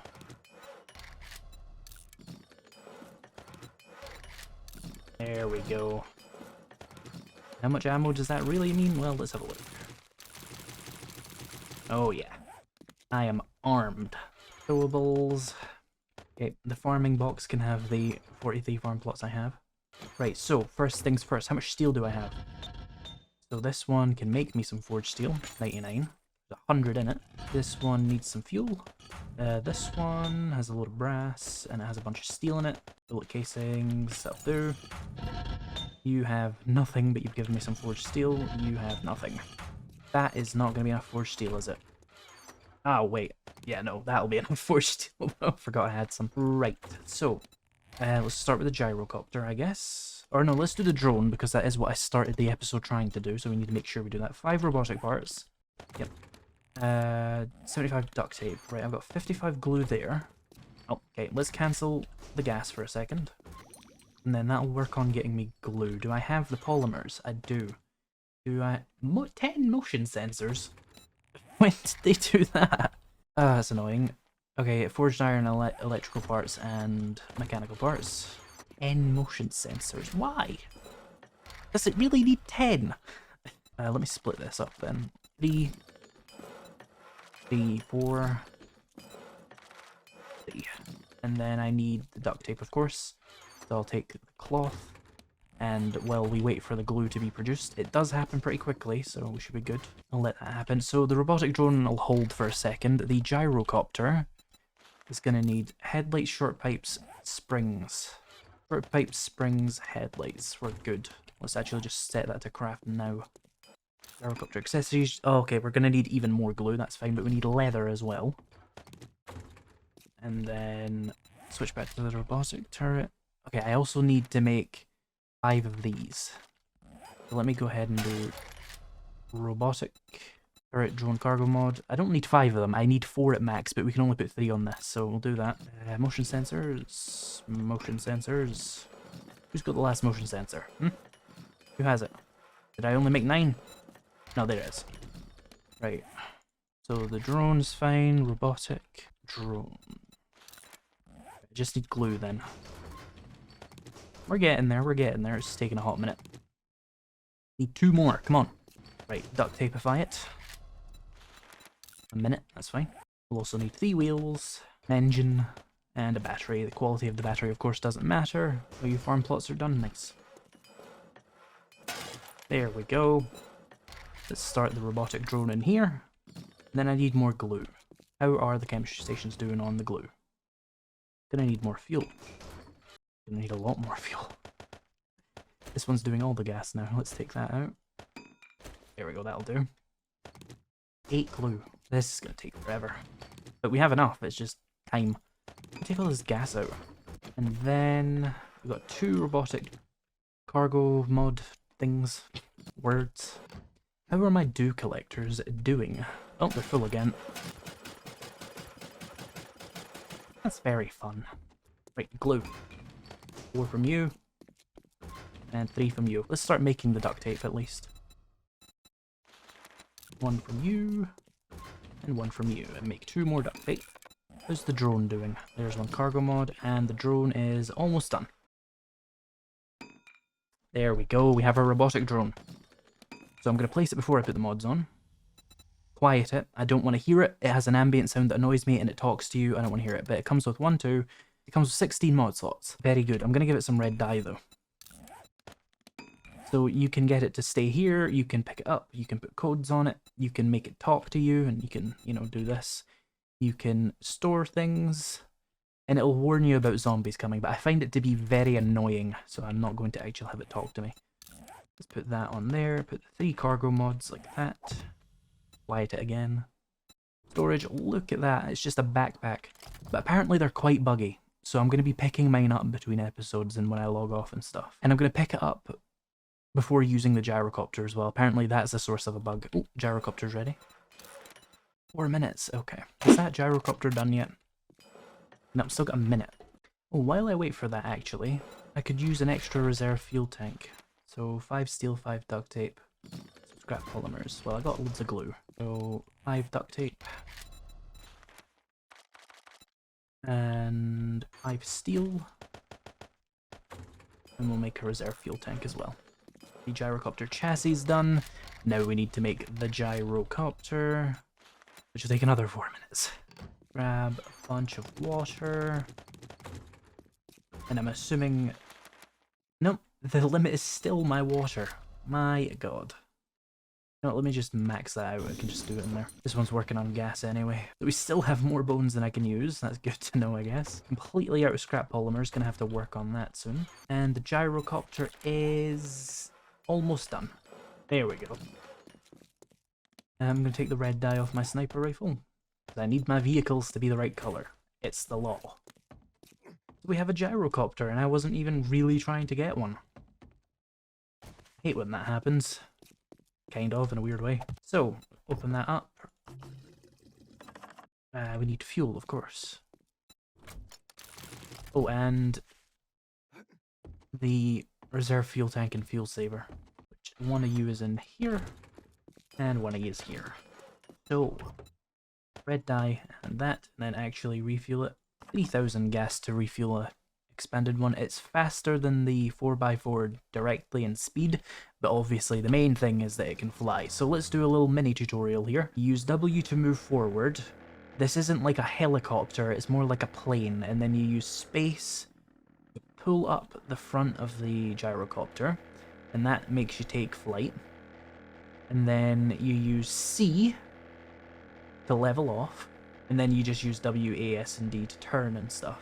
And then if you want to land safely and not really damage your vehicle, rather than pointing the nose down, just kind of let off the accelerator and steer yourself. But try not to hit the ground that hard. It didn't take too much damage from that, at least. That's a good little test.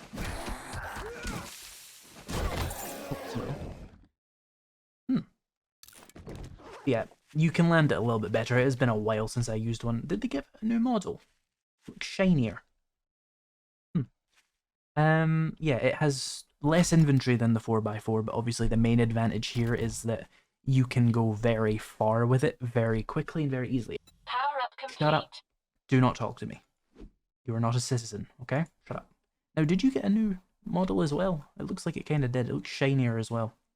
Maybe they improved the tinting system. Hello and welcome back to the Alpha 21 Survival Guide. Before we start, I just want to say thank you for 30,000 subscribers. That's pretty cool. So I'm not 100% sure on what I want to do. My original series plan says something along the lines of doing a tier 5 POI today, but the game is still... Is this on? The game is still bugged. So tier 5 quests still aren't really representative reward-wise of what you'll actually get in, say, a few months. So I'm in a bit of a stuck position not wanting to do that yet. The first thing I need to get out of the way is building a farm, because first of all, the series isn't going to last that long, so I need to get a few harvests out of the farm to sort of show potential usefulness of it. Otherwise it's kind of pointless to even show it. I'll make a little bit more grilled meat just while we get the farm ready, of course. Or actually, I probably have some eggs saved up, right? Yeah, we'll do bacon and eggs. Yeah, there we go. And then a little bit of grilled meat. So I'm wondering if what we should maybe do is focus on leveling Trader Bob, and maybe in the next couple of days IRL they'll release a patch which will fix the rewards, making the tier 5s worth it. If not, I'm not going to push it too far back because I want to explore these new tier 5 POIs. But right now it just doesn't seem worth doing. A couple of these bacon and eggs. So maybe leveling Trader Bob so that he's tier 5 or tier 6 so that we can see what a real trader should have is a good idea. Because right now, my trader Joels are quite bugged with the loot they give. I'll show you if you're new to the series. We need to go talk to this Joel anyway for Bob. So let's see what he has. Keeping in mind that this guy has either a 6 or 7 times multiplier on his trader stage, so it should be, you know, level 68 times either 6 or 7. I don't remember which it is, but either way it's very, very high, and this is what he has for us. Keeping in mind that the final thing you unlock at the trader is unlocked at 150, this shouldn't be what we're getting, and we can see that at Bob already. So I want to see, are traders actually any good in Alpha 21, in terms of their actual rewards? Because I can't base my real opinion on that off of the jewels. So I'm going to fly over there and I'm going to use that opportunity to teach you a little trick with the gyrocopter. Give me 1 second. Trader Bob, where are you? Mark that using the track waypoint button. So, gyrocopter. W, as we said before, you press space to pull up. And then you let go of space. You don't want to go too far up. Get some height. Level off. A and D to turn. There. So, what we want to do is press shift, that's going to give you the speed boost. Press C and space at the same time. Do that evenly or you will go very far up or very far down, and keep holding W. And look at my fuel now. And what I'm going to do is I'm going to fast forward this clip to when we're near Bob, and you can see how little fuel I'm actually using with this trick.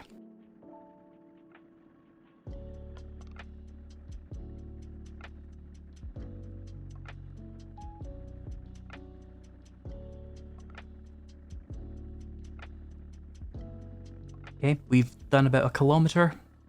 We haven't used even 1% of the gas yet, because we're holding those 4 buttons at once. I'm really surprised they didn't fix it. Now, landing and taking off are going to be your main source of fuel draining, because it's just the way it is.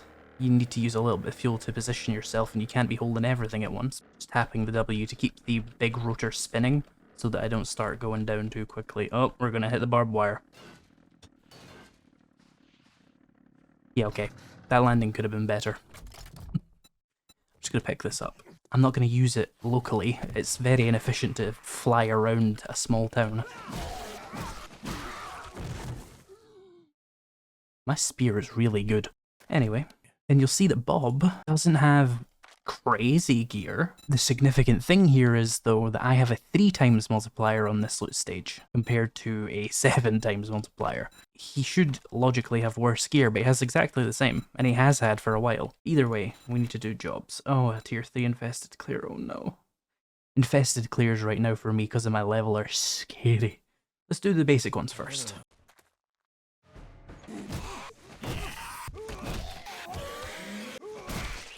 Weapons bag.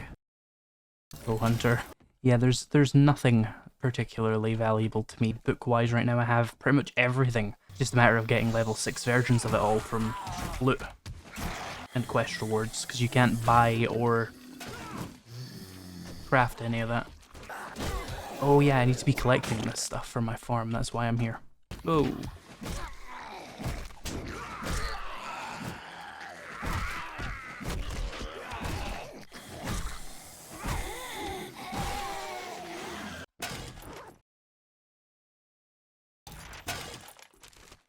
That loot wasn't amazing. Right, let's head back to Bob. Hope his tier 3 complete gives me another chemistry station, because I absolutely cannot find beakers right now. I don't know why, they just don't seem to want to spawn. To be fair, I haven't really been looting many medical POIs, so maybe that's something I should do if I don't get a chemistry station from him today. And here is your payment. Why did I take that? I don't need any of this. That was a weird reflex. I could also do with a forget an elixir just to get rid of a couple of things from the intellect tree. I don't need any more. Right, let's do the next one. I know me doing these early level quests really isn't all that entertaining, but I need to grind the trader up. And the thing is, if I just skip past it all for you and say, so I did this, the comments wouldn't accept it, okay? There'd be like 50 people saying, yeah, I'm sure you did. This is why we can't have nice things. I have to show you me doing these mundane jobs for the sake of credibility, I suppose. Because people are just so very sure that anyone better at them in this game is cheating. You cannot give them any kind of ammunition because they will not shut up about it. Almost all of these are ferals.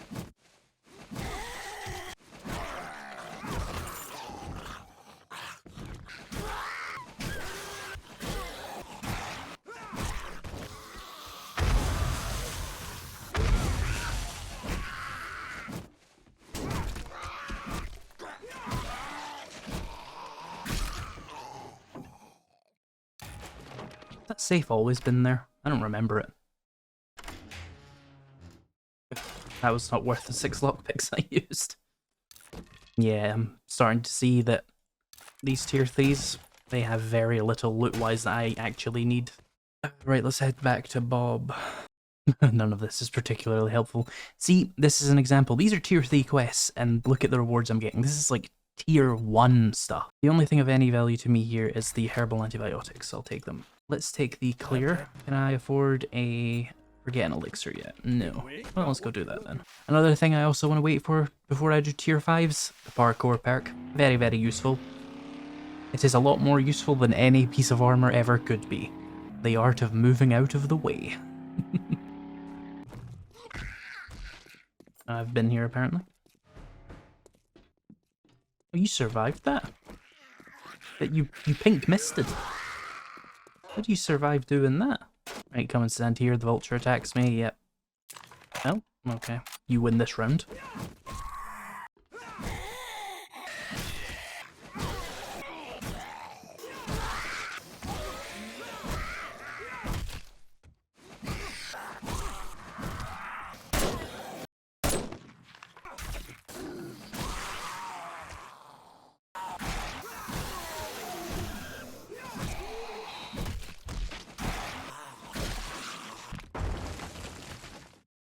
That's annoying. Hang on, there's a safe here. I'm going to use a explosive on it. Ah, a pump shotgun. Decent loot. By the way, I'll show you how to use these in a second. I should have tutorialized that, but I think I've got a fight on my hand. Oh, behind me and everything. Wonderful.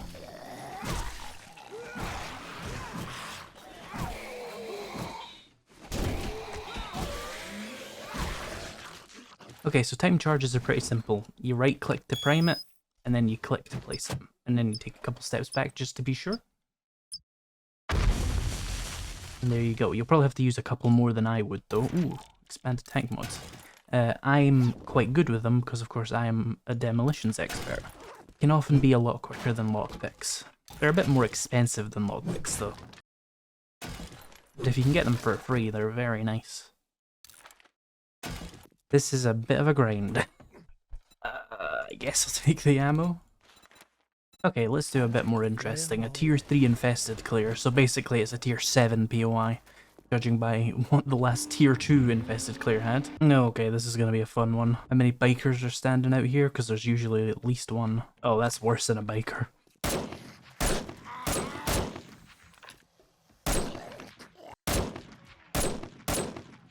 Oh, there is still a biker, to be fair.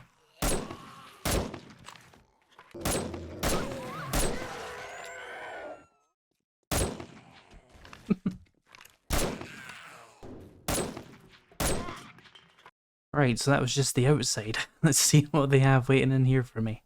Oh god, a radiated biker.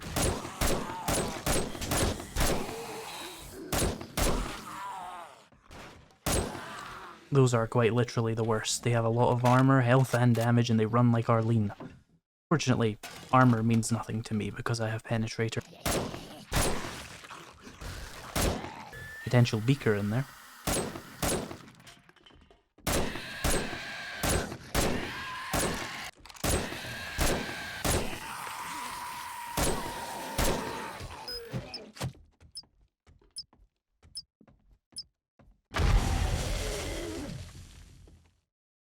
I'm a visionary.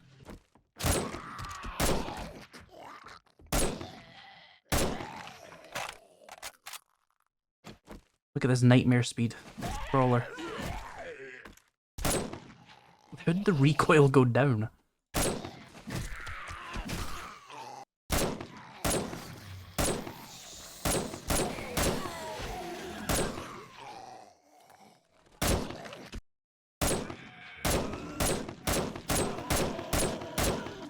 Nope. Ow, don't let him spit on me. Does radiation damage now. Ow. Sprained arm, seriously. It's lame. I don't have the perk to get rid of that easily, so... guess we're stuck with that. I guess that. Let's take his other infested clear. Buy his... forget an elixir. Let's have a look here. Okay, so... take the Forgetting Elixir. Actually, wait, before we do, use that new skill point I got. Physician rank 1. That will let me use the cast to insta-heal my sprain, right? Yeah. Now we use the Forgetting Elixir. So, we need to get Perception. This is like the 5th one of these I've drank this series. Need this up to 8.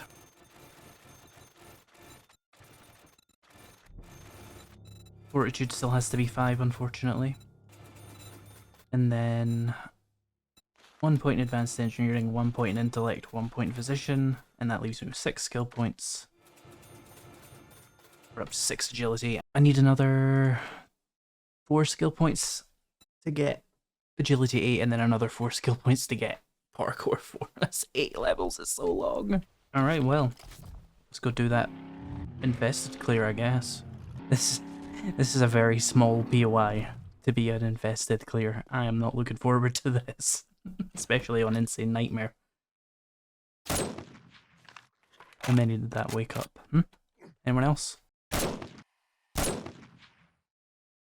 Okay. Oh, do I have that suppressor on me? That would be really useful right about now. I do not. Well, guess we're going in. I'm going to be running out here several times, aren't I? For such a small POI. Hang on, there's someone behind me. Not a fan of that.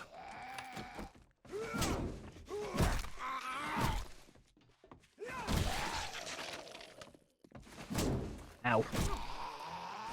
A 50-minute abrasion? Mean. I'll live with it. Abrasions aren't that bad. Actually, need to restore 30-ish health anyway. Yeah, we got it right back out of that container. Anyone else? Nope, just a few in that room, okay. Oh, really? Forgot what game I'm playing.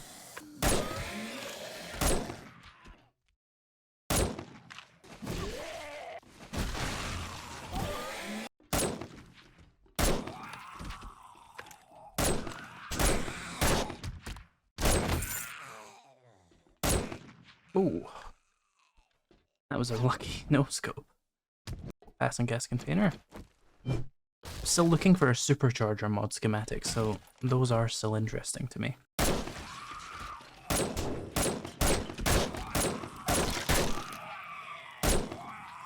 I need a laser sight. I use this thing as a shotgun a lot more than I use it as a sniper rifle. 2 of you there now? Where are you hiding?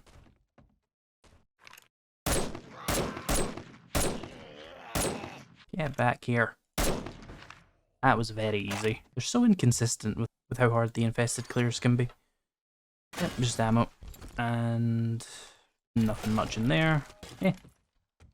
That took seconds. I wonder if I should go into the snow biome and loot some cars to see what the loot is like. Yeah, I kind of want to do that for the night. Just because I got no quests to do. A little bit far away from home to be doing anything there. Might as well go and do some scientific discoveries in the snow biome. Right, here's a police car. If you break this police car without lockpicking it, it'll spawn like 5 very high level zombies, so try and lockpick them where possible. I want to see how the loot is in like very high loot stage territory. A level 1 steel spear, great. At level 70. Oh, I bet there's a trader in this town. Maybe it's a Trader Bob and we can level from him. Be a little bit more interesting than the Desert Bob. Oh, is it Trader Jen? That's annoying. I haven't got any levels with her. Still, she's here. Good to know at least. Yeah, the cars aren't dropping anything that it can actually gauge loot off of. This is kind of annoying. How did that shopping cart even get here? I'm about to get punched in the side of the head. Okay, a level 2 steel pickaxe. Damn, you still do a lot of damage. Yeah, level 2 steel pickaxe, okay. Still not really worth being here, but the wasteland might be. Yeah, that's great loot. Oh my god. When does he reset, by the way? Oh, tomorrow. Oh, look. 4x4 truck accessories. Were they there yesterday? Or did I get that because I got a couple of levels and increased my loot stage? Or did I just miss them? Anyway. Oh, I really don't want to do tier 3 buried supplies. They are nightmarish. But there's a lot of close fetches, which is great. And you know what? I'm going to smash my way through the walls. I am sick of doing tier 3s. It's not very entertaining for either of us. See ya. Hey, nowhere in the contract does it say I had to kill everybody. You need, just say the word. Another Would fetch. you kindly help me? God. I think I'm making the right choices by just cheesing these, to be honest. Here, howdy. Ah, there we go. Tier 3 complete. Ah, he didn't give me the chemistry station. Oh, why? I'll take a farm bundle for some free farm plots, though. I do need some, so. Ah, super corn seeds, nice, because I didn't get any from that other POI. Any special jobs? Go and see Trader Bob to the north. Could be worth doing to see if he's in a better biome. You'll have tier 4 quests as well. Hey, Bob. Now we're cooking with gas. Okay, see, he has a 4x4 chassis. He has a nail gun. This is real stuff. Oh, and a chemistry station. I don't think I have any money, but we can get some very easily. Yeah, see, he doesn't seem bugged. He seems like he has good stuff. I can do 4. Let's do the fetch clear close by, the Bates Motel. I used to be pretty good at that POI. I don't know if they've changed it, though, so we'll have to see. I only have 8k. I could sell him a bunch of stuff, though. Not that there's any rush on getting a chemistry station. It's not like I'm going to deploy it here and start making gunpowder. It's to make my things a little bit more efficient back at my base, because my 2 are kind of struggling right now. There we go. Probably should have checked for some sugar butts first. Yeah, that would have been smart. Is that enough? 12k. Oh, give me a second. I can afford it as well, I just don't have the money here. Let's sell him some mods and some baton parts and headlights. There we go. Chemistry station. There we go. Number 3. That makes up for the other one not giving me a good quest reward. Right, let's go do this tier 4 POI. Guarantee the first piece of loot I get in here, a beaker. Let's see if I still know this place. Yep, still stab the painting, that's a good sign. Then there should be a zombie around here. Oh, hey. I wasn't expecting a radiated zombie in here. Then we have the trigger room that you couldn't sneak into if you tried.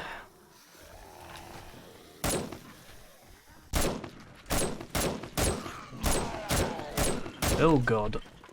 Yeah, I'm getting a little bit down from here because those are some scary zombies. Radiated lumberjacks. Not to be messed with.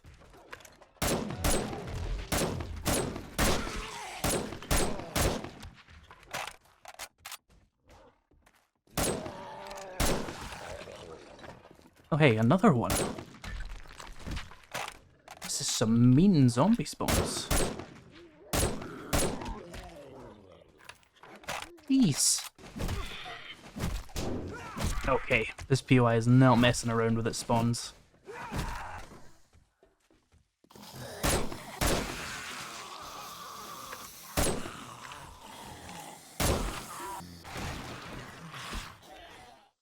Jump over these, I'm gonna kill that dog. Oh, I woke up the guys inside the POI? That sucks.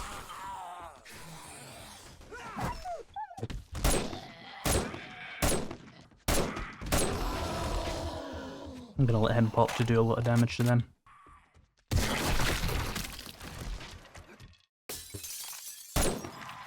Pull them out.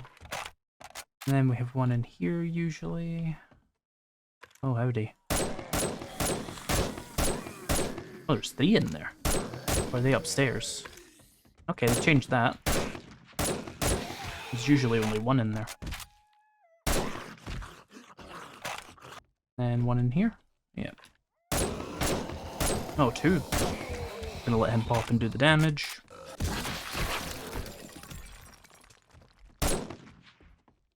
Oh, did we trigger someone in another room? Hello. Now that's new as well, they usually didn't have a zombie in there. Like, ever.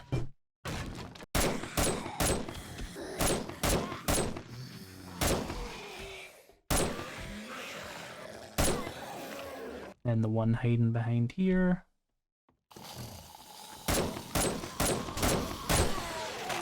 And then there's usually one in an annoying position here. Oh yeah. Ow. He dead? No, he is.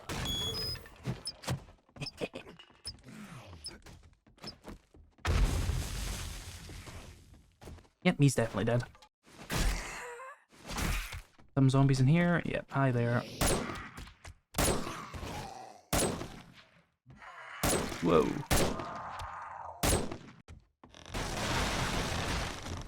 Yep, I killed everybody down there. Oh, hey there. It's a very mean POI. In the desert, anyway. And then there was usually one... Oh, they made it a tier 4. Is that new? Uh-oh, didn't mean to do that.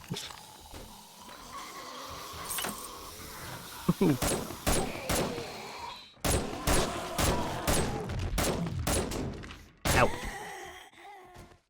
That may be why it's a little bit harder than I'm used to. I think it used to be a tier 3. Not crazy harder. But harder. Yeah, didn't mean to slip down there, and that was kind of bad. Still need a second one of those. Nope, still need a third one, okay. Nothing. Well, we got the explosives back at least.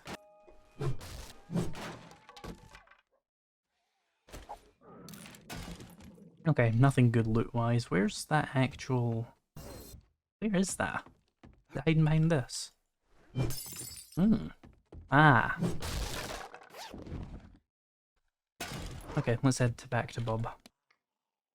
We're far away from home. I need to eat some canned food every now and then. Yeah, that was for a tier 4 job. This is why we don't do them normally. But we're trying to progress the quest fast, so I'll take it. Zombies. I have no idea what to expect with this PY. It used to be a tier 2, so I don't know what they've done to it.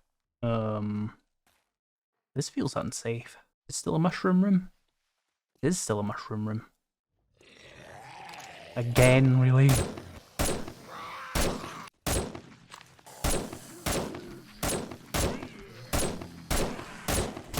Ow.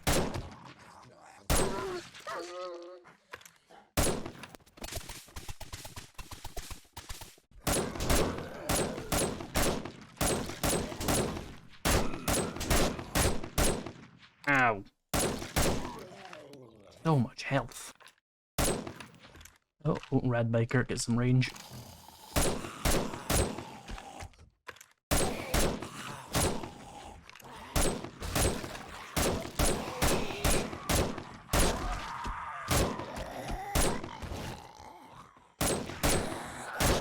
Another one.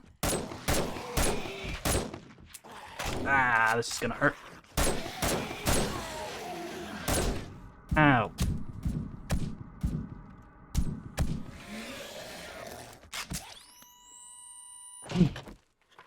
These biome difficulty modifiers are not messing around. I would like these a lot more if there was a decent reward for them. Oh, don't make me go up a ladder. Things are awful.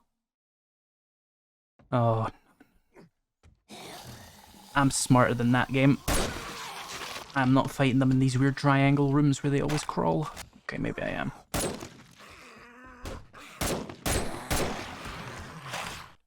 Oh no. You're gonna make me go down a silo. This is so not fair. This is Prime, we're trying to trap you into nonsense territory. Oh, this looks like a really bad room. I'm gonna run so fast. Okay, 4 zombies. I don't see any rads, so let's just start popping heads. Oh, there's one.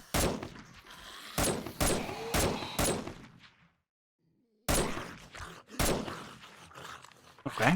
Why is this door locked? What are you planning?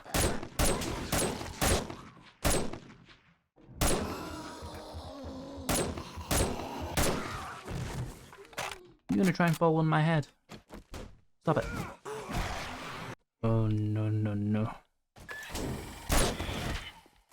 That sounded like a bad room. Oh, hello radiation guys.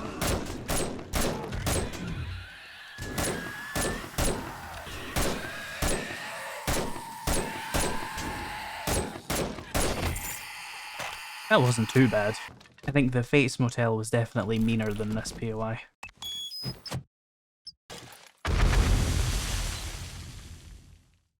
Yeah, that's still not worth it to me.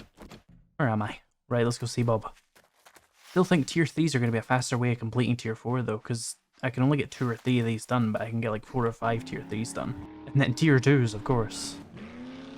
So this isn't necessarily the most efficient way to do it, but it's certainly more enjoyable for me and probably you. Traveler. Well, I actually did get an upgrade from that one, okay.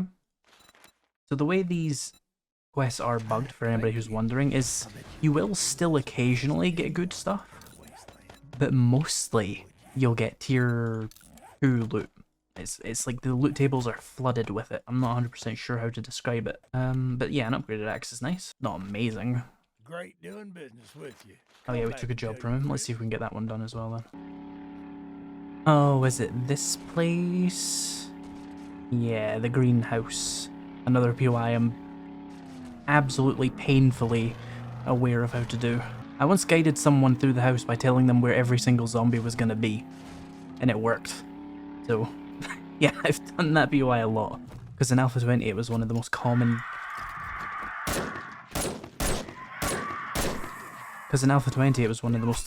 POIs it would send you to, so I've done it a million times.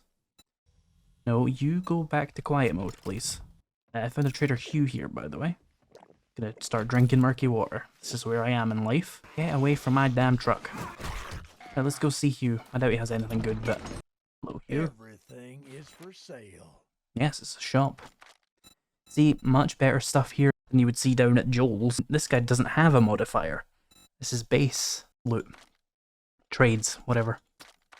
He doesn't have anything I need, though, but it is still decent stuff. I wouldn't mind a machete, but I don't have like 12k to just drop on that. Right, let's go do the job.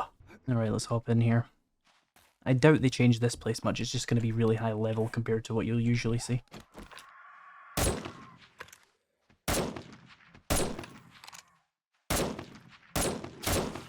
That was a fucking wolf. I know that happens sometimes, I just wasn't expecting it. Let me take that vitamin, I meant to do that ages ago, so it's been in my pocket. Make sure I've got more ammo than that. Maybe I should start carrying contact grenades. I saw Hugh had some. This is usually the stage in the game where I start finding radiated zombies in almost every POI that I start carrying contact grenades.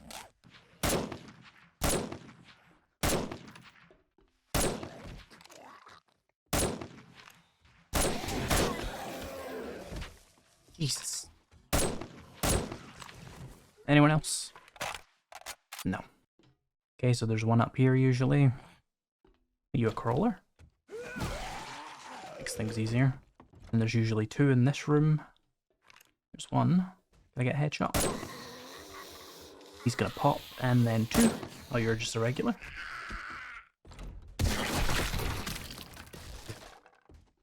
That does more damage than it used to, I swear. And there's an ammo bag here. Or a weapons bag, sorry. Ah, steel spear. Then there's two in here, usually one on your left and one on your right, sometimes two on your right instead. And there's usually 3 to 4 businessmen in here.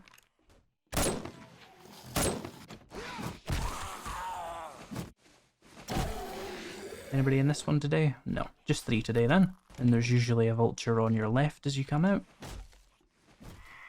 Wasn't kidding when I said they sent you here a lot. And then there's usually one in here. Then we want to... Oh, they've moved blinds here. I don't really care.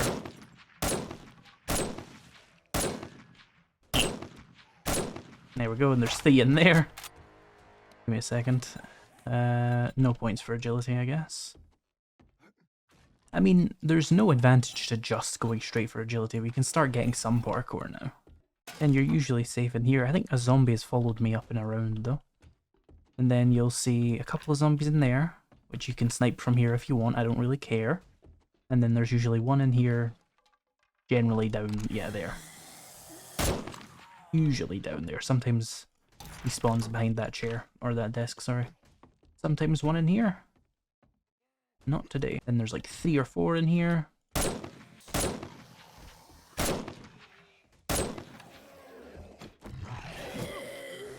Seems like someone's trying to get inside. Hi. Then there's 2 in here.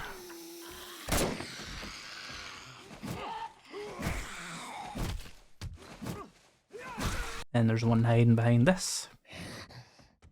And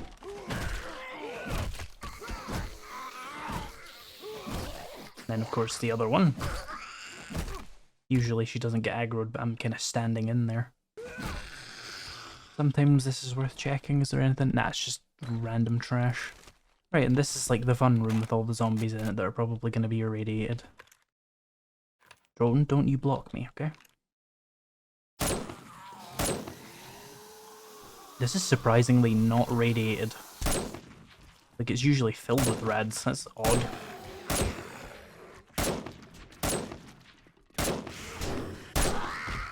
Well, there's one.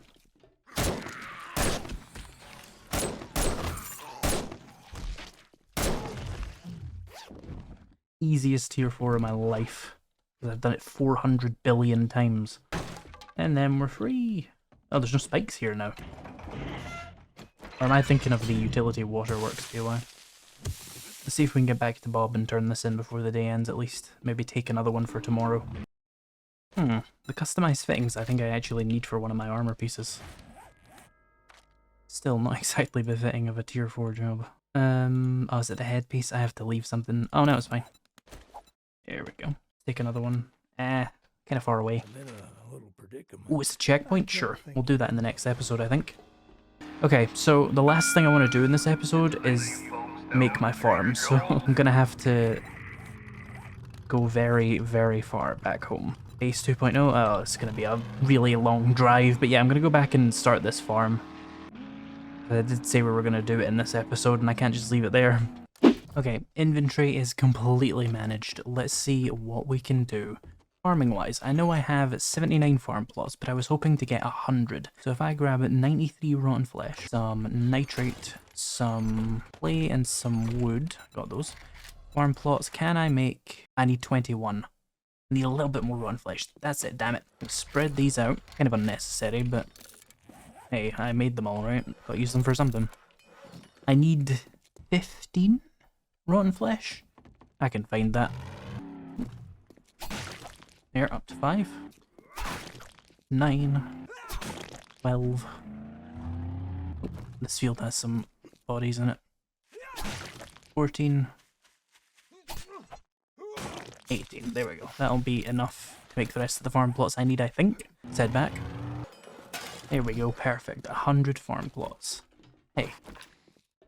So now I need to find somewhere to build my farm. And I think somewhere off to the side near... Oh, I was already starting it over there. I see it. Yeah, somewhere that it isn't going to get hit during Horde Night. Because zombies have no reason to target crops. They're not vegetarian. So you can put it as far away as you like. But I do want it to be out the way of Horde Night because explosions and stuff.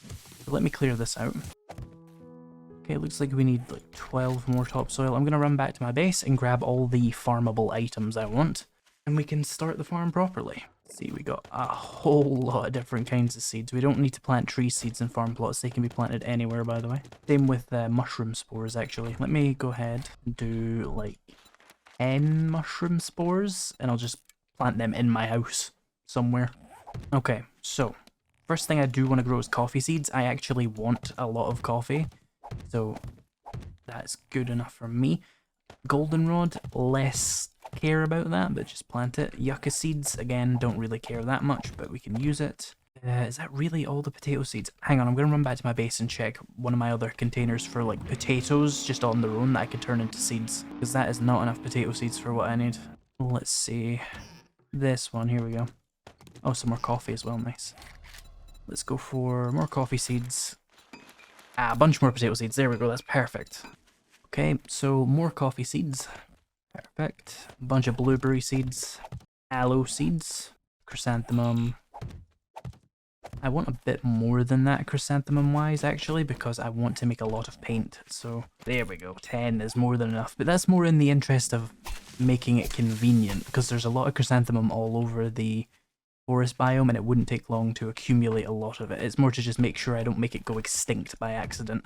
1 row is enough for chrysanthemum. 1 hops. 6 potatoes. I'd really like more than that, but it's fine. Pumpkins.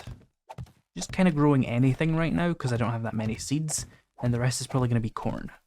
The 2 main things I need are corn and potatoes. They're the main ingredients for most of the good food items in the game. Also, that shadow you're seeing is not a vulture, it is my drone. Okay, That's all the room I have for. Did I miss anything? No. The mushroom spores I will plant in my house. They can be put on any surface in any light level. Plants have to be under light or underneath a block that has some level of light opacity, like a window. You don't have to do anything to them now, you just have to come back 2 days later and they'll be grown. Which should mean at the end of the next episode we should have a farm full of stuff. Let me just plant my mushroom spores. That'll do fine. With that done, we've done everything I want to do in these couple of days. In the next couple of days, of course, we'll have to fight a horde. But I also want to get tier 4 done with Bob so that we can unlock tier 5 jobs and start doing them. Hopefully by then the quests will be fixed. If not, I'm just going to pull the trigger and do it anyway. I've stalled enough and I've been waiting for the Fun Pimps to, you know, put out an update to their experimental branch of the game, but it's been over a week and they haven't. I mean, what's the point of an experimental if you're going to take weeks between updates? Hello and welcome back to the Alpha 21 Survival Guide. Today, we are going to be completing tier 4 for Trader Bob. And then when he gives us tier 5 jobs, we're gonna do them, damn it. We are still in B317 because the Fun Pimps have decided that almost 2 weeks without an update to an experimental branch of the game, which breaks half of the game's progression, is fine. So we're just going to have to do it without the update. Hopefully at some point in this series, we can do a tier 5 and show the actual rewards for a tier 5. In the meantime, we're just gonna have to live with the pain. And I'm going to fly over to this job since I have nothing in my inventory to stop me this time. This is a much more graceful landing than the other times. Are you enjoying yourself, Arlene? Oh, don't let me interrupt you. Okay, right, let's start this POI. This is the one I wandered into a while ago and kind of just got swarmed. Oh, did I wake up the end loot guys again? Every time I do this. Spears are quite good. You can make a machete. I wonder if it's worth actually making one, since you always need a knife, basically. Level 3 compound crossbow. Is that good loot? Is that allowed? I mean, we are going a little bit into agility. It might not be the worst idea to have a stealth weapon. Some books. A book about crossbows. And some medicine.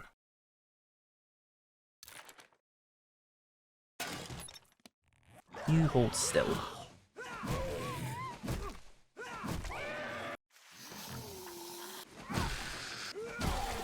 Also, I'm low on scrap polymers, and these give a lot.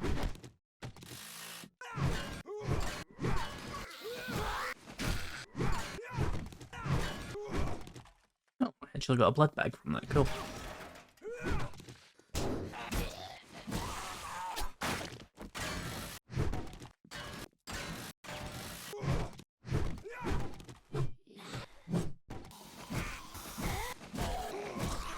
Oh good, the only food pile I found has no food in it.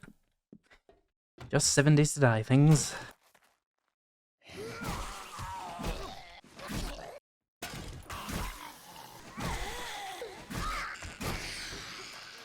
That was an incredibly easy tier 4 compared to the ones we did in the last episode. So note to self, the checkpoint, very, very easy.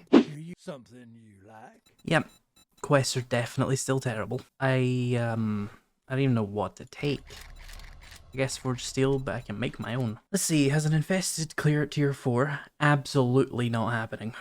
Friend, I mean, no matter what. We saw what happened in the infested clears at tier 3 yesterday. That doesn't sound like a good idea. 1, 2, 3, 4, 5. So we need to do 3 more. I think I'm gonna just drive there, because taking the gyrocopter when it's not actually that far kind of just wastes your time. Oh, it's this place. I complete Pistol Pete, nice. Okay.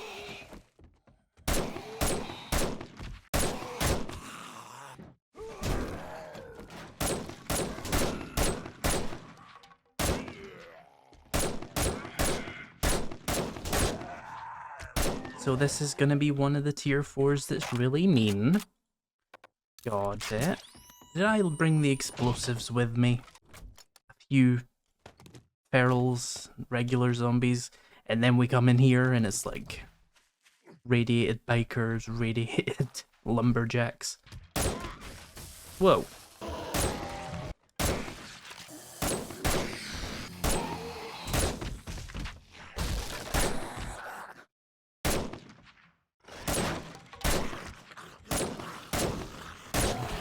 Yep, that laser sight's definitely on my to-do list. Maybe even a retracting stock if I can put it on this.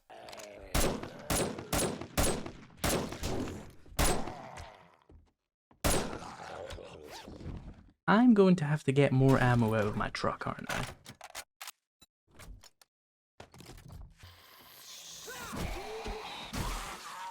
Oh, it's the library room. Oh, they made it different. There's more bookshelves. There's also more ways to get punched in the face. That's definitely got something hiding behind it. Yeah, pre-damaged bookshelf is very suspicious. I thought I heard you.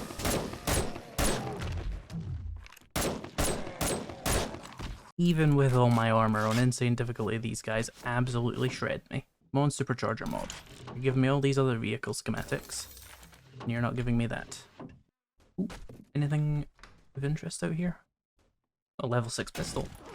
Not bad. Was this new? Was this here before? Could you do this? I don't remember. Oh, weapons bag. Guess we'll go down a little bit. This feels like the unnecessarily dangerous way to do this. Ah. The way out if I need it.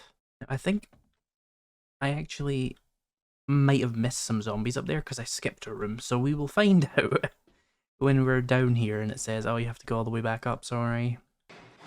Well, this is different. Okay, caution time. Shh, die quietly. This is also different. There's a flame room. Let me guess. There's... yeah. I mean, you can try and sneak up on them. My stealth is very bad, though. Switch that off.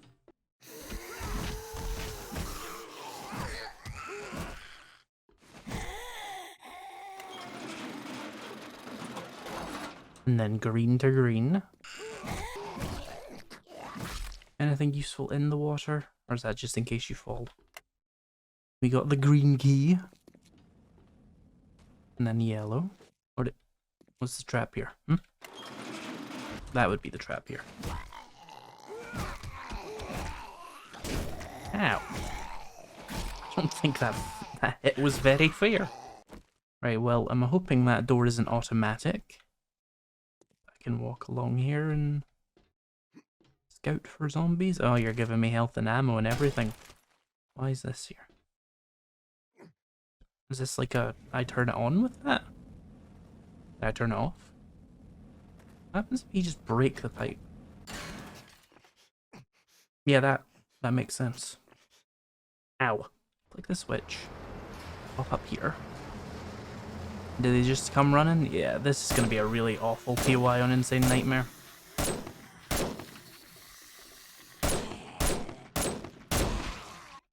Oh, hey. Oh, they made the final room absolutely easy. Never mind. They made it so that you can't run away as easily, but they put like 3 zombies in it. Maybe they made it a more reasonable challenge and then forced you to fight it. Which I suppose is fair. And that's my way out, is it? Supercharger mod schematic, nice. I think that makes you move like 10% faster if you put it on your vehicle. And has this been moved so that you can't dig to it from the surface then? No, it's still there. What does the other ladder lead to then? We'll have to find that out. Steel club. Meh. Very meh loot.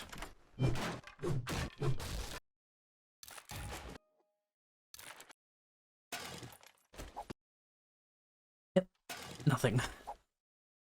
Right, so that leads to the surface like it used to. So what does this lead to? It's the way back to halfway through the POI? I don't know what that's useful for, but okay. That wasn't so bad. Just a couple of really difficult zombies at the start. Okay, let's head back to Trader Bob. All prices are fair here. Yep, for a tier 4. See what I mean? I guess I'll take the crafting skill magazine. Right, so tier 3s, oh good, he has fetches as well, that'll make it very easy. You're damn right I'm gonna cheese them. I'm trying to unlock tier 5 so we can have some entertainment. Very bored. Done everything. almost. I have all the items I could need. Just need level 6 versions of them. I have the auger and the chainsaw at home. Make pretty much anything I want to make. So the only real interest in this series now is just going to be the tier 5 POIs. Alright, how can I cheese this in the most cheesy way possible? On the ground floor, there's probably going to be a fight on the way in. Howdy.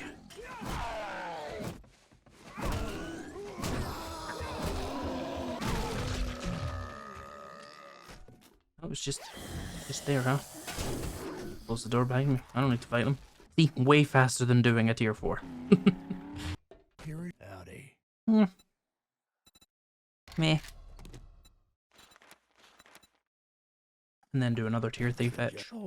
Okay, so it's below us. So I'm guessing it's going to be in the tunnel that leads up to this final loot room here. Can I break into this from like the ceiling? I mean, it's no more efficient to do it that way. Is there not a bookcase in here, by the way? Alright, let's just bash in the stone then. Okay, so is it down here then, I'm guessing? Yeah, we'll fight the final horde room here. Ow. That was unneeded. Yeah, follow me up the stairs, go ahead. Why am I bleeding? First aid kit. I really refuse to just accept that I'm just bleeding for no apparent reason. I got hit like once. Uh-oh, run away, drone. Gonna pop. Yeah, we're gonna get hit again. That had another damn concussion. Oh no, just a stun. No harm done then. First aid kit's still in effect. Still a lot quicker and easier than an actual tier 4 though. You did it. Great job, traveler.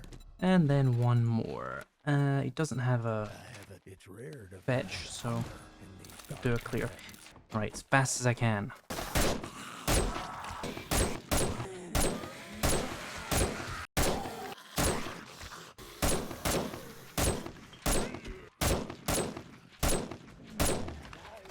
I'm gonna get caught. Oh, again with the bleeding. First aid kit again. Ah, why did I walk right into a concussion? Oh, that was close.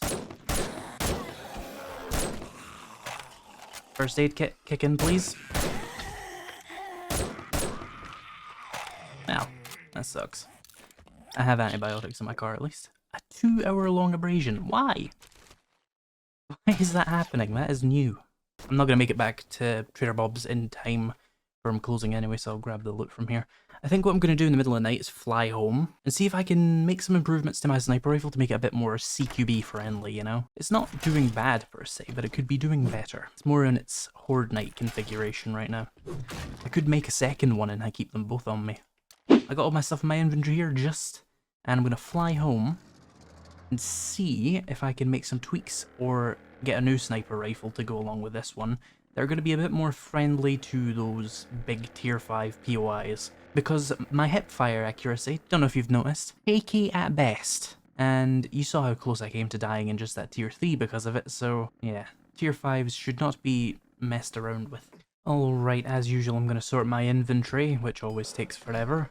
What do collectors are almost done, and then I'm going to see what I can craft. Help myself out here a little bit. Okay, so the first thing we need to check is, can I even make anything that would be useful? So we can't make a laser sight, can't make a foregrip, and we can make a retracting stock mod. That's something. Let's see what other mods I can make.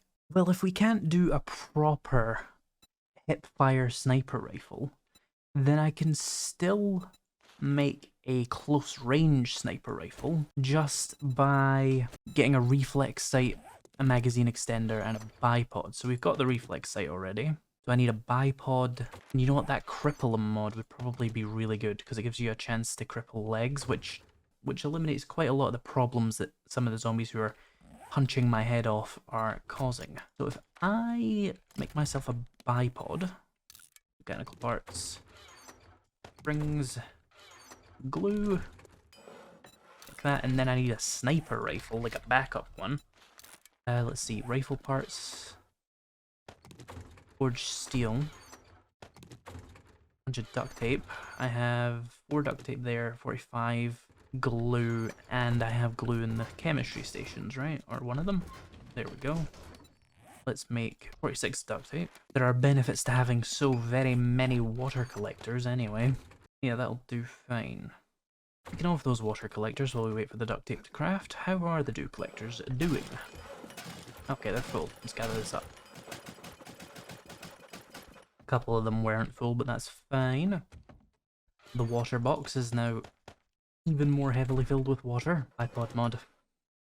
So the bipod mod makes it so that when you aim down sights, the crosshairs will close to an accurate position faster. Since we're not able to do the hip fire equivalent, it makes sense to chuck a reflex sight and a bipod on, so that they will close as quickly as I can get them to. So there's the sniper rifle crafting. Let me put my gear away. While I wait for the sniper rifle to craft, I'm going to take some coffee and rock busters out. Where are my rock busters? And where's some coffee? Looks like I'm out of coffee. Oh wait, no.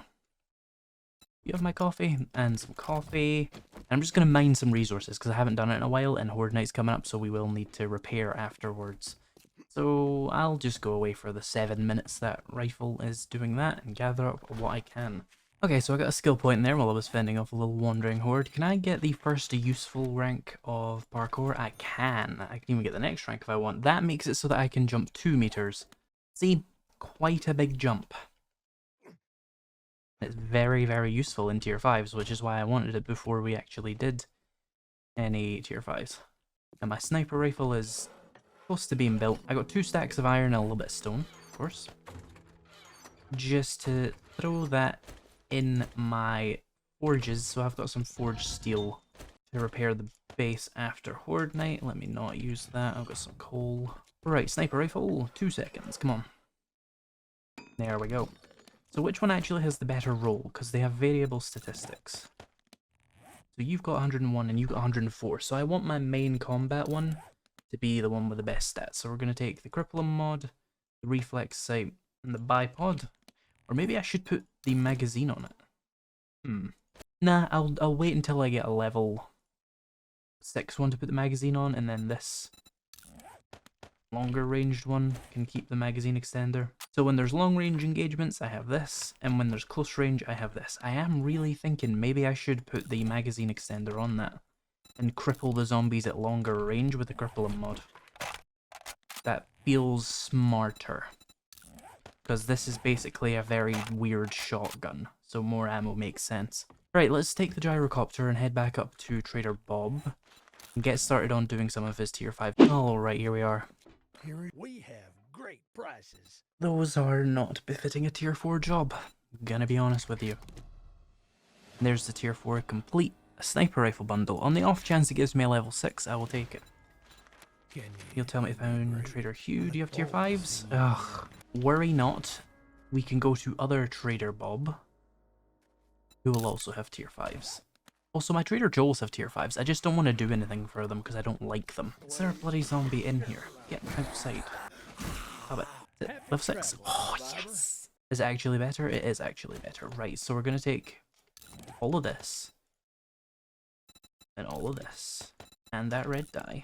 And let's see what we can do with this level 6. So I want bipod, extended mag, cripple and reflex sight. There we go. Give that red. And then this one will just sit without a mod for a little bit. I'll find something in a POI we can put on it. Are you selling anything useful? Just something I can chuck on it? Where do you keep your mods? No, you don't. Okay. And then we have a spare sniper rifle, which we'll just store, I guess. Okay, so let's go see other Bob and get tier 5s from him.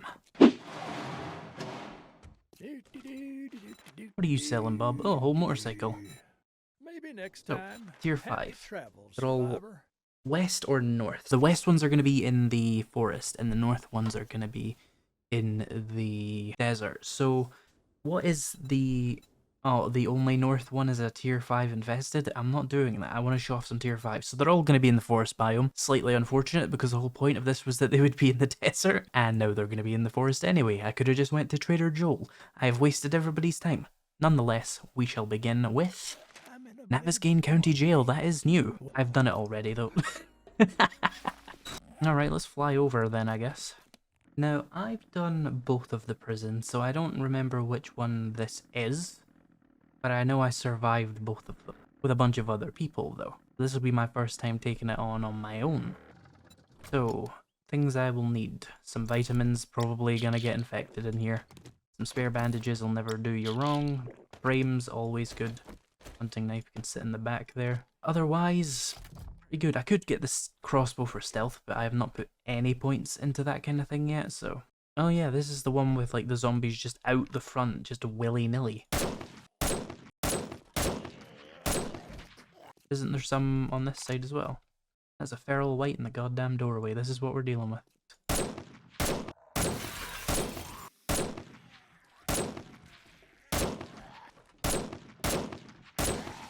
Yeah, this is doing me a little bit better in these short to medium range engagements compared to the scoped sniper rifle.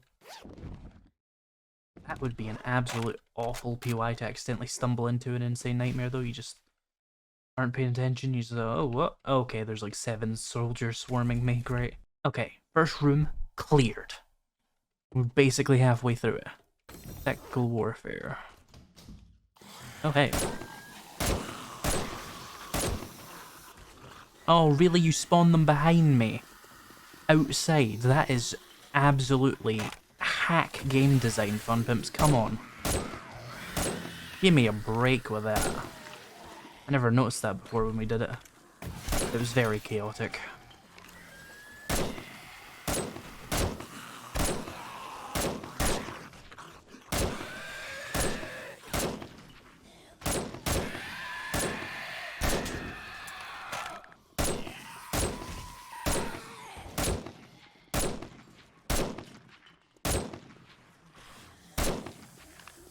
As far as absolutely fuck you level design goes, and this game has a lot of it, that is some of the worst. If that was Insane Nightmare, you'd be dead. You'd have no choice in the matter. There'd be no skill to it.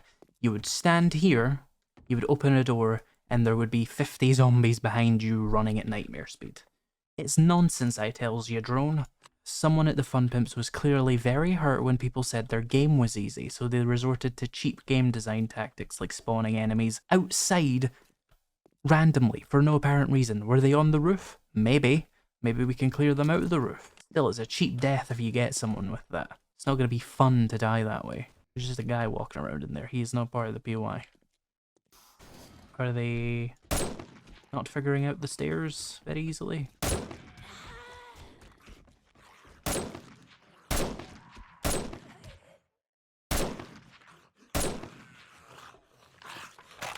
Okay. Seriously? I suppose the zombies pressed the button to open that door, and it's not just on some dumbass motion sensor, is it? Yeah, sure, Fun Pimp, sure. Just completely throw any sense of logic out of your world entirely in favour of trying to fuck over the players. It seems to be the whole theme of Alpha 21, actually. Hey, Prebuilt, you complain about the game. That's called criticism, it's what I'm here for. If you want to go watch someone just fillet the Fun Pimps for releasing something, then you can go and watch one of hundreds of other channels. Around here, I comment when shit's fucking stupid. Howdy. I wish I could shoot through that, but I don't have armor-piercing rounds on me, and I don't know how much health that thing has anyway. Alright, well there's obviously going to be zombies in here, but what silly trigger do I have to... That's the silly trigger I have to activate. Oh, they came behind me. How did you even get there? Well, I didn't want to fall down here. Ooh, that was a glimpse of hell. Guess we're back out here again.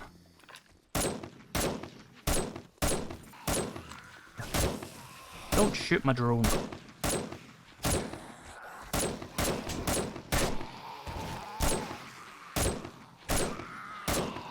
Uh-oh. Oh, really? More zombies behind me?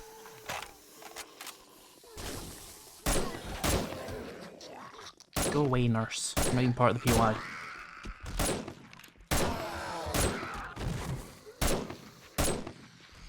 Well, that was a slight clusterfuck. Ooh, foregrip mod. Nice. We can make one of those and actually make this rifle a little bit more, you know, what it was intended for. I also see a feral white I can kill, so...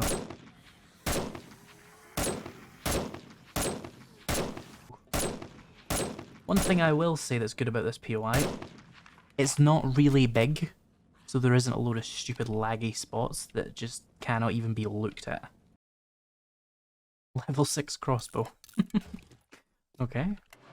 It spawns zombies outside the POI to fight their way in. Why are you so weird? My spidey sense was tingling. Of course, they can always come from 2 angles. Nope. Not today, thank you. Gonna go a little bit deeper into the POI here. Get behind this door.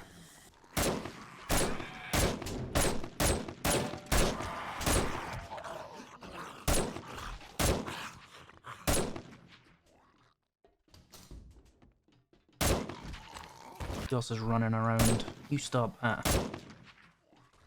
No running in the holes. This is a prison. Level 5 iron spear and some water.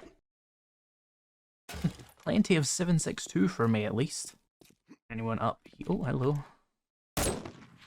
A vulture. A second vulture. A construction worker.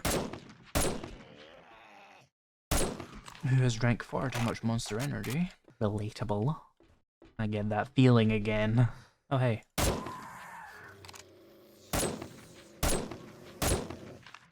How did that dog even get up here?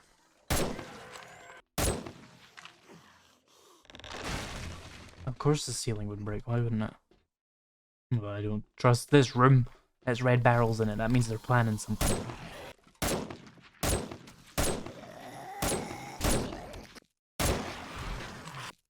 Ah, missed the big keys.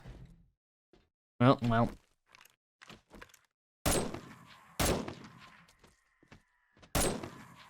Just vultures. Oh, here's the final loot room, and there's the trap. How do I do this in a way that isn't going to be inevitably gruesome and painful? Is there an alternative route? Does that have a door down here? Does this door take us in there? Because I would rather fight them throughout the POI rather than trying to do it the other way. I know how many feral whites spawn in it. I mean, look at the red. Does that tell you everything you need to know? Tells me everything I need to know.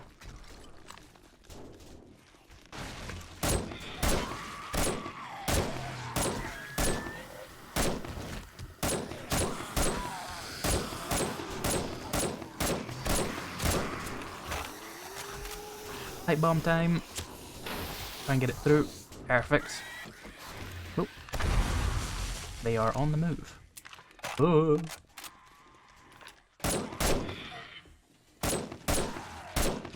Ooh, gotta run. Downstairs we go. This is how it went last time as well. We're just gonna run all the way through the POI and make them come to me.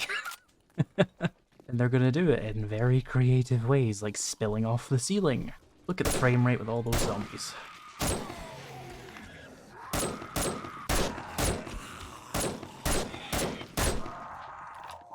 Oh, that's so many feral whites. Okay, there's still like a million red dots. Counterattack, counterattack, counterattack. Or more of them break out.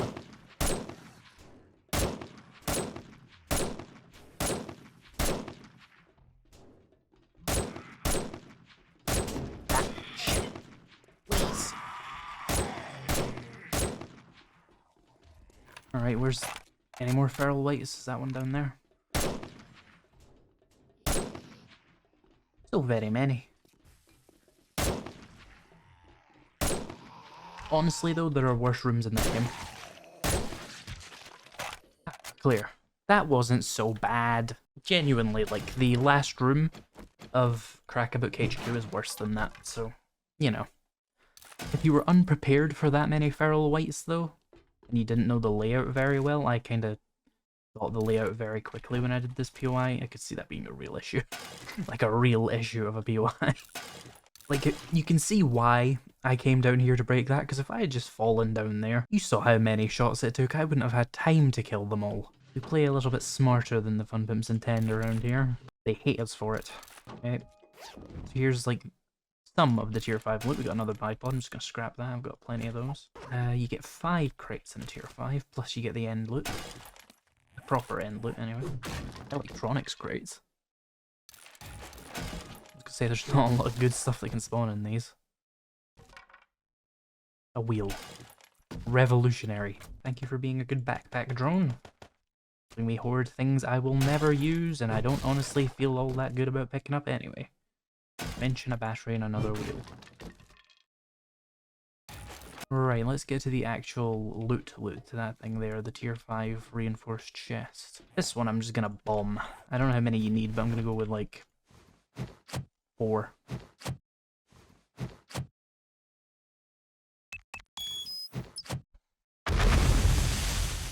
Perfect. Okay, so as you can see, the loot is meh. Get hammered, spear hunter, and we got a food bundle, which did give us a bunch of spaghettis, which is, I think, the best food item in the game. There could be some debate with the gumbo stew as well, it offers different things. But this is pretty much tied with the gumbo stew for best in the game. And that's what we got for a tier 5. I slaughtered millions to get some spaghetti. Welcome to 7 Days to Die. The game that encourages you to loot, and then makes looting the most unenjoyable and inefficient way to progress in the game. Oh, it's only been in development for 10 years, guys. Give them a chance. Come on. They're just a little indie dev team of 60 people who've had 10 years of working on this game, and apparently a combined, you know, centuries of AAA game development time, and they just, you know, they can't balance their fucking loot tables after 10 fucking years. Oh my god, with millions of players telling them that their game is poorly balanced and they still won't fucking fix it. God, I hate this game. Keep smiling. If you say it in a positive tone, people won't notice that you're ragging on the game again. I also really love that they never fixed a bug where you sound like you're sprinting when you're flying or driving. I'm losing my mind. And of course, we're gonna get a level 1 nail gun for doing this. I mean spaghetti. That's what I did that for. I can make spaghetti. It's not difficult. Still, I think I prefer that tier 5 to like the classic tier 5s, which destroy your frame rate and take 2 hours to complete. A little bit, you know, definitely a lesser of two evils there rather than that. Oh, that was so good, yay. Ugh. See why I didn't want to do these? I mean, the XP's nice, but yeah, this other shit sucks. Tremendously. I'll take the first aid kits. Have any other jobs? He's got Shotgun Messiah Factory. We will do that tomorrow. Oh, it doesn't look like my farm's done yet. Okay, well, it'll be done soon. No, it won't. Will it? When did I plant it? Was it the start of day 40? Okay, we'll have to wait until the start of day 42 to do that, then. I can do some shenanigans in the meantime. How are my dew collectors doing? Not done yet. Mushrooms aren't done yet. Right, so what can I make food-wise? Because I've just realised I have a bunch of food items. And I have loads of canned food, as you can see. I've got loads of cornmeal, plenty of water. Let's do some cooking. Let's show how useless that tier 5 was by just cooking so much better stuff than it could have possibly given me. We can make arguably the best food in the game here, gumbo stew, and we can make 8 of them. Start with that, and that'll take 7 minutes. And then, in this next one, do some of my own spaghettis. I can make 5. I am missing beef rations. Yeah, that makes sense. And then let's also add in fish tacos. We could do some cornbread. Is that what you use to make chili dogs? Yeah, let's make perfect 5 chili dogs out of 5 cornbreads. What I've learned is I need to buy more peas when I'm playing this game, because peas were the real shortcoming there. I could make superchargers for my things. Let's see, 10 forged steel, pipes. Do I have any radiators left? I do. And mechanical parts. Let's just queue up 2 of those. They make you move, I think, 10% faster, basically. They give you 50 food, 30 health, 30 stamina. Pretty good for the ingredient cost, which is pretty minimal. I made a new food chest because I was bored of looking through all those things. Yeah, I need to start buying more canned food every single time I go to the trader then. Okay, so chili dogs give you 50 food and 30 health. Gumbo stew gives you 112, 56, and 20. And my spaghettis give me 120, 60, and 40. Okay. And then we'll see what the fish tacos give us. Do not remember. My 2 superchargers are done. Now the difference on most vehicles is genuinely not going to be very noticeable, but it is there. It increases the maximum speed you can go at. I think, anyway. Looks like my farm is done. Or some of it's done. The corn's not done growing yet. That was planted later, so... yeah, it's popping now. We'll see it growing as we're talking. So let's start over here by the coffee. So the way the crops work is you can punch them or you can stab them. I prefer to stab because it's faster, but you can punch them. Oh, look, the magic of nature. You see, generally you'll get 7 if you have all the ranks of living off the land like me. And here comes the difficult part. So we made a profit of 59 coffee beans there, which is pretty good.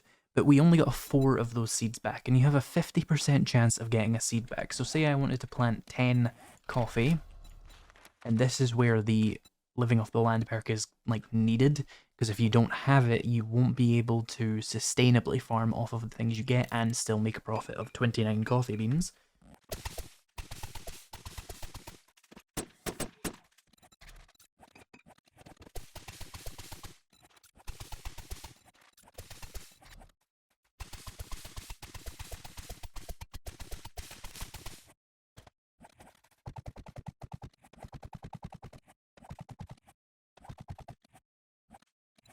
My mushrooms are done growing.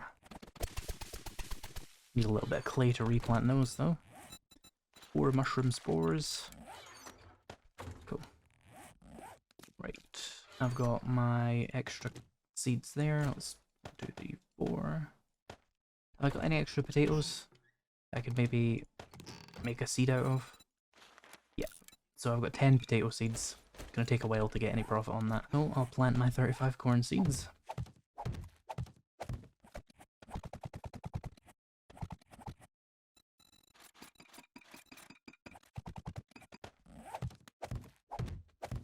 Then we had a spare yucca seed. Okay, so I've got some profit of corn here, and mushrooms, and coffee beans. We can make some good things out of that. There's like 64 chrysanthemum. Let's get some goldenrod, which is a little bit rarer than chrysanthemum. There we go, and I got 51 of that. That'll do nicely. And I need cornmeal. Why can I not make cornmeal? Oh, you craft cornmeal, of course. Yeah, I need some of this. Let's make 100 cornmeal. Oh, that's gonna take a while. I think this is the first time I've ever actually crafted cornmeal. Usually find a load of it, but I've just not been gathering it.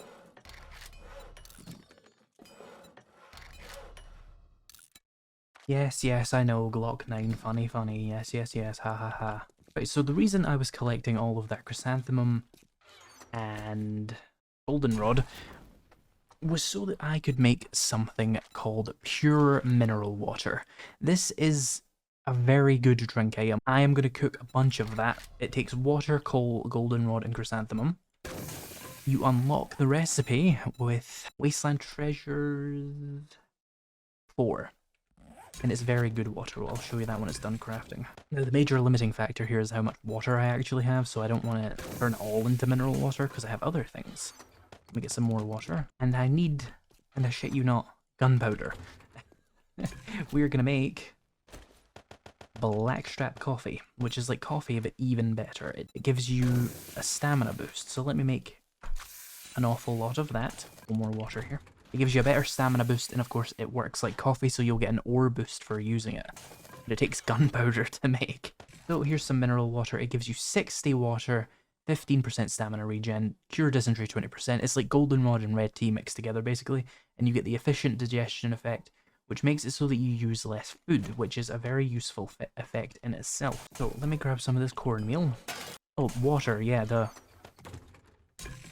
we can make some blueberry pie, and that's about it, because it's not the most useful item ever. It's cornmeal, but we can make cornbread, which is again used in a lot, but it takes water, and I don't think it's worth it.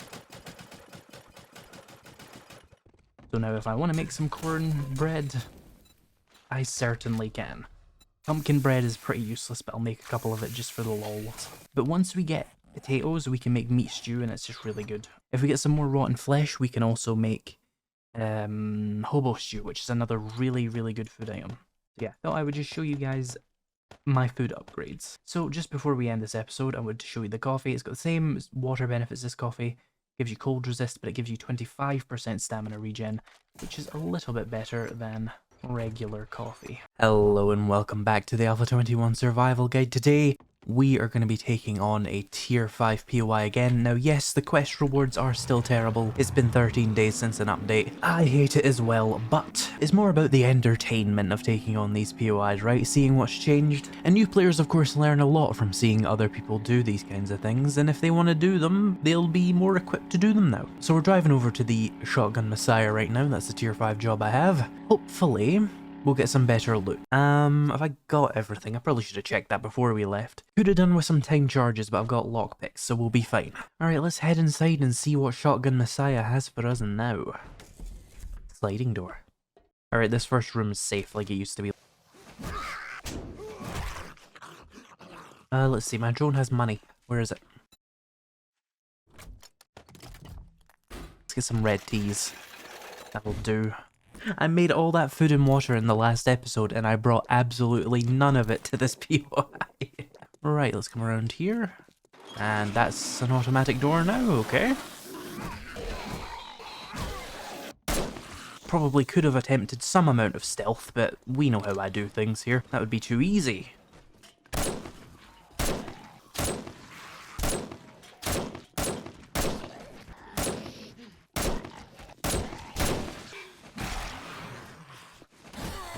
So far, pretty much the same as what I expect. A few new doors here and there, but otherwise, yeah, roughly the same. Can I not open this door? Ah, here we are. Anything interesting in here, aside from some cement? Ooh, shotgun Messiah crate. Sniper book and some mods. Disappointing. We need to go to the wasteland and do some tier 5s in the next couple of episodes.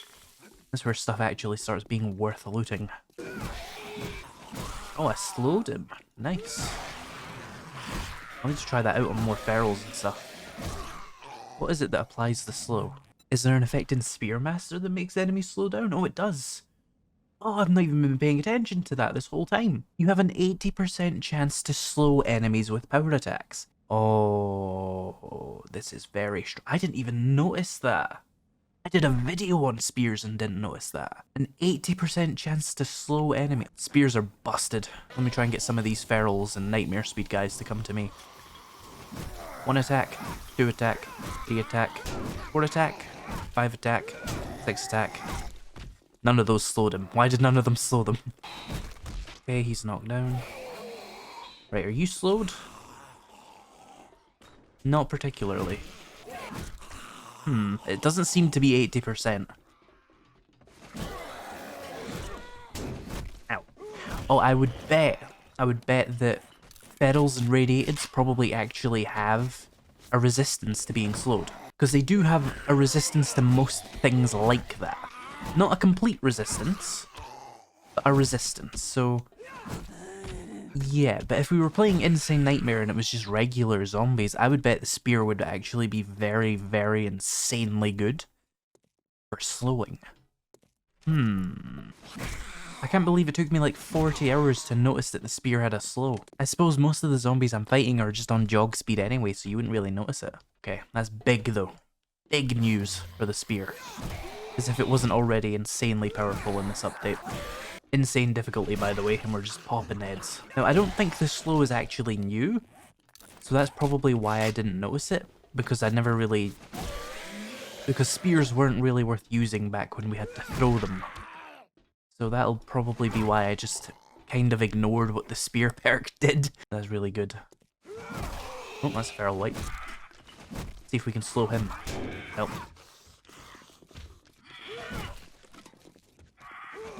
Yeah, it seems like ferals definitely have a strong resistance to that slow effect.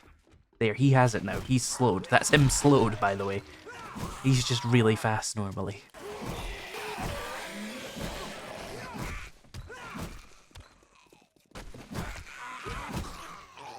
This feels like a trap. Yeah, it's not a permanent slow, that's for sure. but it's a few seconds of slow, which can buy you a lot of time if you were playing nightmare settings, so...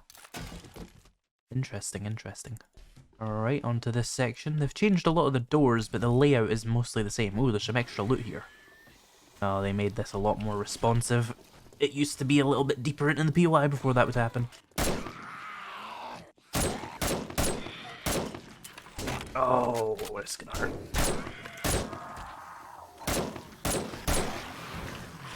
A mistimed reload will cost you a lot of health at that speed. That's a lot of bikers. Feral one specifically.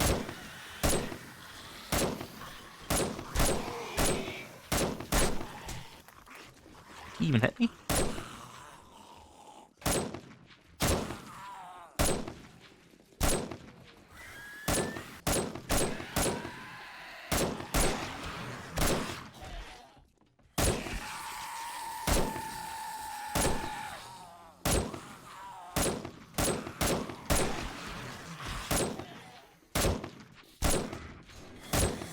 I absolutely shudder to think what this would be like with the game stage boosts of the Wasteland. Unimaginable horrors beyond my comprehension for sure.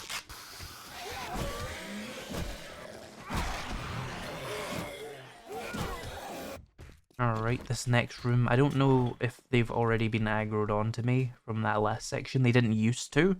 It used to be zombies in those bathrooms would attack you, and then you would fight more of them in here. There's probably still some at the opening here though, right? No? Nobody guarding this? Did they all come down at once? Did they just make the trigger more aggressive? Oh, I see a zombie. Yeah, it looks like they did just make the trigger more aggressive and move a bunch of zombies further onto the roof. Which I don't hate.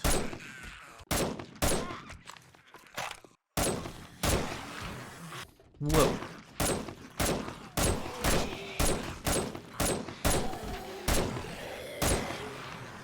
Businessmen are very fast.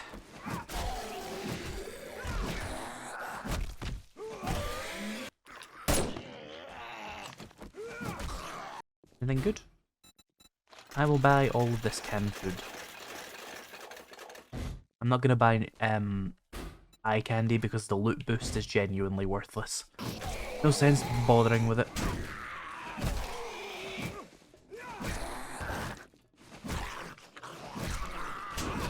Ow.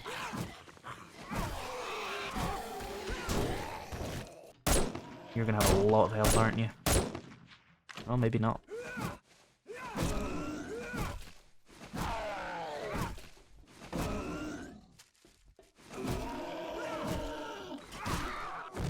Oh, there's a button here now? What does it do?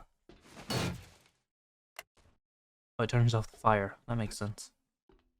This is a very different room from what it used to be. Oh, good.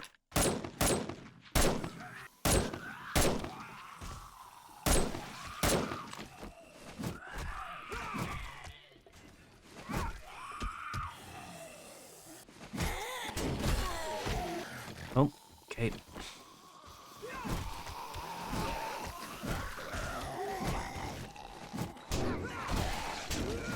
Ow. I've just gotten rid of the first one. Oh wait, there's zombies way back here apparently? What, how did I miss those? Maybe they fell down. Yeah, they did. Oh god.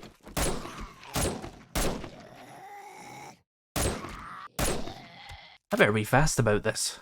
We got a horde tonight. Guessing there's vultures out here still. Yep. And then, is there still zombies up above me? Yeah. I see a radish, probably take the first shot on him.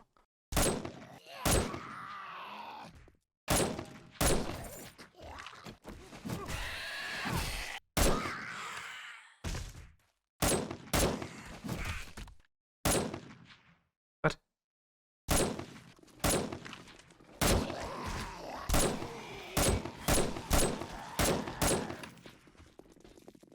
I'm gonna run right past them all. I need more room.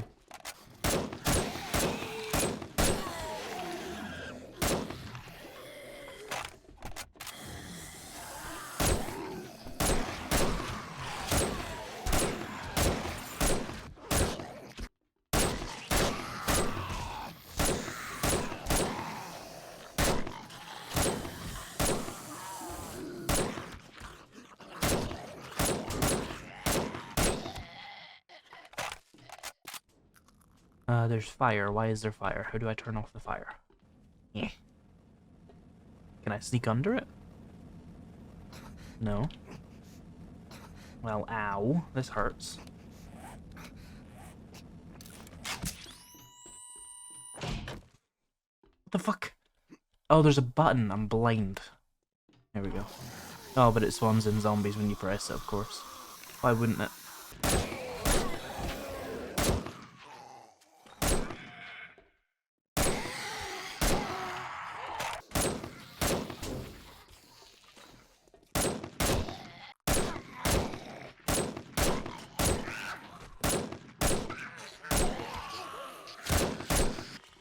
A button. Why would there be a button to do that? What did it do? Does it lead me to some kind of treasure? What is the point? That doesn't seem to do anything. Like a test button they put in there to see if they could do it.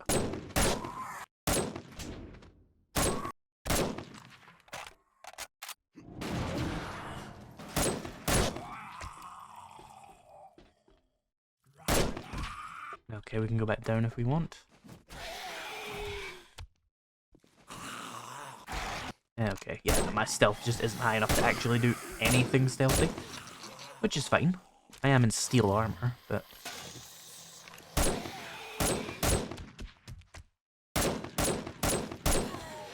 Who else is alive?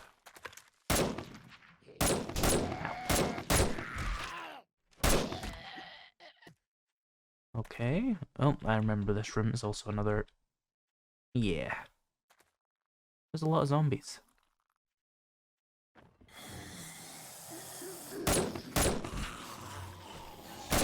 Oh, there's a dog apparently. I'm gonna get on a horizontal level here and let them come to me.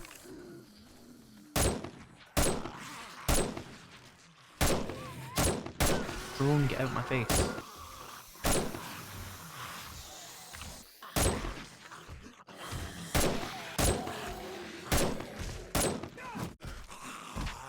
Okay.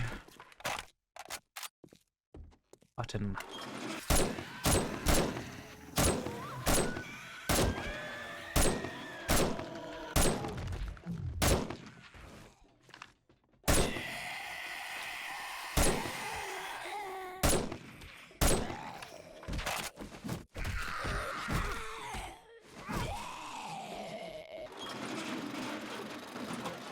I remember this area. Yeah, let's go inside.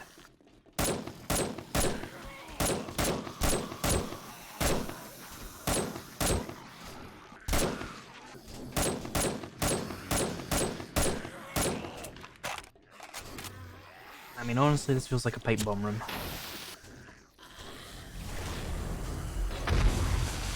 That didn't even hurt them that much.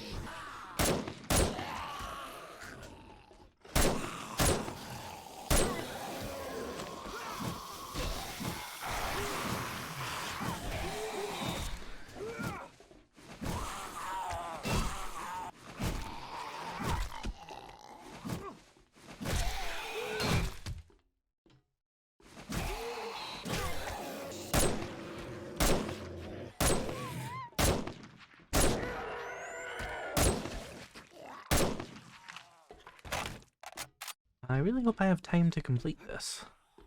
Oh, there's a screamer, of course. You don't get many of them if you're playing a sniper build, because you don't fire anywhere near as many shots as like a person with an M60, but still get a couple.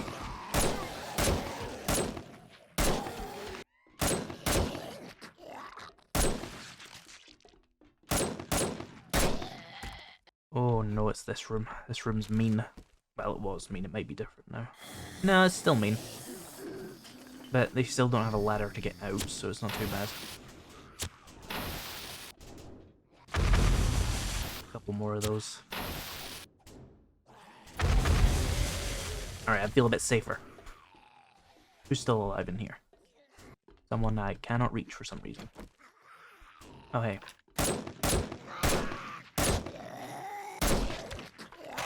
The random red dot somewhere in the POI that's gonna slow me down, no doubt. Are we almost on the roof? I think we are. The drone's kind of stuck on the level terrain. I was going to check if I had any ammo in it, but... Oh, that glass breaks. Okay. Oh, do you have any spare ammo?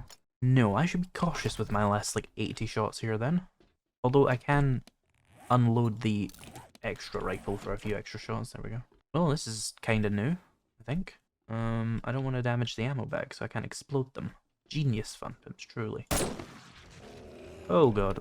Right, I'm getting out of here. Uh-oh, please don't explode. Okay, that wasn't too bad.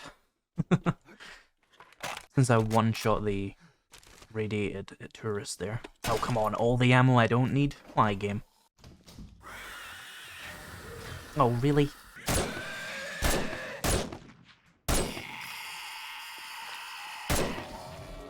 There should be a little bit of food in the drone if it could stay still for 2 seconds.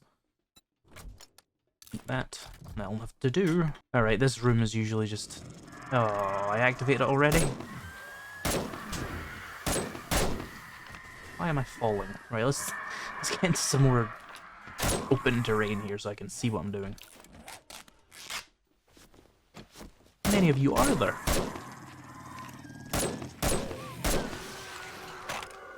Seriously? Another one? Hold still.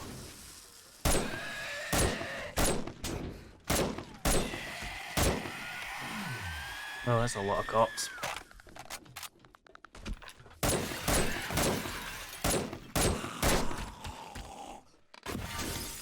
Seriously, I'm bleeding from a cop's bit. How does that even work? Give me a break.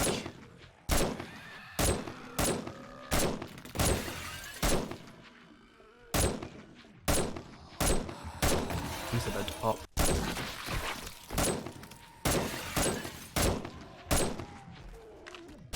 How? Who else is still alive? Okay, there's 3 more dots. Did they all go down there? Kill them on the way out.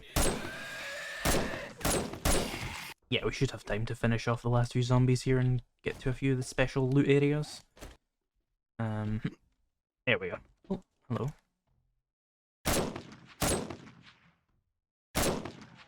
Die, please. Oh, is the other one... Ah, the other one's somewhere in the level. We'll go get them. Oh, of course. Of course they would change it so that that happens. Mean. I get why they did it though, so that people don't, like, gyrocopter onto the roof. Was it really that much of an issue though? Alright. Some ammo. Where's my drone? I probably got killed. I think it actually did get killed by some cops bit ages ago, that's fine. We'll pick it up on the way out.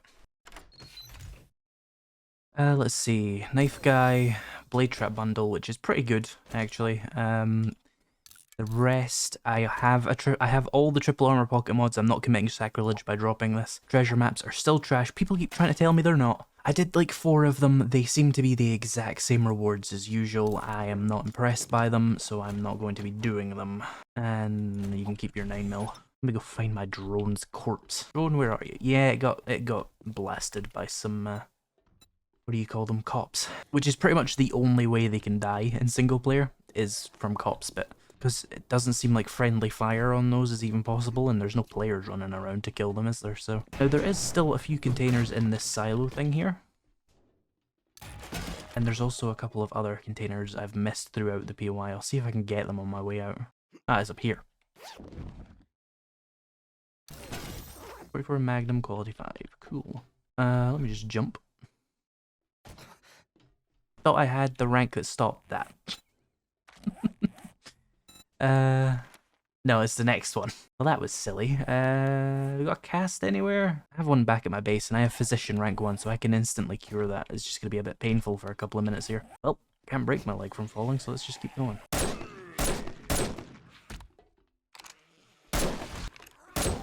There we go, we cleared it. Right. There is a screamer.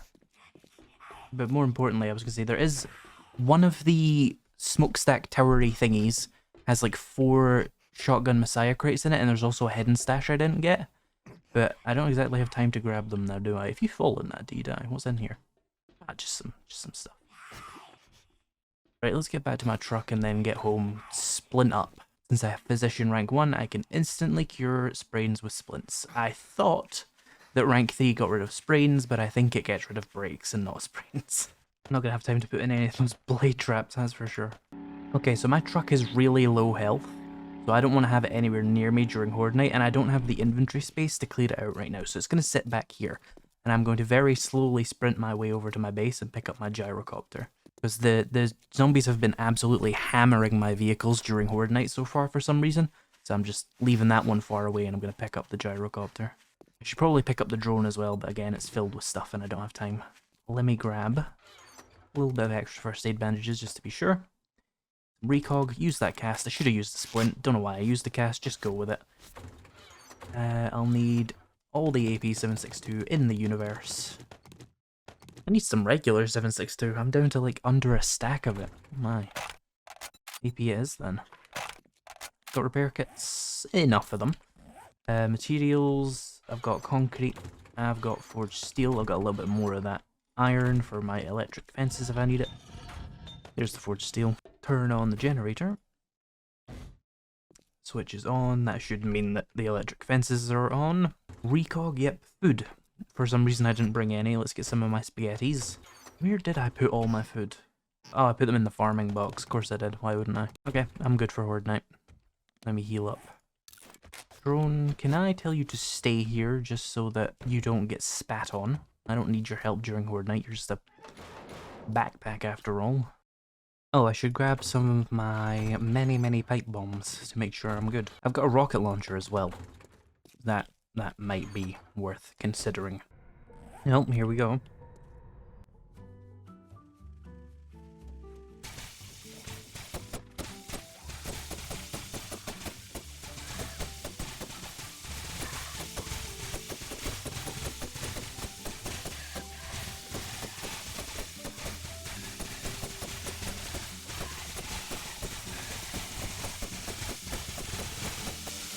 There's one skill point.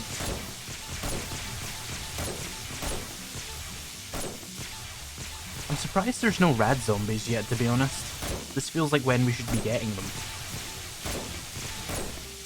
Because I'm game stage 136, we're close to demos spawning, but there's still no rads.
Oh, we got another skill point there. Let's put that into agility.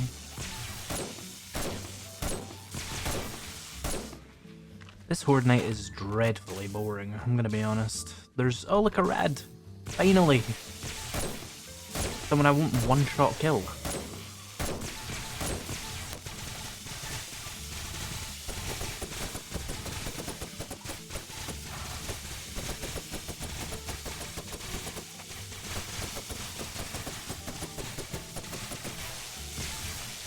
I think I am still one-hit killing the rads.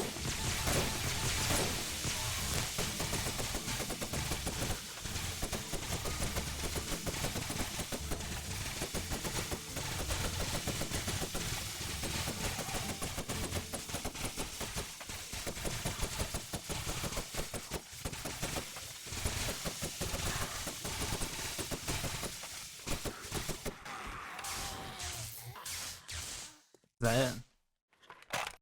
We done? Yay.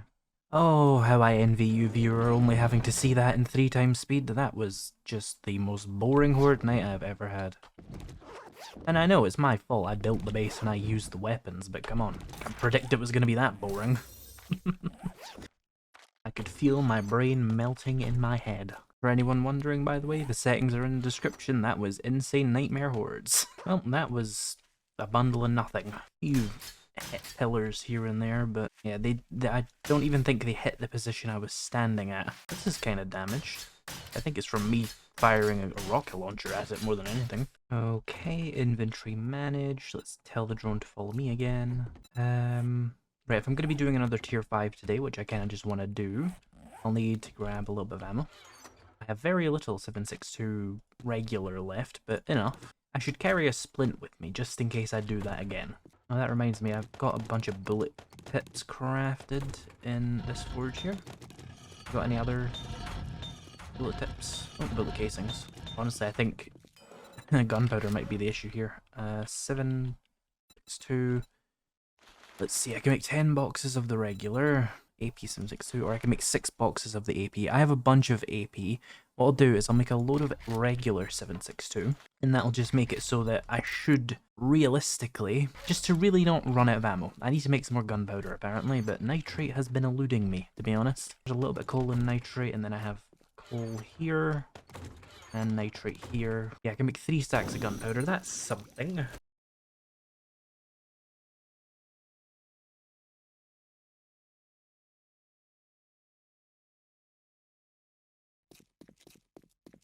Here we go. Truck is mostly fine, it was already heavily damaged. Yeah, so the blade trap bundle comes with a few electrical thingies, some wires, some switches, and blade traps. I don't really like to use blade traps because they're honestly just more effort than they're worth. They don't do that much. I mean, you saw the horde base I have, right? Where would blade traps even be needed? They're not doing anything to it. Right, so I'm going to fly over to Trader Bob and take the reward for the quest we did yesterday and take another tier 5. Yep, that seems about right for a tier 5 job that took me all day. Crackbook HQ, I know how long that one takes. Let's do that. Covering some of the classics, you know, Shotgun Messiah, Crackbook, Classic, 7 Days to Die POIs. Am I even well armed enough for this place? I should get some contact grenades. Actually, let's make a stop at my base and make some contact grenades. That means cancelling a bunch of my 7.62 ammo, but I can live with that. I mean, honestly, you only need like 280 to get a stack of contact grenades, and a stack of contact grenades will do unspeakable things to zombies and POIs, so maybe we don't need to cancel my ammo. Let's have a look here. Have I got... Okay, I got 148 gunpowder there. A stack of ammo from that. That'll do. Then contact grenades. What do I need?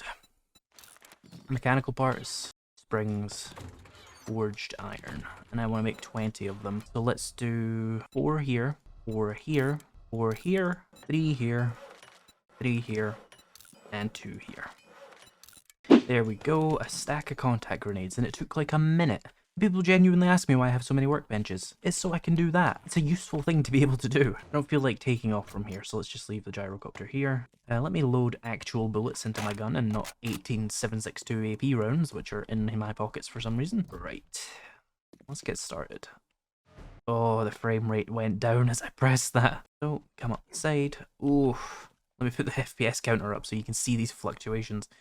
Now, it's only the forest biome, so I'm not expecting crazy hard zombies, but a lot of them is mostly the problem. This is one of the hardest rooms in the game to clear on Insane Nightmare if you're not using a stealth build, because there's just so many. Slowly, I want to get a sneak attack on this one. Alright, that's about all the sneaking I can do in here. Now, the other half of the place hasn't woke up yet. Now it has, there we go. Let's just stand up and fight. We're gonna get pushed out the window. Ow. Oh, we're all going down. This is just how this POI goes.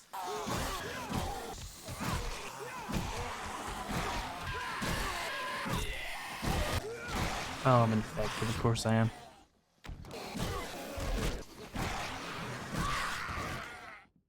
Anyone else? I'm also just going to preemptively carve myself a bit of an escape route from the end room here. I will now be able to escape the end room without nightmare things happening. If you just wandered in here with padded armor and an AK, be screwed. Oh, the zombies actually are just falling through the floors now. Right, well, they're just going to sit and poke holes throughout the whole POI the whole time. Let me open this safe. Nothing, as usual. Also, in the interest of showing how good this POI is for books, which is to say, not very, I'm going to hold all the books I find in this POI as a demonstration, because it is supposed to be the big book POI, right? But it's honestly not all that amazing. Okay, so the first area seems exactly the same as it's always been. Is there a bunch of zombies that have spawned up here? Okay. Got another layer of them to fight, it looks like.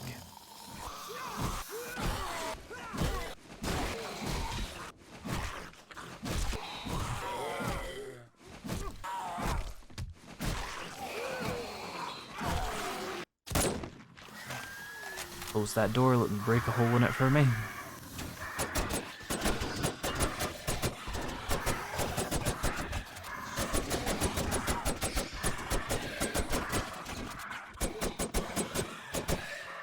Another door.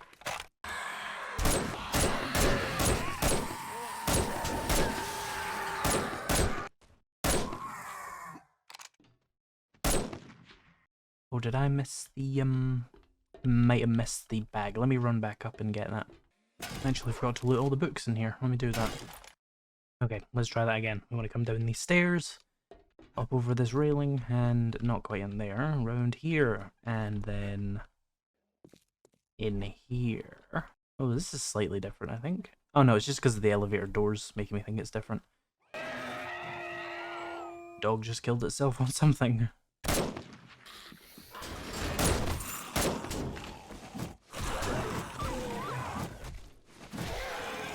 Oh, hey. Really? A concussion from a dog biting me in the knee. Citation needed. That room's actually a lot easier than it used to be, which makes me worry, because that just makes me think, hey, there's probably a lot more in the next room. There's nothing of value to loot in here. Where do we go now? Oh yeah, over here, into another very fun room with a lot of zombies. I see a lot of rats. I am going to make a backup plan, just in case.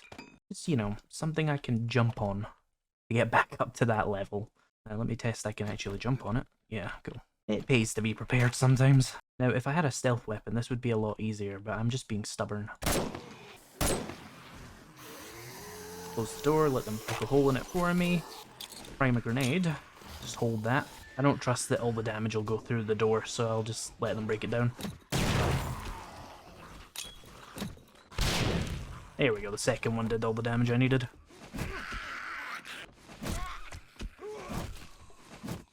Hey, feral light.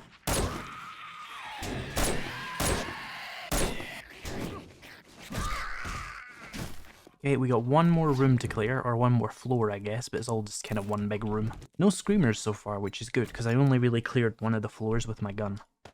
So for this last room we need to use our brains a little bit. At least if you're playing with any kind of nightmare speed zombies, which I am. There's a lot of potential for radiated bikers. Now, they have seen how we handled this door before, and they've taken the door off. However, I will simply make my own door and my own hatch.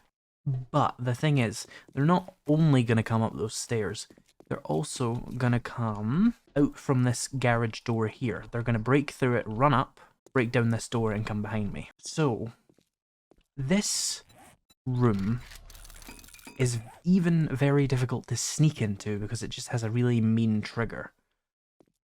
And there's a lot of zombies down there. So the way I tend to like to do this is just bring it into being a street horde and block off this door here. Reinforce it.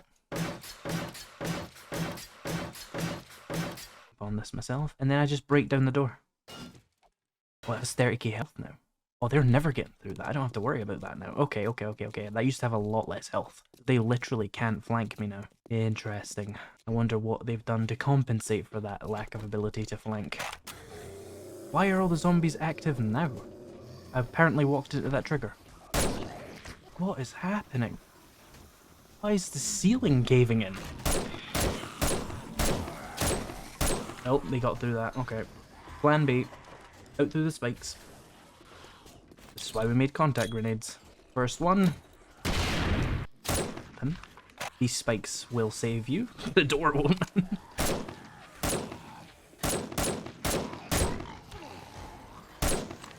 Yeah, that's right. Take loads of damage. He's gonna pop. Run away! Why? It's kind of annoying that the trigger randomly decided that going through the front door was gonna wake up everyone inside. Yeah, I forgot to block off one of the holes, and it makes it so that really fast zombies can just run through it.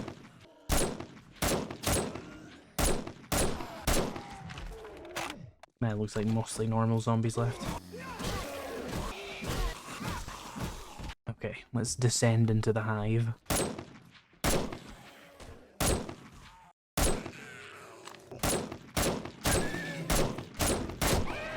And that's it clear. See, way faster than the Shotgun Messiah, but I had to do a lot more fighting. What we got? Oh, advanced mufflers. I'm actually going to read that, because I might want to use stealth later. And then there's the final loot room. Another bookshelf. Another one here. Not usually another one. Then pop this. And then there's one over here. Okay, so this is what we got book-wise. We got 3, 5, 8, 9, 10, 15, 16, 19, 20, 23 books. 23 crafting skill books plus a skill book. Plus a couple of schematics. If you need books, this is not really the place to do it. Although you can get some. Like that. And then for this, let's just pop it open the fun way.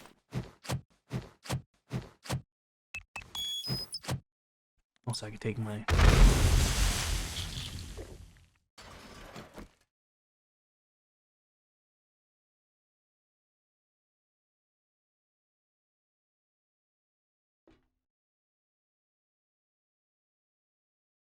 Did I use too much explosives? I mean, let's be honest. We know it was dog shit in there anyway. I have done this POI countless times. Countless times, I tells you. And I've never seen that happen before. I've never seen that happen in any POI. What the fuck? Okay, I'll fly back over to Trader Bob. Oh, I left my gyrocopter at home. I forgot. Okay, I'll drive back home and then fly over to Bob. Oh, you know what, screw it, I'll just drive over. Right, I'll drive home and then I'll fly over to Bob. I got a skill point there. Can I get anything? Nah, I need 2 more to get agility 8. Hey, Bob. You need assistance? Wow. Thanks. The things I made before I did the quest. Okay, I'm going to end the episode here because I won't be able to get another tier 5 done in this time. During the night, I'm going to gather up materials probably, just to make even more ammo for various weapons, make sure I'm covered for the rest of the series. Hang on, this is an important test. Now we know. Right, as I was saying, I'm going to get some materials during the night, and then in the next episode we'll tackle some more tier 5s. Hopefully there will be an update by then. I've been saying that for about 4 episodes, maybe even 7 episodes. If not, then we'll just have to deal with the terrible rewards. This is more about showcasing the tier 5s, the new ones, and how the old ones have changed. We will definitely, if possible, get to some of the new ones. Either Vanity Tower or the other prison or the... what's it called? The nursing home. I've not seen that. Or the Dr. Karen Higashi residence. I think that's all the new tier 5s. Oh, and Red Mesa's tier 5 now as well. That's mainly what the series is right now, is just doing tier 5s. Because I've tutorialized how to get pretty much everything, so just showing off how to do the hardest challenges in the game seems like the logical thing. Hello and welcome back to the Alpha 21 Survival Guide. Today, we are going to be doing some Tier 5 Infested. Now, don't get it confused. Tier 5 Infested are not Tier 6 Infested. Tier 5 Infested are Tier 4 POIs on steroids. Tier 6 Infested are Tier 5 POIs on steroids. I want to do these to find out if they're more efficient time-wise compared to regular Tier 5s, and I'm kind of interested to see if they're even comparable in difficulty to actual Tier 5s, which can take all day. This is a POI that I am very familiar with, and those of you who have been following the series for a couple of episodes now will remember when I said I basically know this POI like the back of my hand, and that I can almost predict every zombie in every room. But this turns that on its head entirely, because in this context, it's going to be a tier 5. So let me clear out this guy. And we are still in B317, so the rewards are going to be absolute trash. So let's get started with a tier 5 infestation. So, on this first rooftop, we normally get 1 zombie. Oh wait, I forgot. We have to clear out down here first. Oh, it's a radiated white, okay. Okay, starting off strong this POI is. Okay, there's a lot more zombies out here than usual. There's usually 2 to 3. Now there's 4, so let's go clear them out. Another radiated white. They're so fast on nightmare speed. Oh god, speaking of which.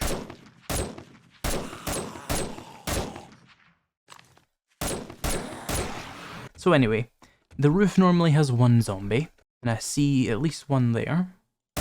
And I see another one. Okay, so there's 2 zombies. That seems fairly in line with what I've seen so far. Can you climb this rope ladder? No, well, we need to make sure we don't get jammed right back in here. So there's usually 2 in this room, and there's 2 again, but they're harder than you'd be... Oh no, there's 3. Yeah, there's 3, and they would be harder than what you're used to. This next room has a weapons bag here. Nothing amazing in there. Very little loot is going to be amazing to me at this stage. We've got 1 zombie, 2 zombies, 3 zombies, probably a 4th zombie if I had to guess.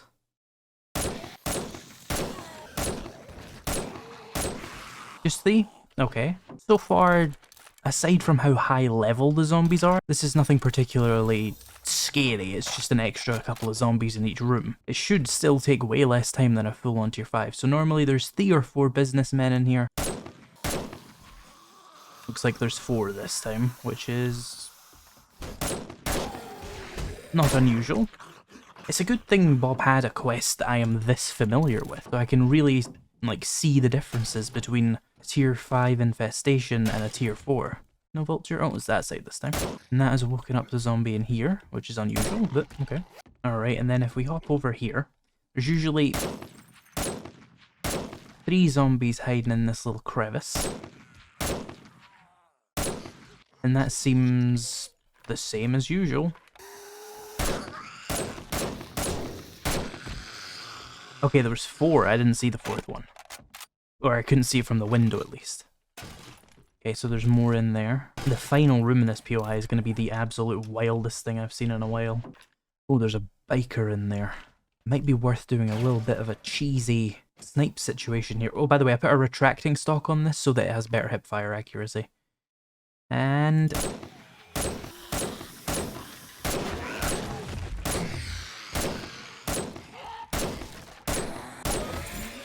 okay, we did a little bit of cheese there just to skip past a harder fight here. Usually there's 2 zombies in there, and this time there was 3. Nothing great there. There's usually 1 zombie in here. It's either behind there or down there. I'm expecting 2 this time then. Yeah, see 1 there and 1 down there. Anyone else? No. Okay, so far pretty predictable. This room's gonna be crazy though. 4 zombies, it's not noticeably worse than usual. Oh, 5 actually.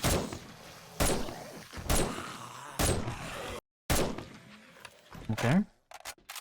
Now, it is important to note that it will still be harder than a tier 4 for most people. Especially if it's a tier 4 you don't know the zombie placements of to such a, you know, calculated degree as me. I don't know why I know this POI so well. I think I was just sent here that many times in Alpha 20 that it's burned into my memory. At a certain point I was just like, every single room in this POI is the same. And I'm starting to see the matrix. Alright, so normally you're gonna get 2 zombies in that room, 1 right behind the curtain. I'm expecting maybe 4 in the room, but 1 is still definitely there. Okay, nothing different so far. Okay, is it still just 2 zombies in this room then? Okay. That room's completely the same then. So far, like, this has been 3 in-game hours and I'm almost done this tier 5 POI. Well, the game considers it a tier 5, since it's a tier 5 quest. Ooh, red die. So this room's gonna be an absolute nightmare. I have to imagine if it's got, say, 50% more zombies than usual, and they're, you know, feral radiated whites and bikers and all that kind of thing, I'm expecting the fight of a century, so I'm going to give myself a slight advantage of a wooden hatch, just to give me, oh yeah, you have to be a little bit smarter on this one, just to give me a little bit of an extra fallback. I shouldn't need it, but I don't know what to expect in this room, so, oh my god, I can see 3 radiated guys already. Oh, I'm hungry. I didn't bring any food with me. I know, I made so much food and I just never remember to pick it up. There's one behind there. There's one behind there. There's probably two more in there. And there's usually some absolute unimaginable horror behind that wall. It's generally like a radiated tourist if you're in the radiated zone, so... How do I even want to start this? I think a sneak grenade would be the best way to do this.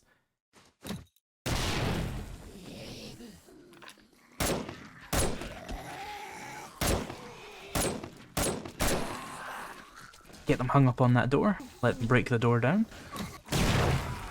Move to the next area. Oh, there's like 4 left, okay.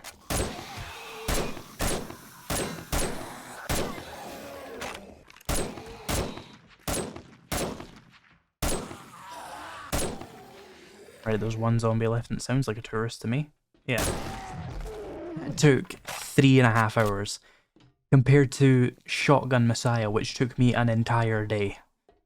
Holy shit. There is no reason to ever do an actual tier 5 POI again. Now what does the Infested have for me? A security camera bundle, that's kind of useless and takes up half my inventory, so I'm going to scrap all that, but if you want to see what all that is, you can pause. Okay, these are way more worthwhile doing compared to regular tier 5s, that's for damn sure. Like, I can do 4 of these a day, compared to regular tier 5s which take ages. Half a day to 2 days, depending on the tier 5 and your skill level. I don't really care about most of this. I have lockpicks at home. Alright. Let's go get a reward for this then, I guess. Maybe we should do a couple more of those and see if it's just that one that happens to be an absolute cakewalk. Or if they're all kind of just like tier 4 POIs, but a bit weird. And we'll do them for Trader Bob because he's still got progression to unlock, so it's worth it. Hey, Bob. Howdy. Yeah, he's still giving me absolutely nothing for these quests. But does he have another infested clear? He does. Quart Quonset? Is that going to be in the desert? Oh no, it's just how is that even going to be a tier 5? It's going to have to be crammed with zombies. Well, let's just go and find out, I guess. And remember, there's no real disadvantage to doing a tier 5 infested rather than a tier 5. They're still both worth the same amount of progression towards the next tier. One clearly took a lot less time. Now, it could be very difficult for some people to do a tier 5 infested, because it might be too high zombies for them to fight, or it might be too many zombies, but for me, I will take a quick POI that I can fight really hard zombies in any day. Because the main issue for me with tier 5s is I'm burning through shitloads of ammo and medicine just getting through them because they take ages to even walk through. So I'll take 5 rooms filled with absolutely insane zombies if it means that I do it in like 3 hours. Now this place I'm concerned about because there's nowhere to run. A bicycle in my inventory. I think I took that from the truck and put it in the gyrocopter and then, well, didn't put it in the gyrocopter basically. Okay, this place is covered in landmines. Do I have that urban combat book? I do not. Okay, we need to keep that in mind. Oh god, there's a fucking radiated white immediately. He not dead? Jeez. Well, hey, regular tier 5s don't have those lying around, I forget. How are they gonna fit a tier 5's worth of zombies in this? I know there's definitely zombies in that tower. Oh, is that a radiated soldier? That's not very nice. This is one of those sneak grenade times, isn't it? Ah, we've activated the zombies beneath us. Okay, there's what, 1, 2, 3, 4, 5, 6, 7 zombies? Hey, at least there's no fucking vultures, am I right? Am I right, Drone? There's no vultures in this tier 5 POI. Okay, let's get on the roof of the other building. What is happening? Yep, sneak grenades. Oh, you can just get up here. Good to know.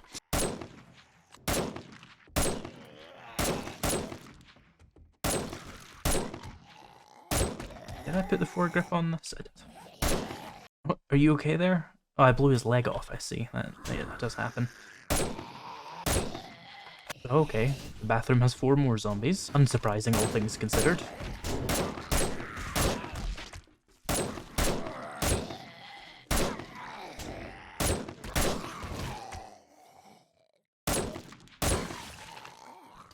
That was pretty easy to clear.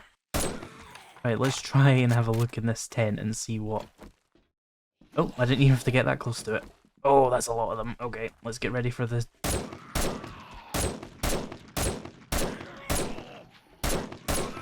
Strategic jump to the other roof.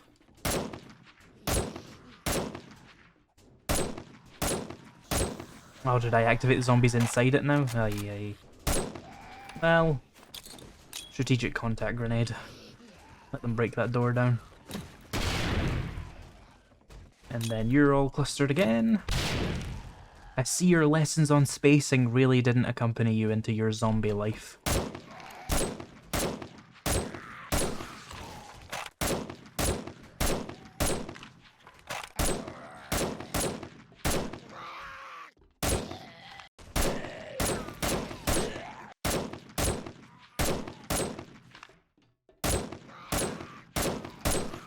Is there anything left in here? Okay, the last place we need to check. Well, we should go inside the tent actually, see if there's anything good. Just a generator. Okay. And what about this room? How many millions of you are in there? Oh, hello. My hotbar's broken. Why? There we go. There's a bunch of them hiding here. Honestly, this feels like another stealth grenade opportunity, but no.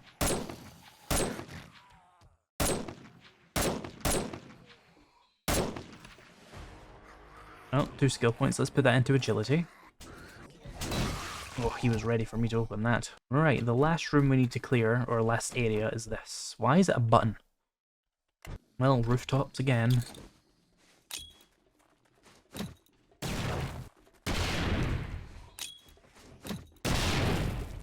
Follow me out to the minefield, why don't you?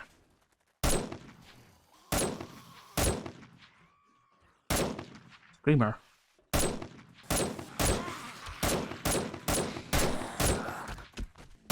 Need to be careful I don't accidentally jump out of the POI.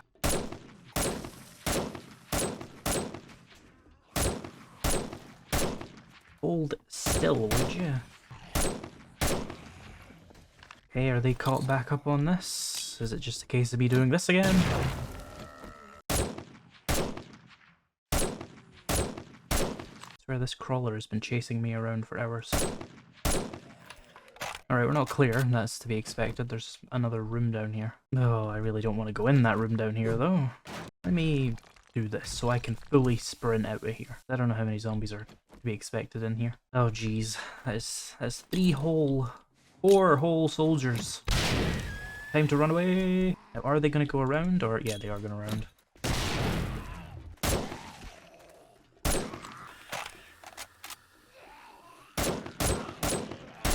You fall for this trick every time, don't you?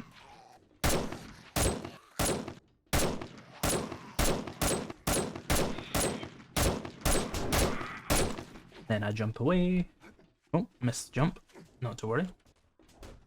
Oh, there we go. What are you guys doing?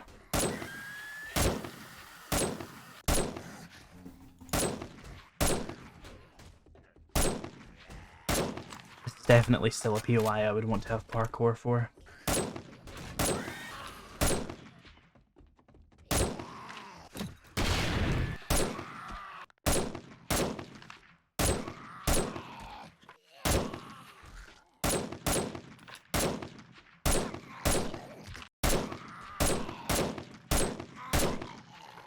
Oh, there's more? Oh yeah, that makes sense. How many?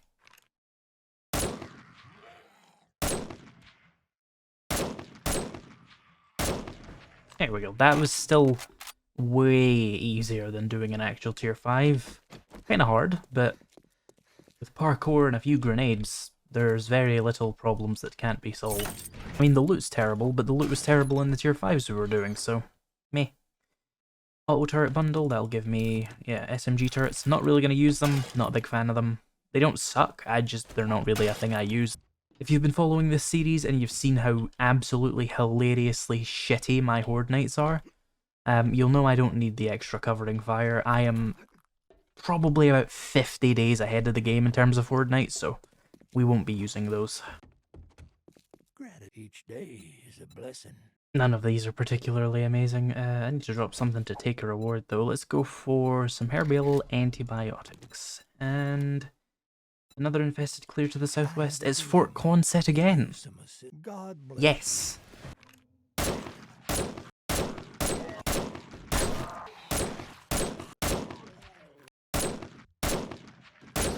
Oh, this feels like a sneak grenade moment.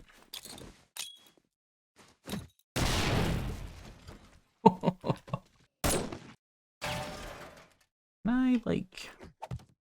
Oh, this doesn't feel safe. I get like a half block. Yes, and then if I sneak grenade that zombie right there.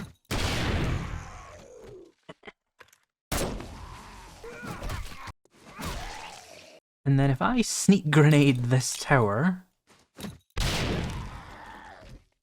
pop him.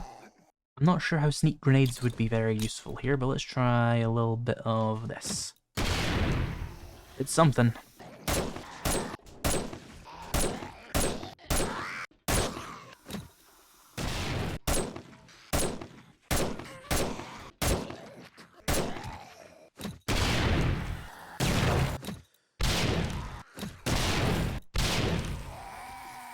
That was a POI. Food bundle. See, that's even better than what I got for the tier 5s. Look at all the ammo I got as well. And then hardened chests, let's have a look in this. Nothing much in that, but whatever. Here you go, friend. Whatever you need, just say. I'm actually going to take the Shamway secret recipe, even though it's a tier 2 reward. I don't actually have it, so I'll take that. And remember, if you're watching this very confused as to why I'm taking tier 2 rewards for tier 5 jobs, all of the quests are bugged. It's not tier 5 infested specifically. I have a task NDC for checkpoint 4. Oh, that is going to be a clusterfuck. I'm in. Brilliant. Okay. I'm outside the checkpoint. I flew over. There's the gyrocopter. I'm gonna wait until morning, because first of all, you can barely see. Second of all, some of the zombies will be back down to jog speed, and it'll make it slightly easier on me. This is gonna be pretty interesting, because desert POIs are obviously harder now as well. I've got a higher game stage. Game stage 200 right now in the desert versus like 140 in the forest. So we should be seeing at least a little bit harder stuff. Alright, let's get a little bit deeper into the POI here. Oh, there's zombies guarding the... even the start thing. Are you on the roof? I wonder if they're going to respawn behind me. That's kind of concerning. Right, let's have a look into what POI I'm doing here. Oh, I have no idea what to expect in here. I see a bunch of those sandbags I can jump up onto and then run away from, hopefully. Let's restart this. Did it respawn the stuff out here? No, okay, this isn't actually a part of the POI. Oh, okay. First little room here. If you go in that gate, you'll be swarmed by a bunch of them. Climb up on this tent. You know, for having no points in pistols, this isn't doing terribly for insane difficulty. Now, these guys might have something to say about that. Oh, did I activate things later into the POI?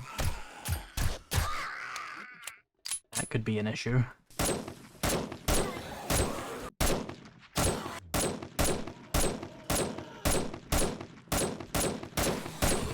Yep, everybody come fight me, single file.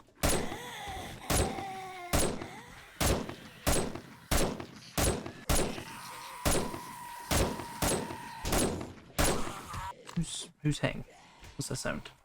That.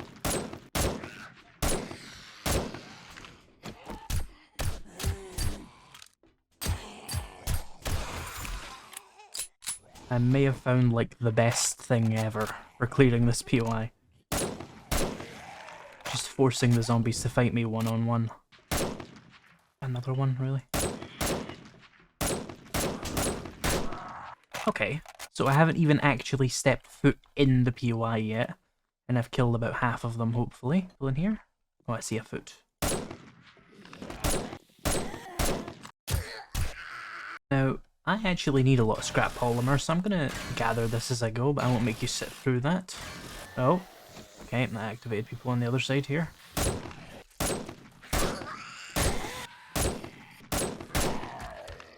Okay. Oh, that's a lot of markers.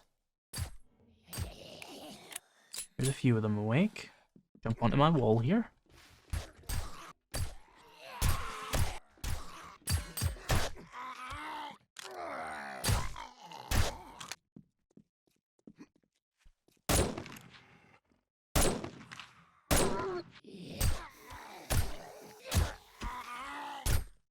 So far, not too bad. There's so many and they all spawn on the roof. 1 second. Let me jump on that roof, actually.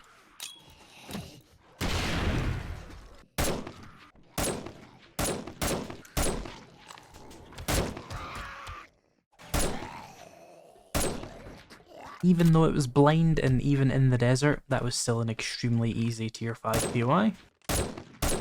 Where's the infested cache? That's what I'm interested in.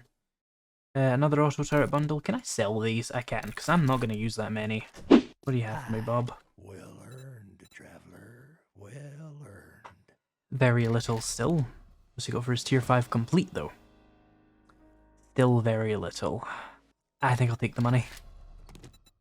So yeah, I think we have concluded that tier 5 infestations are way faster than regular ones, and honestly more enjoyable to me anyway. I think people will still want to see the more conventional ones. Especially a tier 6 infestation, I feel like people are going to want to see that. There's actually one last thing I want to check out, and there's no real easy time to slip it into the series, so we're going to go do it now. And that is, I'm going to go see how the loot is in the Wasteland, and see if there's any good towns up there. So we'll do this, and then I'll spend the rest of the day gathering materials. Now, if you don't know, the Wasteland gives you a game stage boost and a loot stage boost, just like the desert and the snow biome, but it's the most severe of all three. So we might look in a car and find a level 6 pickaxe, or a level 6 auger, or, you know, a level 6 gun. Loot is really good in the Wasteland, but the zombies are also very, very hard in the Wasteland, so this could be interesting. I don't have a very big Wasteland though, and it doesn't look like there's much town-wise there, but we can check it out. My game stage in this biome is 320. I see a bigger town over there as well. Did I bring the truck? I hope so. That'll be a lot better for navigating the Wasteland, because I can't see anything up here. Right, let's have a drive around then. Now, a couple of things to be aware of in the Wasteland is it's very dangerous, just because of the game stage boost alone. The ground over there and there, like the non-road terrain, is a nightmare. It is covered in things you can bump your vehicle into, and there's even landmines. Oh, hey. So I want to stay on the road as much as possible. This feels exactly like the town I started in, but in the Wasteland. I'm going to search these police cars, because police cars have a really big loot stage boost. That is a zombie bear, by the way. They're very scary. I might want to just deal with that before it becomes a problem. That wasn't too bad. Who's got my knife? Knife? Hello? There it is. I want that rotten flesh. And some other things to note about the Wasteland. Dogs are just walking around. Same with ferals. They will just be standing around on day one waiting for you. Including feral whites. And at night, zombies respawn instantly. So it becomes an absolute nightmare of a place to be. Now, is the risk worth the reward? That is going to come down to how good at the game you are. I don't think it's worth the risk. If you're just like absolutely elite master level, no problems whatsoever, then you might as well just run over to the Wasteland and just get the best loot stage bonus ever. Have the hardest horde experience, you'll probably have the most fun. A level 6 steel spear. Not bad. I was right to search a police car then. My instincts were true. Now, what's the damage difference? A little bit different, but we can put 4 mods on this. Let me take a mod off my shovel. The Gravedigger, why not? We'll just put that on there temporarily. So now I have a proper level 6 steel spear. And there's another police car over here. Another police car, let's see what this one has. Just parts and weapons, nothing amazing. It's worth checking pretty much every vehicle though, because they all have a chance to spawn tools. I don't know why I'm sneaking like it's nighttime, it just extends the amount of time it takes for you to loot things. Okay, that didn't have much. Hey there. Oh, that's a radiated biker and a tier 2 POI.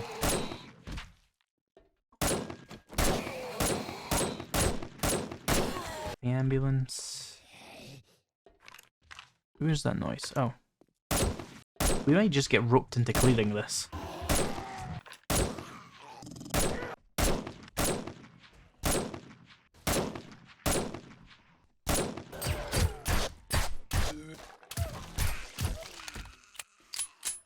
Right, let's see what we got.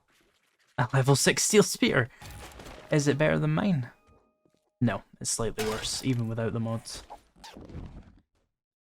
A level 6 steel spear. I think the loot might be slightly weighted towards the things you have points in as well. See, this one does that. This one is better. Is it 45.9? 46.4, yeah. You're kidding. Another steel spear. This one is 45.5 versus 40. Oh, this one's even better. And I am aware that mods change the damage values. I do compare them without the damage values. This new one does another like 2 damage. Hang on, this place is called Jim's Gun Fortress. I feel like I should check it out. Get a break in the front. Hello? Oh, hello.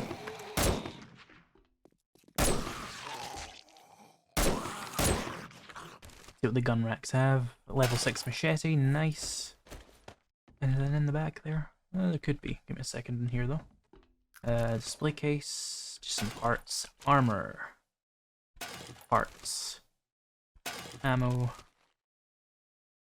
Parts again. Forgot the main box.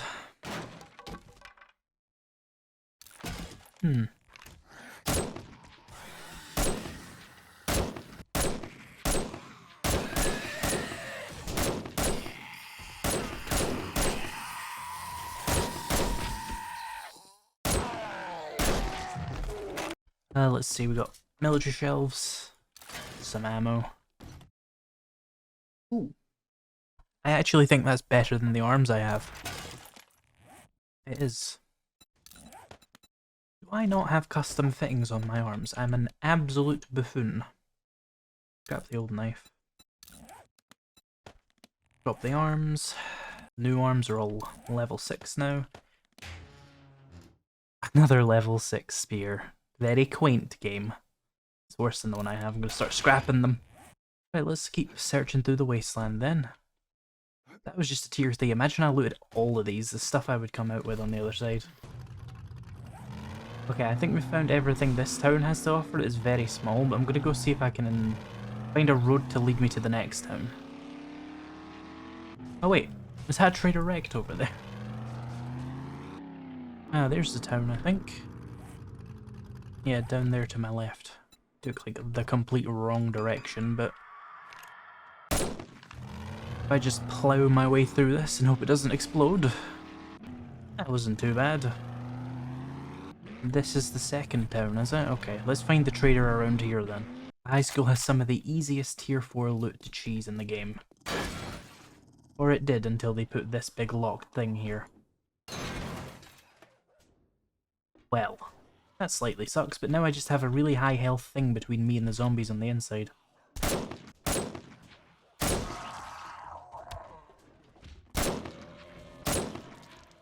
See, even the zombies don't want to go through this door.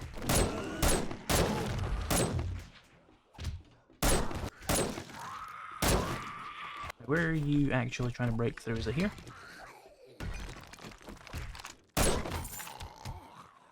Where's that dog? It's annoying me. Yeah, I mean, the 30k health door was a really good attempt to keep me out, Fun Pimps, but I think you forgot that walls are weaker than that, so close that. Let's see. I get it. Level 6 steel spear. Let's see what the hardened chest has for me then.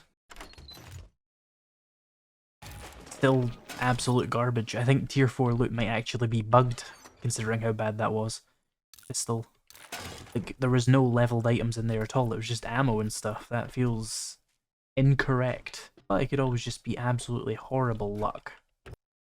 Oh, okay. Yeah, no, another level 6 steel spear. Ooh, police car. A level 2 sniper rifle. Not terrible loot. Let me grab these potatoes. Now we have to be very careful not to get into fights in the wasteland at night. It's just a different beast. It's like Horde night in here. If we don't get into fights, we should be fine. Another police car. Have I looted it? No. A level 6 machete. Is it better than mine? Nah. Ooh, another police car. Have I looted this one? No. I think I'm going to try and split the loot that's in the truck between me and the gyrocopter and the drone and fly out of here, because driving out of this is going to take forever. A level 6 steel spear. Would you believe? Okay, there we go. I've cleared it out. In this wasteland biome, I got 1, 2, 3, 4, 5, 6 steel spears. That is insanity.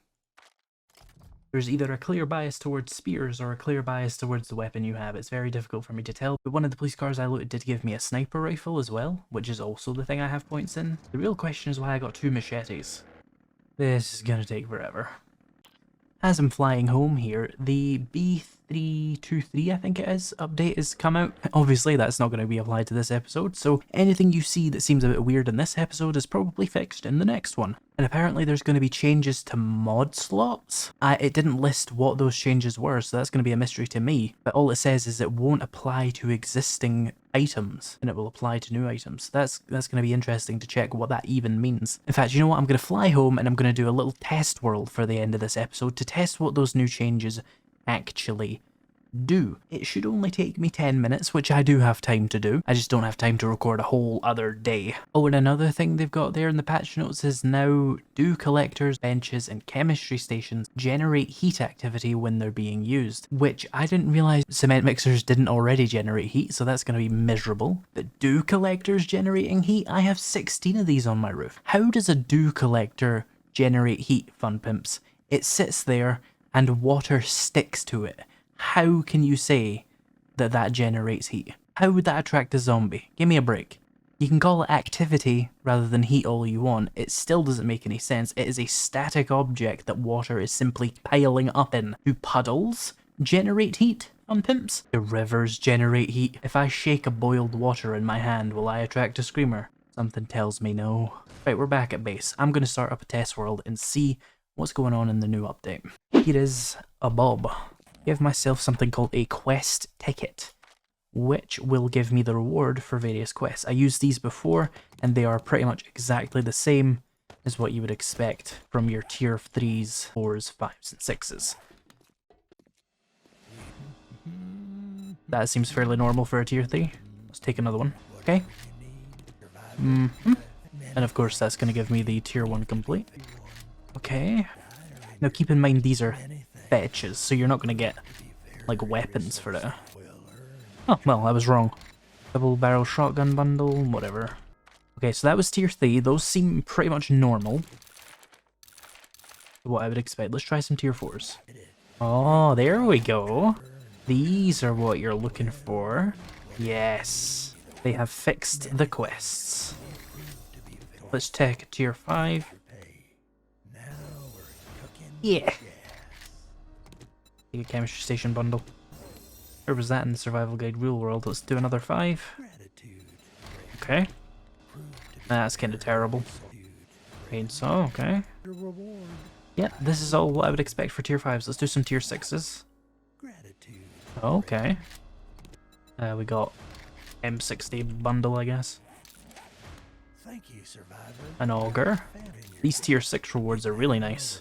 They're probably not worth it though to actually do in a game. Yeah, they're basically the same as tier 5s. Okay. So that's the quests working. Let me check what this weapon mods shit is about. So an iron spear at level 1 has 2 mods. It used to only have 1. Level 2 used to only have 1. The level 6 still has 4. A level 1 steel spear has 3 mods, a level 3 steel spear has 3 mods, a level 4 steel spear has 4 mods, and a level 6 steel spear has 4 mods. But a level 1 stone has 1 mod, a level 3 stone has 1 mod, a level 4 has 2 mods, a level 5 has 2 mods, and let me get a level 6 stone spear. That now has only 3 mods. Okay, what about tools? Iron fire axe level 6 still has 6 of those. Yeah, it's, I don't hate that change. Yeah, I don't despise that, that's fine. Hello and welcome back to the Alpha 21 Survival Guide. I think we're on episode 18. There's only a few more episodes of this series that I want to do before I move on to another 7 Days to Die series. Trust me, you're gonna like it. Don't worry if you're enjoying this one. The next one will be definitely better. But we have a few things to do in the last few days of the series here, and most of it involves doing tier 5 jobs just to show off the new POIs that were added. And obviously, I'm not completely in control of the world, so I can't guarantee that we're going to get to all of them, or that I'm going to be able to do a tier 6 infestation in the wasteland. I wanted to, but when I drove around the wasteland, there wasn't any tier 5 POIs to do that in, so we might just have to do that in another series, unfortunately. I'll definitely make sure we do a regular tier 6 infested at some point though. Today I want to definitely show off some tier 5 rewards, some real tier 5 rewards, and I'd also really like to show off some of the new POIs, and I'm trying to think of what the new tier 5s are. There's the Vanity Tower, there is the nursing home, there is the other prison, we did one of the prisons already, the reworked hospital, and the nursing home. Those are the main ones. So I'll wait here for Trader Bob to open. We're doing Trader Bob because he will actually give us tier 5 jobs, but he still has some progression left to do, which I still want to see. So he has a bunch of tier 6s, none of which I want to do right now. I want to get tier 6 done first. What does he have? Vanity Tower, that's a new one. He also has Deshong Tower. We could do that. Navisgain Corrections. Did I do the county jail? Okay, so Navisgain Corrections is a new one, I think. Well, new to the series, I have actually done it already. And the Last Sunset Nursing Home. Right, let's take Vanity Tower. Vanity Tower is the closest, and it's the one I'm most interested in. It was the one that piqued my interest the most out of all of the POIs they showed off. So this is the new Vanity Tower. This POI was added in Alpha 21. I have no idea what's going on, but this seems like a really bad start. Do I have to go down there? Right, so that door's closed, so what, do I have to go down this? Well, that feels like a bad idea. Open up that button behind me. This is suspiciously empty.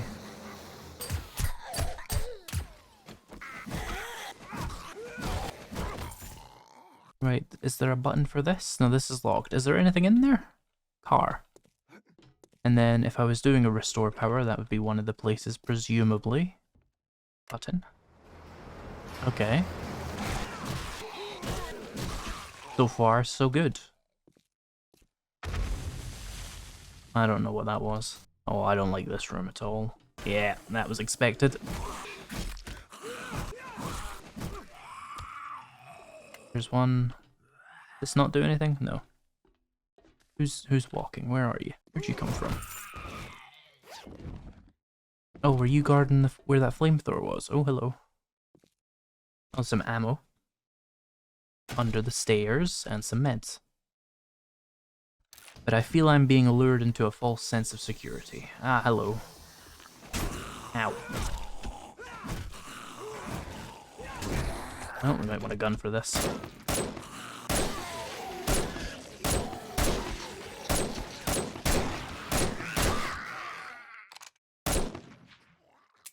That wasn't too bad. Bordering on spawning 100 zombies behind me and saying fuck it, it'll do. But I'll accept it. Okay, we're in the little lobby thing here. This would probably be a fun place to live, because it's not a particularly laggy tier 5 POI. You know, if this was Deshong, you would have like 40 FPS. Although it's still a big hit to my FPS. It's not unbeatable. It's above, it was above 60 and then it briefly went under 60. I don't know why I did. Oh, here we go. One of these awful, awful staircases that I hope to never see ever again. I had a feeling there was going to be a dog out here and I have no idea why. Okay, or 3 of them.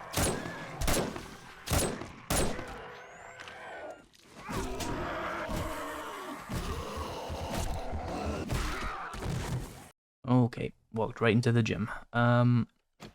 You're the most concerning person.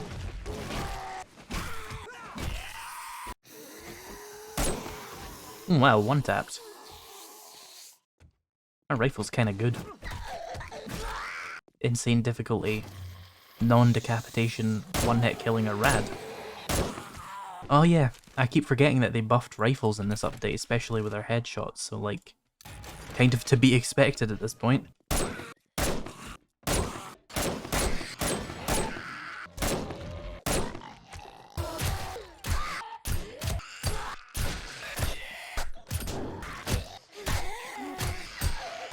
Medical crate. Nothing much.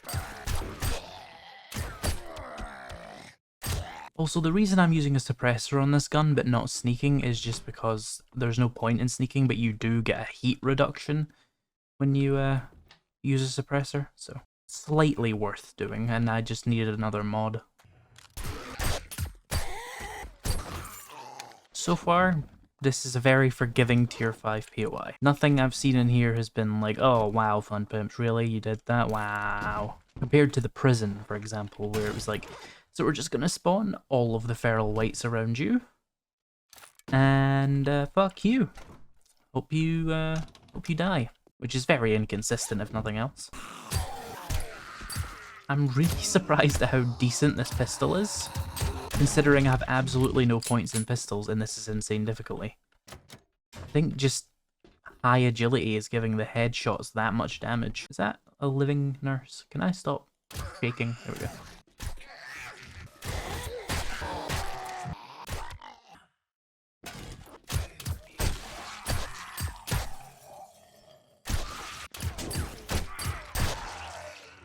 This feels like a room where it's going to start being mean to me. No, you're going to go around, apparently. Is going around really easier than just following me through that? Level 6, up to level 7. Ow! Does critical resistance do nothing anymore? Is that just the game I'm playing now? You shouldn't be able to get a critical hit on your first hit.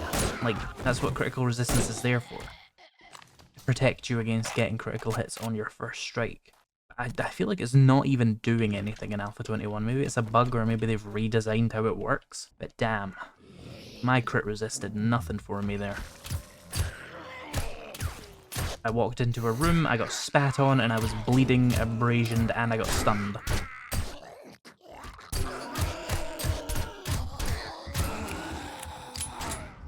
Ow. Seriously, again?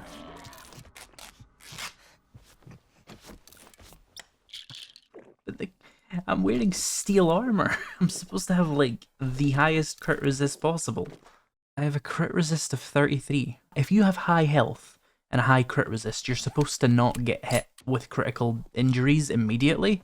You're supposed to have to take a couple of hits first. Seems like something has gone wrong with that mechanic in this update. It's not an issue, I have plenty of medicine, but it just feels like it's not working correctly. And I don't know if the Fun Pimps know in its design and it's intended that way, or if it's a bug. Because if it is a bug, it's a pretty severe bug.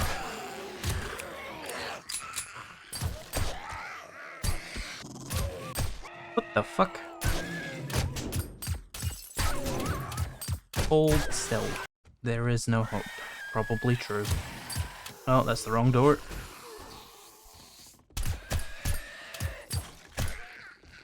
Oh, I hear a Pearl White. I'm switching to my sniper rifle.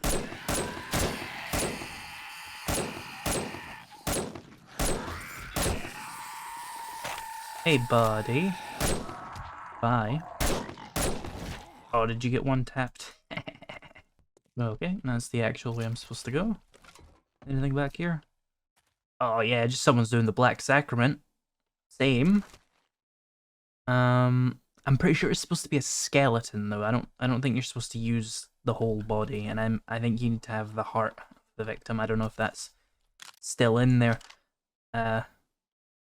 What's the sacrament? Let's see if we can summon an assassin. Are you the Dark Brotherhood? What's the thing? I forget. Sweet mother, send your child unto me. For the sins of the unworthy must be baptized in fear and blood. Can't get this medicine. I can't get my meds. There we go. That joke probably seemed very unhinged to people who aren't fans of the Elder Scrolls, but you know what? You can stay confused.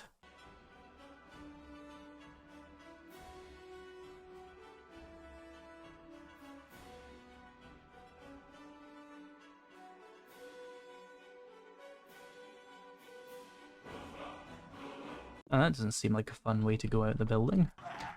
Nope, not today, thank you.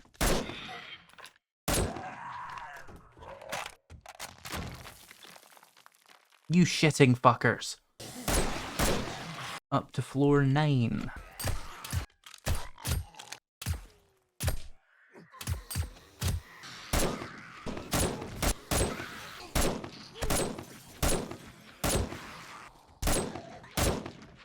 Hold still, would you? I'm trying to conserve ammo and you're making it very difficult being weird. I hate when the zombies get the zoomies. The zombies, if you will. Where's the Did you fall down? Oh, you little shit. Right, let's continue and see what's going on throughout this POI. Oh, it's so satisfying. Did the last patch somehow like buff rifles and I didn't notice, or is it just coincidental? I think I'm just a little bit insane. And I mean, I did try to perform the Black Sacrament, so I might be insane. Where is it? Come here. Come here. Here, you little shit. Okay, area not clear. Did I go down here? Ha! You thought you could get me with the broken glass, but I'm too light.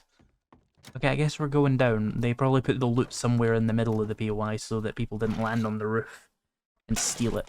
Because remember, if you're playing 7 Days to Die and something works, they hate that. Oh, this feels like a trap. Where's my nearest exit?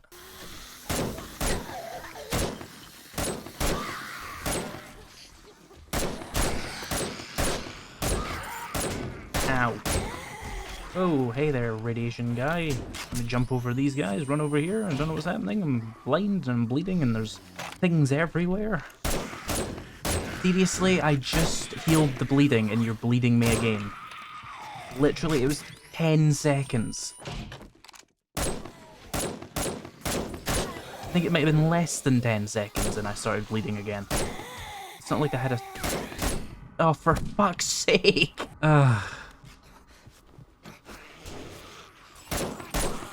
Critical resistance. The mechanic that doesn't do anything. 1 of 15. What was that? Bleed. No need for it. I wasted so many first aid kits. In a panic. Oh, I have a concussion as well. Great. The zombies in here just did not believe in critical resistance. They placeboed my critical resistance out of existence. What do we get? Water purifier, I have loads of those. Another blade trap bundle. Please stop giving me various kinds of traps. I want like a cool gun or something. I have a million electric fences and it's a lot more effective than any of the other shit I could put together. Let me use a painkiller. Right, where's my gyrocopter? Right, well, I mean, what's the worst that could happen, right? Well, half my health's gone, but I had a first aid kit, so fuck it. That didn't take that long. That's just, you know, comparable to... What the fuck? Anyway, that was comparable to a Crack-a-Book POI. Still not as efficient as doing a tier 5 infested, but one of, if not the easiest tier 5s you're gonna find right there. I mean, the end room was a bit weird, but that was mostly because every zombie decided to have razor blades on their hands for some reason, which I find unusual. I mean, what's the point of heavy armor? Like, every zombie just ignores your critical resist now. It must be a bug. It must be. There's no way they can just be like, yep, every hit you take from a zombie will now just inflict bleed. They actually have spiked hands. It's like they want to force you into doing a stealth playstyle, but then they put in all the triggers so that making a stealth playstyle is as boring and unfun as possible. I don't get why you would do that, so it must be a bug. Well, let's see the reward. It might end up being honey or something dumb like that. How goes it? It actually was herbal antibiotics. So this is kind of shitty rewards for a tier 5 and is a bad example. But it's not terrible. I will take the impact driver. What do you mean clear up some inventory space? Do I need 2 inventory slots? There we go. I do technically need a level 6 impact driver, so I won't say no to that. Right, let's take another one from him. The Last Sunset Nursing Home or Navisgain Corrections. Let me just do a blind playthrough of Last Sunset Nursing Home. We'll do it in the morning though, because I feel like I would just be there overnight now and that's going to make the recording harder, so. You know what? Screw it. Let's just do it now. Also, I brought some fort bites because you never know when there's going to be like a severe fuck you room where there's just going to be so many zombies and you just have to tank it all out. Last Sunset Nursing Home. Didn't I get a skill point during the last one, by the way? I did. Let's go for some run and gun. That'll improve my hip fire accuracy, which is quite helpful because I do a lot of shotgun sniping. Oh no. Really? We have to go down there? No, I don't like that. Oh, 30 FPS.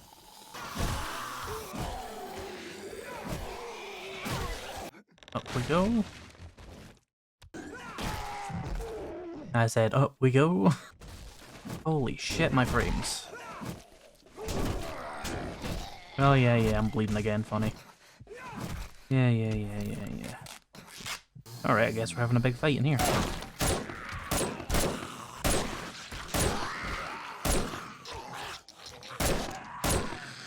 This is a cool room, it's got loads of books in it. This is better than the entire Crack-a-Book POI right here. I'm sick of using first aid bandages every 3 hits when I get bleed. It's like they don't want heavy armor builds to exist anymore. Do.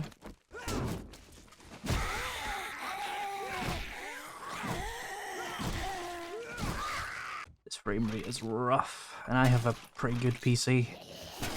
Usually doesn't have much FPS problems, but it's having them here.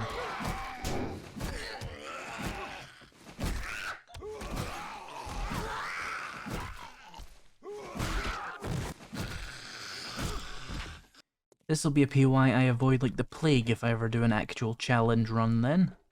These kinds of frame rates will kill a challenge. Okay, it's nighttime and the zombies are all nightmare speed now. I have to be aware of that. What? What? Why? Why?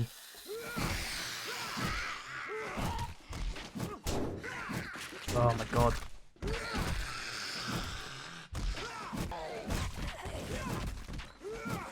This is gonna look absolutely terrible on video.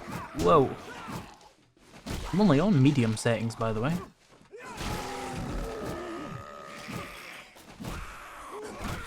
Playing a PSD game. Oh wait, PSD had no games, I forgot. Of course I had to come to the 30 FPS POI with a bunch of precision weapons.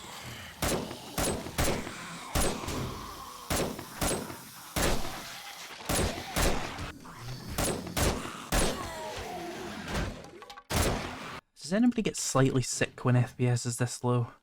I don't know if it'll show on the video or if it'll just be kind of interpolated up to 60 FPS for you, but ugh. It's like having motion blur on, but it's not actually on. Motion blur really makes me feel sick. Where's the vulture? What the fuck? Okay, that roof was not very secure. Where is... What the fuck's happening? I saw like 3 frames of that. Are the vultures under there?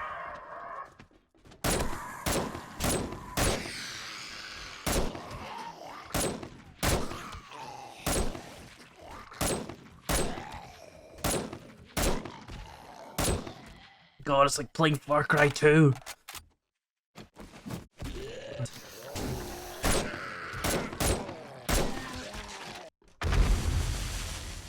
Of course. Why wouldn't it explode randomly? Fuck. Again with the behind me. Yeah. Fucking stuff.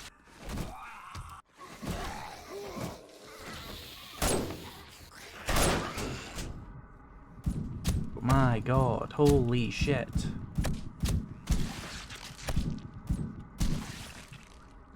Ow. Frame rate. Oh yeah, sprained arm, love that for me. Do I actually have a splint? No, I don't. Of course I didn't bring a splint. Did I leave one in the drone? No, let me take a painkiller really quickly before I waste that. Right, we can take a steroid to stop the sprained leg from getting worse. I think that's the leg. And then just take an extra bandage. Since we're now brute forcing it because we have a sprained leg, let's 4 bites up. And then I'll need some purified mineral water. What do you need for a splint again? It's duct tape, cloth, and wood. I can get cloth. Do I have any glue? No. Alright, well I'll keep my eyes open for medical supplies. This is a nursing home. There should be like a little medical wing. Here's some medicine. No, that's not very helpful.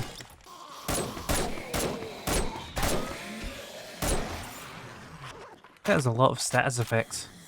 A lot of books. Yeah, this is way better for books than the Crack-a-Book is. Oh my god, the bleeding again!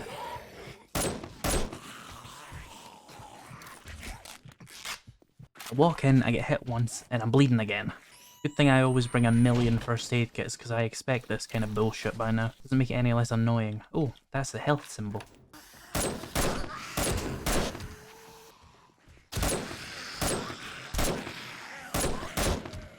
Oh, and all the shelves are empty. I love that for me.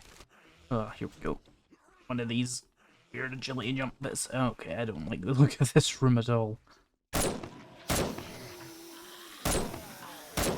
I was correct to not like the look of that room.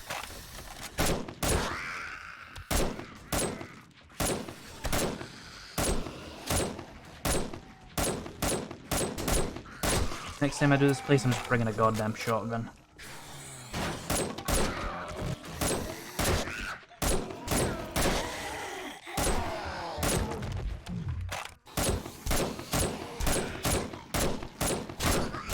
And I'm bleeding again. Thank God I wear steel armor. Oh yeah, everything, every effect. What is critical resistance? I mean, really, this is just a war of attrition. Like, do you have enough ammo and medicine to complete this? And the patience, I suppose. Now, I could obviously be smarter about how I'm playing. I'm under no delusions of that, don't you worry.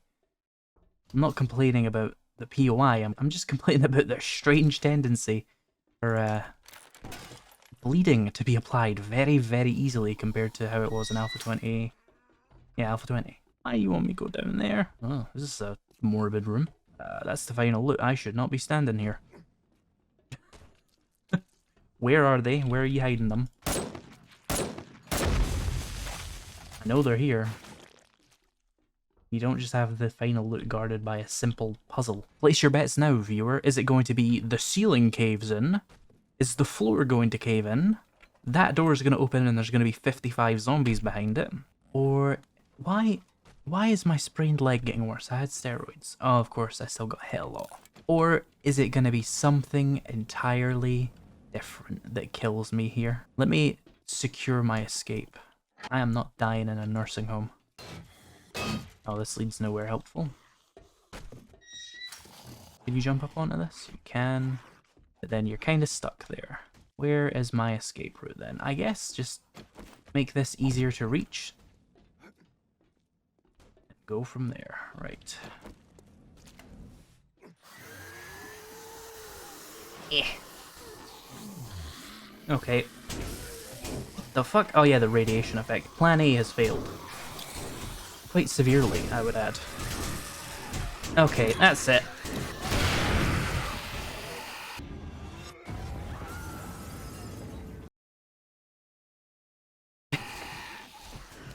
Painkillers and first aid, just keep jumping. Oh, I didn't mean to throw those. Oh, I can't use them, okay.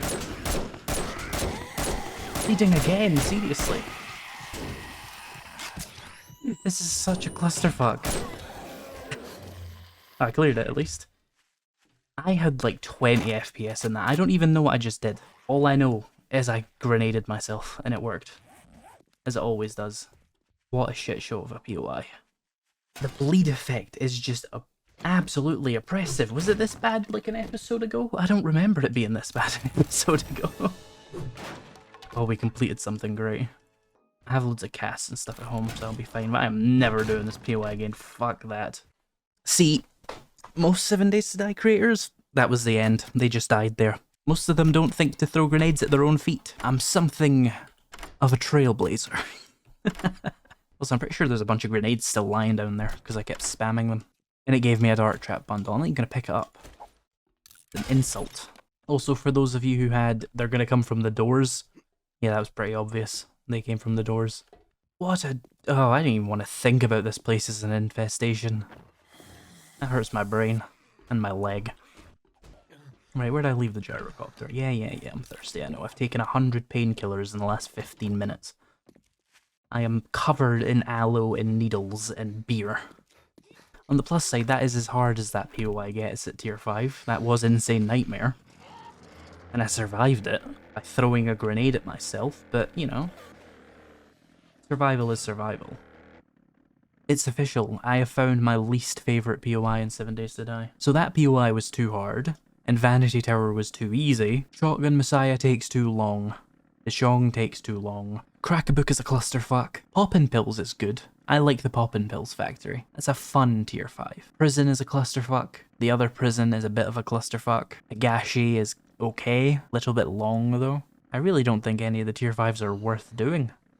Compared to just doing a tier 5 infestation, you get the same reward. It would be really nice to just have a world that doesn't have any tier 5s in it. You would never have any frame issues. And people will be saying something along the lines of, why don't you just use stealth? You use stealth and tell me how that goes. Because the trigger rooms in this game are obnoxious. Especially if you play Feral Sense. This isn't Feral Sense though, I just thought I would mention it. I never play with Feral Sense. Okay, that's down to 20 minutes. Let me take 2 steroids. And then just chug some water to make sure that my hydration stays up with all the medicine. The amount of bleeding I've done today does not feel intentional, but at the same time, that is slight copium.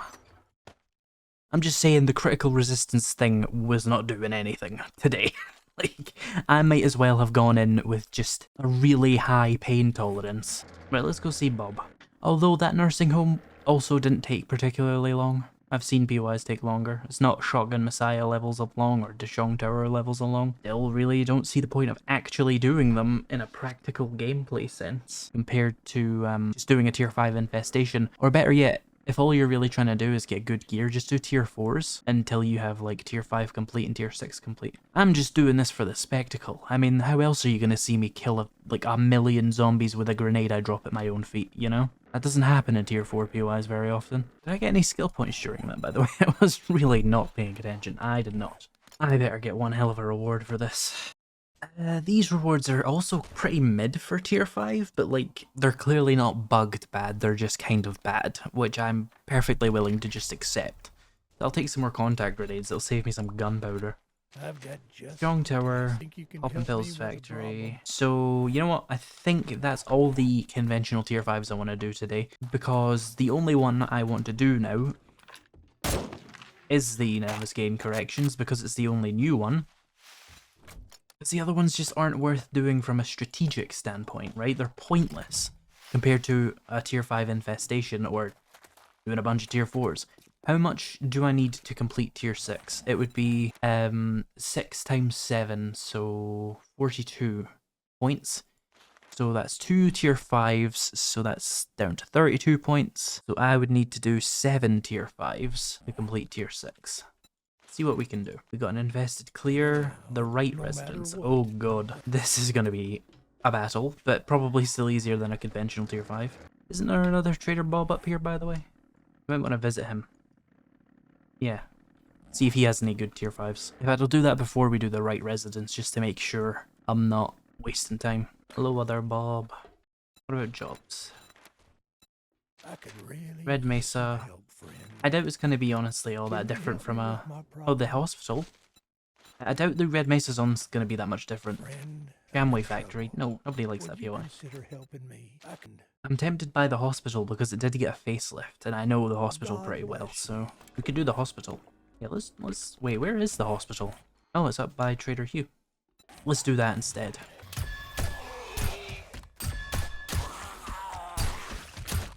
Ah, but this is going to be a desert biome tier 5, so it's going to be even more brutal. Fortunately, the hospital's one of the nicer tier 5s. Doesn't take all day and isn't filled with a load of nonsense. Down to 30 FPS as it spawns in there, I'm sure that won't continue. Bloody stunned. My face.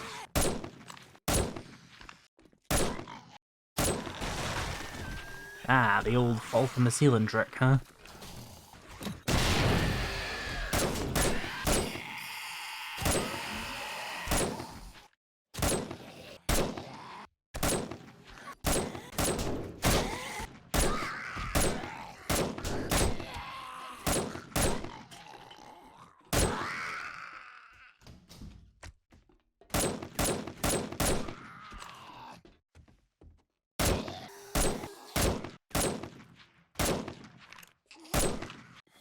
No.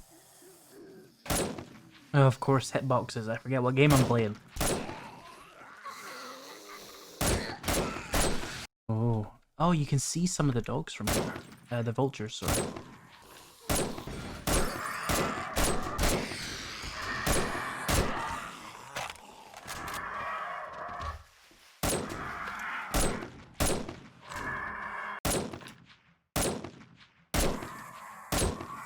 Now this POI has a really annoying dog thing, and I'm going to deal with them now. See, when you come out here later, you'll get swarmed by a bunch of dogs, so I'm just going to deal with them at a schedule.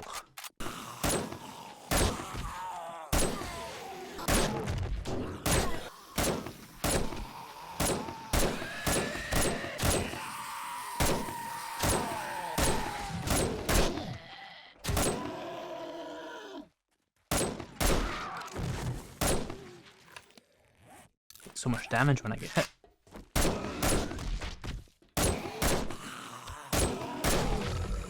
Skill point. More run and gun for more hip fire.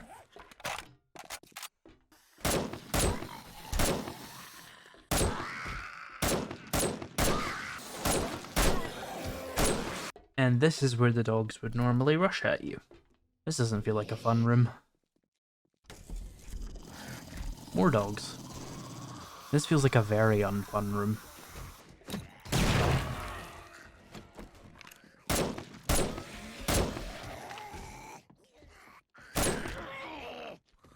Die.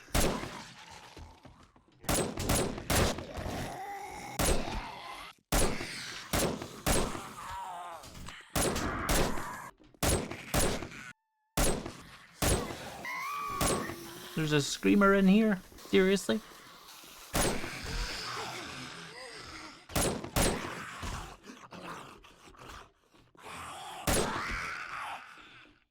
I assume she was a sleeper screamer because she's inside, but she doesn't seem to be summoning anything, so interesting.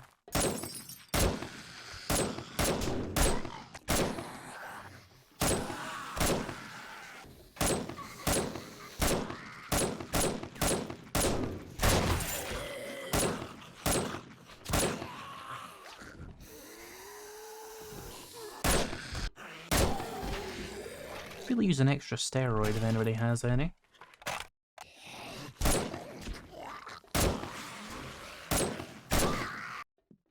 Oh, it's this room, isn't it? Yes. How do I want to handle this? Well, we fucked the sneaking. Let's just try and fight them, I guess. I'm taking a preemptive first aid kit.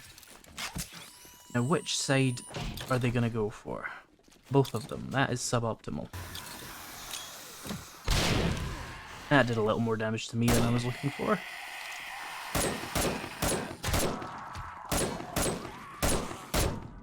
Was that an immediate stun?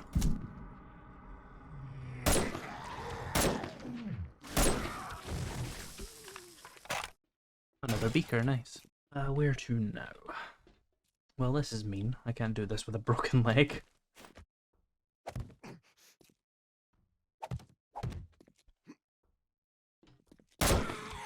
Hey there.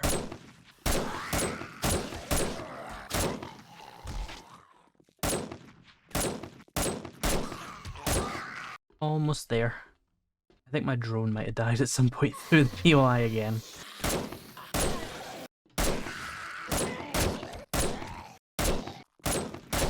Ooh, I probably should have slightly snuck into that room. Over the spikes.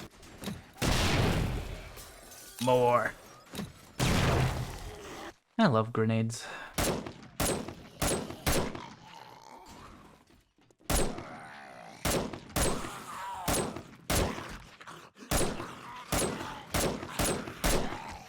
Okay, and I think this is the final loot room, so we're gonna have a fight on our hands as we go out here. And this is one of the tougher fights in the game, actually. I would like to throw a grenade. And then I would like to jump back up on this sign thing. I think the grenade went way over the building, by the way.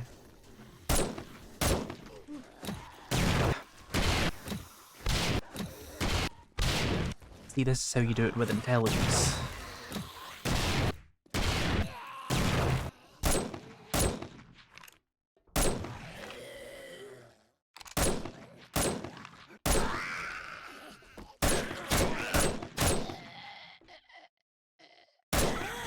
And we're clear. That wasn't too bad. Would have been easier without the broken leg, though. Food bundle. Some shepherd's pies. Nice. Otherwise, mostly stuff I don't care about. But let's get our reward from Bob. So these rewards kind of suck, but I'll always take contact grenades. Okay, I think that's all I have time for today. In the next episode, we'll see if we can find the prison, but we'll also do that other tier 5 and see if I can get myself the tier 6 complete with Bob before the end of the series. So I'm going to fly home and do some inventory management.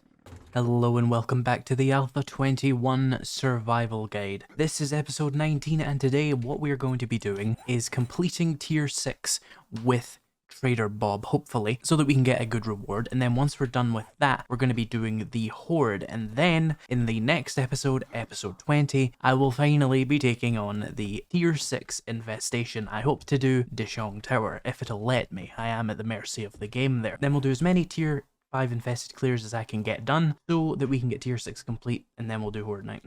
First of all, are you selling anything useful at all? No, but he will be resetting tomorrow, so we can always check that. It's stuff I don't need. So let me go ahead and eat some sugar butts for 10% discount, and 20% discount on the awesome sauce. Magnum out for 5%, cigar for 10%. The pumpkin cheesecake is only useful for buying, so I'm not going to bother using it. Let's see how much more money I can get out of him. Now this one Bob will only buy, I think, 3 of the spears, so make sure it's the most expensive ones. 4,400 and, yep. And then sell him the gold and stuff. And then the machete. Okay, we're up to like 120k. He won't buy any more spears, but there's another Trader Bob very close to the job we're going to anyway, so I can maybe fly over in that time and still benefit from the discount. Let's get in there quick. We've got 23 seconds left on the awesome sauce. 1, 2, 3. There we go. And we can't sell him the last one. I'm gonna scrap that and sell the parts. I don't really care. Here, have it. Right. 125k. Cool. Now, do you have anything worth buying at all? Well, he has a bunch of steel spears now, but otherwise, no. Do you also have a tier 5 infested clear or Quonset again? Sure. I was very good at that one. So we'll do those both. Now, I imagine this particular infestation is going to be an absolute nightmare to clear, because this is a reasonably difficult tier 4, as it is. But I also carry around unreasonable amounts of medicine because of how mean the game has been to me in the past. Let me take a few vitamins. I don't need the 120k on me. Lots of dupes. Let's stack 2 of them just to be sure. Alright, let's see what hoarders this place has for me. Oh, drone, can you hold on to the magnum for me? I don't really need that. There we go. I also don't really need any of the loot, so if it's not a good container, I am not even going to touch it.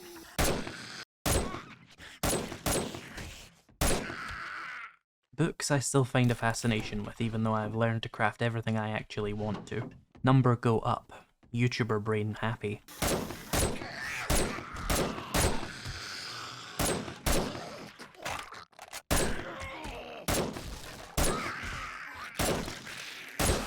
Really do with a laser sight, but I've just had absolutely no luck on the schematic or, you know, looting one.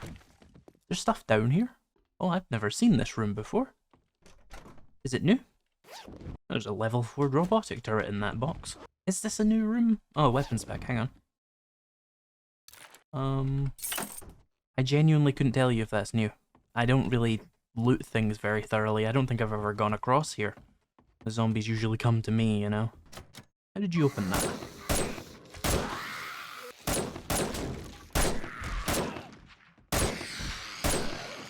Like, how does a zombie pull a door open? Well, is it haunted? It has to be haunted. Oh, silver.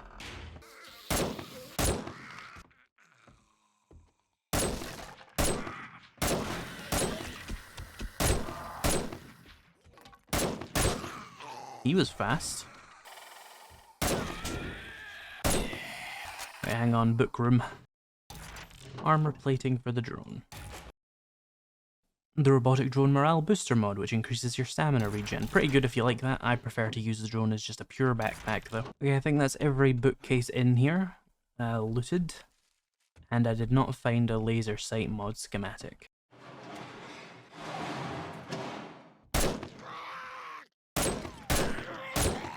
I do think this POI is one of the ones that decided let's just go with really high level zombies rather than more zombies. because it feels genuinely the same to me. In fact, the first time I did this, it was worse because there was feral bikers running around all the time, so this is a massive improvement to me. Got a skill point. We're going to finally max out run and gun to just get full hip fire accuracy on my sniper rifle. Because I like to use the weapons my character is spec'd for, even in impractical situations. Otherwise, every playthrough feels exactly the same.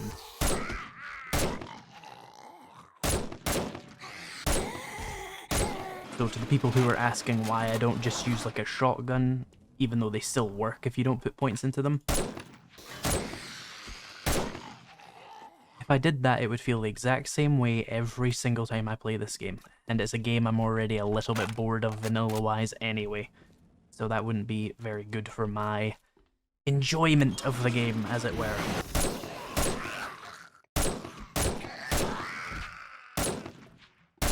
Basically, it's like government-mandated variety. I'm forcing myself to use things that might not necessarily be the best option at all times, so that it is interesting. I imagine this room's going to be a nightmare on infestation, though. Like, they must pack it with a bunch of extra zombies, but I'm still not particularly worried. Famous last words. Yeah, that's something to worry about, I'd say.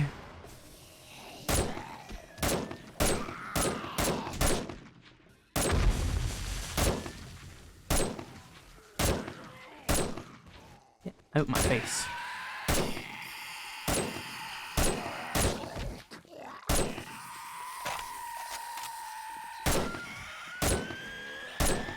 Parkour's so good. I had someone in the comments the other day complaining about me using parkour to beat POIs. It's what we call a play style, and yours may differ from mine.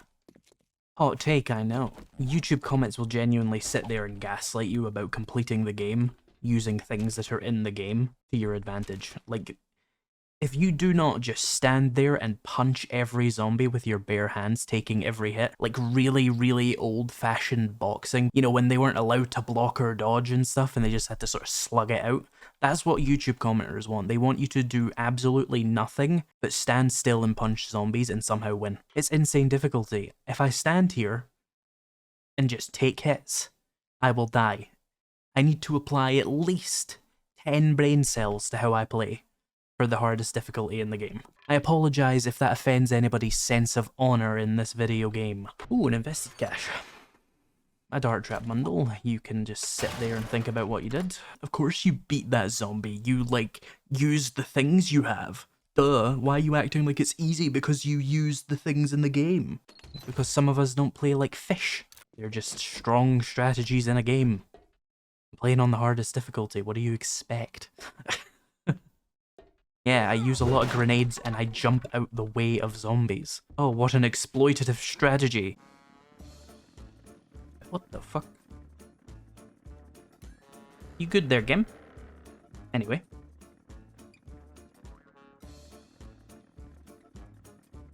Okay, we'll go around whatever this is.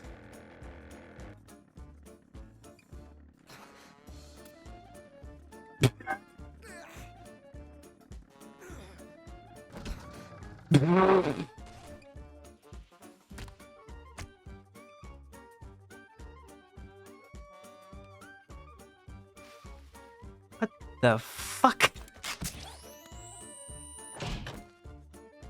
Did I see zombies falling through the floor there? Is the world okay?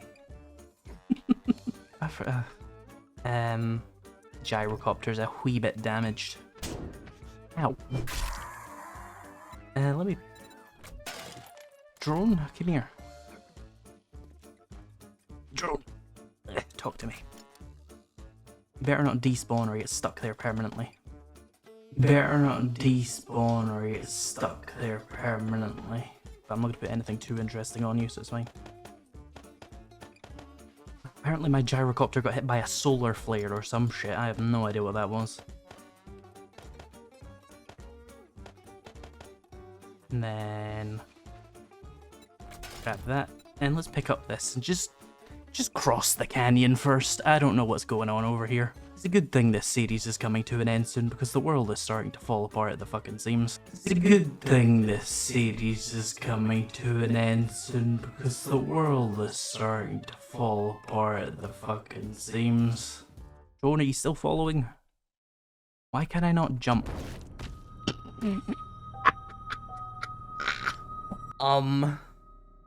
Yeah, let's go for spawn near my backpack. Oh, you've lost 25% of your XP. Absolutely fantastic. Thank you, game. At least I can jump now. I don't want to go down. I don't like these cliffs. I do not like them at all. Let me go find my drone. Because it'll be sat on the ground like half dead now. God, I bet you it's going to fall through the map. We were doing so well without game-ending bugs. Come on. Alright. Well, I think everyone can agree that that death was unjust. And as a result, I can use the camera mode to find my drone. So we're going to go F5. And then I'm going to go below here somewhere, because this is where my drone was, and see if it's still around anywhere. No, it doesn't seem to be under the map even. It may have just fallen infinitely, to be honest. I might have gotten lucky that I didn't fall through the map infinitely. So what usually happens when your drone dies, or what usually happens when you die and you have a drone, it'll kind of just drop and be like, I'm just going to sit here until the player comes back. And then when you get close, go back into first person, it will reactivate and be like, yo, what's up? It was here, and even in camera mode, I can't find the drone anymore. Now, I have backups. I do. I could undo that death, redo this episode, and act like that never happened. But honestly, this is funnier, so yeah, I'm just gonna get out of this canyon. Hopefully I don't die this time, and then I'll fly away.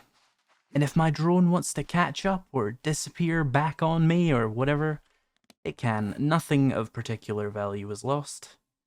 Lost my nail gun, but I can make another one quite easily. When your gyrocopter falls at the sky for no reason and you do a ragdoll for no reason, and yeah, just anticipate the game is about to shit the bed and do that to you. It did count that as a death, by the way, I checked. Now, I would suspect that that's not just your bog standard bug that happens in 7 Days to Die. I have to imagine it has something to do with the fact that this world has gone from the streamer weekend all the way to B324, so I won't hold that against the fun pimps too hard. However, this world can go fuck itself. Let's get done with this series already, that's what I'm saying. I will take a new nail gun, but a level 6 auto shotgun is a very good reward to get in general. Grab that. Oh yeah, I need to turn off admin mode. There we go. Turned it on to look under the map there. The Mortician's house. Let's go over there. Incredibly bad long-term effects on the world, but I won't be there to see them, so fuck it. No drone anymore though. Sad. Sad panda. Sad emoji. Everything I need. Did I lose some of my money in that process? God damn it. It was the IRS. Okay, well we did have 125k before the world swallowed it. Hello, wolf.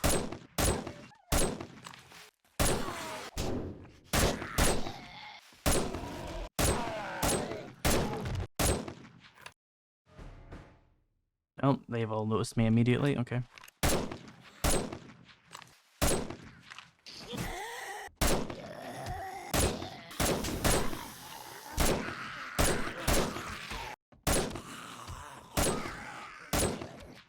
Quick shelves, laser sight, please.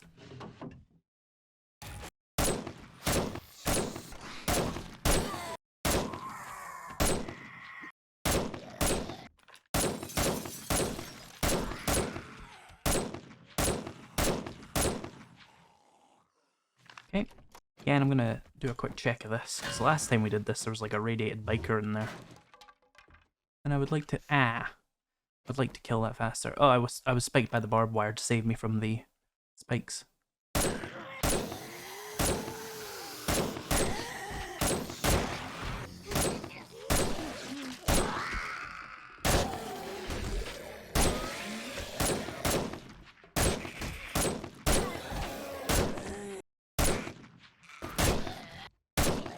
Sneak grenade.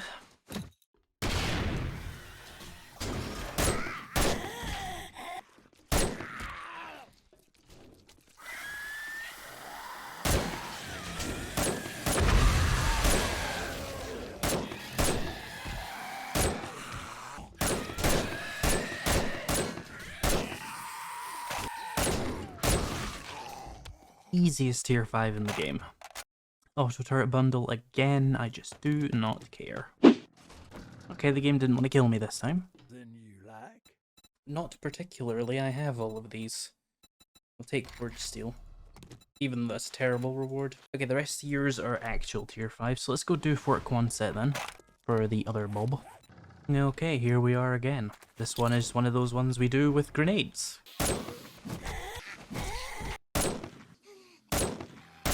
Ooh, landmine, careful, I still don't have the urban combat book.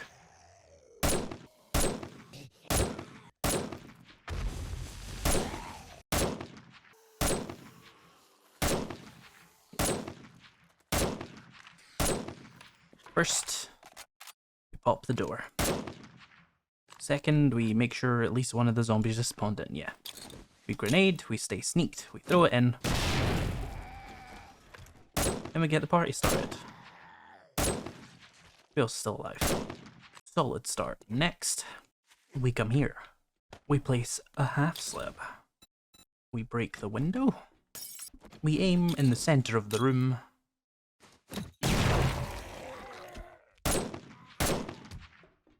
And we once again start the party. One of them's kind of out of my view though. That's slightly annoying. Grenade into the tower.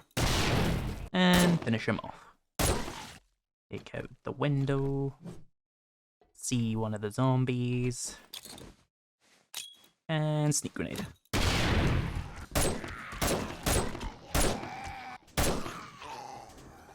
And then these guys are all locked in here.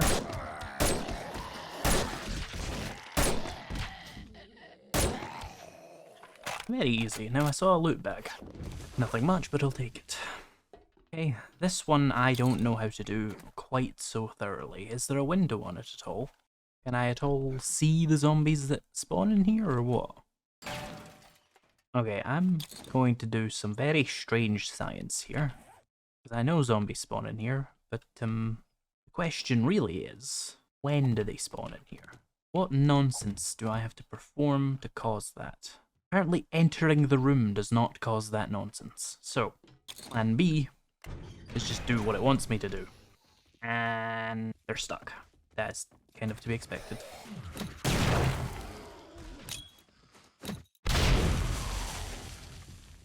Okay, that room's dealt with. Next, we pop open this wall. And we remove that piece of metal. And since I give absolutely no fucks about the loot, we sneak grenade. Then we do another one. And then another one. Then we wait for them to come around here. Would you believe it's another sneak grenade? Easy peasy. Oh, what if the loot survived? Yeah, most of it did.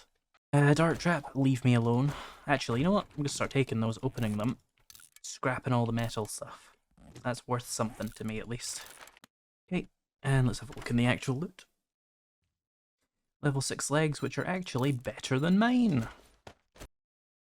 Laser sight mod schematic. Finally, we can bring my sniper rifle to its full potential. On day 50. And then, well, that'll be the end. Series complete. Time to move on to another one. Alright, so there's the last of my contact grenades. We should be okay for the rest of the series on these. I need a laser sight. Ideally, I'd like 2, so I need 2 glue. Didn't I make glue in here? Yep, I need forged steel. I have a little bit left. Scrap and mechanical parts.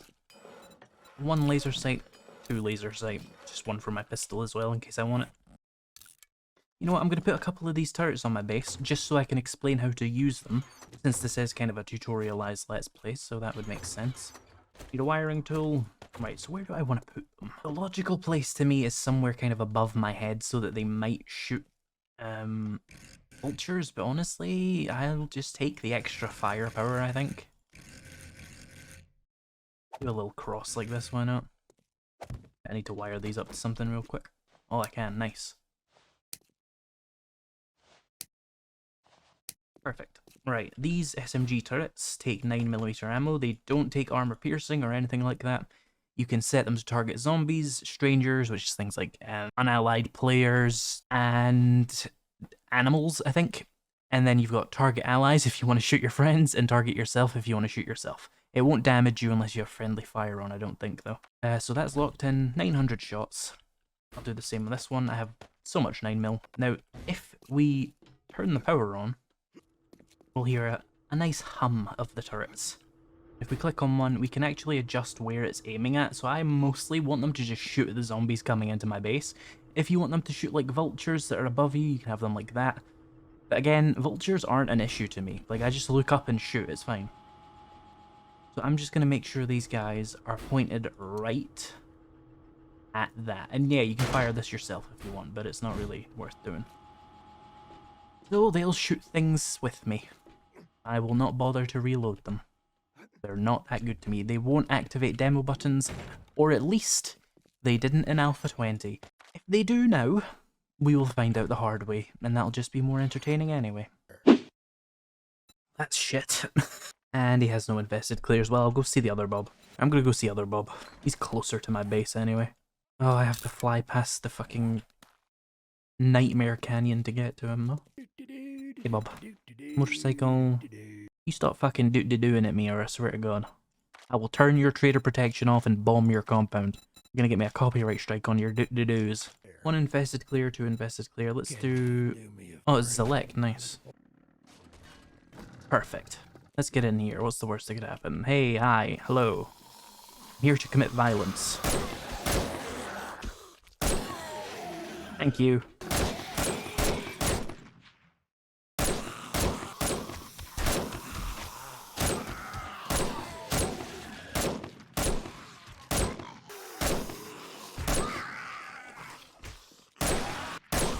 This room's going to be an absolute shit show.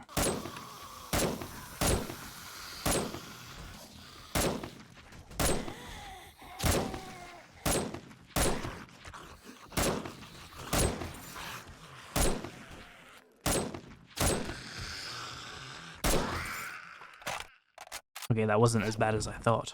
Anybody in this? No. Definitely a bunch of people in here though, right?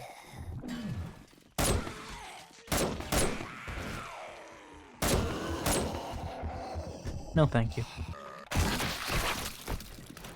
We've all had those kind of bathroom trips. And those.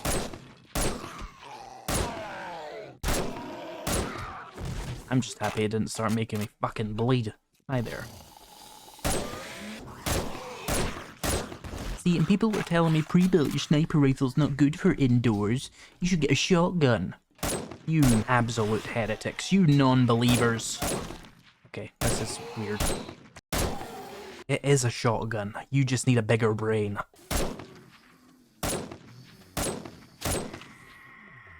Next time we'll show you how to turn your shotgun into a sniper rifle as well.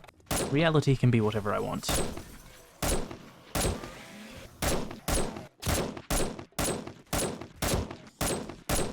Use pop, please. There we go.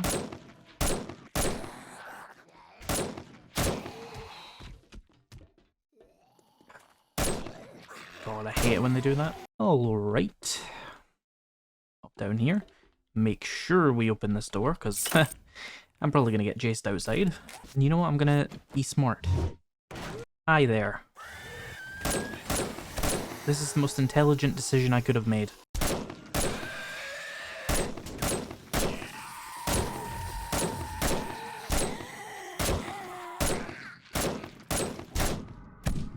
Well, that stun was a bit rude. At least it didn't concuss me, though. Because that's how you get them.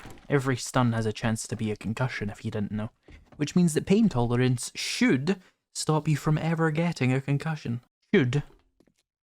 But we know how this game is. Oh, this feels like a not fun room, right? Well, we have my invention of the shotgun sniper, now to go back to my old reliable sneak grenades. Well, that thinned their numbers. There's 4 left.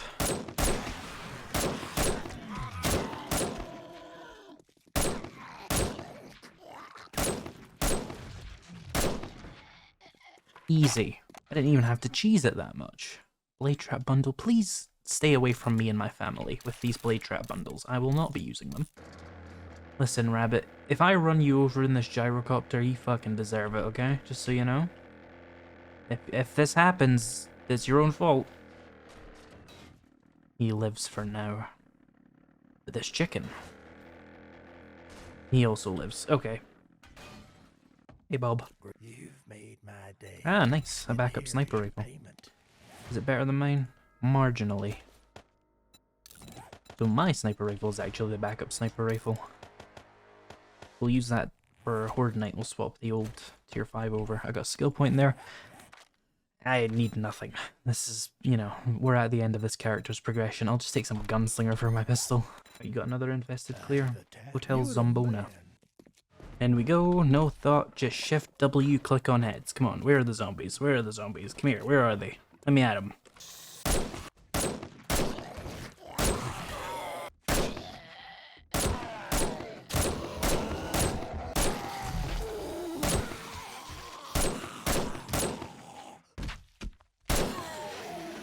Prebuilt, you need a better gun than that. You need a better gun than that, Prebuilt. You need a shotgun, Prebuilt.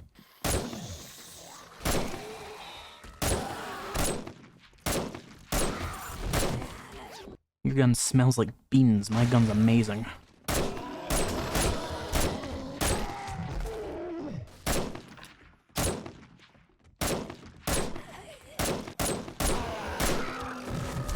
Uh-oh.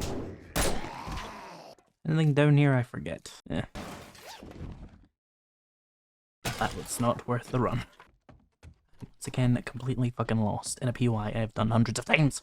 Oh, up the stairs. I'm one dumbass motherfucker. Hello? Hmm?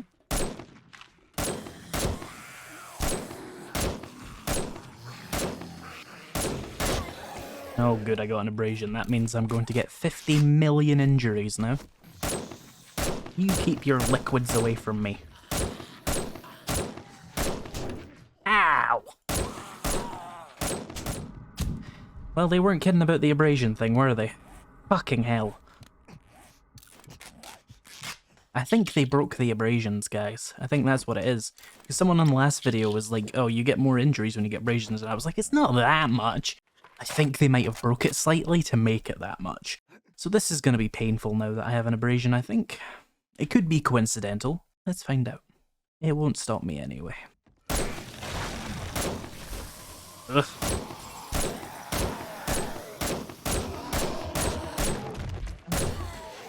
There's always someone I forget in this POI, and I always forget where I forget them. Oh, shit.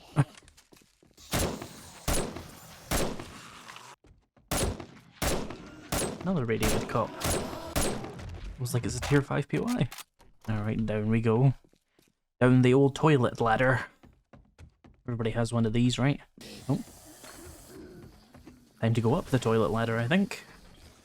This is where a sniper build would excel.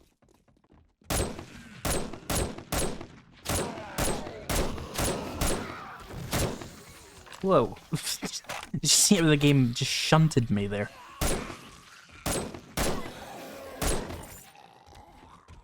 This feels like somewhere you probably shouldn't go without a few building blocks to get you back up. Just a couple.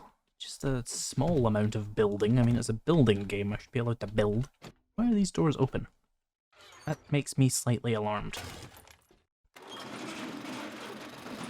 Okay, no opportunities for sneak grenades. I've been robbed. Oh wait, that's not as bad as I thought it was. I was expecting like 50 zombies. The abrasion has now been set to 2 hours. Thank you, game.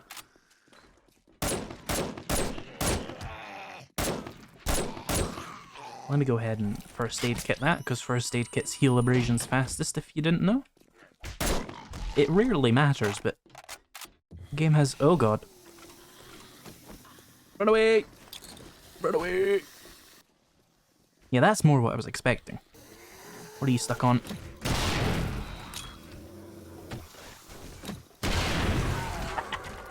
They never expect the hit and runs.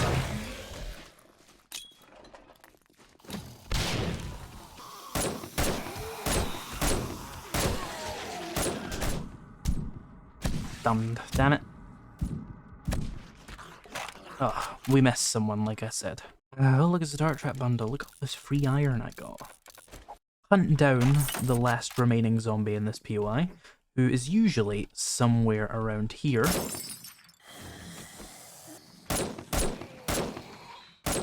Hold still. There we go. I'll go back to Trader Bob, and then I'll come back and do the horde. Up. You did it. Great job, traveler. Oh, we got tier 6 complete. I must have miscounted. So we can get legendary auto shotgun bundle. This will give you a level 6 auto shotgun. Fantastic. I don't need it though, but if you're playing at home, this is something you can get for this. You can also get it for the tier 5 though. Military armor bonus bundle, do not need. Ranged mods bundle, think I'm good. Steel blocks. I mean, there's no base building in my future, so no. So I'm just gonna take the money again to make up for the money I lost when we lost drone. Alright, I'm gonna go home and get ready for the horde. Let me start taking some vitamins. I haven't been hit in this base so far, so I don't know how necessary they're gonna be, but we all know how I feel about overkill. I'm gonna spam some recog as well. Let me get some mineral water to counteract all the drugs I'm on, just in case I want to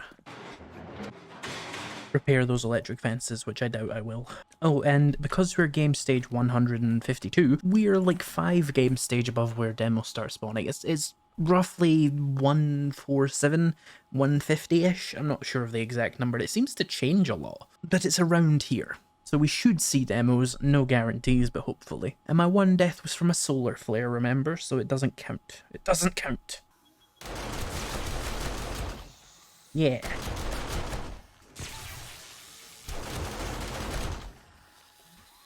I haven't had to do anything yet.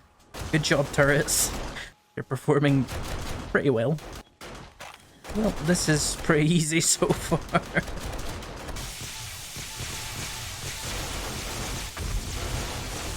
Hey, I can put some points into my pistols now, great. I think all my turrets ran out of ammo finally. Where are all the demos at? They're the only thing that make this interesting. Oh hey.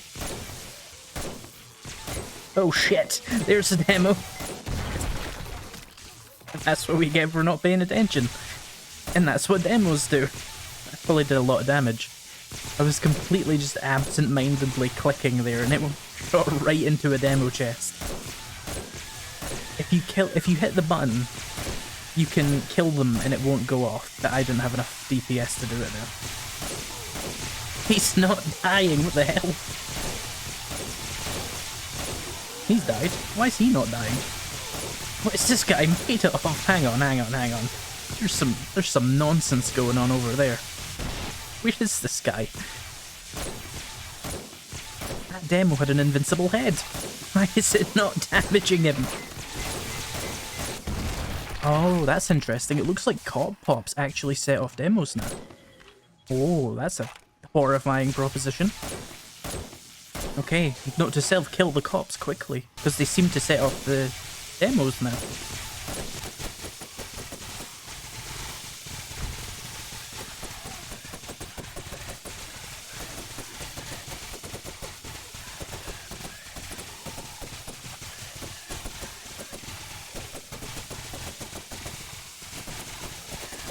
Why is that headshot not registering with him at all? Are they broken? Why can I not headshot him at all? Like, the demo's head just isn't registering. Shoot him in the shoulder then, I guess. What's happening? Why can I not headshot him? Okay, it needs to be like at a certain distance, it looks like. That's weird. Is it with every weapon? You shoot him in the leg. You can't headshot the demo at certain ranges, it seems like. Is that it? Seriously? A day 49 horde, and I completed it before it even finished. Come on, man. Why were the demo's heads not working? I'm so confused. Let me turn off the electric fences. It seems like demos have to be within a weird range for you to headshot them. Which doesn't feel right. But it feels just like what the Fun Pimps would do. Because they're annoying. Now you can see the demo explosions did a decent amount of damage to my steel here. If I had done that, 2 or 3 more times, it probably would have caused some serious problems with my base. And the cop explosions setting off demo buttons is new. that wasn't a problem in Alpha 20. At least not the last time I played it. But I don't have to use this base again, because the series obviously has an endpoint, so I don't have to worry that much. Oh, level 6. Oh, we can wear a new helmet. An actual improvement from one of these bags for once. 0.6% of an improvement, but an improvement nonetheless. Oh, it already comes with a helmet plate, that makes sense. Inventory management. Okay, you know what? I don't even want these bags. I know there's nothing I need in them. I'm just gonna leave them. I don't care. Contact grenades. I have 50 of them in my pockets now for the next episode where we're going to be taking on a tier 6 infestation.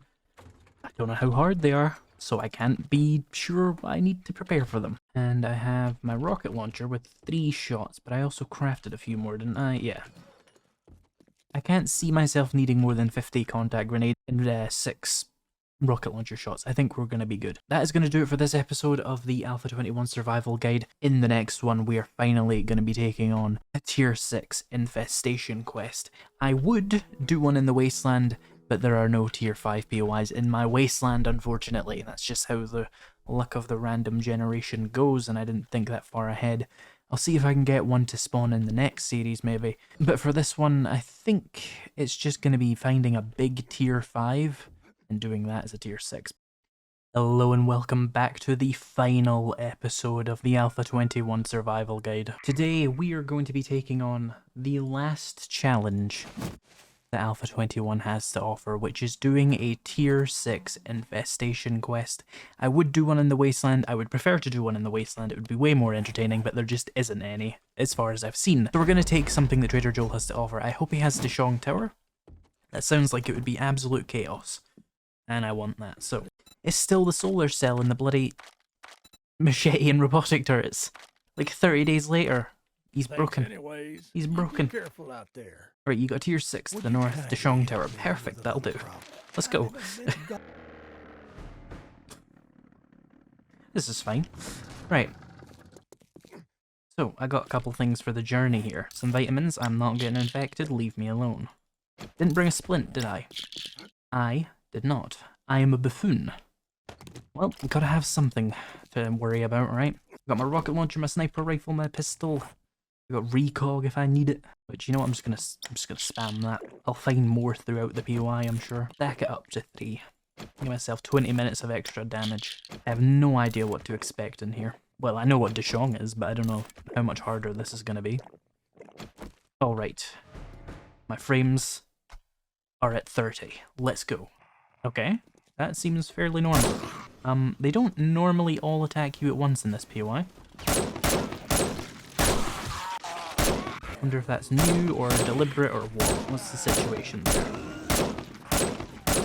We should probably move away from that. Resist the urge to just rocket launcher them all immediately. Probably wouldn't be very entertaining.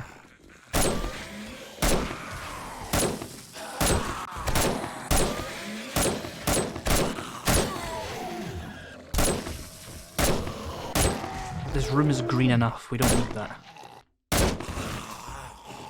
Bookshelves.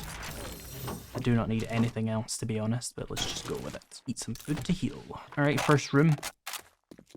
Harder than it used to be. They didn't used to all wake up at once. I don't know if that's maybe an infestation specific thing, is they all attack you at once, but that was still pretty easy to deal with.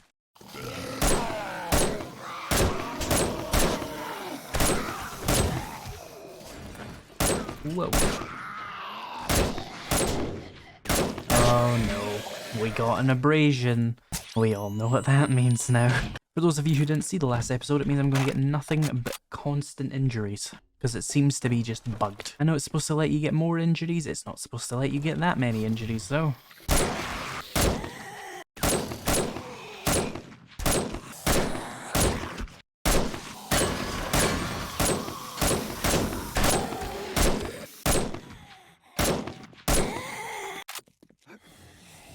Now this has more zombies than it usually does, I think.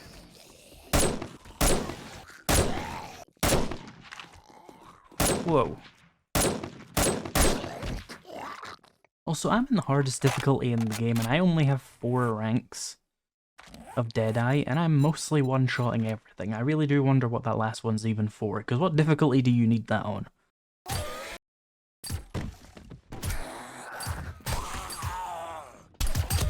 This might take us outside. Oh, frame rate.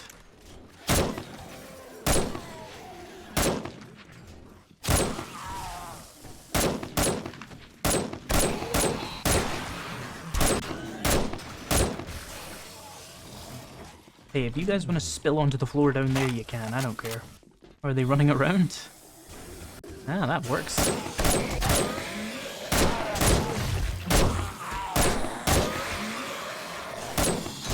Whoa. You stop crawling. Let's... Okay, immediately noticing a lot more irradiated cops than you'd usually see.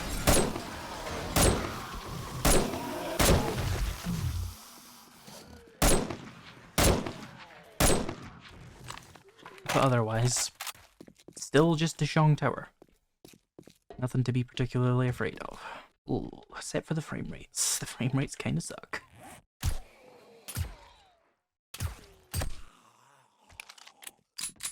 I'm very sneaky, as you can tell.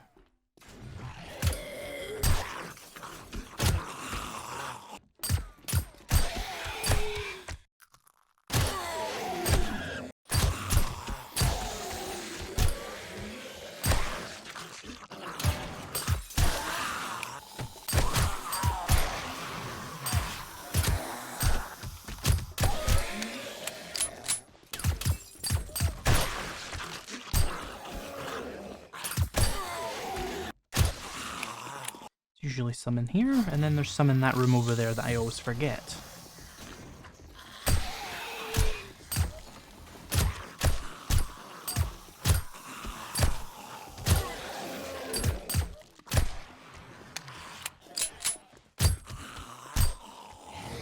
Nope, they have not allowed me to forget them.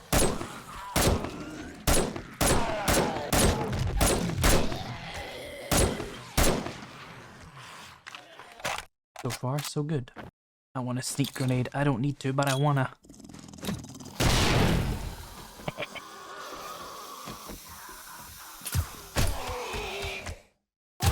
Alright, up to whatever the next floor is, I forget.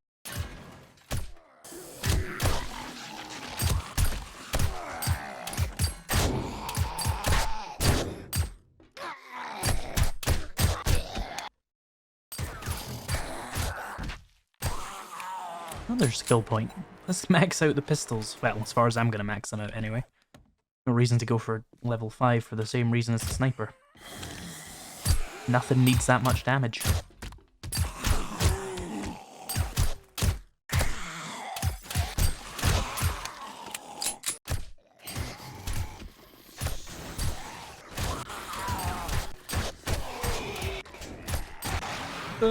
My boxes.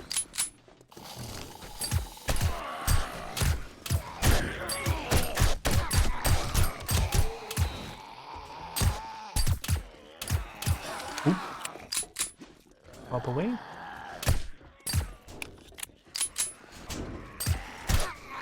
Anyone want to come and look through this door hole?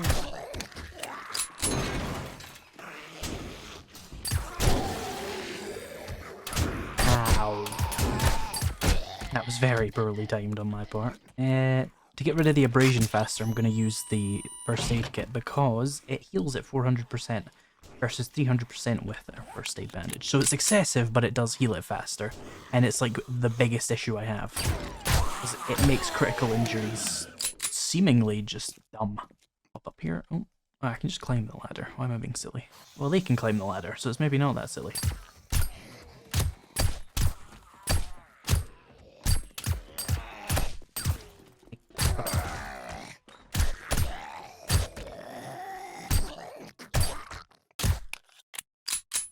Why is the rain still indoors? Ooh.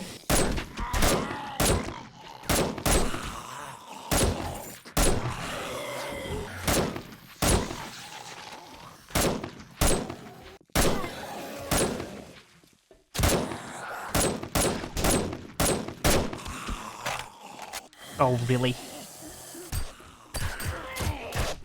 How were you even climbing that?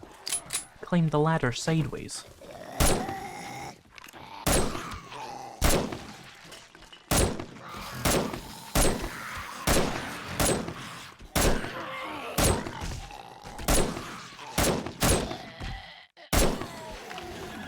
Need the first ammo bag. We're like a quarter of the way through. This isn't too bad at all. Some recog and a splint. If everything goes wrong, at least I have that.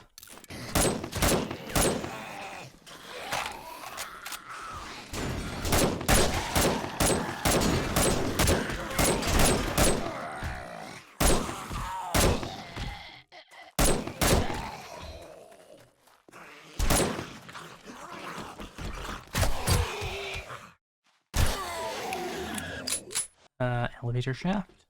Oh, this is a fun area. Hi there. Here comes the pain. This video is not sponsored by SmackDown. Here comes the pain, because that game came out in like 2001. That'd be silly. Oh, shit, it's the pool room. Oh, they actually swim. Because they actually added water there. Makes sense. Oh, my frame rate. Oh, you can make that jump, huh? Good for you. Ah, the weather is lovely. Why is this damaged?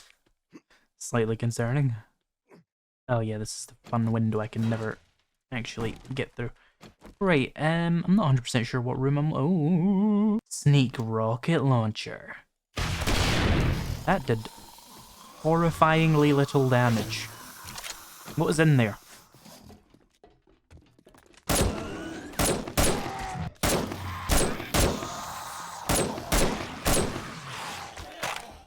Nothing that bad, I guess he just got lucky. Okay, here's one of the worst rooms, I think. Yep, the one with the trap at the end there. There is a million zombies in the ceiling. Step inside, pull back. Step inside, pull back. Run in, run out. Run in, turn around, run out. I don't trust it. Why is it not falling? I need an escape plan. What? What was that? Right, there's my escape plan, part 1. Here's my insurance plan. Ah, you have to get deeper into the room now. Well, they're behind me already, that's the problem. But I have parkour and I can just do this.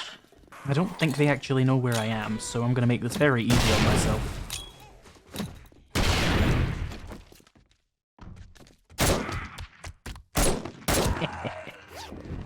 There's nothing a grenade can't solve. There's usually some on the left here. Ow! And the right, but I was talking about this one. Anybody in this one? No. Yeah, if they don't spawn on that ledge, they usually spawn in there. That's why I got tricked. Hoodwinked. Hi there.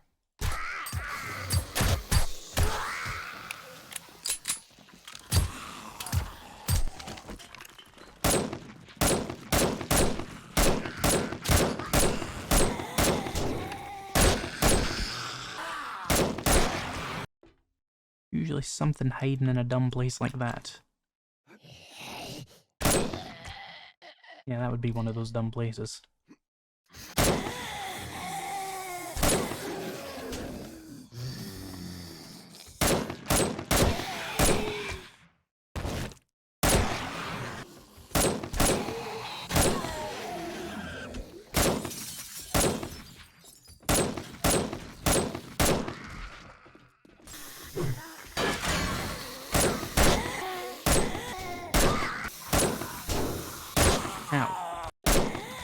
Genuinely, these rooms seem to be exactly the same as the last time I did Dishon Tower, I don't know.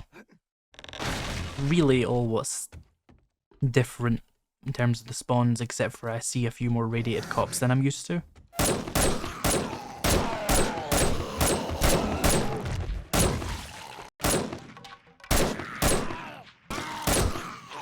Oh yeah, they spawn behind there.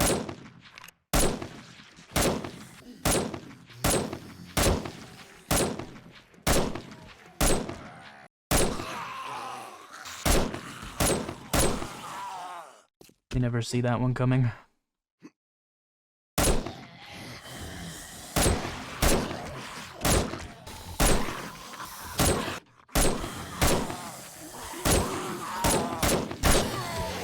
This is surprisingly simple. I'm concerned.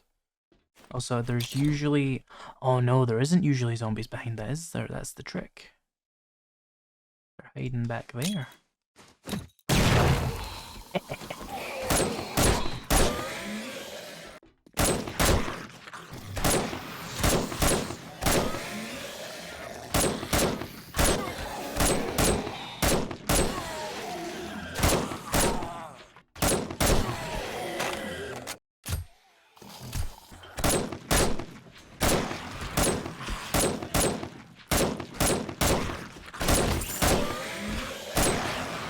Two machine guns. What's the weird thing with this place again? You kind of like break this. They're preparing to fall down on you. What's that? Or they can go for the door if they're dumb. Oh, it's still there.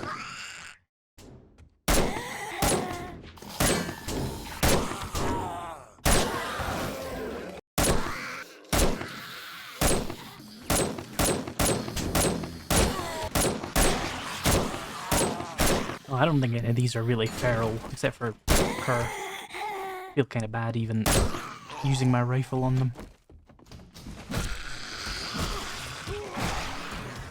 Right, jab please. Yeah, I need a heal. No, this doesn't feel fun. Okay, go. Up another floor. Oh, it's this room. Yeah, it feels the same, to be honest.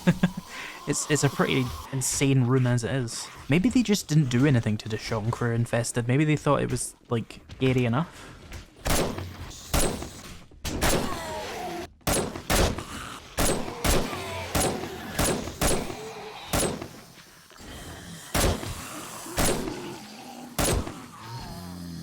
Who's still alive?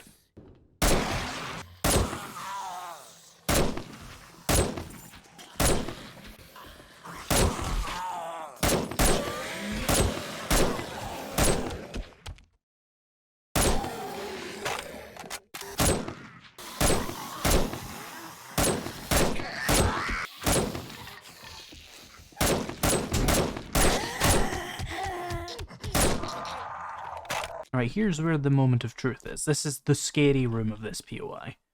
It's not a room, but you know what I mean. However, when in doubt, scout. I don't think that works. Oh, I caught it. That's a lot of vultures and other assorted zombies. It would be a real crying shame if someone had some foresight.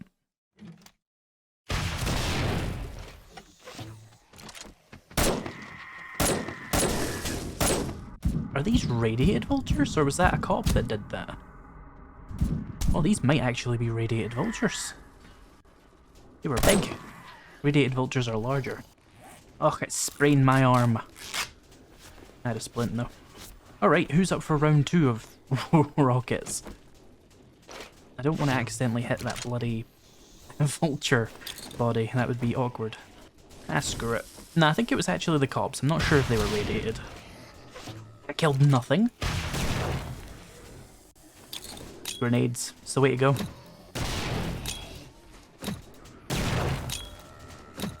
See no way this can go wrong. Sound effects are completely desynced now.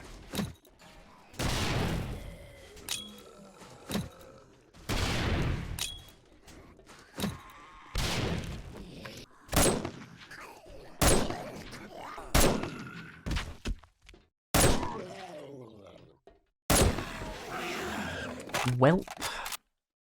That was supposedly the hardest POI in the game on insane difficulty, with a tier 6 infested. It felt exactly the same as usual, so maybe we should do another one and, you know, see what the fuck's going on.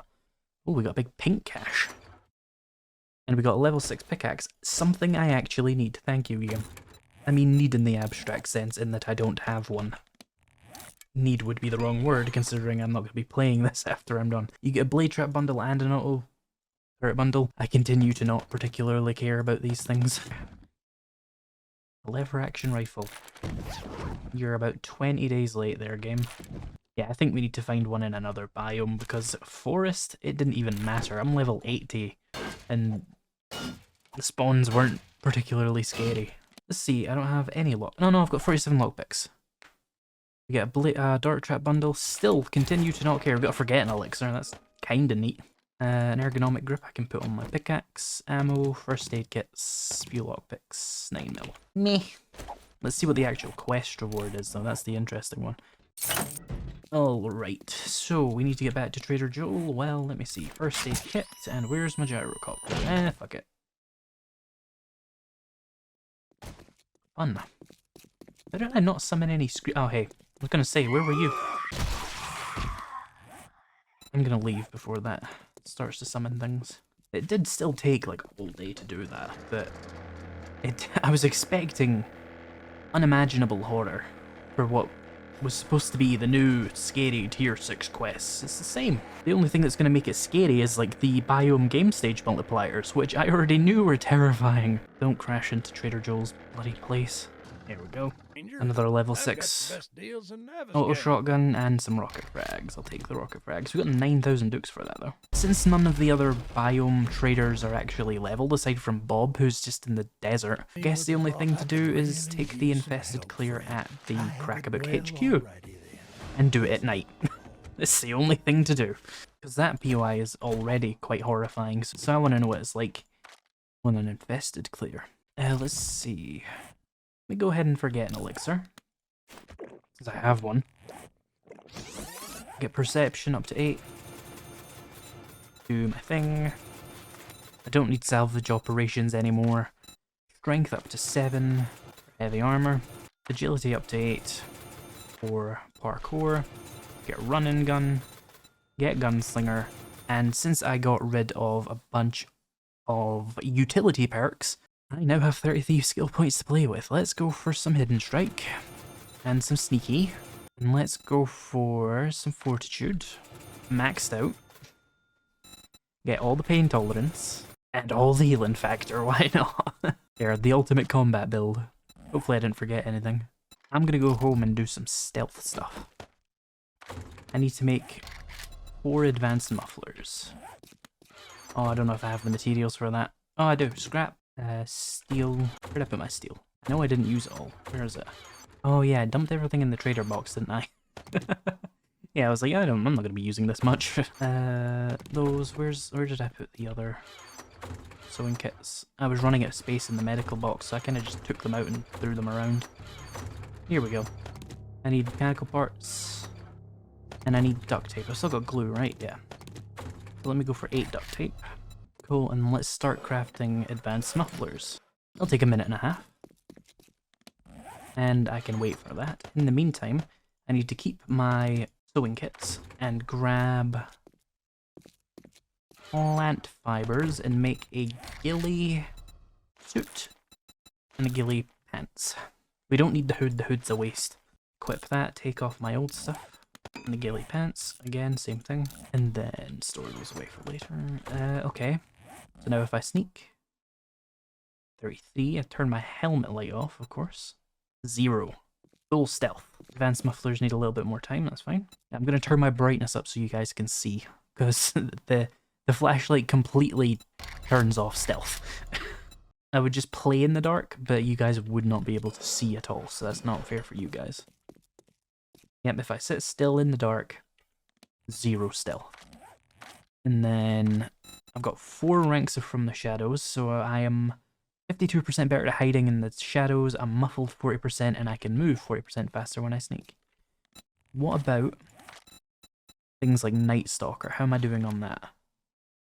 I have the important ones from that. What about the Great Heist? I have everything from Great Heist, so I should be good for sneaking. 1 muffler, 2 mufflers, 3 mufflers, 4 mufflers. And of course, because of Night Stalker, I have full carry capacity at night, so that's very convenient. Alright, we are fully stealthed up. Oh yeah, that's stealthy. That's some good stealth right there. Let's go to the Crackabook. The only thing I would need is like a bow, but it's a bit late to invest in all the archery stuff after I've already forgotten elixirs and stuff. But it's fine. Hey there. Oh, you survived that.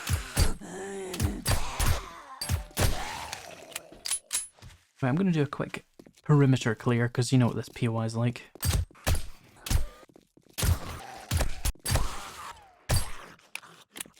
I wish I had some night vision goggles, but I don't think I've collected any. So, this is famously one of the most annoying POIs in the game, and we're about to turn it into a tier 6. Let's see how that goes. First thing I do want to do, though, just like before, is secure my escape route later. Have I got rocket frags? Yep. Have I got contact grenades? Yep. Should be pretty good. I am gonna vitamin up, though. Oh, the frame rate. What am I about to walk into? I'm in the light, aren't I? Oh, that's annoying. Now, the sniper rifle's a little bit louder than the pistol is, even when suppressed, so let's use the pistol. I am not going to get a single sneak attack, am I? I got one. Look at all the red dots! Look at all the red dots! Oh, I've fallen. Fortunately, I'm very heavy into parkour, so it doesn't really matter if I fall. Look at them all! That's just in the first room.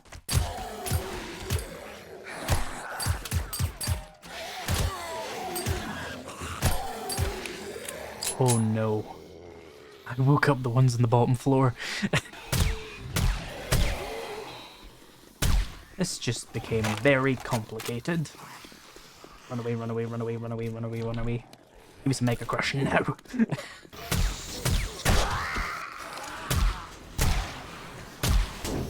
the fuck did he come from? What? Oh, it's a slideshow. It is a slideshow.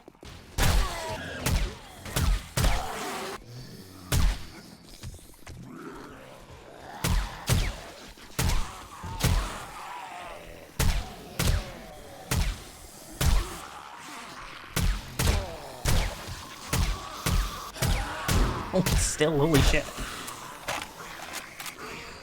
Whoa there. Oh yeah, that's right, cluster up next to me.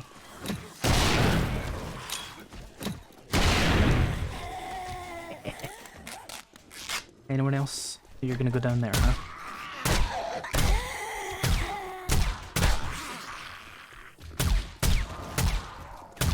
I'm sure this is very watchable. Nope, not spin on me.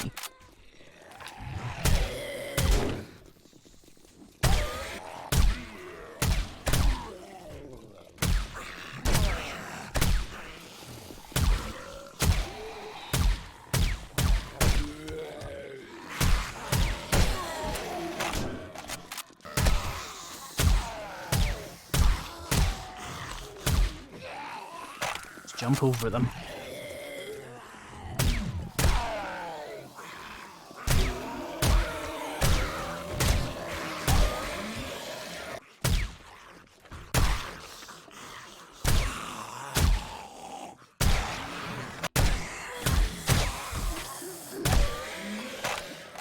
Well, that was a very interesting 5 minutes of chaos. Let's continue on with the BOI. I think I cleared the bottom room, so that's helpful. Also, I'm running this quick because of Mega Crush. That's why I've always kept it. It's the 50% extra run speed. It's very good. Here comes another room that's just like that. I should try and spear them. Get his head. Break the glass for me. Do it. Doesn't make noise when you do it. Break the glass, dipshits. There you go.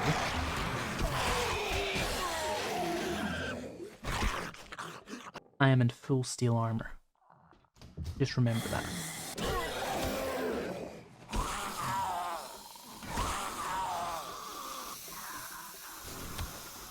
Whoa.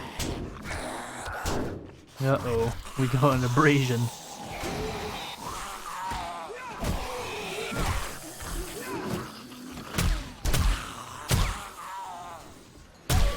God, I still need the helmet light.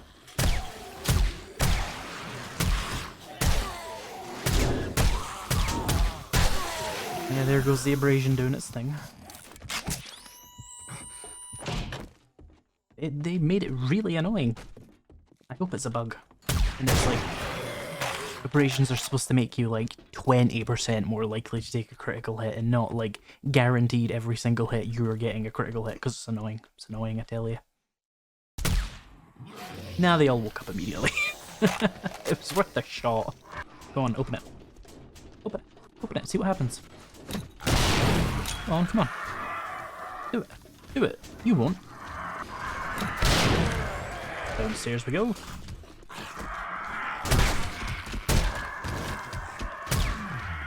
We do know they can come behind me, right? You guys know that. They figured it out. No, this is about to become one hell of a clusterfuck of build.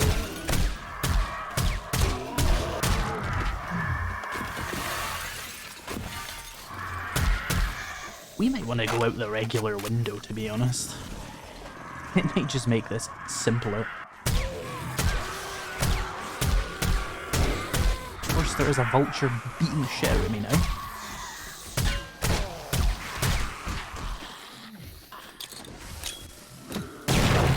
That wasn't what I was trying to do.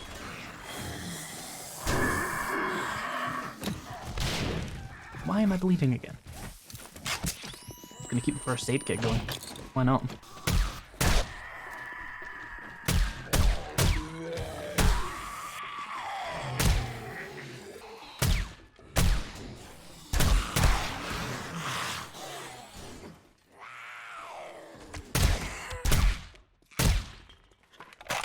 Who else is still alive? I hear a vulture. Where is it? Is it inside? How did you manage that? Hang on, hold still. There you go. Where's the other guy?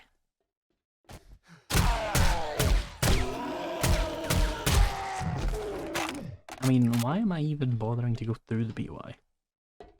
Go up the stairs. What was that? Oh, there's no door there, I forgot. Up and jump up here. Oh my god, the frame rate. Aye, that's good enough. Wait, is that downstairs or upstairs? We may find out in a moment. Oh no, it's upstairs, yeah. It sounded like it was downstairs.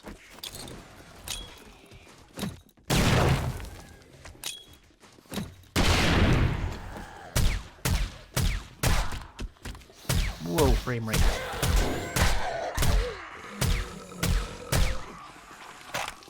Sprint finger is getting numb, I'm not gonna lie.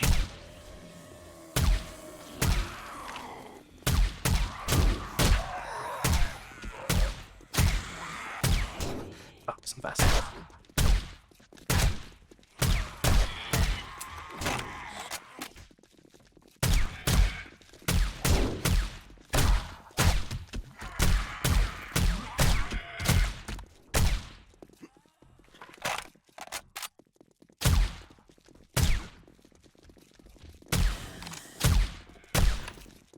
Body shots do nothing to that guy.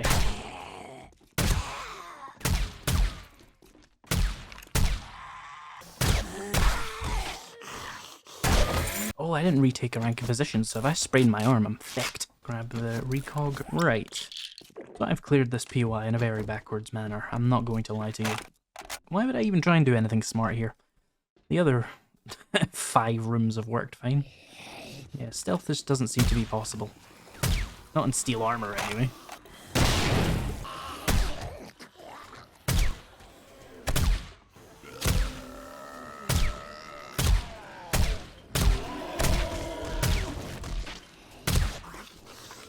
I expected you would come behind me. That's right, go up there.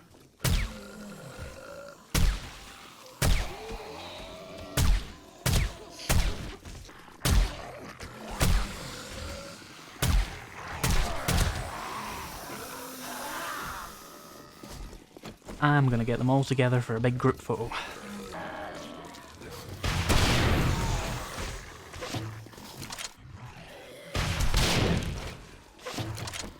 Oh, why am I slowed? Oh, stamina. That makes sense.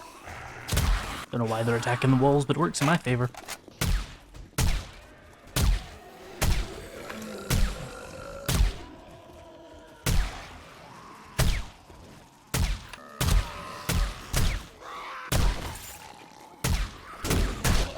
Oh, 29 FPS there.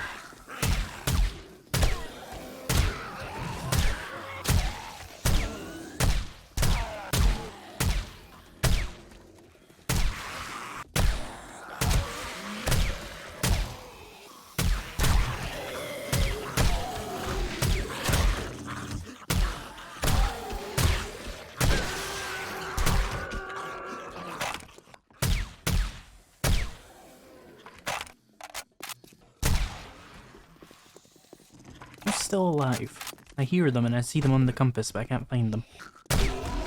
Found them.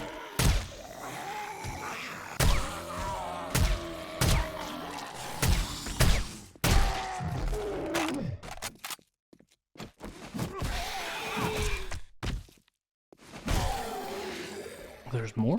So for some reason it's telling me they're here and they're not here, so there's probably a zombie somewhere in the POI, not where it says it is, that's still alive that I need to kill. So let's have a look around here. I hear a dog out there, that might be the one we're looking for, because sometimes if zombies leave, they lose their red mark, but they still count towards the POI. So that's probably that, because I was running around a lot, so I imagine a few of them have left the POI and are now a bit lost. So that calls for a little bit of a perimeter search, I think. I need some Mega Crush, I'm running too slow. Hey there, buddy. There we go. If you ever can't find a zombie, try the immediate area outside, because sometimes they get a little bit lost, and the game untags them. Which is just wonderful, isn't it? Right, let's see what our infested cache has. Security cameras, dart trap bundles, and a level 6 machete. I do not care. I have one already. Let's check this chest properly. Last time we did this, it fell through the fabric of the universe. Let's see, we've got another Forgetting Elixir, cool. Ammo. First aid kits, I guess. Everything else can die. Okay, well I guess we're pretty much done. The only thing that remains is seeing what Trader Joel wants to give me for that. Probably just gonna run to him, to be honest. It's 200 meters away, and I am using Mega Crush. It must be my lucky day. Hey, a new robotic drone. Let's see if I can even place it. Or if it still thinks I have the other one. Nah, still thinks I have the other one. Well, we have a replacement for them at least. And we got our last skill point, which I'm going to put into Pack Mule. So that is going to be the end of the Alpha 21 survival guide, because there's nothing else left to do in this world. I have made a big base, I have taken on almost all of the POIs, there's a couple left, but we can save them for another series. The only thing left I would want to do is take on a Wasteland tier 6, but there's no tier 5s in my Wasteland, so I can't. So this is as far as this world can go, and I don't want to drag out my series to 40 episodes. Day 50 is solid for a 7 Days to Die series. Beyond this, all you do is grind materials, reinforce your base, make more ammo, and do it in a big loop until you get bored of the game. That's all you do now. But thank you for coming with me on this journey through Alpha 21's experimental, as it constantly tried to kick me through the universe and things. You know, our one death came from what can only be described as a lightning strike, throwing me through the world and killing me, which was odd. But yeah, the series is done really, really well. I am happy with its performance, but I don't want to drag it on any further than 20 episodes, because I get bored, you get bored, and worlds run out of content, but don't you worry, there is another series coming. And I'm gonna tell you now, it's Insane Nightmare. That's right, we're gonna be taking on Alpha 21 now that it's stable, on the hardest difficulty in 7 Days to Die, which is Insane, which I was already doing, combined with Nightmare Speed, which you already got a glimpse of during my nights, but it's gonna be all day. Every zombie always running at that speed. Yeah. It's a pretty fun challenge. Hey, you made it to the end of the 12-hour 7 Days to Die video. Well done. I'm so proud of you. In all seriousness, I really hope you enjoyed that supercut. Or if you skipped to the end, that's also fine. If you did watch it all the way through, and you want to be part of a cool club, your secret word to use in the comments is beans. Thank you for watching the Alpha 21 Survival Guide Supercut. And if you're still looking for more IzPrebuilt after a 12-hour supercut, then go ahead and check if episode 1 of Insane Nightmare is out. If it is out, it'll be linked right here, right now. Thank you to my channel members and patrons for making this video possible. Thank you so much for watching, and I'll see you in the next something. I don't know.